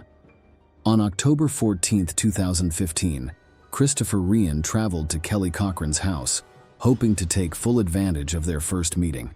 Rian wanted every moment to count, their encounter, and every memory he would create together with Cochran. Kelly took full advantage of his absence from home to offer him dinner and an intimate time together. All plans went according to plan. Their evening promised to be memorable. After dining together on the first floor of Kelly's house, according to Kelly, they moved up onto the second. But their solitude was abruptly interrupted when Jason burst in with a rifle in hand, panicked and terrified. Christopher quickly recognized he was trapped, while Jason took aim and fired one shot directly at Christopher's head without delay. Chris was mortally wounded by Jason's bullet and died instantly. Following this event, Jason instructed his accomplices to bring Christopher's body down into the basement, where they dismembered it with a hacksaw. Eventually, all his limbs and head had been severed from its torso. The perpetrators then placed Christopher's remains into several trash bags before disposing of them by dumping them in the woods near Crystal Falls Village. Christopher's car was moved away to avoid suspicion, while they thoroughly cleaned Christopher's house to erase evidence of crime. They had become accomplices in an awful crime. Kelly Cochran was open about her involvement in Jason Cochran's tragic death, saying the plan to commit the act came about after learning of Kelly having had an affair and Jason becoming jealous that Kelly had chosen someone else as his partner. According to Cochran, this idea of revenge came when Jason learned of Kelly having another lover and decided on taking drastic measures against Kelly in revenge for what had transpired between them. Kelly wanted revenge against Christopher for taking away their happiness together and feeling betrayed by Kelly's spouse. Kelly revealed how deeply in love with Christopher she was and felt that his absence had prevented them from living life fully. Kelly struggled to cope with both her loss and its accompanying pain on a daily basis. Kelly loathed Jason for forcing her into doing what he forced her into, realizing she couldn't continue living peacefully with it. An opportunity presented itself when Jason complained of backache on February 22, 2016. Kelly decided it would be time for action against Jason. Kelly convinced Jason to give her an overdose of medication. Unfortunately, however, its effects weren't instantaneous, and Kelly covered his mouth and nose with her hands to ensure suffocation occurred before squeezing his neck to make sure Jason was dead, thus leading to bruised body parts on him. Kelly Cochran provided testimony that assisted law enforcement authorities to identify where Christopher's remains were buried. On May 18, 2016, Detective Jeremy Ogden, along with investigators and canine team, went to a site near Crystal Falls Village. This rarely visited neighborhood had become the site of an astonishing mystery. A team of investigators set off a thorough search around Lake Erie's surrounding woods, penetrating between trees to ensure no spots had been missed. One of their canine dogs suddenly sensed an odor and led the officers toward it. Officers were following the dog closely, expecting to discover something soon. Instead, it led them to an unassuming hill, covered with fallen leaves and branches. Upon clearing this area, investigators found objects including what looked to be human remains, unmistakably identifiable skulls. On closer examination, it was evident that Christopher Reagan had been murdered. A bullet hole attested to this. Investigators knew they had found Christopher's severed head. Additionally, there was evidence such as a .22 caliber bullet and broken gun found at the scene, as well as glasses belonging to Reagan that may have belonged to her. Dental records helped identify his remains, solving an investigation that had perplexed investigators for 2 years. Kelly Cochran was officially charged with murdering Christopher Regan and Jason Cochran in April 2016. On February 13, 2017, Michigan State Court officially arraigned this 34-year-old individual in Michigan State Court. The prosecutor noted Kelly was significantly reduced her role by being behind both crimes. Christopher only saw Kelly as a casual companion. Kelly, however, genuinely loved Christopher and planned for their future together. Christopher's refusal of her romantic advances resulted in fury, and Kelly decided to kill him by fabricating a story of an alliance between herself and Christopher's brother-in-law. Kelly confessed in court, yet presented another version. As per her allegations, she had been subject to abuse at the hands of her jealous husband, who orchestrated this act of violence. On November 9th, he hid in their basement and caught their lovers off guard before seizing an opportunity and using it as an excuse to grab a weapon in a fit of anger and shoot Christopher. Jason suggested dismembering Christopher Regan's body, and Kelly agreed by being threatened to kill Jason Cochran. When presented with this new version of events, however, the jury began questioning Kelly's guilt. After 3 hours of deliberation, they reached their verdict of premeditated murder of Christopher Regan, resulting in life imprisonment without parole for Kelly and 65 years for Cochran. Kelly Cochran was taken directly from the courtroom and sent directly to Crown Point Correctional Facility in Ypsilanti, Michigan, where she is serving her sentence with only regrets regarding her personal life. Kelly stated in one phone interview, "I tried my best at doing what was expected, from school through college and marriage, but ultimately all my efforts went in vain. All I ever did was work, while my husband entertained himself with computer games." At prison, Kelly Cochran continues to reveal details of her crimes and claims she and Jason committed additional offenses. Christopher was just one of their many victims. Unfortunately, due to Kelly not disclosing additional crimes committed or victims she claims existed at this point in time, it's difficult for anyone to corroborate Kelly's statements. Her brother heard from Kelly that there may have been others, yet there is no concrete proof to back that up yet. Detective Jeremy Ogden from Hobart, Indiana Police Department is carefully scrutinizing every aspect in hope of uncovering clues or uncovering evidence pointing towards any additional crimes committed by either of Kelly or Jason Cochran. Hopefully, it can close another chapter in this twisted tale. Share your opinion with us in the comments and subscribe to the channel for more. Subscribe to the channel for more. Subscribe to the channel for more. Subscribe to the channel for more.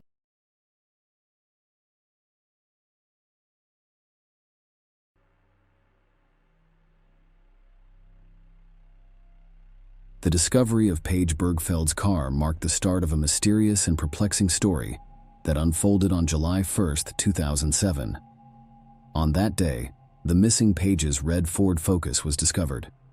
However, the location and condition of the car raised numerous questions and serious concerns.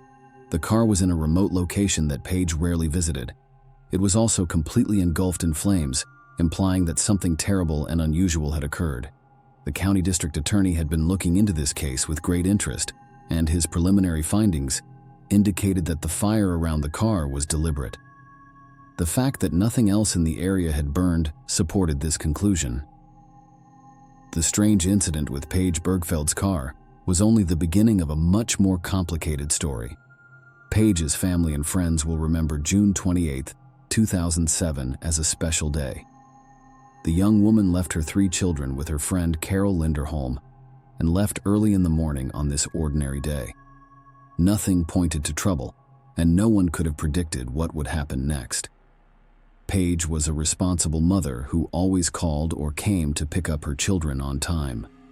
This time, however, a warning was issued, but Paige never returned to pick up her children.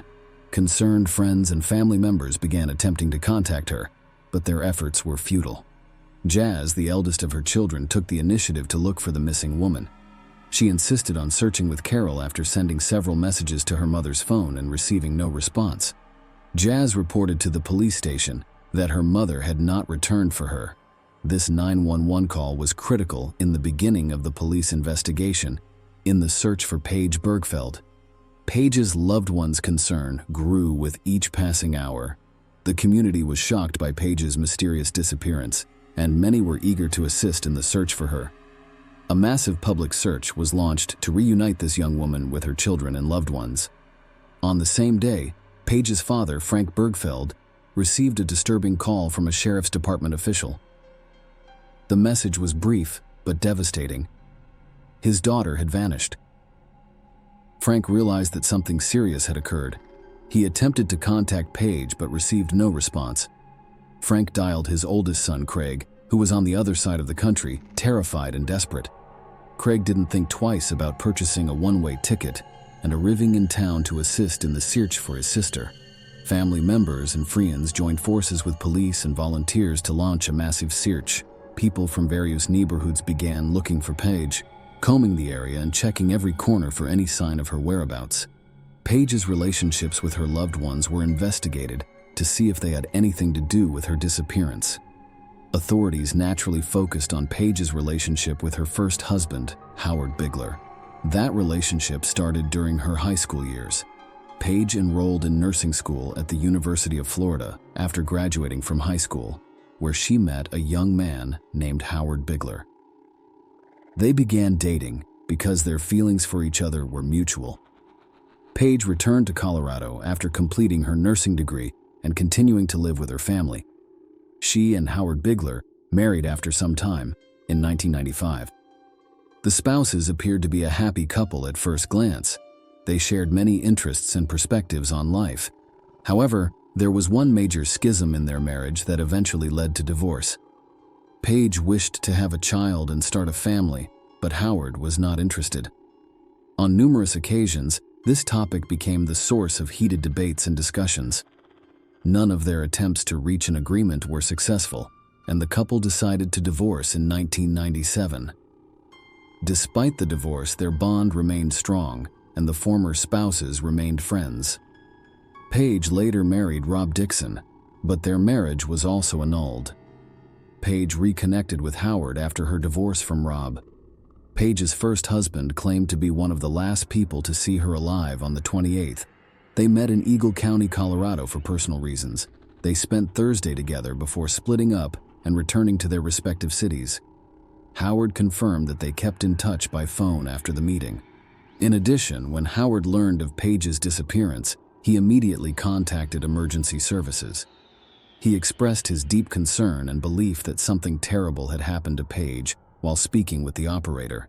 He observed that she would never abandon her children without a reason. Cell tower data confirmed the phone recording, indicating that Howard was in the Denver, Colorado area on the day Paige vanished, which is several hours away from where she vanished.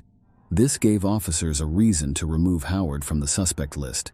Paige's relationship with her second husband, Rob Dixon, was thoroughly investigated by police. who quickly uncovered numerous events that raised questions and warranted further investigation. Paige had reported Rob to the police twice for harassment during their marriage, it turned out. Paige took a job at a Denver strip club after her divorce from her first husband, where she met Rob Dixon, a wealthy man who had inherited a large fortune through his family's business. Paige and Rob married in 1998 after falling in love with each other. Paige's dream of becoming a mother was realized when the family moved to a luxurious home in Colorado. After a few years, the couple had 3 children, who became the most important thing in her life. Paige and Rob were immersed in the world of luxury and led a well-to-do lifestyle during their first years of marriage. Suddenly, however, things started to fall apart, and the reason for this was Rob's financial difficulties. Some of his family's businesses had serious problems, and as a result, the family's financial situation deteriorated to the point where Rob was forced to declare bankruptcy. The financial collapse triggered a major family crisis. Paige had called 911 twice by 2004 because family tensions had reached critical levels. She reported Rob threatening to kill her and the children the first time, but by the time the police arrived, she and Rob claimed to have resolved their issues on their own. A year later, there was a completely different incident.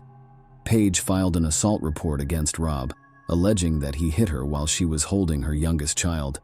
Rob was arrested and charged with third-degree assault this time. Rob avoided jail time after pleading guilty to 1 count of molestation. The husband and wife's relationship deteriorated further, and they decided to divorce, after which Rob relocated to Pennsylvania. Investigators interviewed Rob to try to establish his alibi for the day Paige went missing. Rob claimed he was at home and couldn't have hurt her, ruling out his involvement in her disappearance. Investigators were unable to link Rob to the disappearance, so he eventually joined the search and became very involved in the effort to find Paige. The detectives made no compromises in their pursuit of clues and unraveling the mystery surrounding Paige Bergfeld's disappearance. One of their first steps was to thoroughly examine Paige's car, with the hope that it contained evidence that could help them find her or shed light on her disappearance. According to Sergeant Weiler of the County Sheriff's Department, arson is frequently used to destroy potential evidence. However, the vehicle examination provided useful information. They discovered that the driver's seat had been pushed all the way back, indicating that the last person to drive the Ford was a tall person, which contradicted Paige's short stature and inability to reach the pedals from that distance. They discovered Paige's missing notebook in the trunk of the car, with pages torn out from June 26th to June 29th. The search for Paige became more desperate with each passing hour. A random driver encountered tire problems on a highway southeast of town a few days after the burning car was discovered. He discovered a checkbook nearby while investigating and immediately reported it to the authorities. They also discovered medical records, insurance cards, and other items belonging to Paige along this stretch of road. Sergeant Weiler discovered that several pages from Paige's checkbook had been torn out and were scattered over a large area. The most significant find, however, was a business card found on the side of the road. This discovery revealed that Paige led a secret life that her loved ones were unaware of. According to the business card, she worked as an escort under the alias Carrie. This revelation called into question all previous assumptions about Paige's disappearance, leading investigators into uncharted territory. Paige realized she needed to work hard after her divorce to provide for her children, so she set out on a determined path. She started her own children's clothing company, taught dance, and sold kitchen supplies. Paige, despite her hectic schedule, always made time for her children, attended PTA meetings, and was involved in school groups. The discovery of a cell phone in Paige's car was a major breakthrough. Detectives looked through a list of contacts and phone calls made and received in the hours leading up to Paige's disappearance. The last call made from that phone was around 9 p.m. on June 28th. This resulted in the identification of 7 suspects, one of whom was Lester Ralph Jones. Lester Jones's criminal history, which included domestic violence and kidnapping, drew special attention from investigators. He had been in prison for 5 years for kidnapping. Furthermore, Paige's friend Carol saw a car with a similar external description to Lester's white car. Carol told Paige about an incident in which another white car blocked her driveway, and when Paige tried to drive away, a collision occurred, and the unknown driver fled the scene. Lester Jones had attempted to schedule an appointment with Paige for intimate services the day before she vanished, according to further investigation. Although Lester was questioned and denied any involvement in Paige's disappearance, police discovered suspicious items in his home, including a disposable cell phone, men's wigs, Viagra, a sheet with an escort services phone number, and women's lingerie in various sizes. Lester's possession of a disposable cell phone raised suspicions. An examination of Paige's cell phone call records revealed that on the day of her disappearance, someone attempted to contact her several times from an unregistered number. During questioning, Lester denied having a second cell phone, indicating that he had lied to the police. The disposable phone's packaging led authorities to believe it was purchased at a supermarket on North Avenue. Lester was identified as the purchaser in store video footage, though he refused to acknowledge his presence in the video. Lester Jones emerged as the primary suspect in Paige's disappearance as a result of these developments. However, there was no concrete evidence linking him to the crime. The police continued to monitor him and worked hard to find Paige's body in order to gather enough evidence to press charges. For several years, the case was put on hold, leaving Paige's family and loved ones in a state of grief and uncertainty. A significant breakthrough occurred in 2012 when a hiker unintentionally discovered human remains in a Delta County ravine, very close to where Paige's personal belongings had been discovered 5 years earlier. A DNA test was performed, which confirmed that the remains belonged to Paige. While the exact cause of death could not be determined due to the state of the body, it was clear that Paige had suffered multiple injuries, including broken bones in her face, which were most likely the result of a severe beating. This revelation added a chilling new dimension to Paige's tragic story. Soil erosion had brought her remains to the surface over time, which could explain why she hadn't been discovered sooner. After Paige's remains were discovered in November 2014, Lester Ralph Jones was charged with first-degree murder, second-degree murder, and kidnapping. The trial lasted 22 days and started in July 2016. Prosecutors claimed Lester, who had a history of violence against women, became frustrated when he couldn't get an appointment with Paige to use her services. Lisa, Lester's ex-wife, testified for the prosecution, recounting her own terrifying experience with Lester, in which he kidnapped and threatened to kill her at gunpoint in the late 1990s. During one of these incidents, Lisa's partner was shot. Lester's defense attorneys attempted to argue that the police had detained an innocent man and suggested that other potential Paige clients may have been involved in the crime. They did not, however, provide convincing evidence linking other people to the murder. Lester's current wife testified in front of the jury and confirmed that he had used an escort service, but she did not provide an alibi. She also recognized him in surveillance video from a supermarket where Lester bought a disposable phone. The jury was unable to reach a unanimous verdict on September 9, 2016, resulting in a mistrial. The district attorney, on the other hand, remained convinced of Lester's guilt and continued to work tirelessly on the case, re-examining all evidence. After reviewing the evidence, the jury reached a decision on November 21, 2016. Lester was found guilty on all charges related to Paige's death. The judge sentenced him to life in prison without the possibility of parole. Paige's final farewell was held on April 28, 2012, and her obituary described her as a beautiful and radiant woman with a sun-like smile.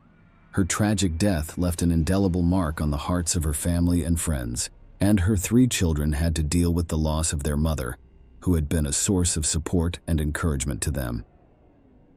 Paige's case drew widespread attention and lasted many years, but the unwavering determination of her family and law enforcement ultimately resulted in justice. Lester Ralph Jones was convicted and sentenced to life in prison without the possibility of parole, ensuring that he could no longer cause harm to others. Paige's story is a powerful reminder of the importance of persevering in the pursuit of justice, even when it takes time and effort. Her spirit will live on in the hearts of those who knew and loved her. Share your opinion with us in the comments and subscribe to the channel for more.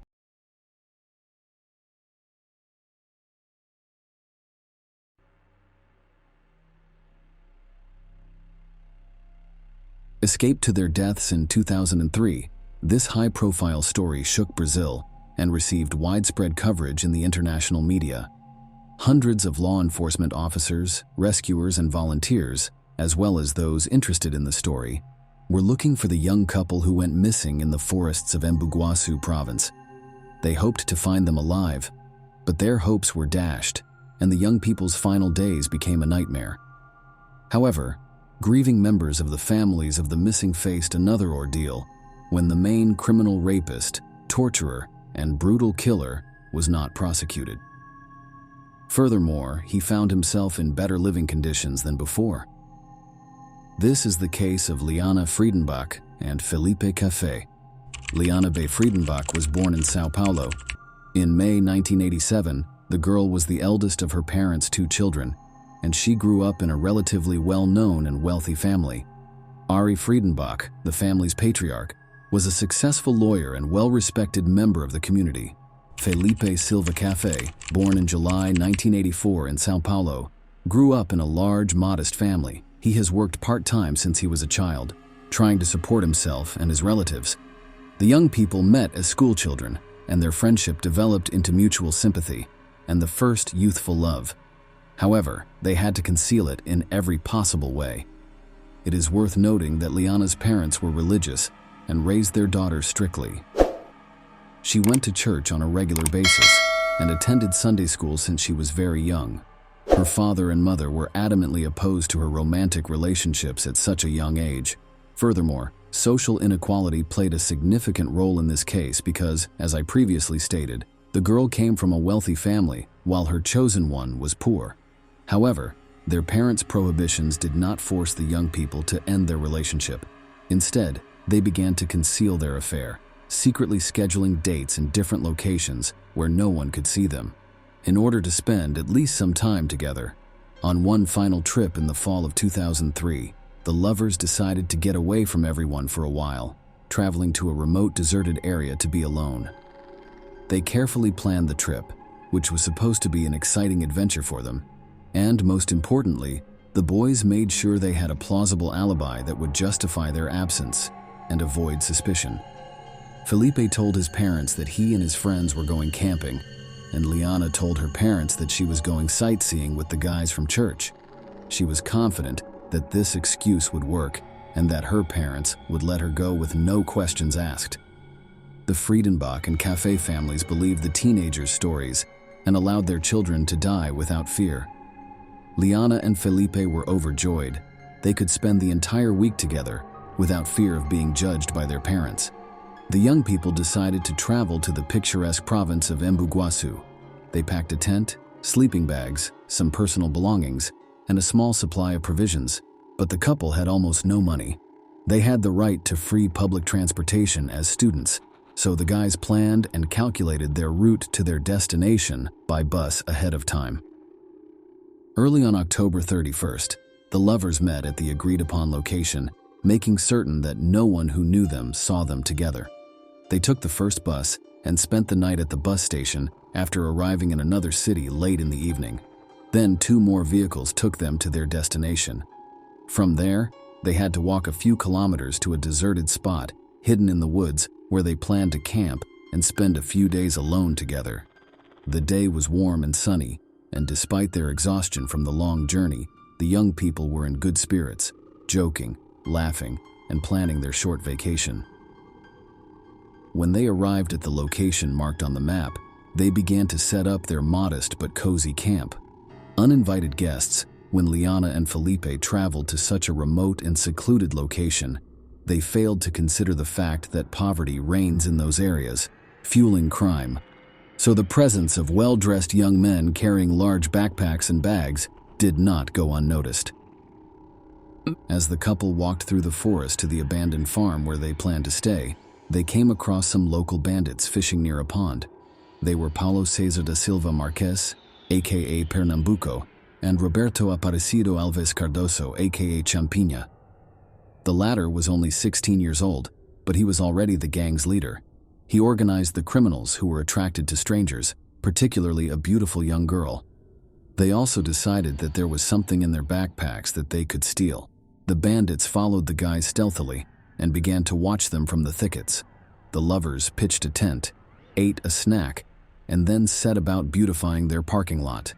The intruders waited in ambush until they were certain that no one else would join the young men and that they had no weapons with them. Pernambuco and Champinha then attacked and threatened Liana and Felipe. The latter, terrified, did not even attempt to flee or fight back against the unknown assailants. After searching all of the bags and backpacks, the criminals discovered nothing that would interest them. The bandits then decided to demand a ransom for the boy and girl from their relatives. Liana, who was terrified, quickly confirmed that she came from a wealthy family and that her father would give them any amount of money they requested. The criminals were pleased with this turn of events, but because they lacked experience in such situations, they had no idea how to organize everything so that they could keep the money and be free. Finally, while the plan was being developed and the bandits were determining who they had in their hands and how much they could demand for their lives, they decided to hide the prisoners so they could not flee. Initially, they were taken to a dilapidated structure near the farm where the boys were staying, which lacked windows and doors. It was quickly decided to take the pair to the home of one of the gang members there. Felipe was tied up and severely beaten, preventing him from escaping or resisting. That same night, each gang member took turns exploiting the bound and helpless girl, eventually breaking her morally. The criminals couldn't figure out how to demand and collect the ransom, so they simply killed the captives and hid their bodies somewhere in the woods so they wouldn't be discovered. The boys were taken to a deserted area in the woods the following day after being tortured. The half-dead Felipe was led deep into the forest, where a shot was heard, before the bandit returned alone. Liana realized what had happened. Her beloved was no longer alive, although the kidnappers tried. They had other plans for the lovely young Liana after assuring her that they had released the young man. The scoundrels wanted to keep her as a plaything until they got bored of her, especially since no one had begun looking for the missing boys. A few days after their daughter's departure, her parents discovered that there was no excursion trip with the church guys, and Liana's friends had no idea where she had gone. The Friedenbach family suspected that their heiress had fled with her boyfriend and immediately contacted his parents to inquire about their children's whereabouts. But Cafe's family was certain that their son had gone camping with his friends, so there was nothing they could do to help find the couple. The situation was complicated by the fact that neither of the young men had communicated in several days, and their phones were turned off. Ari Friedenbach used his connections and money to put all of the city's cops on their feet. They were able to reconstruct the route the young people took after tricking them into fleeing home. The police soon arrived in Embu-Guaçu, where the boys had gotten off their last bus, and their route continued through a deserted wooded area. It was also where their phones were last active. A large-scale search began involving police officers, rescuers, and concerned citizens who had learned about the incident and wanted to help. A large local businessman also joined the operation, bringing his personal helicopter to search from the air and handing out leaflets with photos of the missing young people. Their camp was discovered quickly, and it appeared frightening. Despite the absence of blood and fighting, it was obvious that something terrible had occurred here.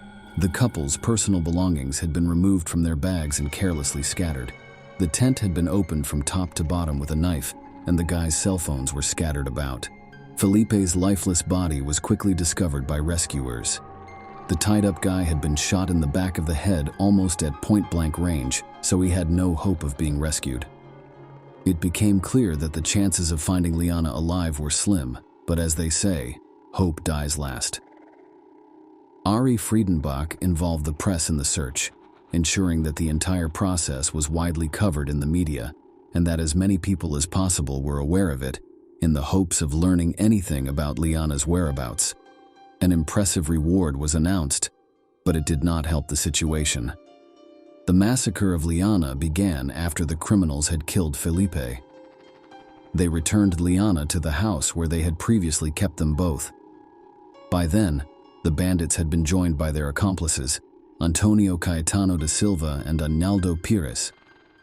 Pernambuco proudly informed them that Liana was his property, and he could do whatever he wanted with her.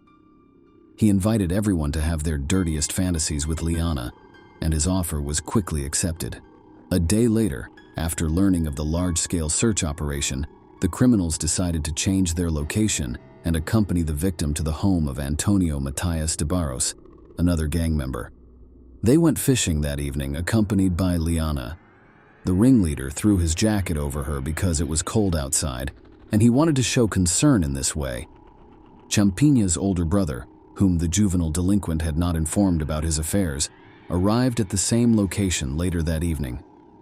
Champigna informed his brother that Liana was his lover, but he immediately recognized her as the wanted girl. He took his brother aside and informed him that his captive was being actively sought and that the police were literally following them. Champigna interpreted his brother's words as a sign and a call to action. He decided it was urgent to get rid of Liana before fleeing and concealing himself.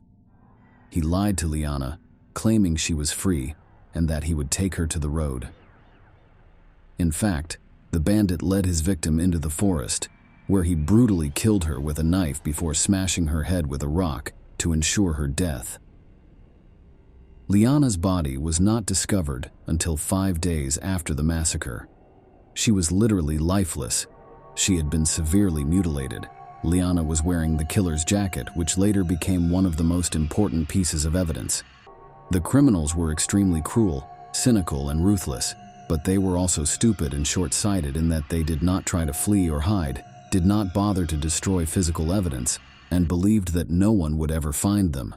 The bandits' naive self-confidence allowed the police to quickly identify and apprehend all members of the criminal gang. As previously stated, Champigna left his sweat-stained jacket on the victim's body. In addition, he brought the murder weapon into his house, washed it and hid it in the yard while attempting to wash the clothes, stained with the murdered girl's blood so that he could continue to wear them. DNA analysis revealed the identities of the gang members who had committed violence against Liana. The gang members were apprehended almost simultaneously. The ringleader not only did not deny it, but he immediately began to testify, boasting that he had kidnapped, abused, and murdered the unfortunate victim. He went into great detail about what had happened to Liana in her final days. After a lengthy trial, nearly all of the adult members of the criminal gang received harsh sentences. Pernambuco was sentenced to life imprisonment for Felipe's murder. Antonio Caetano da Silva and Arnaldo Pires were also sentenced to life in prison, but Antonio Matias de Barros was only sentenced to 6 years because he did not torture the victim, but rather provided the gang with his home where it all took place. However, with the ringleader and the most brutal member of the gang, things were not as simple. He was barely 16 years old when he committed these crimes. As a result, the individual was sent to a specialized prison for minors with a relatively mild regime. Champigna attempted several escapes and behaved aggressively and inadequately, prompting a psychiatric examination. He was discovered to have several mental abnormalities that, while not inherently dangerous, combined to create a monstrous result, transforming the young man into a sophisticated sadist and murderer with no feelings of pity or remorse. Following such a diagnosis, the criminal was transferred to a closet-type medical facility where he was required to undergo mandatory treatment and rehabilitation. Despite numerous appeals from the families of the murdered young men, he received no further punishment. As a result, Champigna's situation improved from before the crime. He now had his own private, cozy room complete with a large television, internet access, and a comfortable bed with an orthopedic mattress. He eats 4 balanced meals per day from a customized menu, as required by the medical facility where he is being held. His monthly maintenance is estimated at around $1,200, $20,500. In recent years, the perpetrator has repeatedly petitioned for his release, claiming that he has completed a full course of treatment and no longer poses a threat to others, allowing him to return to his normal life. This is a monster story. Share your opinion with us in the comments and subscribe to the channel for more.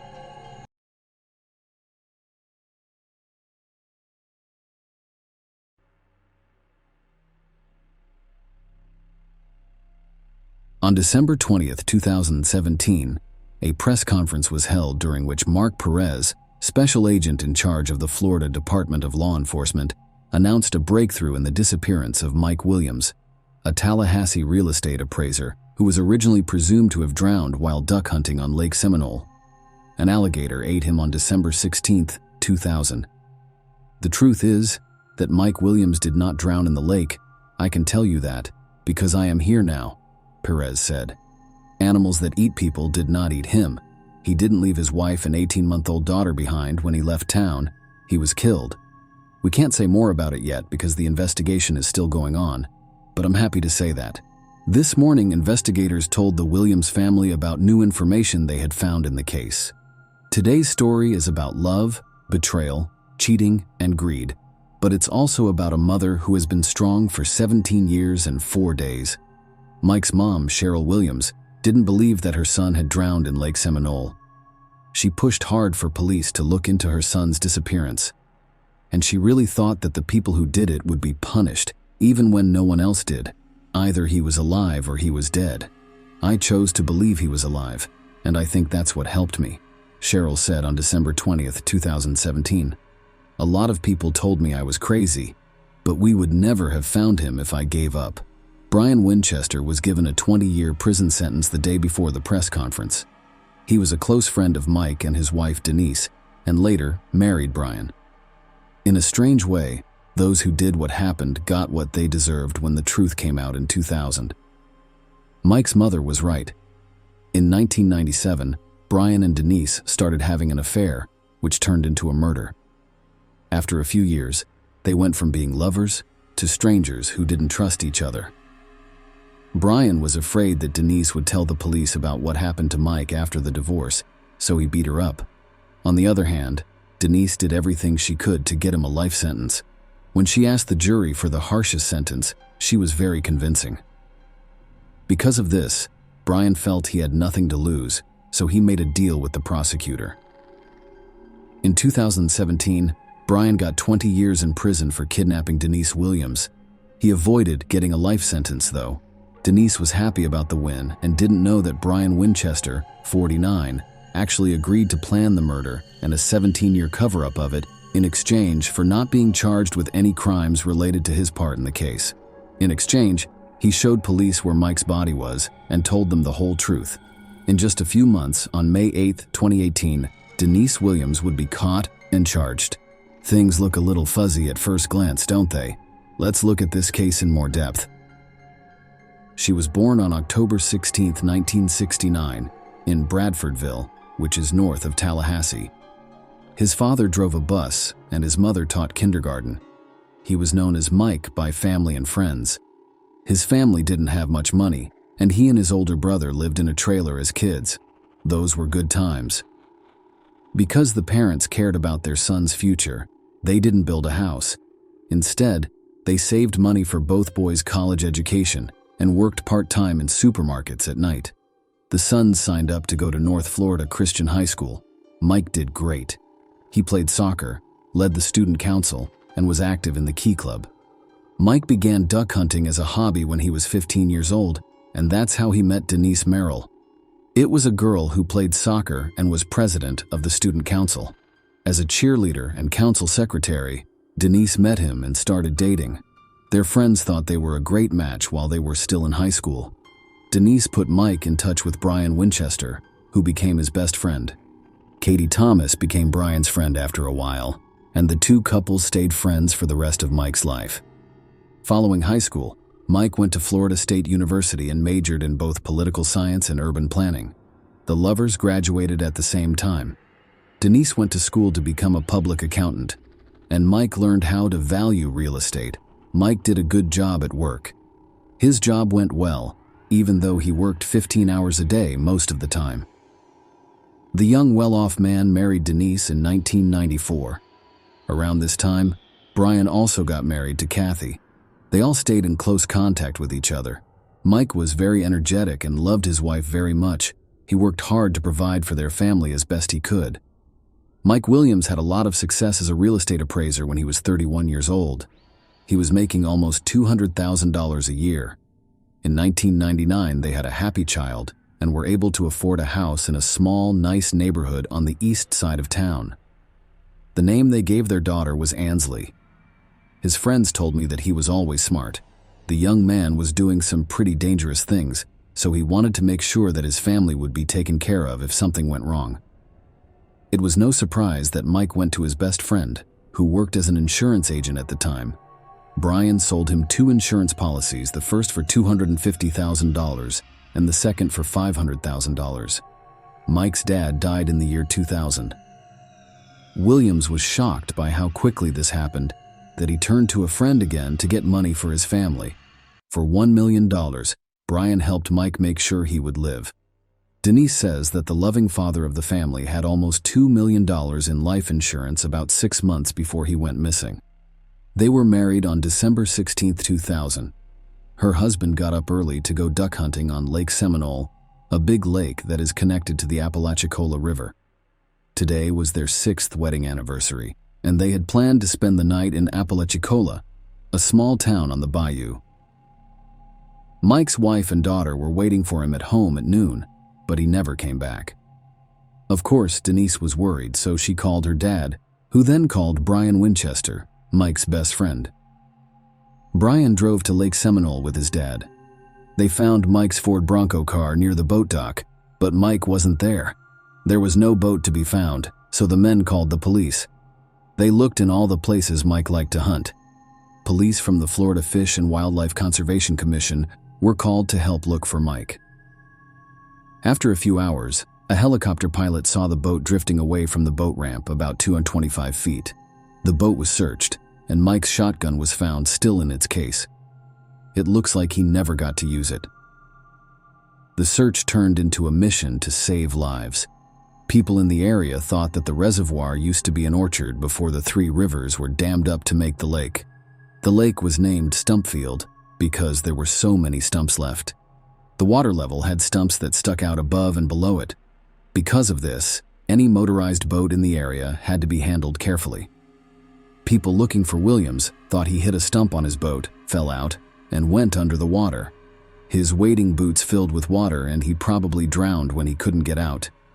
A dive team from Montgomery, Alabama, and the Jackson County Sheriff's Office were among the other groups called in to help, but the thorough search turned up nothing. Mike was never found. After a week, the search for bodies turned into a rescue operation. Dogs were brought to the site, and probe poles were given to the teams to use to look into the lake's bottom. 10 days into the search, people found a hunting hat with a camouflage pattern that could not be linked to Williams. Fish and wildlife conservation officials in Florida thought that Mike's body had been eaten by alligators, which is why it couldn't be found. Most of the alligators that lived in the lake were male. The Florida Department of Law Enforcement agreed with this theory because they didn't see any signs of a violent death. The search was over after 5 weeks. Denise held a memorial service for Mike the day after the search was over. This was less than 2 months after the alleged accident. Everyone thought Denise was okay with losing her husband, but Mike's mom wasn't. In June 2001, 6 months later, an angler found wading boots floating in the lake. Divers searched the area around the lake and found a light hunting jacket and flashlight at the bottom. Williams had signed and written on a hunting license that was in one of the jacket pockets. The find made a lot of people wonder. There were no teeth marks on the hunting jacket or the boots that would have been made by an alligator. The things that were found didn't look like they had been in the water for 6 months. The flashlight still worked, and the boots weren't slimy. But after a week, Denise's lawyer asked the court to declare Mike Williams dead, based on the things that had been found. He said that alligators and other animals that live in water had eaten the body whole, and the motion was granted. The death certificate said Mike drowned while duck hunting on Lake Seminole on December 16, 2000. which was an accident. The body hasn't been found yet. For Mike Williams, this is how things might have turned out if Cheryl Williams hadn't given up and kept looking for her son. "All I know is that I can't stop looking for him until I find him," she stated. Cheryl's efforts made things very difficult between her and her ex-sister-in-law. Denise told her to stop looking and face the truth. She told them, "I'm sick of reading about Mike's disappearance. I just want to move on with my life. If you keep pushing this investigation, you will never see your granddaughter again." Denise kept her word, and Cheryl couldn't give up on her son. If the mother hadn't been so determined, her son's story might still be at the bottom of a dark, algae-covered lake. 3 years passed before Cheryl Williams could get the police to start looking into what happened to her young son.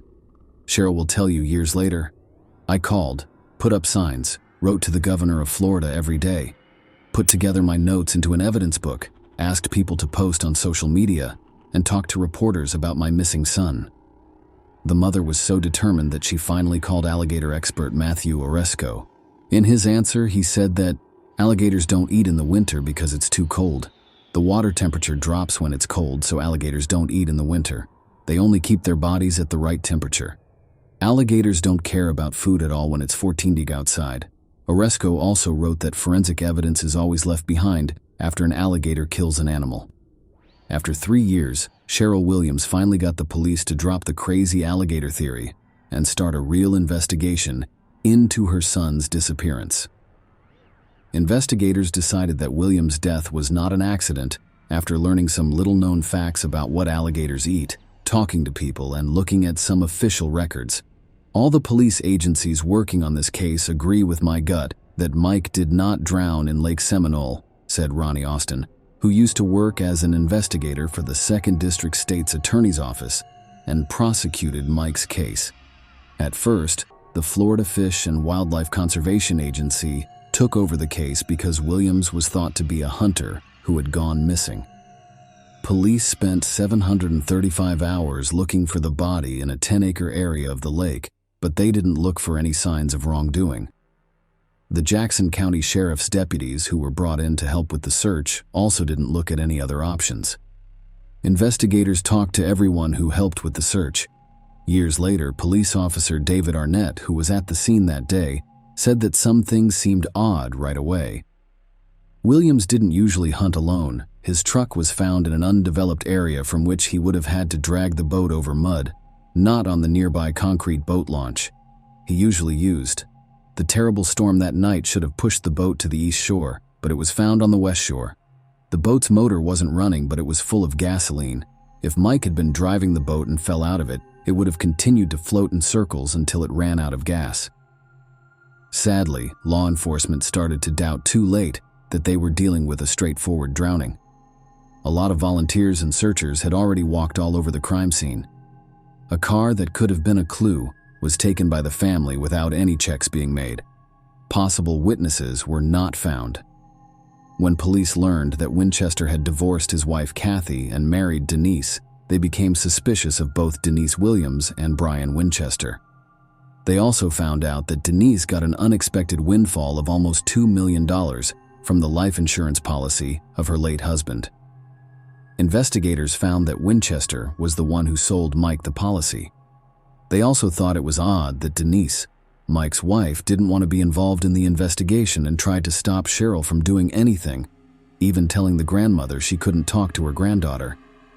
They were called in for questioning in 2005, but it didn't add anything new to the investigation. Brian made up an excuse for what happened the morning of the disappearance of Mike Williams. Based on what his ex-wife Kathy said, he was 60 miles from the lake and in bed at home. He told her that he had planned to go hunting with his dad in the morning, but had slept in instead. Even questioning Denise didn't turn up any new clues. In 2008, the Florida Department of Law Enforcement said they didn't think Mike's disappearance was an accident and that they thought he had been robbed. Unfortunately, they can't bring charges because there isn't enough evidence. "We have suspicions, but we need proof," Cheryl Williams said, after another investigation failed to find out what happened to her son. She did not give up, though. Because of her work, the Discovery Cable Channel did a story on Mike's disappearance and the investigations that followed. By late 2011, Cheryl had lost faith in the Florida Department of Law Enforcement and thought it was either not capable of solving the case or not interested in doing so. Since 2012, Mike's mother has sent Governor Rick Scott about one letter a day, asking him to either give the investigation to another agency or name a special prosecutor to do it. Over the course of 9 years, Cheryl wrote 2,600 letters to the governor. Brain and Denise broke up after Denise caught him cheating on her in 2012.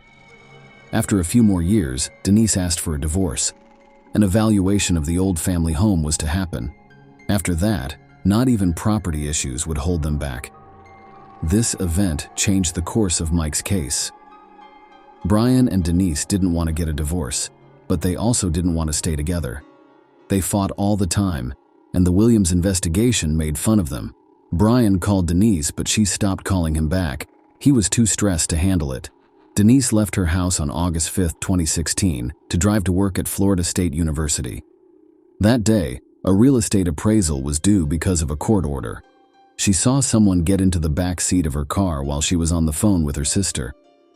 Winchester was the one it was. Denise was told to keep going straight ahead by Brian, who put a loaded gun to her ribs.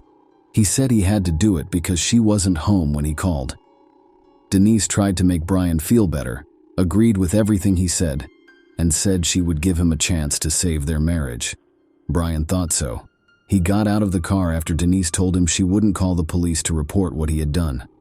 The brown sheet of plastic, the bleach sprayer, and the tools were with him when he left. As time went on, it became clear that Denise had miraculously lived. Denise called the fire department. Brian was quickly arrested and charged with kidnapping, which in Florida is a first-degree felony with a maximum sentence of life in prison.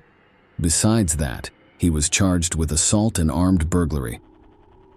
The judge decided that Brian should stay in jail without bail. Cheryl Williams said she was hopeful that this new information would help solve the mystery of where her son went. Brian will not leave Denise with all the cash by herself. I pray that he will tell us what really happened, she told the New York Daily News. Brian did tell, and he was able to get a very good deal from the prosecutor that kept him from getting a life sentence at first. Brian started his story by saying, "I think we were all doing really well, but I wasn't a good husband. I found a note in my first wife Kathy's purse one day and knew she was cheating on me. I was after revenge. Denise and Mike and I often went to bars and concerts together. Denise and I had been friends since high school.